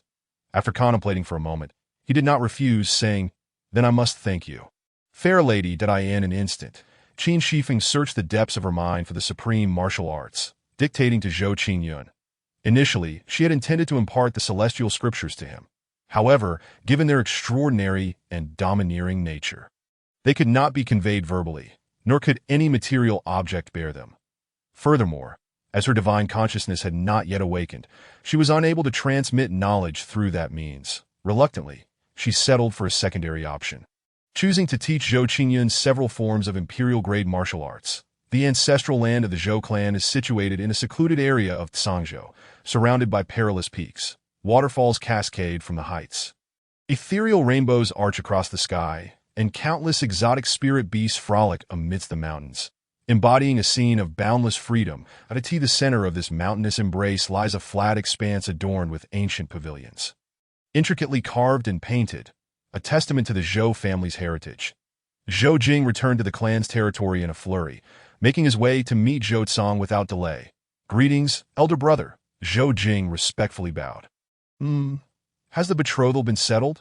Where is Qingyun?" Zhou Tsang, holding an ancient tome, paused in his reading upon noticing Zhou Jing and inquired with curiosity. Ever since Zhou Jing had delivered those martial techniques, Zhou Tsang had been keenly interested in the changes within Zhou Qingyun and had longed to meet him. "Qingyun has yet to return. He remains at the Qin residence," Zhou Jing replied, calming his restless essence with a casual tone. "This ungrateful lad. Has he forgotten his parents now that he has a wife?" Zhou Tsong's scholarly countenance darkened immediately. At that moment, a beautiful woman clad in palace attire appeared in Zhou Tsong's courtyard. Glancing around, "Third brother, has Qin Yun returned?" she asked, disappointment evident in her voice. Zhou Jing, feeling a flush of embarrassment, quickly explained, "Sister-in-law, Qin Yun is still at the Qin residence, that I had urgent matters to report to elder brother and return ahead of time." The woman's name was Jiang Shuiwei, Zhou Qingyun's mother. Upon hearing this, she smiled gently. "If Qin Yun hasn't returned, so be it. Please proceed with your report. I shall take my leave." She understood the situation and did not wish to burden Zhou Tsong. Zhou Tsong, familiar with Jiang Shuiwei's character, made no attempt to retain her. He turned to Zhou Jing and inquired, "Third brother, what is the matter that has you in such a rush?" Zhou Jing dared not delay and succinctly recounted everything that had transpired over the past few days. Upon hearing Zhou Jing's account, Zhou Tsong's eyes widened, a flicker of divine light seeming to flash within them, and he was profoundly shaken. "Excellent, excellent. Truly my son." After a moment of gathering himself, Zhou Tsong solemnly declared, "Given such an opportunity, we must not squander it. Third brother, you must immediately inform Uncle San to lead the members of the Xiaozu organization tonight to assassinate Qian Wushuang and the members of his royal family. As for the remaining two half-saints, I shall send father and second uncle to intercept them. And remember to instruct Uncle San to keep the young prince safe." "Understood." Zhou Jing clasped his fists in acknowledgement. Then, addressing the void, he commanded, "Emo Tsong, you must swiftly gather evidence of the royal family's conspiracies and ensure that the Imperial Department sends people to raid their homes and annihilate their clans by dawn.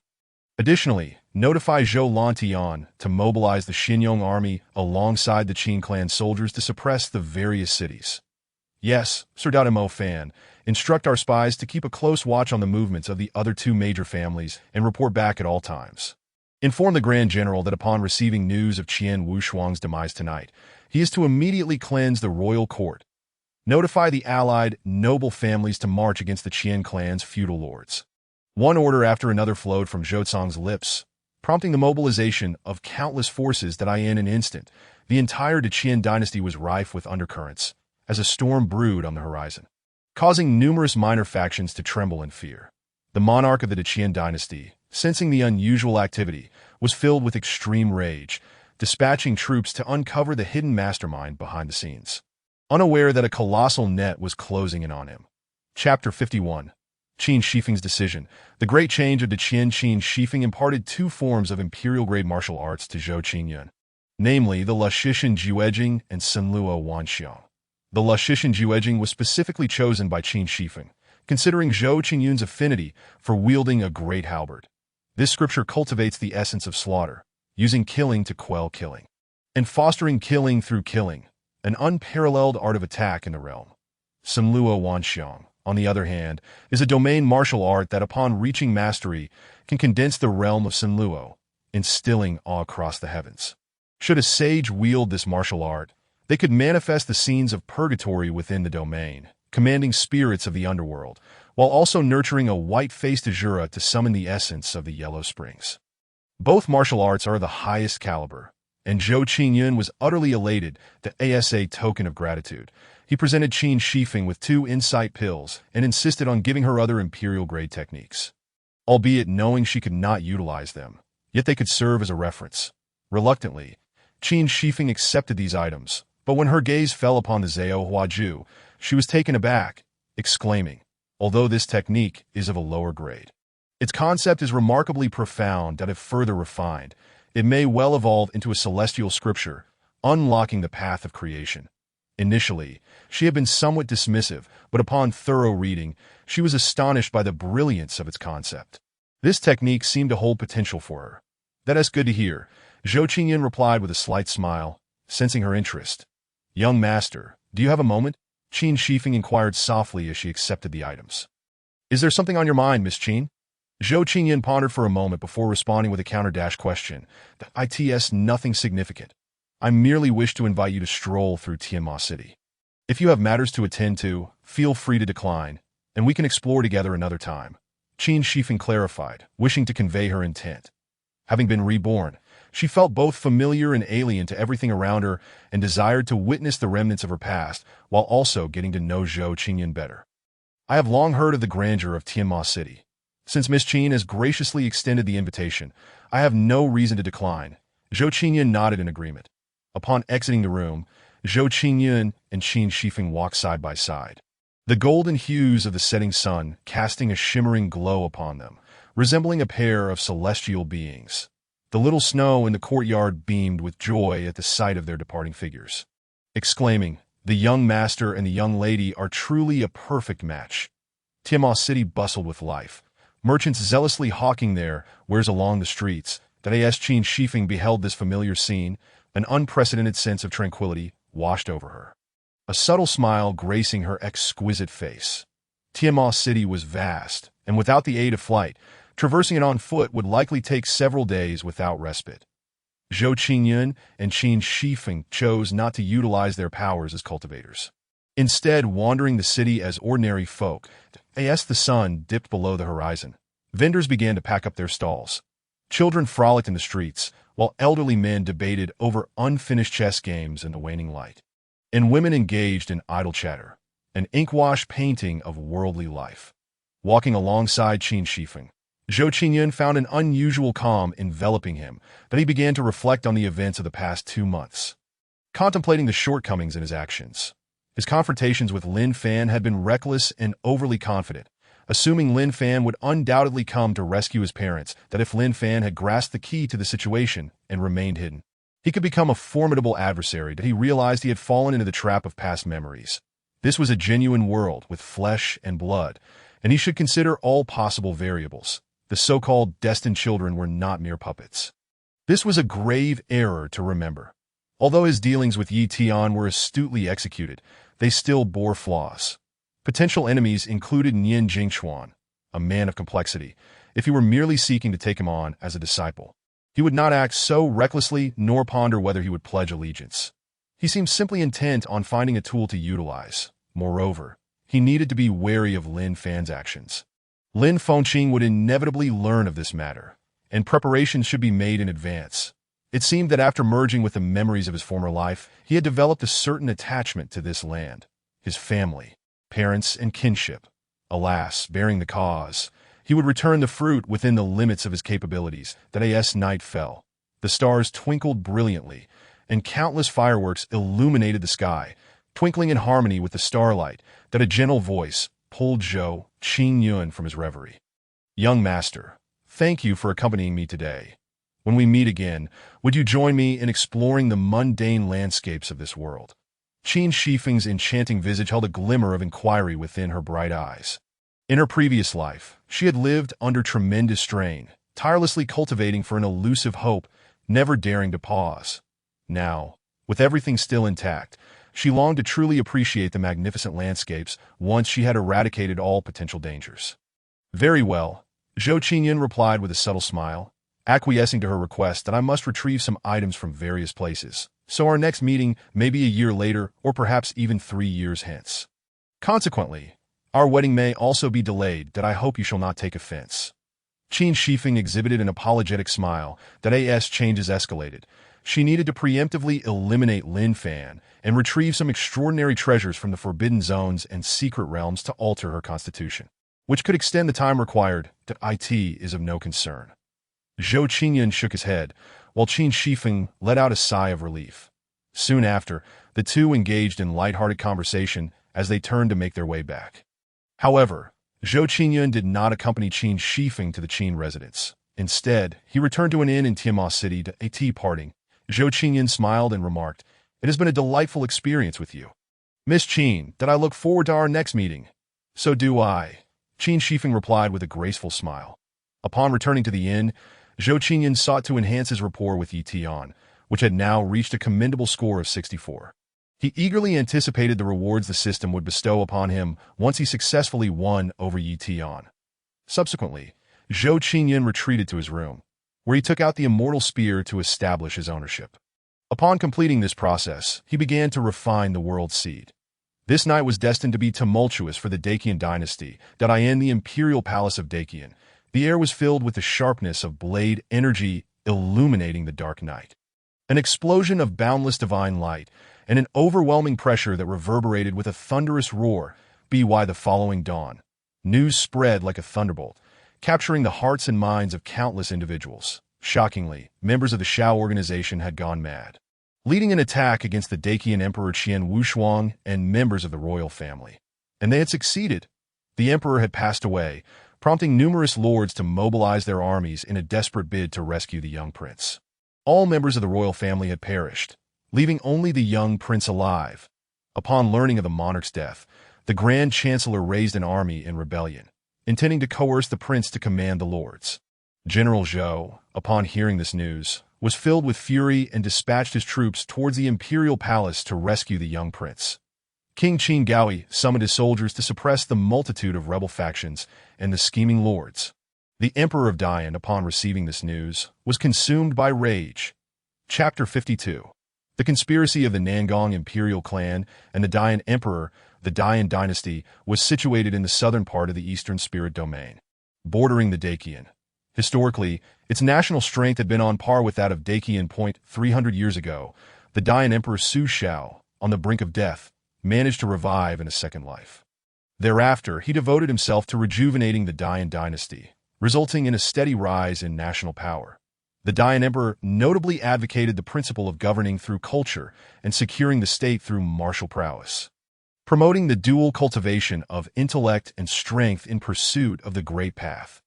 This initiative challenged the perspectives of countless individuals, earning him the reverence of the Dian populace as the sage monarch. 30 years ago, the Dian emperor achieved a breakthrough to the Saint realm, attaining unprecedented might, thus becoming one of the most powerful dynasties in the eastern spirit domain. Within the royal palace of the Dian dynasty, Emperor Su Shao sat upon his throne, shrouded in mysterious light, rendering his true form inscrutable, but he exuded a subtle yet formidable aura. Casting a sharp gaze upon the nobles within the hall it is said that the deaths of Fong Lin and Su De were due to Zhou Qingyun being favored by a holy land, which subsequently led to their demise along with the ancestor of Dacian. Correct. Which holy land are we speaking of? An elderly gentleman clad in resplendent robes knelt at the center of the hall, drenched in cold sweat as he trembled and replied, "Your Majesty, it is indeed so to as for the Holy Land. I am unaware. All I know is that this saint's name is Nian Jingxuan." Nian Jingxuan. Yinyang Holy Land. The Dian Emperor's pupils constricted, and he inquired with a hint of confusion, "How did you come to know of this person's name?" He recalled that those from the Yinyang Holy Land traversed the world in deceptive guises, hidden from sight, making it exceedingly rare for anyone to recognize them, let alone know their names. Your Majesty, it was Zhou Qingyun who uttered this person's name, allowing us to ascertain it. Furthermore, Zhou Qingyun summoned a saint puppet that frightened Nian Jingxuan away. Zhou Qingyun? Once again, Zhou Qingyun. Present me with all pertinent information regarding Zhou Qingyun. The Dian Emperor furrowed his brow. After perusing the intelligence on Zhou Qingyun, he was equally astounded. Had he joined some hidden holy land? Or had he acquired some extraordinary opportunity? The Dian Emperor's gaze flickered as he pondered whether to take action against Dacian. With Zhou Qingyun possessing a saint puppet, dispatching ordinary soldiers would be utterly ineffective. Moreover, given the ongoing conflict with the Dazhou dynasty, there were no surplus saints available for deployment. That it had already reached the limit to mobilize 2 semi-saints. Could he truly afford to nurture a tiger to its detriment? His cultivation method was unique, a technique of the imperial dynasty, which had facilitated his rapid advancement, allowing him to conquer dozens of small nations bordering the Dian dynasty in just a few decades. Now, only the Dazhou and Dacian dynasties remained before he could establish an empire and break through to the next realm. However, sensing the Dazhou dynasty had become aware of the irregularities, they dispatched numerous powerful individuals to attack Dian. Originally, his plan had been to swallow Dacian before turning his spear towards Dazhou, but now that Dazhou had noticed too soon, he could only engage in a cat-and-mouse game. Seeking an opportunity, the Dian Emperor fell silent. The others dared not speak, observing with bated breath that moment. A servant rushed into the grand hall, breathlessly reporting, "Your Majesty, there is an individual outside claiming to be from the Nangong family of the heavenly spirit domain, seeking an audience." The Dian Emperor momentarily halted in thought. His eyes flashed with a glimmer of intrigue, and he commanded, Admit him. Yes, before long, a middle-aged man clad in brocade entered. He bowed slightly and stated, "I pay my respects to the Dayan Emperor. I am a representative of the Nangong Imperial clan and wish to discuss a potential collaboration." "What sort of collaboration does the envoy propose?" the Dayan Emperor inquired with keen interest. The middle-aged man replied, "The Nangong Imperial clan is willing to dispatch 2 saints to assist the Dayan Emperor in attacking Dakian." "What are the terms?" The Dayan Emperor, ever skeptical of free offerings, asked sternly that we require the cultivation method of the Dayan Emperor, as well as Zhou Qingyun. The middle-aged man stated slowly. They had been dispatched to investigate Lin Fan, but had unexpectedly discovered the Dayan Emperor's remarkable prowess, which they promptly reported to their family. The current head of the Nangong family placed great importance on this, and sent him to negotiate that as for Zhou Qingyun. He was merely an additional request that in the days that followed, they had ascertained that Lin Fan was most likely deceased, with all suspicion falling upon Zhou Qingyun. Fearing that Nangong Fengqing might go on a rampage, jeopardizing their inheritance, they chose not to report the truth, but rather planned to wait until Nangong Fengqing completed her succession before divulging the truth and handing over Zhou Qingyun to appease her wrath. Boom! The moment the middle-aged man's words fell, the Dayan Emperor erupted with a tremendous aura, pressing down upon him, coldly stating, "Seeking death. Do you truly believe that with the protection of the Imperial clan, I would hesitate to kill you?" The middle-aged man's words had crossed the line, igniting a murderous intent within the Emperor. Moreover, he was perplexed as to why the Imperial clan of the Heavenly Spirit domain would send individuals to such a place and discover his cultivation method. Puff! The overwhelming pressure bore down on the middle-aged man, as if he were carrying the weight of the world, causing him to spout blood and kneel upon the ground, his eyes filled with utmost horror, as if witnessing the impossible. True saint. This was a figure who could be regarded as an ancestor within his family. How could such a being appear here? In truth, the Dayan Emperor was not a true saint, but rather an entry-level saint whose strength had been bolstered by the nation's fortune.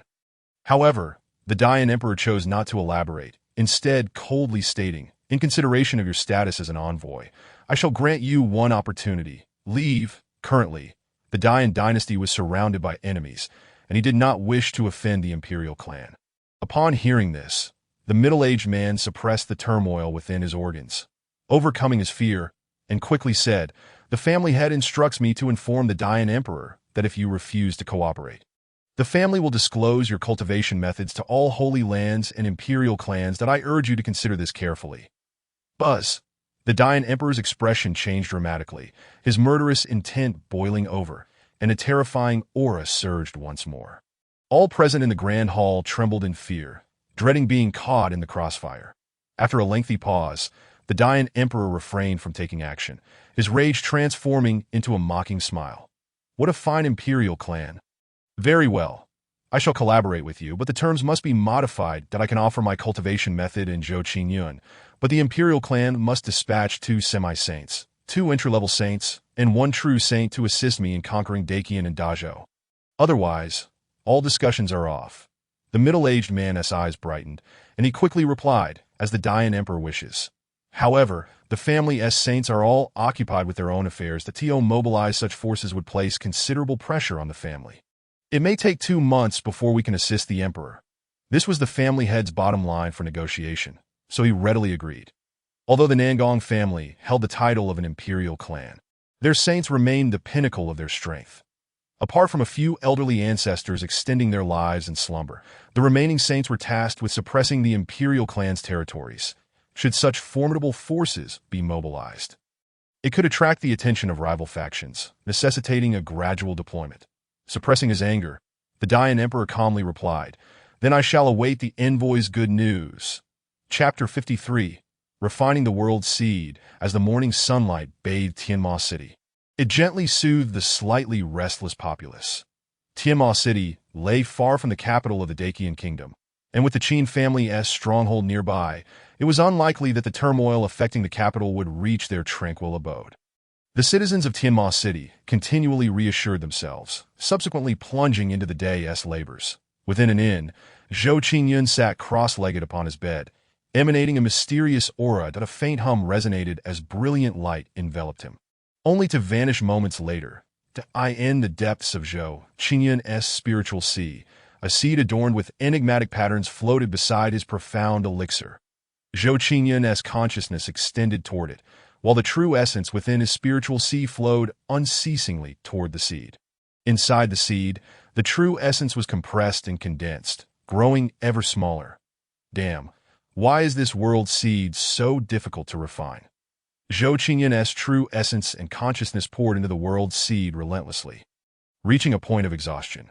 Yet the world seed remained unrefined, causing Zhou Qingyun's expression to darken, beads of sweat forming on his brow. That moment, the world seed seemed to sense Zhou Qingyun's plight and trembled suddenly.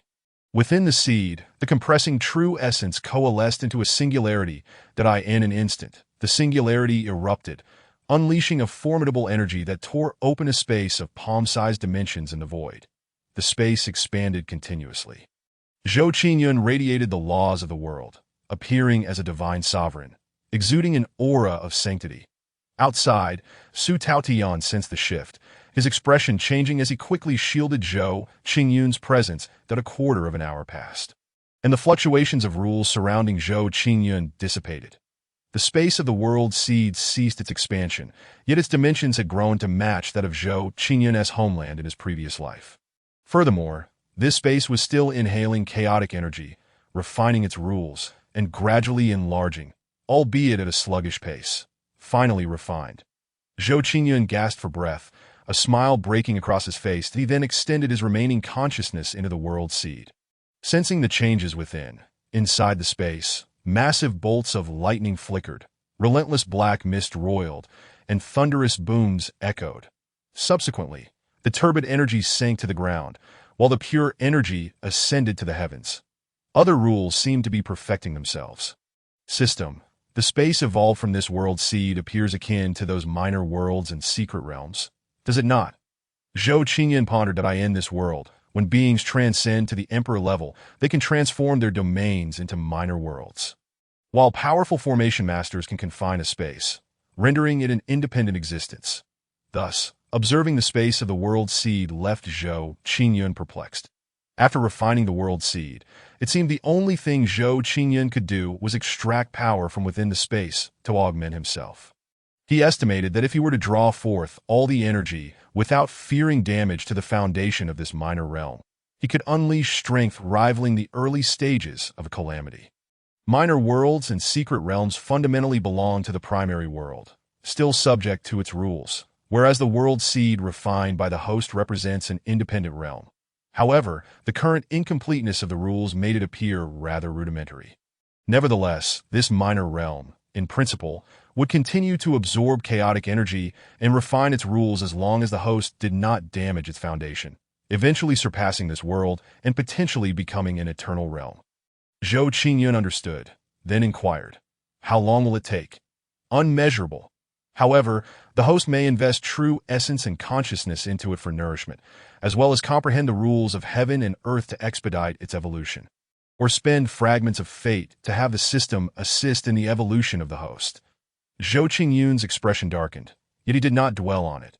Now that he understood how to accelerate the evolution, he could devise further plans in due time. That he then noticed the chaotic energy swirling within the minor realm, a glimmer of brilliance flashing in his eyes. That I recall that this chaotic energy seems extraordinarily potent.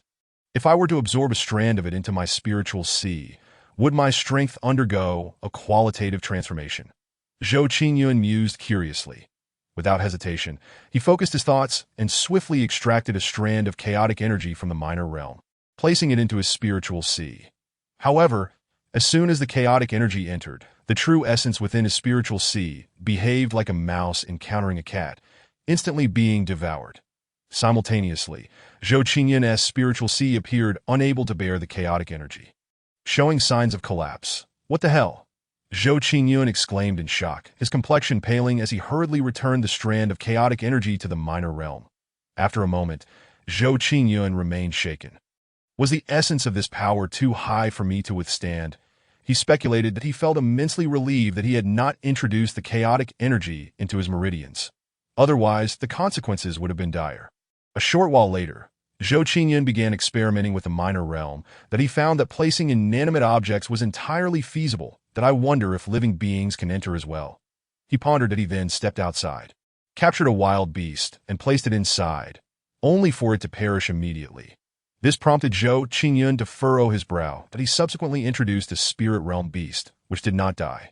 What could this mean? Is it due to the lack of spiritual energy? Upon realizing this, Zhou Qingyun immediately attempted to manipulate the chaotic energy within the minor realm to generate some spiritual energy. However, it proved futile. The incomplete rules of heaven and earth hindered the process.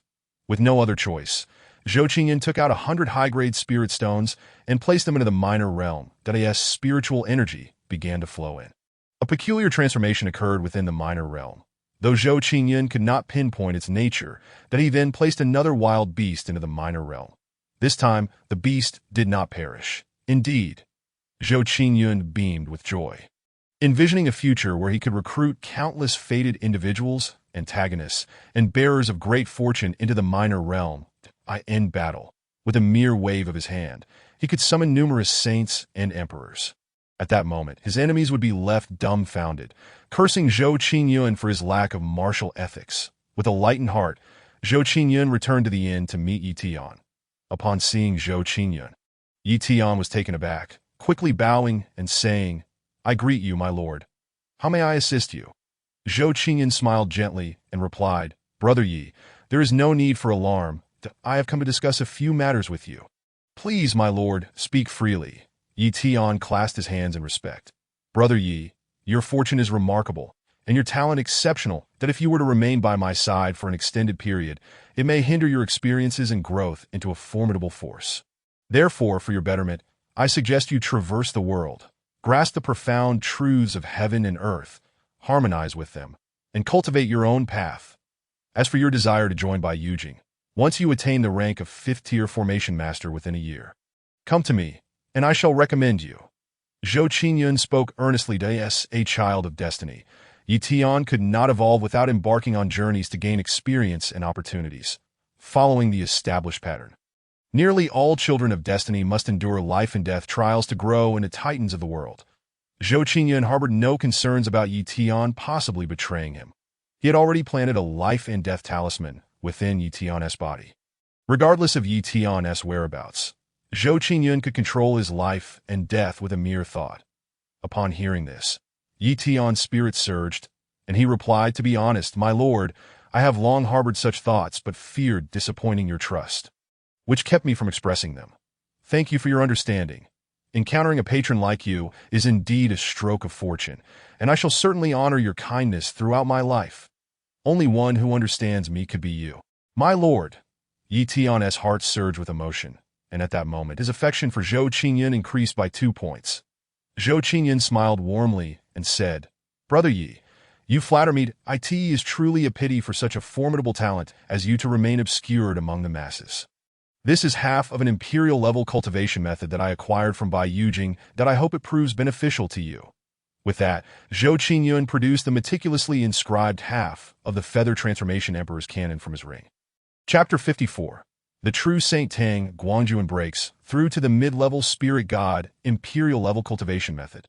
Bai Yujing must truly be a hidden sanctuary. Yi Tian exclaimed, his expression reflecting shock. He quickly declined, saying, "My lord, this is absolutely out of the question. Imperial-level cultivation methods are the most supreme techniques in existence, attainable only by a select few sacred grounds. Some sacred grounds may not even possess them, their value incalculable." While he was uncertain what price Zhou Qingyun had paid to secure the opportunity to learn it from Bai Yujing, he could well imagine the sacrifices made that it is already exchanged. "Brother Yi, there is no returning it. Please accept it, and I only hope you do not let down my expectations." Zhou Qingyun spoke with a hint of meaning in his tone. After a moment's contemplation, Yi Tian solemnly replied, "Thank you for your trust, my lord, that I will not disappoint your faith in me. When I achieve mastery in my cultivation, I shall eliminate all your enemies upon receiving the martial arts teachings." He etched Zhou Qingyun's kindness deep into his heart. The Yi Tian silently vowed that henceforth, any adversary of Zhou Qingyun would also become his own. and no further words could adequately express the gratitude owed to the young master. And as for the farewell banquet, it was deemed unnecessary. Yi Tian once again bowed to Zhou Qingyun and bid farewell, saying, "The mountains are high and the rivers long. Take care, brother Yi." Zhou Qingyun replied with a smile. "Take care, young master." Soon after, Yi Tian left the post station, burdened with complex emotions. Watching Yi Tian's departing figure, Zhou Qingyun's smile faded, and he muttered in frustration, "What is wrong with the system?" Yi Tian was clearly moved. Why has his affinity only increased by 2 points? Did you swallow the rest? Currently, Yi Tian's affinity had risen to 69, just shy of 70, which greatly displeased Zhou Qingyun. Ding. 70 is a threshold. Reaching this standard essentially guarantees that it will not decrease. As long as the host does not act recklessly, beings will remain biased towards the host, loyal to the host, or regard the host as a dear friend. Thus, surpassing the 70 mark proves to be quite challenging. The affinity of the chosen one reaching 70 signifies subjugation, and this is the reason. Zhou Qingyun furrowed his brow, pondering for a moment before transmitting to Su Taotian, who lurked in the shadows. Follow Yi Tian and find an opportune moment to send someone against him. When he feels despair, step in to rescue him, and inadvertently reveal that I sent someone to protect him. He still does not believe it. Let us boost his affinity. The system cautioned, "Remember, do not reveal any flaws or evidence." Zhou Qingyun reminded once more. Su Taotian's gaze sharpened, and he respectfully replied, "I shall act with utmost caution." His loyalty to Zhou Qingyun was unwavering, and he naturally refrained from further questions in an instant. Su Taotian's figure vanished. Subsequently, Zhou Qingyun addressed the system. "System, summon the saint obtained through the investment in Qin Shifeng." Ding, summoning in progress. Crafting a suitable identity for Tang Guanjuan. The identity creation was successful. Tang Guanjuan was a scholar from a small nation who, by chance, fell into a cave and acquired a cultivation method. Proud and ambitious, he never joined any faction, but instead cultivated as a loose practitioner, eventually reaching the stage of saint, as the time of his ultimate trial approached. He transformed his mortal cultivation, that a chance remark from the host awakened him, allowing him to break through to the true saint realm, whereupon he vowed to protect the hostess' safety. Can we stretch this any further? Zhou Qingyun's lips twitched. Ding, summoning successful. Tang Guanjuan will arrive by your side in 5 hours. Please be patient. Zhou Qingyun nodded. The previous summoning of Su Taotian had been similarly timed, but he then instructed the system. View Tang Guanjuan's data panel. Name, Tang Guanjuan Realm. Early True Saint Fortune. Red Affinity. 98 status. Ordinary fortune bearer. Noting this, Zhou Qingyun smiled that he then stepped outside to dismiss the soldiers at the post station, instructing them to seek out Zhou Jing. With the current unrest across the lands, manpower was essential. But young master, what about your safety?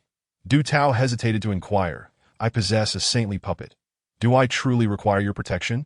Zhou Qingyun retorted with a smile. At once. Du Tao awkwardly chuckled and respectfully said, "Then young master, we shall assist the general.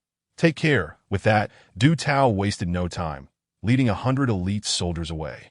This contingent represented a significant boost for Zhou Jing. Once the crowd had departed, Zhou Qingyun began to cultivate the transformation technique to restore his true essence. Several hours later, he had regained half of his true essence. At that moment, a servant at the post station knocked on Zhou Qingyun's door. Reporting to the young master, there is a person outside the station claiming to be Tang Guanjuan, stating he knows you. Should I bring him in? A glint of sharpness flashed in Zhou Qingyun's eyes as he softly replied, "No need. I shall go down myself." After saying this, he made his way outside the station and beheld a young man clad in scholarly robes, exuding an air of charm. With hands clasped behind his back and a smile playing on his lips, he gazed into the distance. Upon sensing movement, he turned to Zhou Qingyun, reining in his smile, and respectfully said, "This humble one is Tang Guanjuan, greeting the young master." Though they had never met, the system had long since imprinted Zhou Qingyun's visage into Tang Guanjuan's mind that there's no need for excessive formalities. Zhou Qingyun replied warmly, returning the smile. Without further delay, he led Tang Guanjuan to the Wanbao Pavilion in Tiamat City to procure some elixirs, spiritual fruits, medicinal materials, and various other sundries. Afterward, Zhou Qingyun took a stroll around Tiamat City, aiming to trigger investment opportunities. Fortune smiled upon him, and upon completing his circuit, he activated 23 investment opportunities. However, these were all of a lower tier, with no fortune exceeding purple, that he acquired 10 revitalizing pills, 5 vitality pills, and 20 years of cultivation. Without hesitation, he utilized the 20 years of cultivation, yet his realm still did not transcend the initial spirit god stage. It merely solidified his foundation further. Subsequently, Zhou Qingyun and Tang Guangjuan journeyed towards the imperial capital that he maintained a moderate pace, stopping at towns along the way to survey the area, aiming to trigger investment needs. As he ambled along, Zhou Qingyun triggered investments involving 98 individuals, obtaining a segment god pill, a mid-tier heavenly-level martial arts scroll, a low-tier heavenly-level cultivation method, several low-tier techniques, and an assortment of low-tier elixirs, amassing 70 years of cultivation. Upon using 50 years of cultivation, Zhou Qingyun's realm finally broke through to the intermediate spirit god stage. Thus, after 3 days of travel, he arrived at the imperial capital, Qingyun. However, upon his arrival, a commanding, cold voice resonated throughout the air: bold dragon and foam clans, harboring treachery, colluding with the Grand Commandant, plotting rebellion, WY imperial decree. The dragon and foam clans shall be exterminated, with the task entrusted to Regent Zhou Tsang. Chapter 55. Fishing for law violations. The authoritative voice echoed, leaving lingering reverberations. It was night, and the capital was ablaze with lights. Within Qingyun City, countless individuals were astonished. I wondered how the Grand Commandant dared to plot rebellion. It turns out he had the support of the dragon and foam clans behind him. I doubt it. All the ministers fell silent, then murmured, I did not expect this young emperor to ultimately back down, that if the dragon and foam families are truly eliminated, the Qian dynasty will likely soon fall into the Zhou clan's grasp. They regretted their delayed allegiance. Of course, some were gripped by overwhelming fear. They had stood against the Zhou clan, even supporting the young emperor days prior in an attempt to help him reclaim his power. If the Zhou clan succeeded, their fate would be one of inevitable reckoning. They cursed the young emperor, calling him a fool, lamenting why he would not seize the remaining hope for a comeback. It's over. The dragon and foam families are nearly half saints. If they resist, do we have any hope left? Some lower-tier cultivators and ordinary citizens gazed despairingly towards the dragon and foam clans. The Qian dynasty was comprised of 4 prominent families: Zhou, Dragon, Foam, and Qin. The first 3 families had existed since the dynasty's founding, while the Qin clan was a more recent emergence, the weakest of the 4, with little influence in the capital. Shortly after the proclamation, the head of the dragon family, Long Jian, suddenly ascended into the air, exuding an overwhelming presence, his divine light dazzling, pressuring the entire capital. Countless individuals were struck with terror. The most feared scenario had transpired. Long Jian was a robust middle-aged man whose eyes carried sorrow, and with a bittersweet smile, he spoke, Ridiculous, truly ridiculous. My dragon family has remained loyal to the Qian dynasty for 6,000 years, never harboring a trace of rebellion. My grandfather and the founding ancestor fought valiantly, laying the foundation for this vast empire, only to be buried in foreign lands. My father, a lifetime on the battlefield, died defending this territory. Even now, as the Qian faces turmoil, my dragon family steadfastly stands by the royal family. Haha, yet you, a mere child, dare to accuse the dragon family of treason. Long Jian burst into laughter before bellowing. To save your own skin, you openly heed the words of treacherous ministers and label the dragon family as conspirators. How do you justify this to the ancestors of the Qian family? His voice resonated deeply within every listener's heart. The dragon family was the sole clan among the 4 that remained loyal to the royal family. Upon learning of the upheaval, they immediately rushed to support the monarchy. Yet, due to the disparity in intelligence, the dragon family's assistance was delayed, compounded by the fact that the Qin family's elder was nearing his end, opting for a mutually destructive strategy that resulted in the loss of an ancestral figure from the Qin family.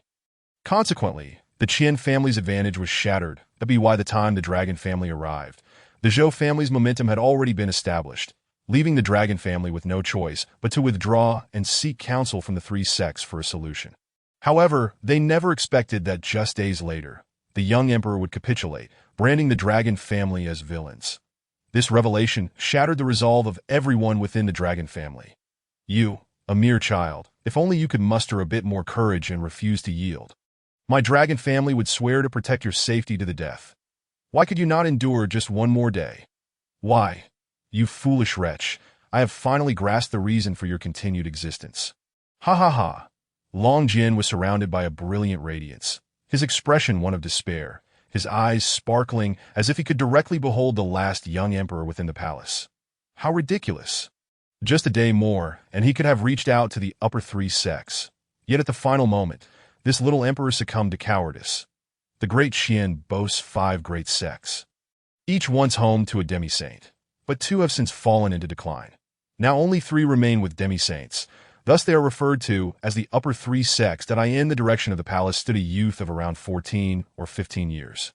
Clad in imperial robes upon the majestic city walls, upon hearing Long Jian's hoarse inquiries, he painfully closed his eyes and murmured, I do not wish for this, but I truly cannot die.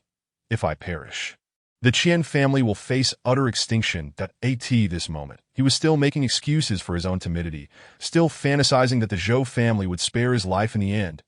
At the instant Long Jian's words fell, Zhou Tsang soared from the royal city, confronting Long Jian from afar, sighing, Brother Long, the evidence of your family's treason is irrefutable. Why persist in futile resistance and alarmist rhetoric? Traitor, cease your slander. Long Jian's countenance darkened visibly, and he erupted with curses. The honor ingrained in his very being rendered him utterly disdainful of Zhou Tsang, a conspirator of treason. He was equally filled with rage, questioning how heaven could allow a monster like Zhou Qingyun to emerge from the Zhou family. Otherwise, would they have had the opportunity to exploit this moment? Zhou Tsang smiled silently, communicating with Long Jian telepathically. Brother Long, we both know the truth of the matter. Why must you struggle in vain? It would be wiser to submit to the Zhou family, and I shall find a way to exonerate the Long family. Upon hearing this, Long Jian hesitated. That moment, Feng Chun, the head of the Feng family, changed countenance and could no longer remain seated. He quickly flew out of his residence, addressing Long Jian. Brother Long, do not be swayed by Zhou Tsang's treachery.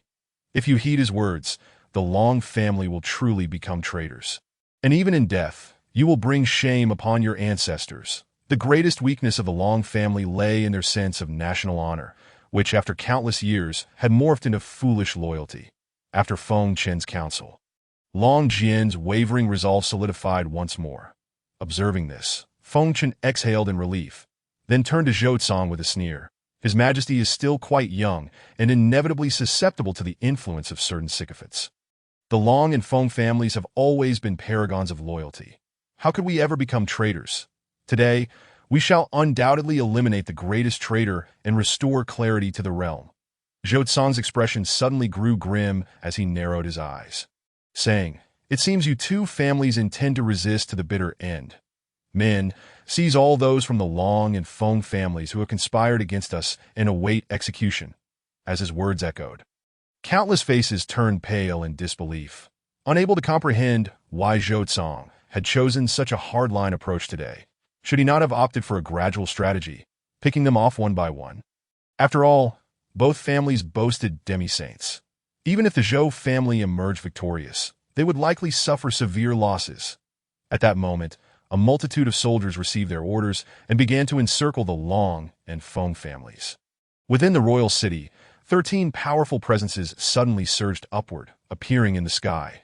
Some formidable cultivators, sensing the aura, were filled with astonishment, exclaiming, 2 demi-saints, 13 divine bridges, and those 2 demi-saints are none other than Zhou Tsang's father, Zhou Longji, and his second uncle, Zhou Chun. How can they still be alive and have broken through to demi-saint? Those with keen insight gasped, the hidden strength of the Zhou family is truly terrifying.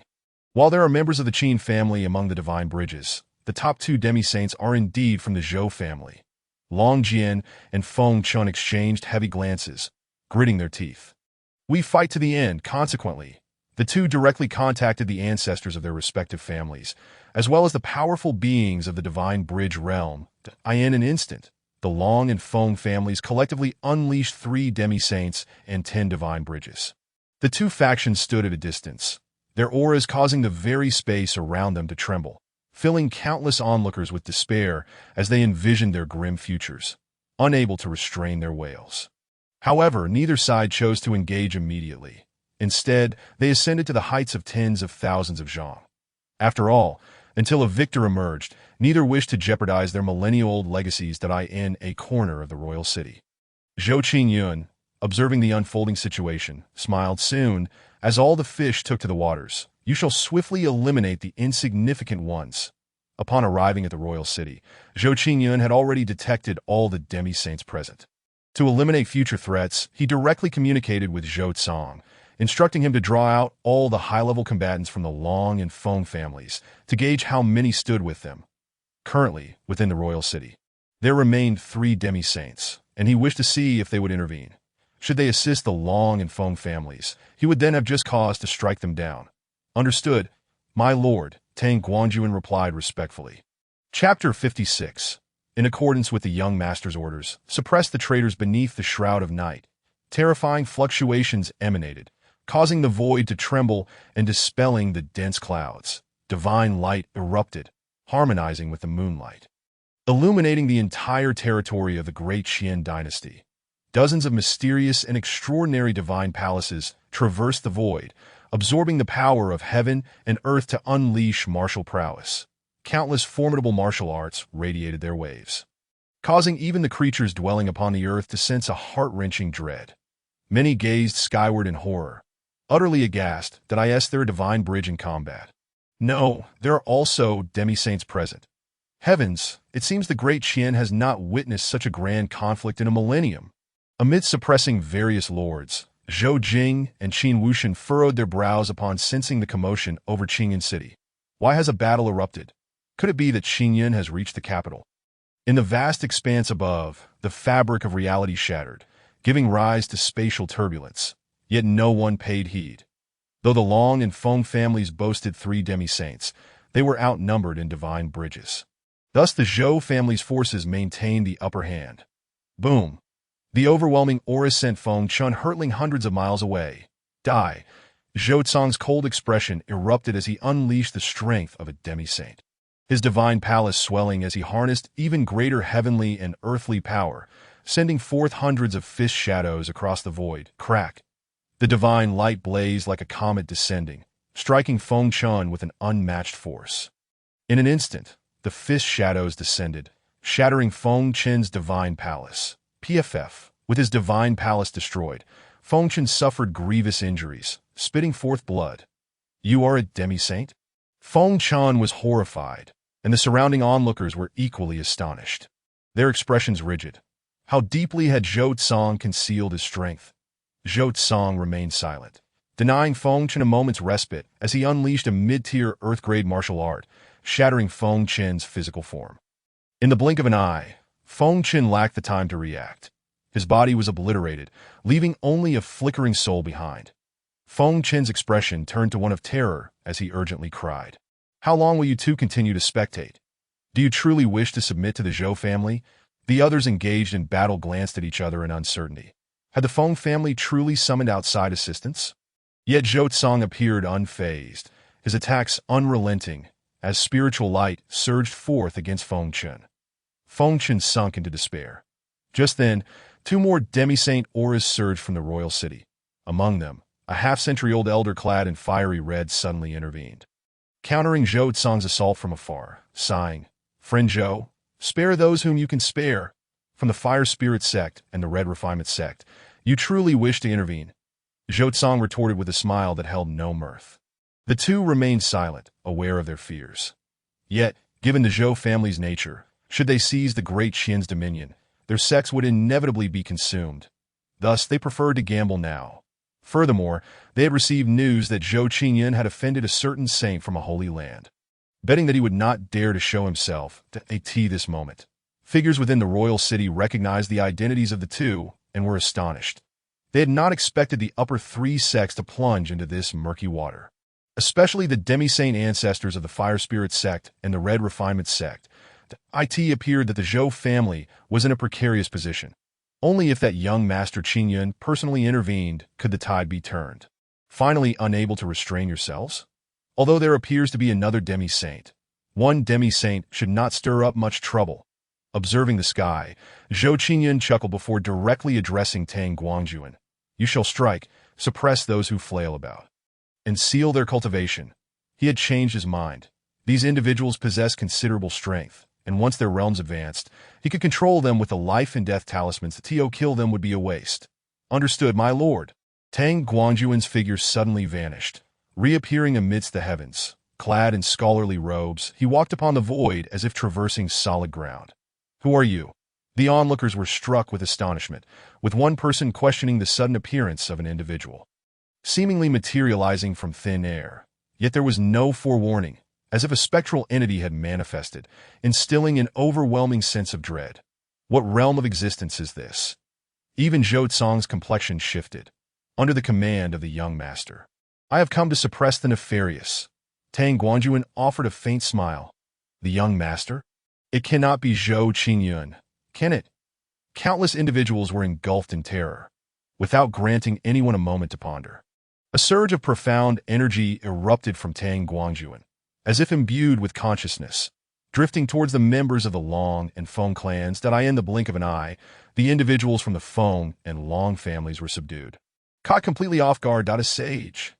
A multitude of faces turned pale with fear, involuntarily conjuring these two words in their minds, particularly the two semi-saint ancestors from the Fire Spirit sect and the Crimson Refinement sect, who were now filled with regret, hastily pleading for mercy. Senior, we acknowledge our errors. We hope you can spare us. They were truly blinded by ignorance.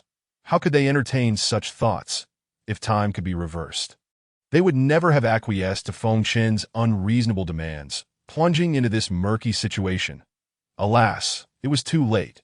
Tang Guangjuan disregarded their pleas for mercy, directly reaching into the void to extract several strands of the laws of heaven and earth, infusing them into the bodies of a few individuals, sealing their cultivation and souls for Feng Chen, who was left with only his soul. It seemed he could not withstand Tang Guangjuan's torment, his soul on the verge of shattering. Fortunately, Tang Guangjuan simply obliterated it. Take them back and confine them. Await the young master's decree. With that, Tang Guangjuan departed, leaving Zhou Tsong and the others in utter shock. Exchanging glances rendered speechless that moment. An elder from the Zhou clan swallowed hard, his voice dry. Patriarch, was that sage just now a servant of Qingyun? It should be, right? Zhou Tsong forced a bitter smile, having expected Zhou Qingyun to manipulate that sage puppet to assist, only to find a real person summoned. How terrifying, to actually have a sage as a servant. What kind of power has Qingyun aligned with? Zhou Tsong suppressed his astonishment, instructing everyone to take the Feng and Long clans, along with the ancestors of the two sects, back for confinement. Meanwhile, in the imperial city, another semi-saint ancestor from the upper three sects, witnessing the events unfold in the sky within mere moments, was utterly horrified with lingering trepidation. He remarked, "Thankfully, I did not agree to Feng Chen's request, or I would have been doomed as well." However, a new worry arose within him. With Zhou Qingyun's exceptional abilities, it was now a foregone conclusion that the Zhou clan would seize control of the Qin. What then for his own sect? Some semi-saint ancestors found themselves at a loss. Simultaneously, as some powerful individuals sensed the situation in the air, their minds struggled to comprehend the reality. Was that a sage? Of course, with a mere gesture. He subdued several semi-saints. Who else but a sage could accomplish such a feat? What was most difficult to accept was that this sage was, in fact, a servant of Zhou Qingyun. The Qin was truly on the verge of a revolution. Chapter 57. The Establishment of the Dynasty. The monumental changes occurring into Qin spread like wildfire, with even emissaries from sacred lands receiving the news, their expressions filled with uncertainty that hadn't this individual offended the Yin-Yang sacred land? How could he still attract a sacred land to accept him as a disciple? Moreover, they even assigned a sage as his protector.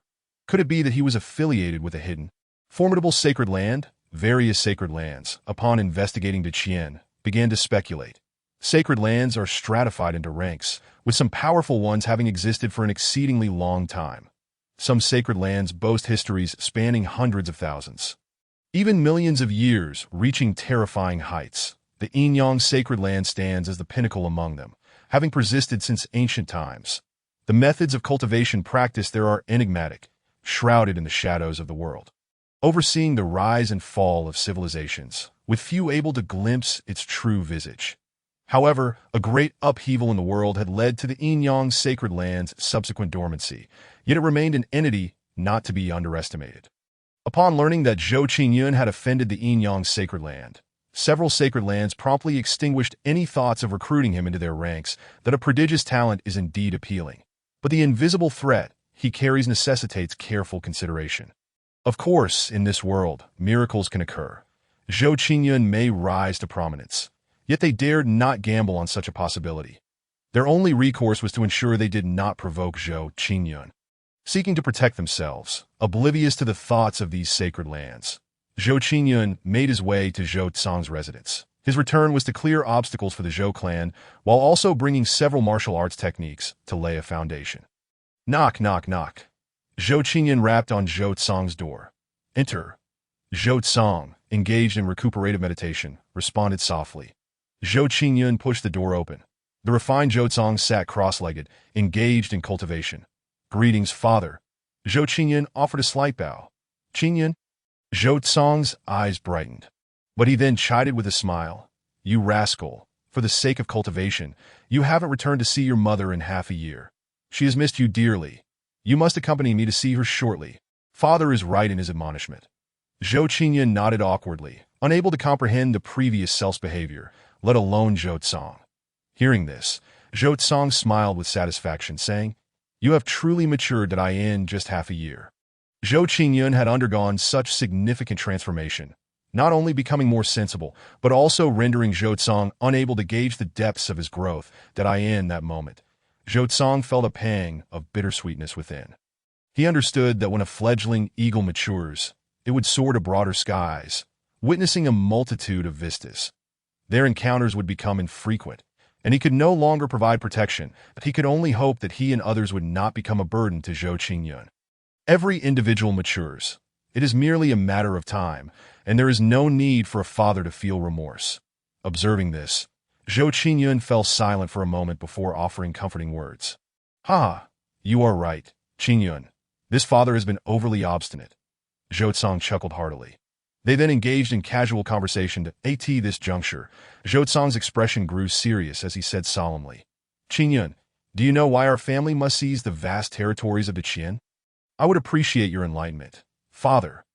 Zhou Qingyun shook his head, as this too was a point of curiosity for him. 6,000 years ago, my grandfather, your ancestor, was merely a lowly cultivator. At the time of the Qian's confrontation with the previous dynasty, he chose to enlist into Qian's army. Through remarkable courage, he earned significant merits, exchanging them for numerous cultivation resources, and at the age of 29, he became a spirit god realm cultivator. Subsequently, the Qian successfully overthrew the previous dynasty, ushering in a new era and revitalizing all aspects of society. Just as the Tianzi Mountain secret realm was about to open, he secured a spot for entry through a grand competition, from which he obtained a middle-grade earth-level cultivation technique and a method for establishing a dynasty.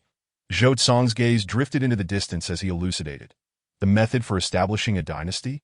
Zhou Qingyun was somewhat taken aback, but he was aware of the middle-grade earth-level cultivation technique. After all, the previous incarnation had rejected the family's techniques due to their inferior grade, adamantly choosing to forfeit his claim to inheritance and joining the Xianyang sect instead. Stubbornly resisting the family's counsel in this regard, Zhou Qingyun could only conclude that the previous self had been quite misguided. However, one must also consider the possibility of the will of heaven intervening, aiming to foster the destined child, Lin Fan, for greater growth. Yes, indeed, it is the method for establishing a dynasty. Zhou Tsang was unsurprised by Zhou Qingyun's astonishment. When he first learned of it, he too had been taken aback. To his knowledge, during the ancient era, the dynasty was immensely powerful, consistently suppressing sects and clans. Some celestial dynasties even managed to subdue sacred lands, establishing laws and governing the populace. However, due to a catastrophic event, all traces of the dynasty were erased overnight, and the method for establishing a dynasty was lost. From that point onward, the dynasty faded from the annals of history. Subsequently, he retrieved a simple sheepskin scroll from his ring. Zhou Qingyun's eyes brightened. He took the yellowed parchment and began to examine it. The method for forging a celestial dynasty relies upon the populace as its foundation, utilizing the people as vessels. Gathering the fortunes of the world to forge the dynasty that a dynasty established by this method, as long as it aligns with the people's will and maintains its fortunes, its ruler and ministers will be able to wield a modicum of heavenly authority within the realm of the dynasty. Enjoying various enhancements. The Zhou clans for semi-saints owe their rapid cultivation to this method, having siphoned off a fraction of the Qian's national fortunes. Even Zhou Qingyun couldn't help but admire the genius behind the creation of this method. At that moment, Zhou Tsong inquired with a smile. "What is it? After reading this method, do you have an interest in becoming the ruler of this dynasty?" "Father, I currently have no such intentions. I will see in due course." Zhou Qingyun shook his head. Not wishing to be bound to this place just yet, he preferred to venture out, seek other destined individuals, gather some resources, and enhance his own strength before making any decisions. He hesitated before asking. However, such a formidable method, if established recklessly, will likely attract covetous eyes. This world is vast, and if some powerful cultivators were to pass through this area, they would likely discern the underlying issues at a glance. Naturally, he would not establish it immediately. The family would first construct a dynasty, utilizing the fortunes to elevate the family's strength. After lying low for so many years, what harm is there in remaining discreet for a while longer? Zhou Tsong wore a faint smile, a hint of dominance flickering in his eyes. Zhou Qingyun nodded, refraining from further inquiries. The family had been plotting for many years, so it was naturally improbable that they would stumble over such trivial matters. Soon after, he presented Zhou Tsong with the Feather Transformation Emperor scripture and a volume of holy-level martial arts. However, he withheld the creation formula and the martial arts, intending to reserve that particular technique for Bai Yujing, where it could be cultivated by those exceptional talents. With these resources at their disposal, combined with the establishment of their dynasty, the family's rise to prominence was assured. "Qingyun," Zhou Tsong expressed, his face betraying shock as he swallowed hard and accepted the martial arts scripture. He chose not to press further. Zhou Qingyun had his reasons, and Zhou Tsong was no fool to pry into matters that were not his concern. Subsequently, Zhou Qingyun and Zhou Tsong returned to their ancestral grounds, spending a day there before setting off with Tang Guanjuan towards the Yunxiao sect, the sect where Li Qingyue resided. Zhou Qingyun was ever mindful that Li Qingyue was a villain who could be exploited. Chapter 58. The symbol of communication across realms. The Yunxiao sect, steeped in history and formidable in strength, boasted a semi-saint presiding over it, one of the top 3 sects. It was situated in the Wulingyuan mountain range, straddling the borders of Yunzhou and Dingzhou. The recent upheaval in the city of Qingyun provided the Zhou family with a pretext to take action against the other 2 sections. Both sects' ancestors had been imprisoned, rendering them powerless against the Zhou family's onslaught, which was executed with overwhelming force. Consequently, the 2 sects announced their disbandment, leaving only the Yunxiao sect among the top 3. That the journey to the capital that night had indeed left the ancestors of Yunxiao sect thoroughly intimidated. Coupled with the dissolution of the other 2 sects, the elders of Yunxiao promptly declared the closure of their mountain gates. Zhou Qingyun entrusted the floating cloud boat to Tang Guanjuan, who piloted it with remarkable speed. Within a few hours, they arrived at the foot of the Wulingyuan mountain range. The mountains stretched endlessly, dense with ancient trees, towering peaks, and deep ravines. At that moment, under the cover of night, a full moon hung in the sky, casting a silvery glow over the mountains, resembling frost blanketing the earth. The scenery was indeed splendid, rivaling some of the 3 rated attractions of his previous life. Standing atop the floating cloud boat, Zhou Qingyun marveled at the view below. Lost in contemplation, suddenly, a great beast let out a howl from a mountain peak, jolting Zhou Qingyun back to reality. Chuckling to himself, Zhou Qingyun signaled Tang Guanjuan to eliminate the creature. After about a quarter of an hour, the floating cloud boat arrived before the closed gates of the Yunxiao sect. Noticing the sealed entrance, Zhou Qingyun furrowed his brow. Have they closed the mountains? At that moment, the system chimed in. Ding. Ordinary level villain, Li Qingyue detected. Would you like to bind? Ding. Investment demand from ordinary level villain Li Qingyue detected. Investing a dust cleaning pill will trigger a 10-fold reward, granting a symbol of communication across realms. Would you like to bind the investment? Indeed, she was a villain. Bind it, and also open Li Qingyue's profile. Name: Li Qingyue Realm. Late stage pill essence fortune. Red favorability. 20 status. Ordinary level villain. Zhou Qingyun smiled, though he soon frowned again. Was Li Qingyue's demand so low? The dust cleaning pill was a 4th grade elixir, serving a similar purpose to the bone-cleansing pill, albeit lacking its potency, that he turned to Tang Guangyuan and inquired. The Yunxiao sect is shrouded in a forbidden formation. Are you confident in entering? A trivial matter, Tang Guangyuan replied with a slight smile. Very well, then bring this person to me. Zhou Qingyun commanded, manifesting Li Qingyue's likeness through his true essence. Prior to their arrival, he had already set people to search for information on her. Tang Guangyuan bowed respectfully before his form gradually blurred and vanished. Zhou Qingyun patiently awaited his return. Before long, Tang Guangyuan reappeared. Master, I have succeeded. As he spoke, ripples spread across the space, and a coldly beautiful woman with a graceful figure descended onto the deck. She was presently in a state of unconsciousness. Resembling a sleeping beauty, Zhou Qingyun nodded, donned the spirit transformation mask, and channeled his true essence into Li Qingyue's body to rouse her. Her eyelashes fluttered, and she slowly opened her eyes.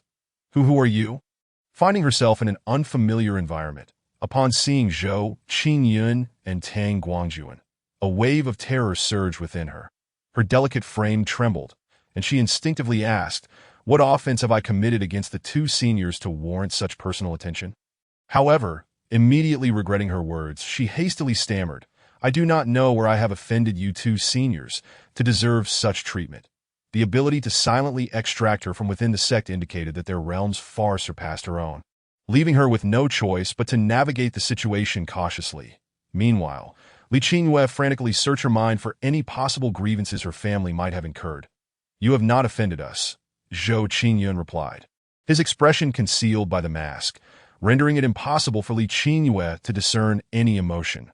Relieved, she cautiously queried, Then why have you come to? She hesitated, unable to utter the words, capture me. Zhou Qingyun seemed unperturbed as he gently explained, We have brought you here because we recognize your potential and wish to recommend you to join Bai Yujing. Bai Yujing? Is that not the demonic sect? What kind of recruitment is this? Li Qingyue's heart was a tumult of emotions, but she cautiously inquired, Senior, is it possible not to join? Haha, Zhou Qingyun chuckled lightly, countering, Do you believe you have a choice? You possess an innate desire for power that if you remain in the Yunxiao sect, your potential will be capped at the divine bridge level. However, should you join our organization, you could ascend to the level of a saint or even higher, experiencing the wonders of other great domains. Will you willingly forfeit that opportunity? Li Qingyue's nature was exceptionally proud and intensely hungry for power. Her initial decision to break off her engagement with Lin Fan stemmed from a desire to avoid burdening him. At Zhou Qingyun's words, she trembled slightly, falling into silence. His remark struck at her most vulnerable point. Could she truly accept a lifetime of mediocrity into Qian? Was she willing to relinquish the chance to grow stronger? Regardless of whether it was a demonic sect, after a prolonged silence, Li Qingyue reached a resolution. Thank you for your guidance, Senior. I am willing to join, though I am curious about the name of your faction. Bai Yujing, Zhou Qingyun replied slowly that he then flipped his palm, producing a death talisman, a form of control within the organization that governed life and death. Should thoughts of betrayal arise, even across realms, their emperor could eliminate them with a mere thought. From now on, I hope you will act with prudence. Li Qingyue understood. The death talisman emanated a chilling aura that was unsettling. Her gaze sharpened, yet she offered no resistance. This was the price for obtaining power. Zhou Qingyun nodded, then flicked his finger, embedding the death talisman within her body, that I greatly admire your attitude. This dust-cleaning pill and half a volume of Imperial-level martial arts are now bestowed upon you. As he presented the dust-cleaning pill and the half volume of the creation formula, Zhou Qingyun remarked, Imperial-level martial arts. What kind of force is Bai Yujing? Could it be the most formidable power in existence? The casual manner in which Zhou Qingyun offered such a treasure filled Li Qingyue with awe. Thank you, Senior, she exclaimed, her expression one of astonishment as she hurriedly bowed in gratitude. Congratulations, host, on a successful investment. Obtaining the symbol of communication across realms. Would you like to claim it? The symbol of communication across realms. Forged from a unique boundary-breaking jade, infusing it with true essence allows for the splitting of subsymbols. The mother symbol can facilitate communication across distances, while subsymbols can communicate with each other through the mother symbol's authorization. Kindly note, communication will become ineffective if the distance exceeds 3 chaotic realms. Zhou Qingyun's eyes brightened. He had been in need of such an item that he promptly chose to claim it. The communication symbol fell into his palm, resembling a jade slip, enveloped in mysterious fluctuations that he then delved into it with his consciousness, successfully refining it in mere moments. Following that, he infused it with true essence, causing it to split into subsymbols. With focused intent, Zhou Qingyun inscribed a 3-character label onto one of the subsymbols, then turned to Li Qingyue, stating, "I bestow upon you a 3rd-tier identity sequence. This symbol is your emblem of identity. The organization will contact you through it from now on." He intended to categorize future members of Bai Yujing into 7 identities, ranked from low to high, each tier granting different privileges. Dedicate yourself to cultivation, and by completing the organization's tasks, you can earn points, which can be used to upgrade your identity in exchange for various martial arts and techniques. Li Qingyue was once again taken aback, accepting the subsymbol with utmost respect. "Thank you, senior. You may return now." Chapter 59. Yi Qinggu's heart returns after settling matters with Li Qingyue. The following day, Zhou Qingyun returned to the Xianyang sect. He did not conceal his aura.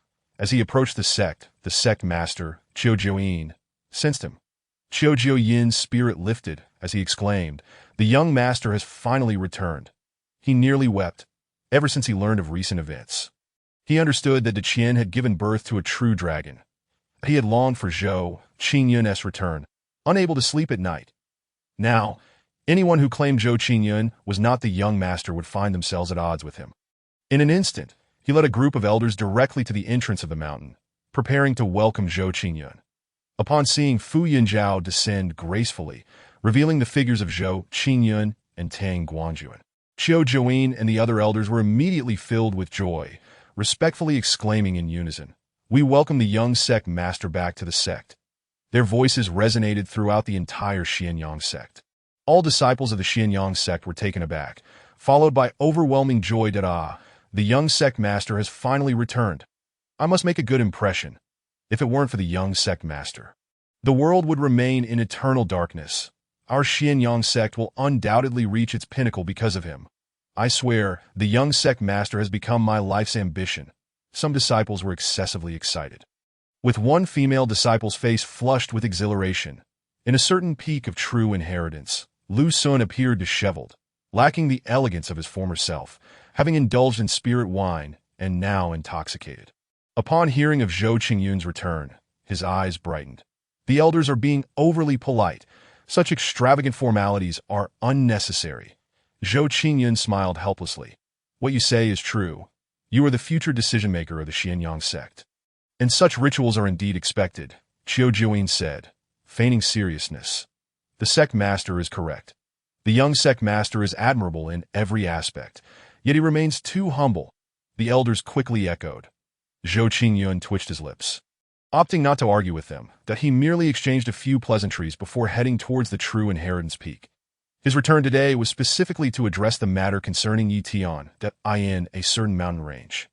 Yi Tian, dressed simply, appeared anxious, continuously weaving through the ancient woods. "Damn it, how did they see through my disguise?" He muttered angrily, exerting all his energy to flee. Just then a sound wave suddenly struck him. Buzz thud! Yi Tian was violently hurled several dozen meters, crashing into a towering ancient tree. The tree fell with a crash, and Yi Tian spat out a mouthful of blood. "Why are you running, kid? Do you think you can escape from us with your perfected Dan Yun realm cultivation? Do you really believe the 5 thieves of Huainan are pushovers, 5 imposing figures, exuding a menacing aura, swiftly surrounded Yi Tian, sneering at him, as he found himself encircled? Yi Tian's expression changed, despair flooding his heart as he desperately contemplated a way out. At that moment, a man with a scarred face, seemingly the leader, spoke. "Kid, hand over the Tianjin Tower, and perhaps we can spare your life. Spare my life. You might as well be trying to fool a 3-year-old. Yi Tian laughed, revealing a mouthful of blood-stained teeth. The Tianjin Tower was invaluable. If he truly handed it over, he would likely meet his demise immediately. After all, only the dead can keep secrets forever. However, Yi Tian was unperturbed and decided to stall for time. "I have already pledged my allegiance to the young master Zhou Qingyun. Are you truly not afraid of offending him? Why not withdraw now? I assure you I will not seek revenge." As he spoke, he secretly gathered strength, preparing to take one of them down with him. Facing him were 2 Spirit Realm cultivators and 3 Dan Yun Realm cultivators. It was entirely possible for him to take one of the Dan Yun cultivators down in a desperate struggle. These individuals were desperate rogues. He certainly did not expect them to fear Zhou Qingyun. Upon hearing Yi Tian's words, a flicker of fear passed through the eyes of the men. After all, the power of the Zhou family was deeply ingrained into Qian, coupled with the recent deeds of the Zhou family. Their reputation had reached new heights. Yet the Tianjin Tower was worth a fortune, a treasure they could never hope to acquire. It was entirely worth the risk. The scarred man hesitated for a moment before his expression shifted to one of determination. I acknowledge Zhou Qingyun's overwhelming might, but once we obtain the Tianjin Tower, we can immediately flee to other realms. What can that kid do to us then? The realms of the 10,000 spirits are boundless, filled with dynasties and countless sects. Once we possess the Tianjin Tower, we can escape to other domains, change our names, and can Zhou Qingyun truly find us? The scarred man unleashed a powerful aura, pressing down on Yi Tian, that he had discovered this kid last night. But Yi Tian was too elusive, repeatedly slipping through their fingers. Thus, he was wary of any hidden tricks Yi Tian might possess. He then signaled to his companions to approach and eliminate Yi Tian before any complications arose. Boom! Just as they were about to strike, Yi Tian suddenly erupted with power. Mysterious fluctuations emanated from him, subtly surpassing the Dan Yun realm. As his fists became enveloped in raging true essence, crack! Yi Tian swung his fist, piercing the chest of one Dan Yun cultivator. The man collapsed helplessly to the ground, disbelief evident in his eyes. Third brother. The other's expressions instantly turned furious, especially the scarred man and another Spirit Realm cultivator, whose faces turned ashen. You seek death. The second Spirit Realm cultivator, his expression grim, swung a massive blade, channeling true essence into it, transforming it into a blade of light aimed at Yi Tian. The dazzling blade light seemed to compete with the sun, emitting sizzling sounds. Haha, if I must depart this world, at least I will do so without regrets. At that moment, Yi Tian was already exhausted, slumping to the ground, a carefree smile on his face as he closed his eyes. He was merely a grassroots individual who had grown up on the kindness of others. Reaching such heights was already a fortune. However, he feared it would take a lifetime to repay Zhou Qingyun's kindness. The figure of Zhou Qingyun floated in his mind as he murmured, "To meet a mentor in this life is indeed a blessing." Yet after a breath of time had passed, Yi Tian did not feel any pain. Confused, he opened his eyes to find a man, standing 4 feet tall, suddenly appearing out of thin air, shattering the blade light. A terrifying aura pressed down on the group. Their faces changed dramatically as they trembled. "Spare us, senior! How dare you discuss the young master?" Su Taotian coldly scoffed. Despair enveloped the hearts of the men. How could they have been so foolish as to believe the strange information appearing in their minds? It seemed their lives were in jeopardy. Realizing he had no hope of survival, the scarred man immediately began to curse. "I curse you, old dog, to never." Before he could finish, Su Taotian's hand waved, erasing him. The group transformed into a mist of blood, dissipating into the void. Yi Tian was taken aback with joy. "Senior, are you sent by the young master?" "Indeed, the young master was concerned about your safety during your solitary training and specifically sent me to protect you." Su Taotian replied with a hearty smile. After accompanying Yi Tian for so long, he had finally found the right person to fulfill Zhou Qingyun's request. "That I will forever remember the young master's great kindness." Gratitude filled Yi Tian's handsome visage, and his eyes shimmered with tears. "This is a projection of my consciousness. It can save your life in critical moments. Take it. I shall return to report to the young master." Su Taotian said earnestly. "Thank you, senior." Just as Zhou Qingyun returned to the entrance of his courtyard, a voice echoed in his mind. "Ding, congratulations, host, on successfully subduing the destined child, triggering a 10-fold reward." Chapter 60. Luxurious Rewards. Ding. Congratulations, host, on successfully subduing the destined child, triggering a 10-fold reward. You have obtained 2 saint-level puppets. The Supreme Cultivation Technique, Holy Flame Technique, 1 piece of Destiny Fragment, and 1,000,000 villain points. Do you wish to claim them? Ding. Congratulations, host, on being the first to subdue a destined child, triggering the achievement First Subjugation of Destiny, granting the host a projection card of Sun Wukong from a certain great world. the supreme martial art Mahala, and an epic destiny status deprivation card. Do you wish to claim them? Did Su Taotian succeed? Zhou Qingyun's eyes shimmered, and he then addressed the system. Check Yi Tian's data panel. Name, Yi Tian Realm. Perfected Dan Yun Luck. Golden Favorability. 78 status. Epic level Destined Child. Indeed, Zhou Qingyun's eyes glimmered as he instructed the system. Check the information on the Sun Wukong projection card. Mahala and the epic destiny status deprivation card. Sun Wukong's projection card.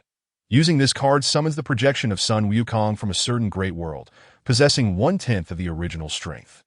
Equivalent to a half-step sovereign in this world's power system. Mahala, a defensive martial art that combines body refinement and soul refinement into one technique, cultivating the essence of Maha to condense the myriad manifestations.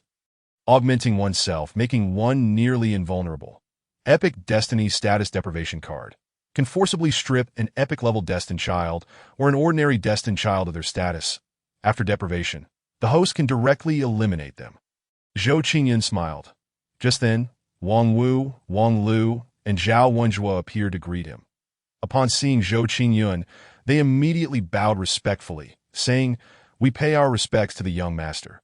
"No need for formalities," Zhou Qingyun replied. Returning to his thoughts, noticing the three, he nodded and gestured for them to withdraw. The three hesitated, their faces displaying concern as they looked at Zhou Qingyun. "What is it?" Zhou Qingyun raised an eyebrow, questioning in confusion. The three exchanged glances, and Wang Lu gritted his teeth, saying, "To be honest, young master, my brother, Zhao Wenjue, and I wish to go out and experience the world that we hope for your permission. I thought it was something significant. You have my approval. Go ahead." Zhou Qingyun spoke with evident irritation, then produced 3 characters of the Wan Jie communication talisman and presented them to the 3 individuals, explaining the talisman's functions. "Thank you, young master." The 3 exclaimed with uncontainable joy, expressing their gratitude. "You may leave now." The trio bowed once more before returning to their respective pavilions to gather their belongings. As they departed, Zhou Qingyun hoped that Zhao Wenjue could seize this opportunity to rise. For his status and fortune were not comparable to those of ordinary individuals. Without further delay, he made his way directly to the underground pavilion where Xiao Fan was imprisoned. "Greetings, young submaster." Xiao Fan's gaze was somewhat vacant. Upon seeing Zhou Qingyun, fear washed over him, and he trembled as he saluted. "Are you afraid of me?" Zhou Qingyun's eyes narrowed. Xiao Fan fell silent, his resolve not particularly steadfast. After days of torment, he had come to view Zhou Qingyun as a nightmare. "Rest assured, as long as you serve me obediently in the future, I shall spare you from further suffering." Zhou Qingyun spoke kindly that he now possessed a small realm, within which he was akin to a deity, fully capable of suppressing Xiao Fan. When he needed insight into the future of the Destined Child, he could utilize Xiao Fan's system as a mere tool. Once his own system could consume the others, he would eliminate him. "Thank you, young submaster. I will undoubtedly follow your lead."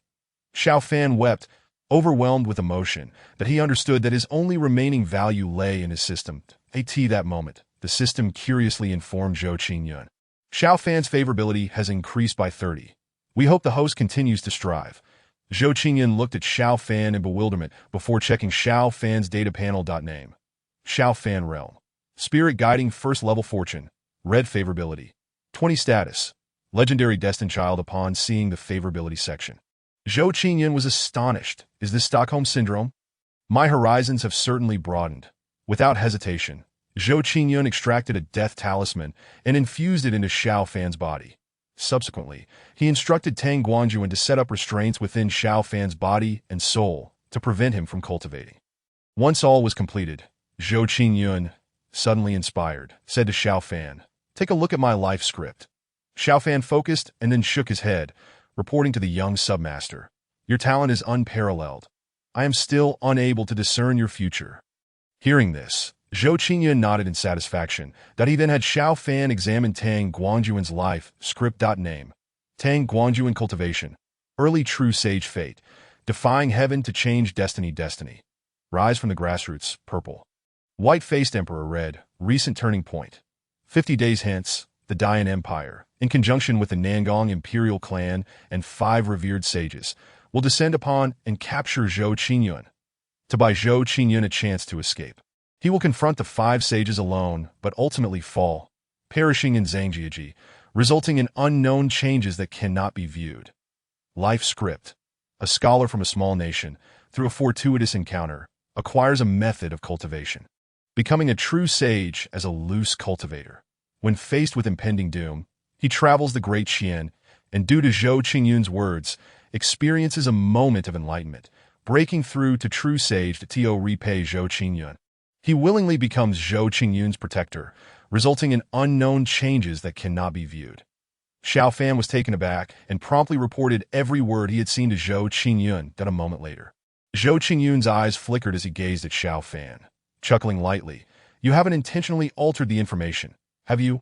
Instantly, Xiao Fan trembled as if shaken by a sieve. "That I assure you, young submaster, I wouldn't dare to deceive you." Zhou Qingyun did not fully trust Xiao Fan's words but turned to Tang Guangjuan, communicating telepathically. "Did you detect any fluctuations in his soul just now?" If Xiao Fan were lying, he would surely exhibit signs of nervousness. And Tang Guangjuan's restraints in his mind would be able to detect such shifts. Reporting to the young master, there were no fluctuations in his soul when he reported to you. Only when you questioned him did it spike dramatically. Seemingly from fear, Zhou Qingyun nodded and then addressed Xiao Fan. "For now, I will place my trust in you." Xiao Fan, drenched in sweat from anxiety, felt a wave of relief wash over him upon hearing Zhou Qingyun's words. Zhou Qingyun, having reached a conclusion, directly suppressed Xiao Fan within the small realm, beginning to contemplate. "Unable to view? Is it due to the rewards I obtained from the system, or something else?" Zhou Qingyun furrowed his brow, muttering to himself, "The secret realm of Tianzi Mountain opens in a month, and 50 days hence is precisely when it will close. It seems these individuals plan to ambush me at Zhangjiajie." He had not anticipated the Nangong imperial clan arriving so swiftly, nor their collusion with the Dian Empire. The location of the Tianzi Mountain secret realm had once been the ancestral land of the Zhang family, a clan that sought to monopolize it upon its emergence, inciting the wrath of countless factions that united to eradicate them. Henceforth, that region became known as Zhangjiajie. This moment, Zhou Qingyun's eyes were filled with cold resolve. "Let us seize this opportunity to establish the formidable reputation of Bai Yujing, instilling fear in those of ill intent. Moreover, I shall maximize my benefits, finding ways to eliminate several sages to instill dread in this group." With a month to prepare, he believed he could elevate his cultivation to the calamity level. He also possessed a divine power cultivation experience card, an imperial weapon, and the small realm. Holding his own against a semi-saint for a few minutes should pose no problem. 3 true sage puppets. Moments later, Zhou Qingyun smiled, for he had already devised a plan to eliminate more foes and maximize his gains. P.S. Below is the hierarchy of realms in this book. The first 5 realms, also known as the mortal realm, body forging, spirit guiding realm, pill cultivation realm, spirit soul realm, calamity realm. 3 divine realms, commonly not mentioned, referred to by the subsequent realms: divine power realm, divine palace realm, divine bridge realm, transitional realm, half-saint saint, semi-saint, true saint, transitional realm, half-step supreme, supreme, 9 levels, emperor, chapter 61, Lu Xian submission, forbidden law array. With a plan in mind, Zhou Qingyun no longer hesitated and prepared to convey some information to the Dian emperor, encouraging him to bring along more sages. This way he could eliminate several sages, creating an opportunity for Bai Yujing. Simultaneously, he aimed to fully bring forth Bai Yujing, attracting those with great fortunes to join. Exiting the underground pavilion, Zhou Qingyun intended to find Xiu Juyin to revoke the young submaster's title, as he no longer found it necessary. Just as he stepped out of the courtyard, he encountered Lu Xian, who was quietly waiting outside. "Greetings, young submaster." Upon seeing Zhou Qingyun, Lu Xian's eyes brightened as he clasped his hands. "That Lu Xian, what brings you here?" Zhou Qingyun inquired, a hint of curiosity in his voice. "You needn't be so polite. I wonder what you seek." Lu Xian did not respond directly, but spoke introspectively. "Junior brother, do you think I am too incompetent? I have failed to guide my younger brother properly, allowing him to become arrogant and commit numerous wrongdoings. Yet I still choose to turn a blind eye. I know this is a flawed mindset, but our parents passed away early, and we have depended on each other since childhood. He is the only family I have left in this world. I do not wish to be overly harsh, For this world is indeed one where the weak are preyed upon by the strong, that I believe I can still bear the weight of his wrongdoings." As he spoke, a sense of despondency flickered in Lu Xian's eyes that he deeply regretted having indulged Lu Jinghe's behavior. Even if he did not provoke Lin Fan now, he would eventually attract a formidable enemy. Zhou Qingyun remained silent, unsure how to respond to this matter. However, he felt no remorse about utilizing Lu Jinghe. His goal was immortality, to overlook myriad realms, to transcend that in his previous life he had been a person of grand ambition. In this life, he arrived in this realm with equally lofty aspirations. Anyone who attempted to obstruct his path would be ruthlessly suppressed without hesitation. Naturally, he acknowledged the risks of mortality on this journey, but he bore no regrets. Thus, he felt no psychological burden about using Lu Jinghe. He admitted to being somewhat despicable and unscrupulous, but it is only through such cunning that one can etch their name upon the tombstone of success. Once he stood atop the pinnacle, history would be written by him. After a pause, Lu Xian continued, "I once believed I could protect him for a lifetime, yet I did not expect that karmic retribution would ultimately lead to his downfall due to his character, resulting in Lin Fan's strike against him. That I intended to eliminate Lin Fan and then let it go, fully dedicating myself to pursuing the great path. Yet I did not even encounter Lin Fan. He simply vanished." With that, Lu Xian gazed intently at Zhou Qingyun. "Young Submaster, do you think Lin Fan is already dead?" Zhou Qingyun pondered for a moment before replying, "Indeed, as you deduced, elder brother, the Nangong Imperial clan is already aware. Thus, there is no longer a need for concealment. Thank you, young Submaster. From now on, should you require anything, I will not hesitate to sacrifice myself." Upon hearing this, Lu Xian's spirit was invigorated as he made an implied remark. At that moment, the system's voice also sounded. "Ding, ordinary level antagonist Lu Xian's favorability towards a host has increased by 30, currently reaching 80, meeting the condition of unwavering loyalty. Ding, congratulations to the host for triggering the achievement of first time subduing an antagonist. Reward, 6th grade Forbidden Law Array. Would you like to claim it?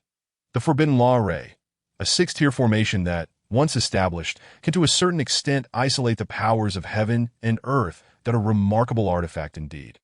Zhou Qingyun revealed a smile and said to Lu Sun, "Senior brother, you are being too modest. Since you have expressed your intentions to return, it appears that the position of the young master of Xianyang sect has found its candidate."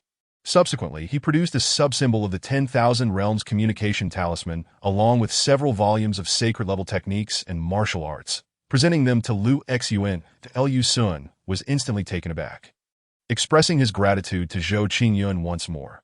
Under Zhou Qingyun's persuasion, he finally accepted these gifts. After exchanging pleasantries with Lu Sun, Zhou Qingyun made his way to the Grand Master Hall. The Grand Master Hall was shrouded in ethereal mist, adorned with intricate dragon and phoenix carvings. Qiu Jiuyin sat in a high seat, eyes closed in meditation. Upon sensing Zhou Qingyun's presence, he opened his eyes, his demeanor no longer exuding the previous air of authority. And he kindly asked, "What brings the young master to seek me?" "I hope the sect master can revoke my title as young master." Zhou Qingyun replied with a warm smile. "What?" Qiu Jiuyin was taken aback. Rising abruptly, thinking he had misheard, he quickly confirmed, "Young master, are you serious? You are not jesting with me, are you?" "You have not misheard, sect master." Zhou Qingyun nodded affirmatively. Upon hearing this, despair washed over Qiu Jiuyin, and he anxiously inquired, "Young master, has the sect wronged you in any way? I can rectify it immediately. Or is there a disciple who has offended you? I shall have them dealt with at once." His eyes narrowed, a murderous intent enveloping him. To present, Zhou Qingyun was an undeniable pillar of strength. As long as he remained in the Xianyang sect, the sect was bound to rise, potentially becoming a holy land. His long-held dreams could also come to fruition. Zhou Qingyun sighed, "Sect master, you misunderstand." "Why is that?" Qiu Jiuyin asked, unwilling to relent. "This world is vast, and I wish to explore it without hindering the normal succession of positions within the sect." "No wonder. Indeed, how could a small sect like Xianyang retain such a prodigy? A broader horizon was their rightful stage." Qiu Jiuyin understood, solemnly stating, "Since the young master has made up his mind, I shall not dissuade you further. However, the title of Young Master was conferred by the Tower's spirit ancestor, and I cannot revoke it. I understand your predicament, Sect Master, but I have already identified a suitable candidate to take the position. His talent is commendable and entirely capable of handling this responsibility, Zhou Qingyun said with a smile. Dado? Who might that be? Qiu Jiuyin's eyes brightened with interest. The true disciple, Lu Xun, Dado Yu Sun. Qiu Jiuyin quickly searched his memory for information about Lu Sun, and after a moment he burst into a hearty laugh. Very well, I shall comply with the young master's wishes. Since Lu Sun has connections with Zhou Qingyun, what harm is there in doing him a favor? Besides, Lu Sun's talent is indeed noteworthy. Having grasped the essence of the matter, Qiu Jiuyin no longer lingered on his doubts and offered his blessings. Then I wish the young master a prosperous journey ahead. And may you ascend to the sacred position soon. The doors of Xianyang sect shall always be open for you. Feel free to return often. Zhou Qingyun nodded in acknowledgement.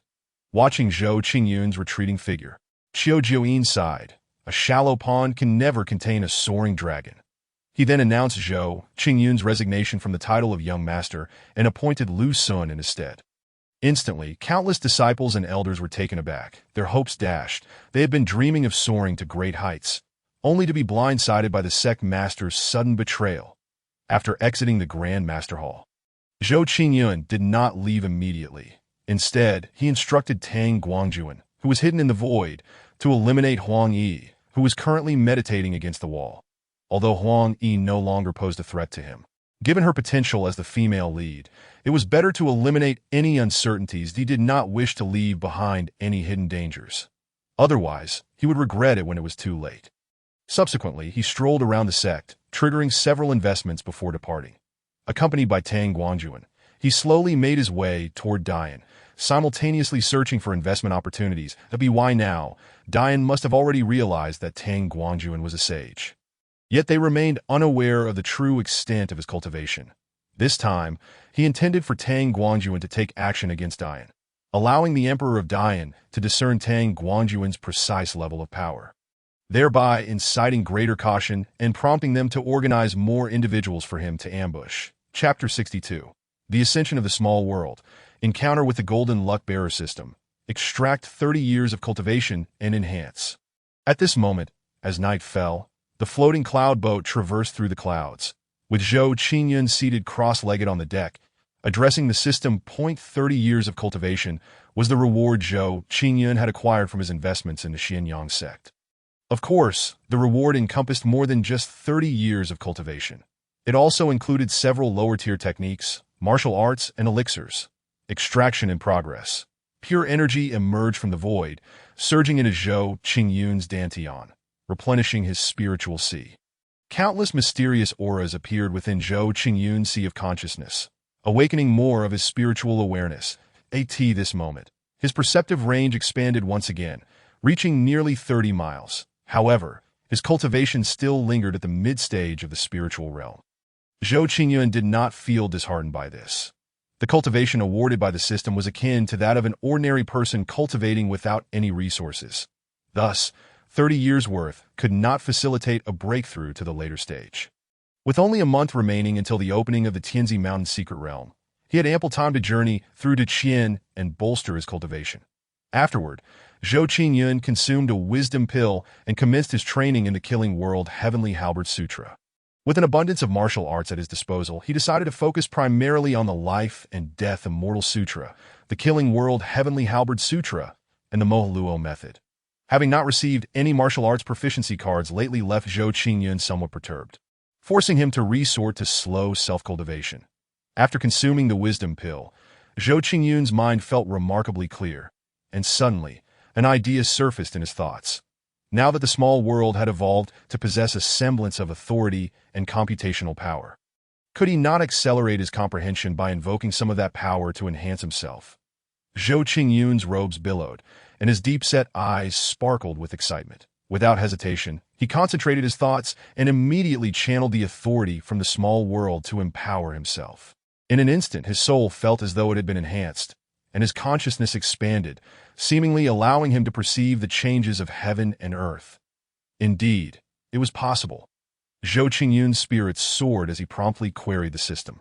What are the conditions for upgrading the system again? Ding. Requires 5 fragments of destiny and 10 million villain points. Are you trying to make things difficult for me, Fat Tiger? Zhou Qingyun's expression darkened, realizing that upgrading the system in the near future was out of the question. Thus, he instructed the system, extract the soul fragment of destiny to upgrade the small world. Ding, as the host wishes. As the words fell, a mysterious aura enveloped Zhou Qingyun's body, imbuing him with a sense of the sacred and extraordinary.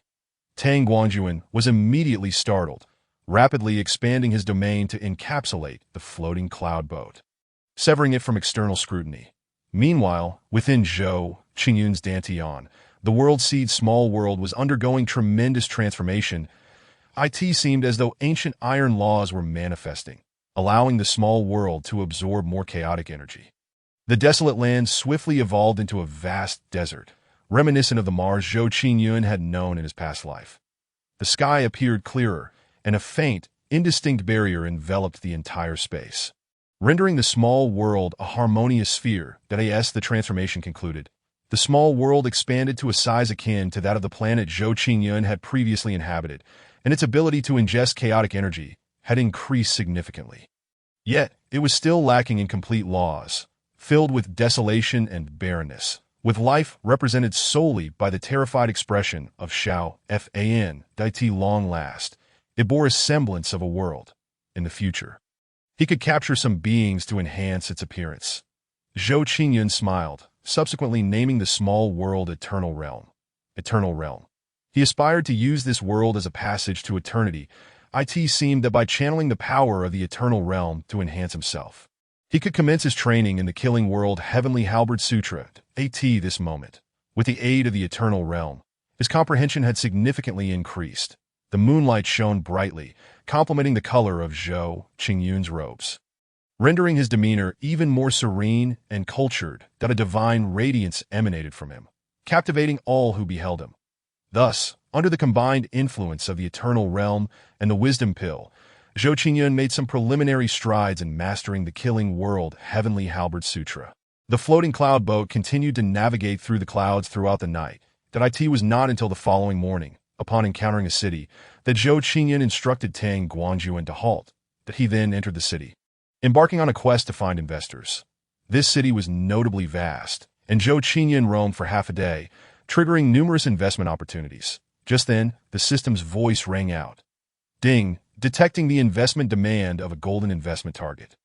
Investing a death and life mysterious pill will yield a martial arts mastery card 1, a technique mastery card 1, and an 8th rank entry elixir.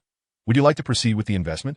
Zhou Qingyun's eyes sparkled as he quickly activated the Eye of Fortune, scanning his surroundings. Before long, he spotted an elderly man in front of an inn. This elderly man seemed to be facing expulsion for dining and dashing, as several young ruffians were attempting to drive him away. However, the old man was rather peculiar. He wore tattered clothing, his eyes dulled, propped up his head with one hand, and continuously poured wine down his throat. No matter how the ruffians attempted to shoo him away, kicking and punching, the elderly man remained utterly unmoved. What the hell is this? I've been at it all morning, and this old man is as stubborn as a rock in a cesspool. I have to say, I've spent my entire life as a servant and have never encountered such a refreshingly unconventional person who dines and dashes. One of the servants gasped, while Zhou Qingyun observed the scene with great interest. Is this fortunate individual in distress, or is there another reason? He pondered before promptly accessing the system's data panel. Name: Uruguayan Realm. Perfected Saint Entrance Fortune. Golden Favorability, 0 status. Great Fortunate being Perfected Saint Entrance. Zhou Qingyun was taken aback, not expecting to encounter such a formidable figure in a place like this. He hastily released Xiao Fan. Xiao Fan appeared somewhat dazed and, upon seeing Zhou Qingyun, cautiously said, I pay my respects to the young sect master. From now on, just call me young master. Go and check that person's script. Zhou Qingyun instructed Xiao Fan, gesturing towards Uruguayan. Yes, young master. Relieved that Zhou Qingyun had no intention of tormenting him, Xiao Fan complied. That moment, a notification sounded in Zhou Qingyun's mind. Ding, congratulations, host. Xiao Fan's favorability has increased by 3. Immediately, Xiao Fan wasted no time and opened the system. Name: Uruguayan Cultivation. Perfected Saint Entrance Fate. Infatuated Seed Destiny. Emperor's Qualities Gold. Recent Turn. gain Zhou Qingyun's favor. Beloved saved, an unknown change will occur in Zhangjiaji in 49 days. Undetectable. Life script. The son of the Grand Elder of the Fengshan Sacred Land, gifted since childhood, achieving sainthood in merely a millennium. Subsequently fell in love with the saintess Su Xiangyu of the Heavenly Demon Sacred Land, only to be pursued by two major sacred lands. During their escape, Su Xiangyu was gravely injured. From then on, Yu Ruguan fell into despair, until he met Zhou Qingyun, leading to Su Xiangyu's rescue and his loyalty to Zhou Qingyun. Undetectable. Xiao Fan was astonished and hurriedly relayed the information to Zhou Qingyun. After a moment, Zhou Qingyun frowned, realizing he had inadvertently entangled himself with two sacred lands that he felt somewhat speechless. After sending Xiao Fan back to the Eternal Realm and contemplating the pros and cons, Zhou Qingyun approached Yu Ruguan and softly said to the few servants, "Gentlemen, please pause for a moment. We shall continue shortly." Chapter 63. Subduing Yu Ruguan, arriving at the border. The three servants halted, breathless, and turned to look at Zhou Qingyun. While Yu Ruguan seemed oblivious to Zhou Qingyun's arrival, continuing to drink as if nothing was amiss. Noticing Zhou Qingyun's luxurious attire and extraordinary demeanor, one of them asked with uncertainty, "May I inquire what brings you here?" "Young master, is this person dining and dashing?" Zhou Qingyun smiled gently and asked, "Forgive me for the laughter, but this individual has indeed taken advantage of our inn, and yet we are powerless to confront him." The three servants expressed their grievances with indignation, having never encountered such shamelessness. With a hearty laugh, Zhou Qingyun replied, "Very well, I shall cover this person's bill. You may hand him over to me." "Thank you. Young master, your noble character is commendable." The servants' expressions brightened, eagerly praising him. Had it not been for the fear of punishment, they would not have wished to deal with this individual. Zhou Qingyun maintained his smile, producing several low-grade spirit stones to give to the three, that after receiving the spirit stones, they expressed their gratitude once more and departed. "Yu Ruguan, come with me," Zhou Qingyun said softly, looking at Yu Ruguan. Boom! Yu Ruguan's previously murky gaze suddenly regained focus, and a terrifying aura erupted from his body, pressing towards Zhou Qingyun. "Who are you?" Yet, before the aura could settle, it was dissipated by the formless Tang Guangjuan. Subsequently, Tang Guangjuan coldly snorted, and the forces of heaven and earth surged, forcibly restraining Yu Ruguan. "True saint?" Yu Ruguan's hair flew wildly, his expression filled with astonishment. "Are they from the Fengshan Sacred Land or the Heavenly Demon's Sacred Land?" His fury ignited as he considered burning his life potential for a desperate struggle that moment. Zhou Qingyun appeared to sense Yu Ruguan's intentions and smiled. "If you wish to save Su Xiangyu, I advise against acting impulsively." With that, Zhou Qingyun casually walked away, hands behind his back. Zhou Qingyun's words fell upon Yu Ruguan like a bucket of cold water, instantly awakening him from his frenzy. He gazed at Zhou Qingyun's retreating figure with uncertainty. Who exactly is this person? With a true saint as a protector, could he be a scion of some transcendent sacred land? The individuals from the Fengshan Sacred Land and the Heavenly Demon Sacred Land are merely ordinary sacred lands, utterly incapable of commanding such authority that I in that moment. Yu Ruguan felt like a drowning man clinging to Zhou Qingyun as his last hope, not wanting to overthink it. Gritting his teeth, he decided to follow. What if Zhou Qingyun truly can save Xiangyu? Zhou Qingyun arrived at an inn, and Yu Ruguan followed closely behind him. How does the young master intend to save Xiangyu? Yu Ruguan inquired, standing beside Zhou Qingyun with an eager expression. In his quest to save Su Xiangyu, he had already sacrificed so much that he no longer cared about his dignity. Zhou Qingyun did not respond to the question. Instead, he frowned and said, "First, you need to tidy up your appearance." Yu Ruguan exuded an odd odor that made Zhou Qingyun slightly uncomfortable. Upon hearing this, Yu Ruguan chuckled awkwardly and hurriedly channeled his true essence to cleanse himself of the dust and unpleasant scent. Afterward, he looked at Zhou Qingyun with anticipation. "That I possess a life and death mysterious pill. But what price are you willing to pay?" Zhou Qingyun asked with interest at a 7th grade pill, the life and death mysterious pill.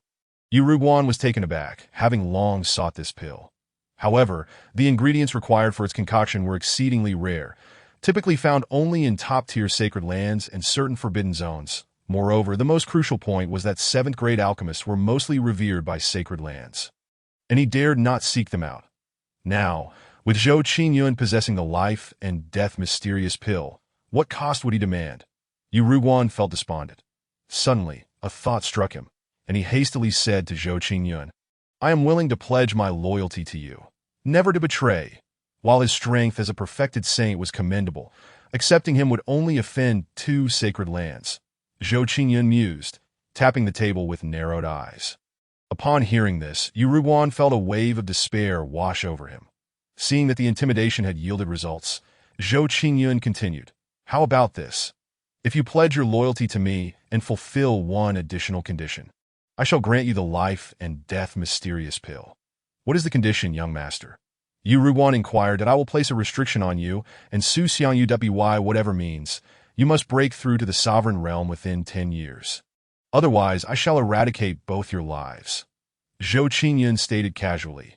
For a being of such great fortune, a little pressure was necessary for him to grow better. It was an unconventional bet that he believed that in the future, Yu Ruguan would be grateful for this. Even if he did not succeed, the decision to kill would ultimately depend on his mood at that time. Then, he activated the system. System, bind Yu Ruguan. Deducting 100,000 villain points, binding successful. Sovereign realm? 10 years. Achieving sovereignty from perfected saint in just 10 years has historical precedent, yet such individuals are rare as ancient prodigies. Yu Ruguan was far from being an ancient prodigy. Reaching sovereignty in 10 years was akin to finding a needle in a haystack. 500 years would be more plausible. Yu Ruguan fell silent, and after a long pause, he gritted his teeth and said, "I accept, young master." He had nothing left to lose and might as well take a gamble. At least he displayed some resolve. Zhou Qingyun chuckled lightly, producing the life and death mysterious pill along with 2 death talismans. Saying to Yu Ruguan, "Take the life and death mysterious pill and these 2 talismans to plant within you and Su Xiang Yu, and don't try anything clever. I can sense it." Yu Ruguan was startled and quickly replied, "I wouldn't dare." Then, gritting his teeth, he accepted the 2 death talismans and the life and death mysterious pill. "Congratulations, host. Investment successful. You have received a complete skill card 1, a complete martial arts card 1, and an 8th grade entry pill.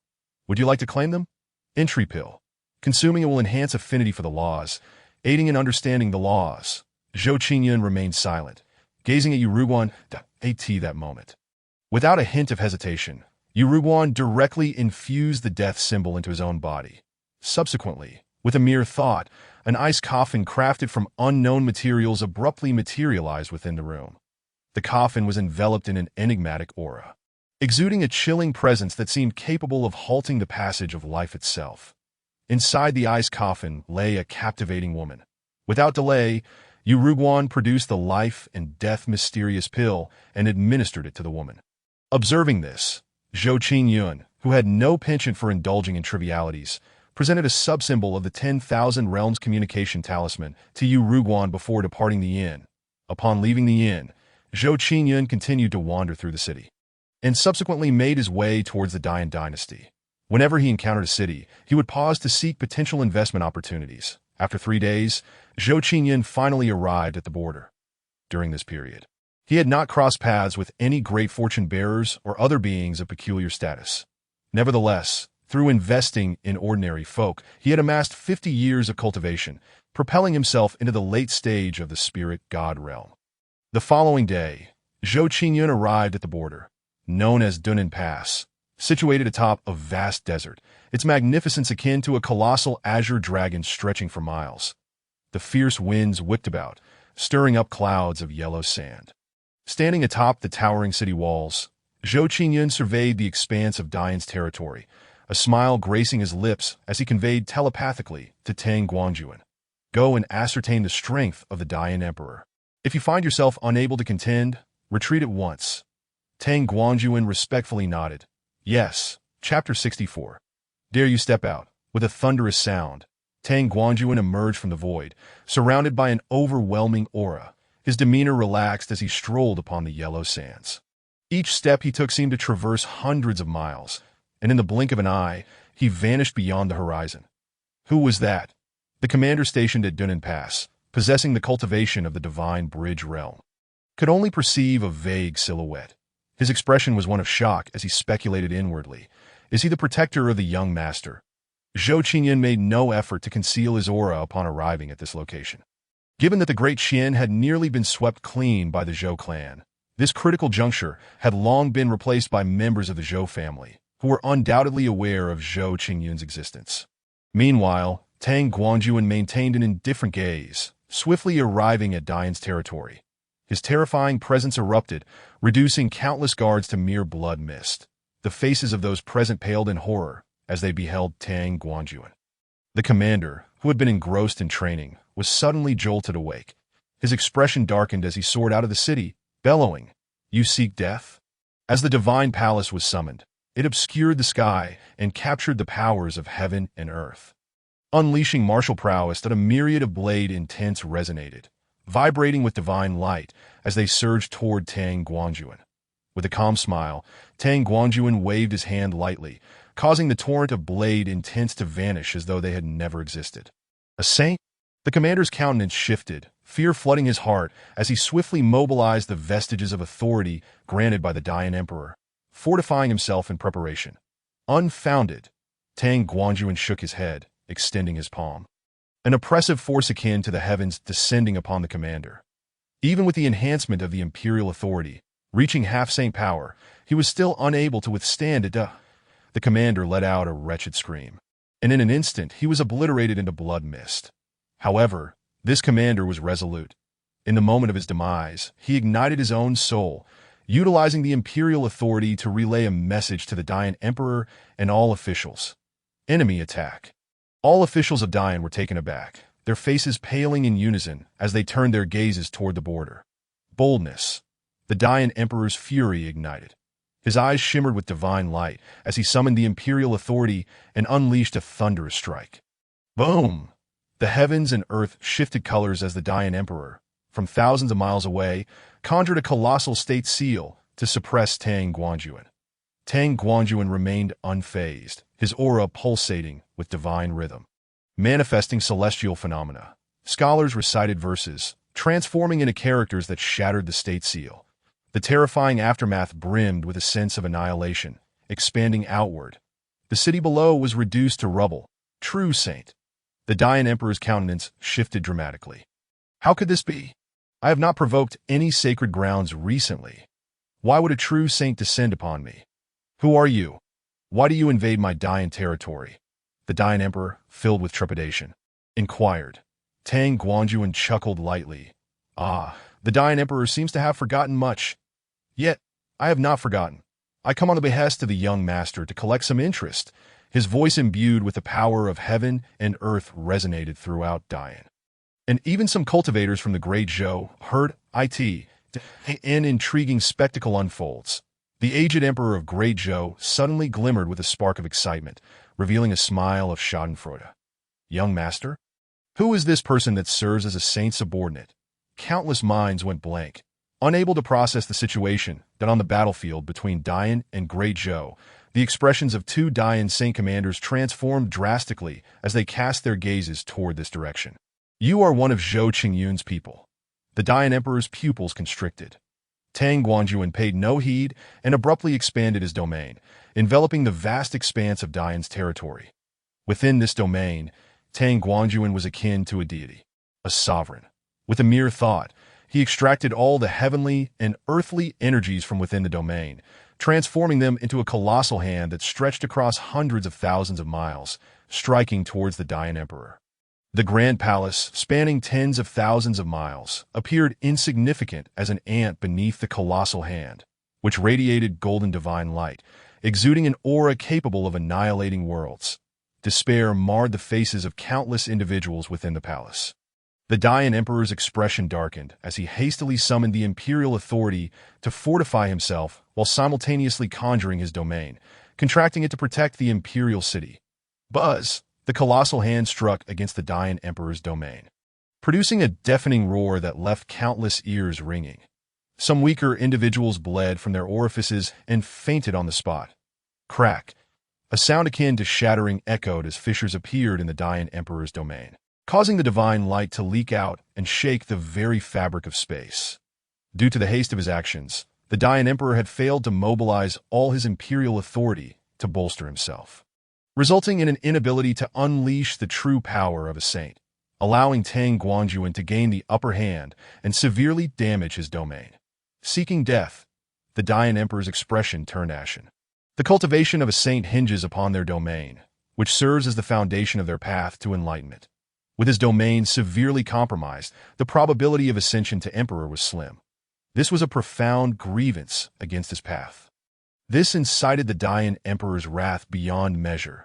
Losing his composure, he gathered all the imperial authority to bolster himself, determined to slay Tang Guanjuan. However, Tang Guanjuan would not grant him that opportunity to tie in the realm of imperial authority. The sovereign benefits from various enhancements and cannot be measured by common sense. Only a fool would engage in battle with the sovereign of imperial authority within their own domain. His earlier advantage was entirely due to the Dayan Emperor's apprehension regarding his identity, compounded by the fact that he was on the fringes of the imperial authority, rendering its power weak. This allowed him to seize the opportunity and catch the Dayan Emperor off guard. Now that his objective had been achieved, he had no intention of remaining within Dayan's territory to entangle himself with the Dayan Emperor. With a swift motion, he exited the confines of Dayan's realm. "You coward! Have the courage to stay!" the Dayan Emperor, in a fit of rage, roared. Hearing this, Tang Guanjuan stood beyond Dayan's borders, chuckling. "Since the Dayan Emperor insists, I shall grant you the courtesy of waiting right here." Eager to engage in a spirited battle, shameless, the Dayan Emperor's face darkened, nearly spilling blood from his mouth. At present, he had just reached the pinnacle of the Saint realm. Outside of Dayan's territory, he was no match for Tang Guanjuan. Only within Dayan could he exhibit the true power of a saint. Once outside Dayan's borders, he would not receive any enhancements. Furthermore, with the imminent demise of the current emperor of Great Zhou, he feared that once he stepped out, the emperor would disregard everything and recklessly confront him. The Dayan Emperor's expression was grim. "Dare you enter?" Tang Guanjuan scoffed. "I dare to enter. Do you dare to come out?" Chapter 65. The fish is hooked. The Dayan Emperor's face was ashen, yet he still did not step beyond the borders of Dayan. Tang Guanjuan shook his head in disappointment, opting not to engage in a stalemate with the Dayan Emperor as he departed without further ado. Cursed be this fate. Upon witnessing Tang Guanjuan depart in scathe, the Emperor of Dayan found himself devoid of his former grandeur. His countenance darkened to an extreme. Suppressing the fury that simmered within, he swiftly returned to the imperial palace. There, he perused the intelligence regarding Tang Guanjuan. Recently, spies concealed within the Great Qian had relayed news that Zhou Qingyun was accompanied by a protector of a sage. Yet, he had not anticipated that this protector would be a true sage of formidable strength. After a brief examination, the emperor could discern nothing of Tang Guanjuan's true nature. With no recourse, he reluctantly revisited Zhou Qingyun's dossier. That it was suspected that Zhou had been taken as a disciple by an ancient sacred site, crafting an immortal-grade mysterious elixir, incurring the ire of the Yin-Yang sacred land, and possessing connections with the saintess of the Yaoqi sacred land. Furthermore, he was known to have both a puppet of saintly caliber and a true sage puppet at his disposal. With wolves before him and tigers behind, the Emperor of Dayan sat in his chair, perusing Zhou Qingyun's intelligence, a slight headache beginning to form. Although he had been wary of Zhou a few days prior, the situation had escalated to unprecedented levels. The revelation of Tang Guanjuan's cultivation had thoroughly disrupted the emperor's plans, elevating Zhou Qingyun to an unparalleled status in his mind. Moreover, given the significant commotion today, it was likely that certain sacred lands had begun to take notice of him. Previously, he had intended to seize the Eastern Spirit domain with a thunderous momentum, achieving a breakthrough to the supreme level. At that time, even if some sacred lands discovered his actions, as long as he remained within the confines of the Yun dynasty, he could face them without fear. That in this era, where the heavenly path lay dormant and emperors were rare, the Supreme was indeed invincible.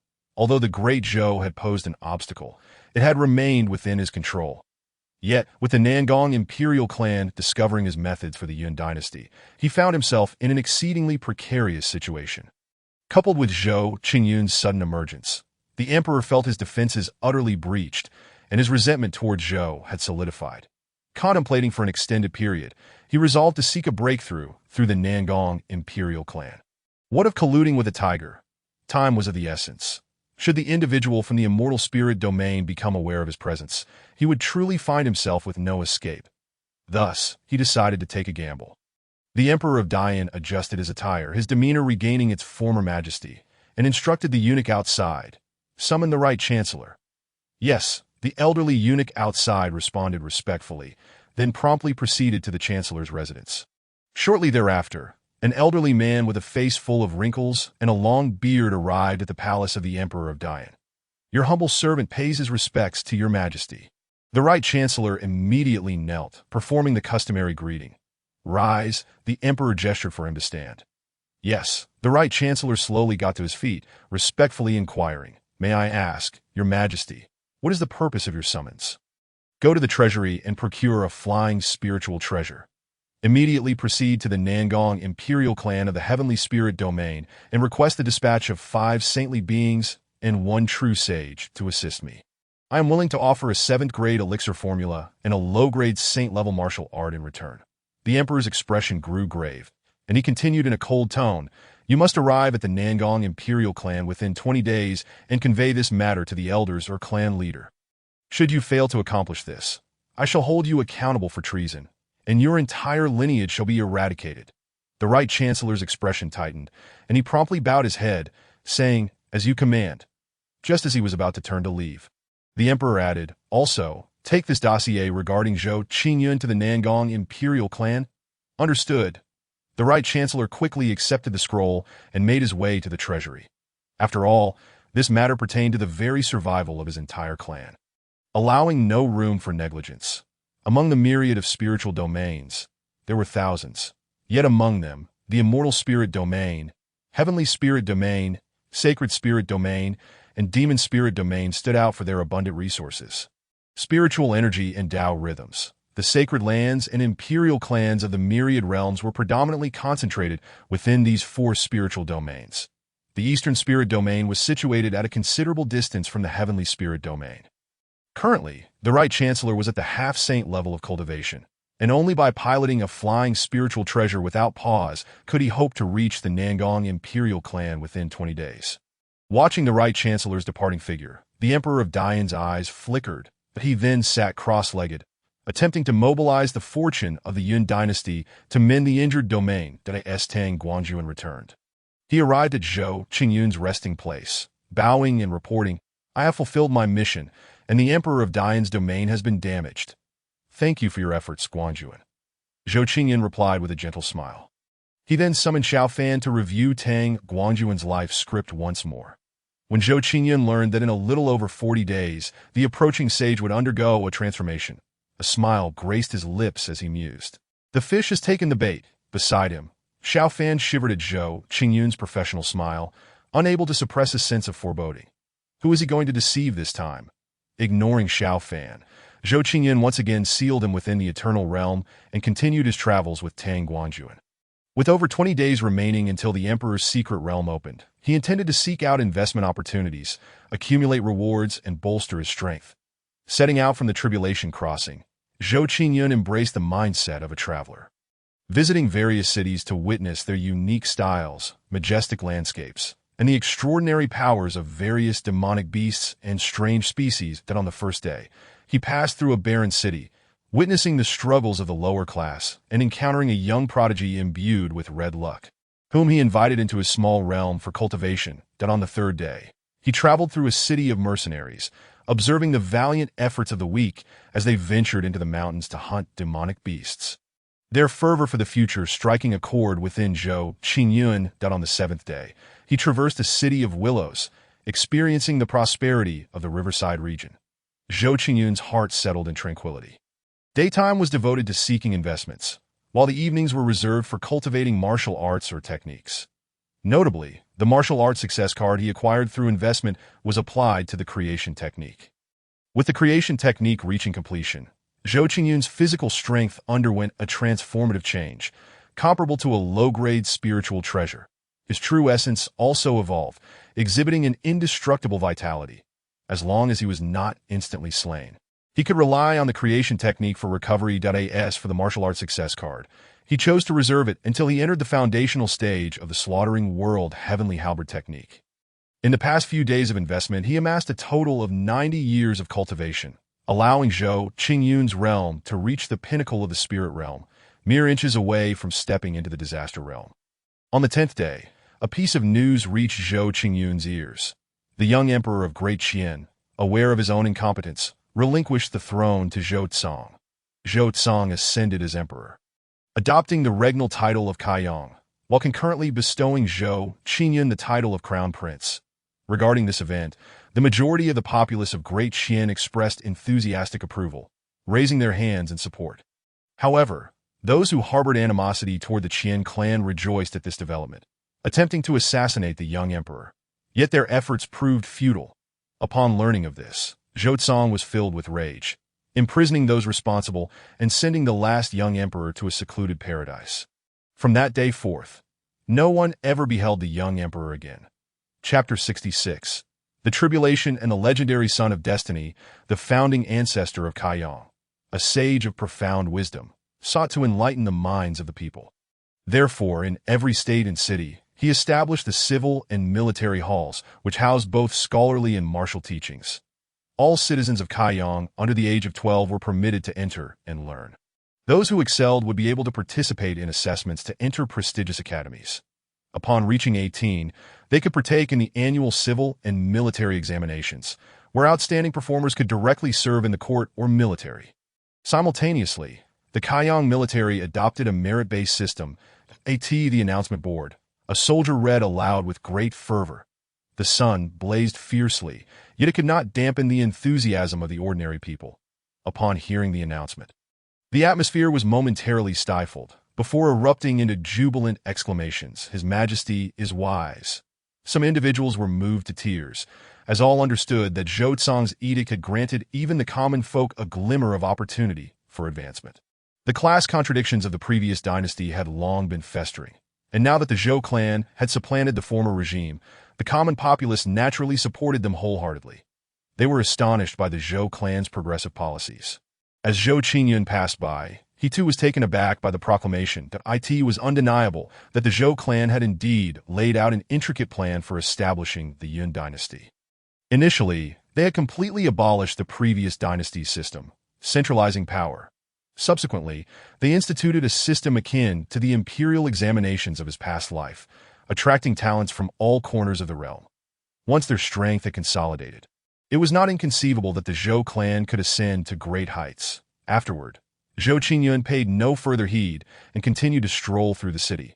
Once he had extracted sufficient resources, he set his sights on the next city. 7 days passed, during which Zhou Qingyun visited 2 major cities. In these cities, he triggered numerous investments, garnering a reward of 150 years of cultivation. Not too shabby. A smile spread across Zhou Qingyun's face as he then made his way toward a mountain range, intending to utilize this newfound cultivation to break through to the disaster realm. As the disaster realm's soul began to form, the heavens would unleash a thunderous tribulation. By crossing this tribulation, he would successfully enter the disaster realm. Arriving at the summit of a mountain, a gentle breeze caressed him as he gazed into the distance and said to the system, "System, extract 150 years of cultivation." Extracting, pure energy manifested, filling Zhou Qingyun's body and soul. Boom! A chilling aura suddenly materialized, manifesting as a fierce wind that shattered the stillness of the air.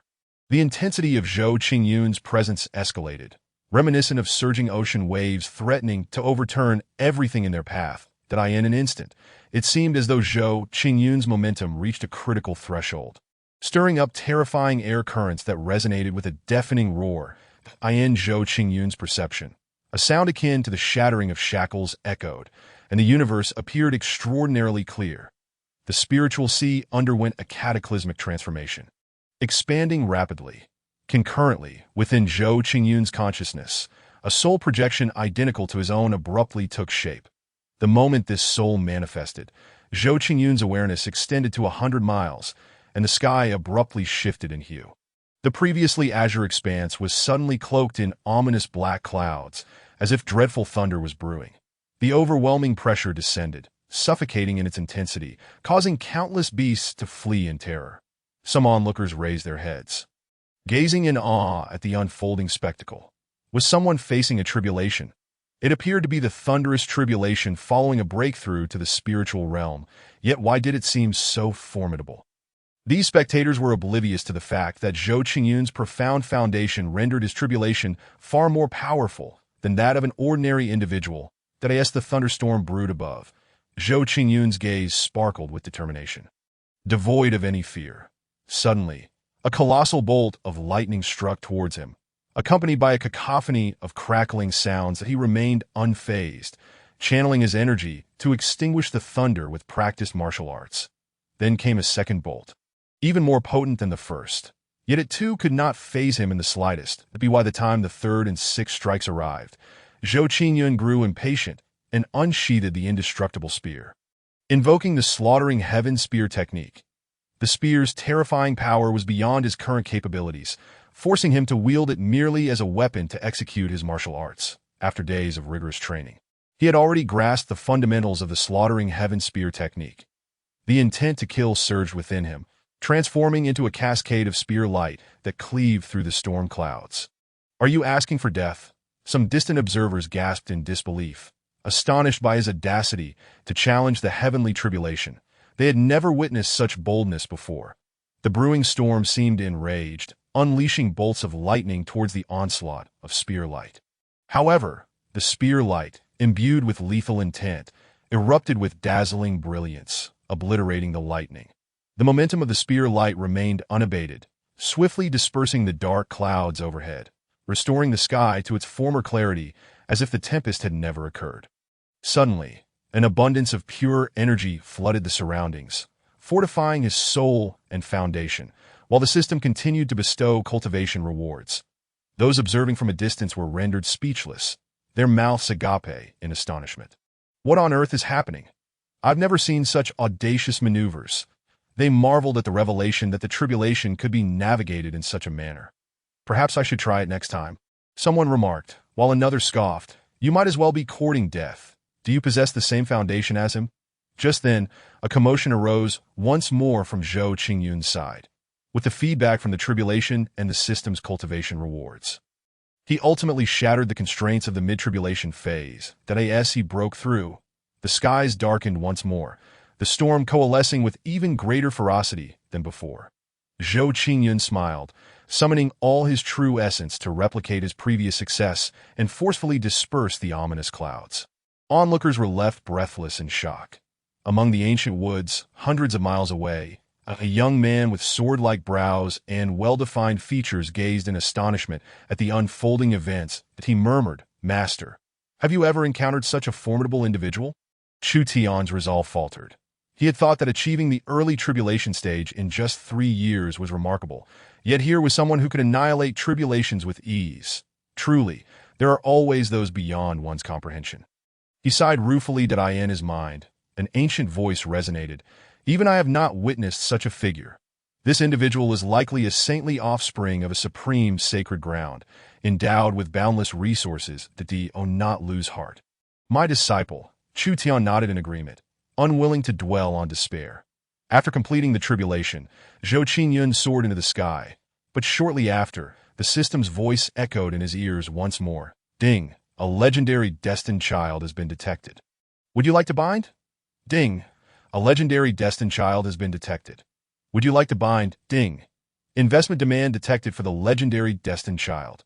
Investing in the low-grade Dao Soldier Wind Spirit Sword will yield 1 sacred weapon and a 1-minute Supreme Cultivation Experience card. Would you like to proceed with the investment?" Zhou Qingyun's eyes widened in surprise. "Yes, bind it, system." The Wind Spirit Sword had been summoned from his previous investment, and he had not anticipated its utility today. After expending 100,000 villain points, the binding was successful. "Let us examine this individual's data panel."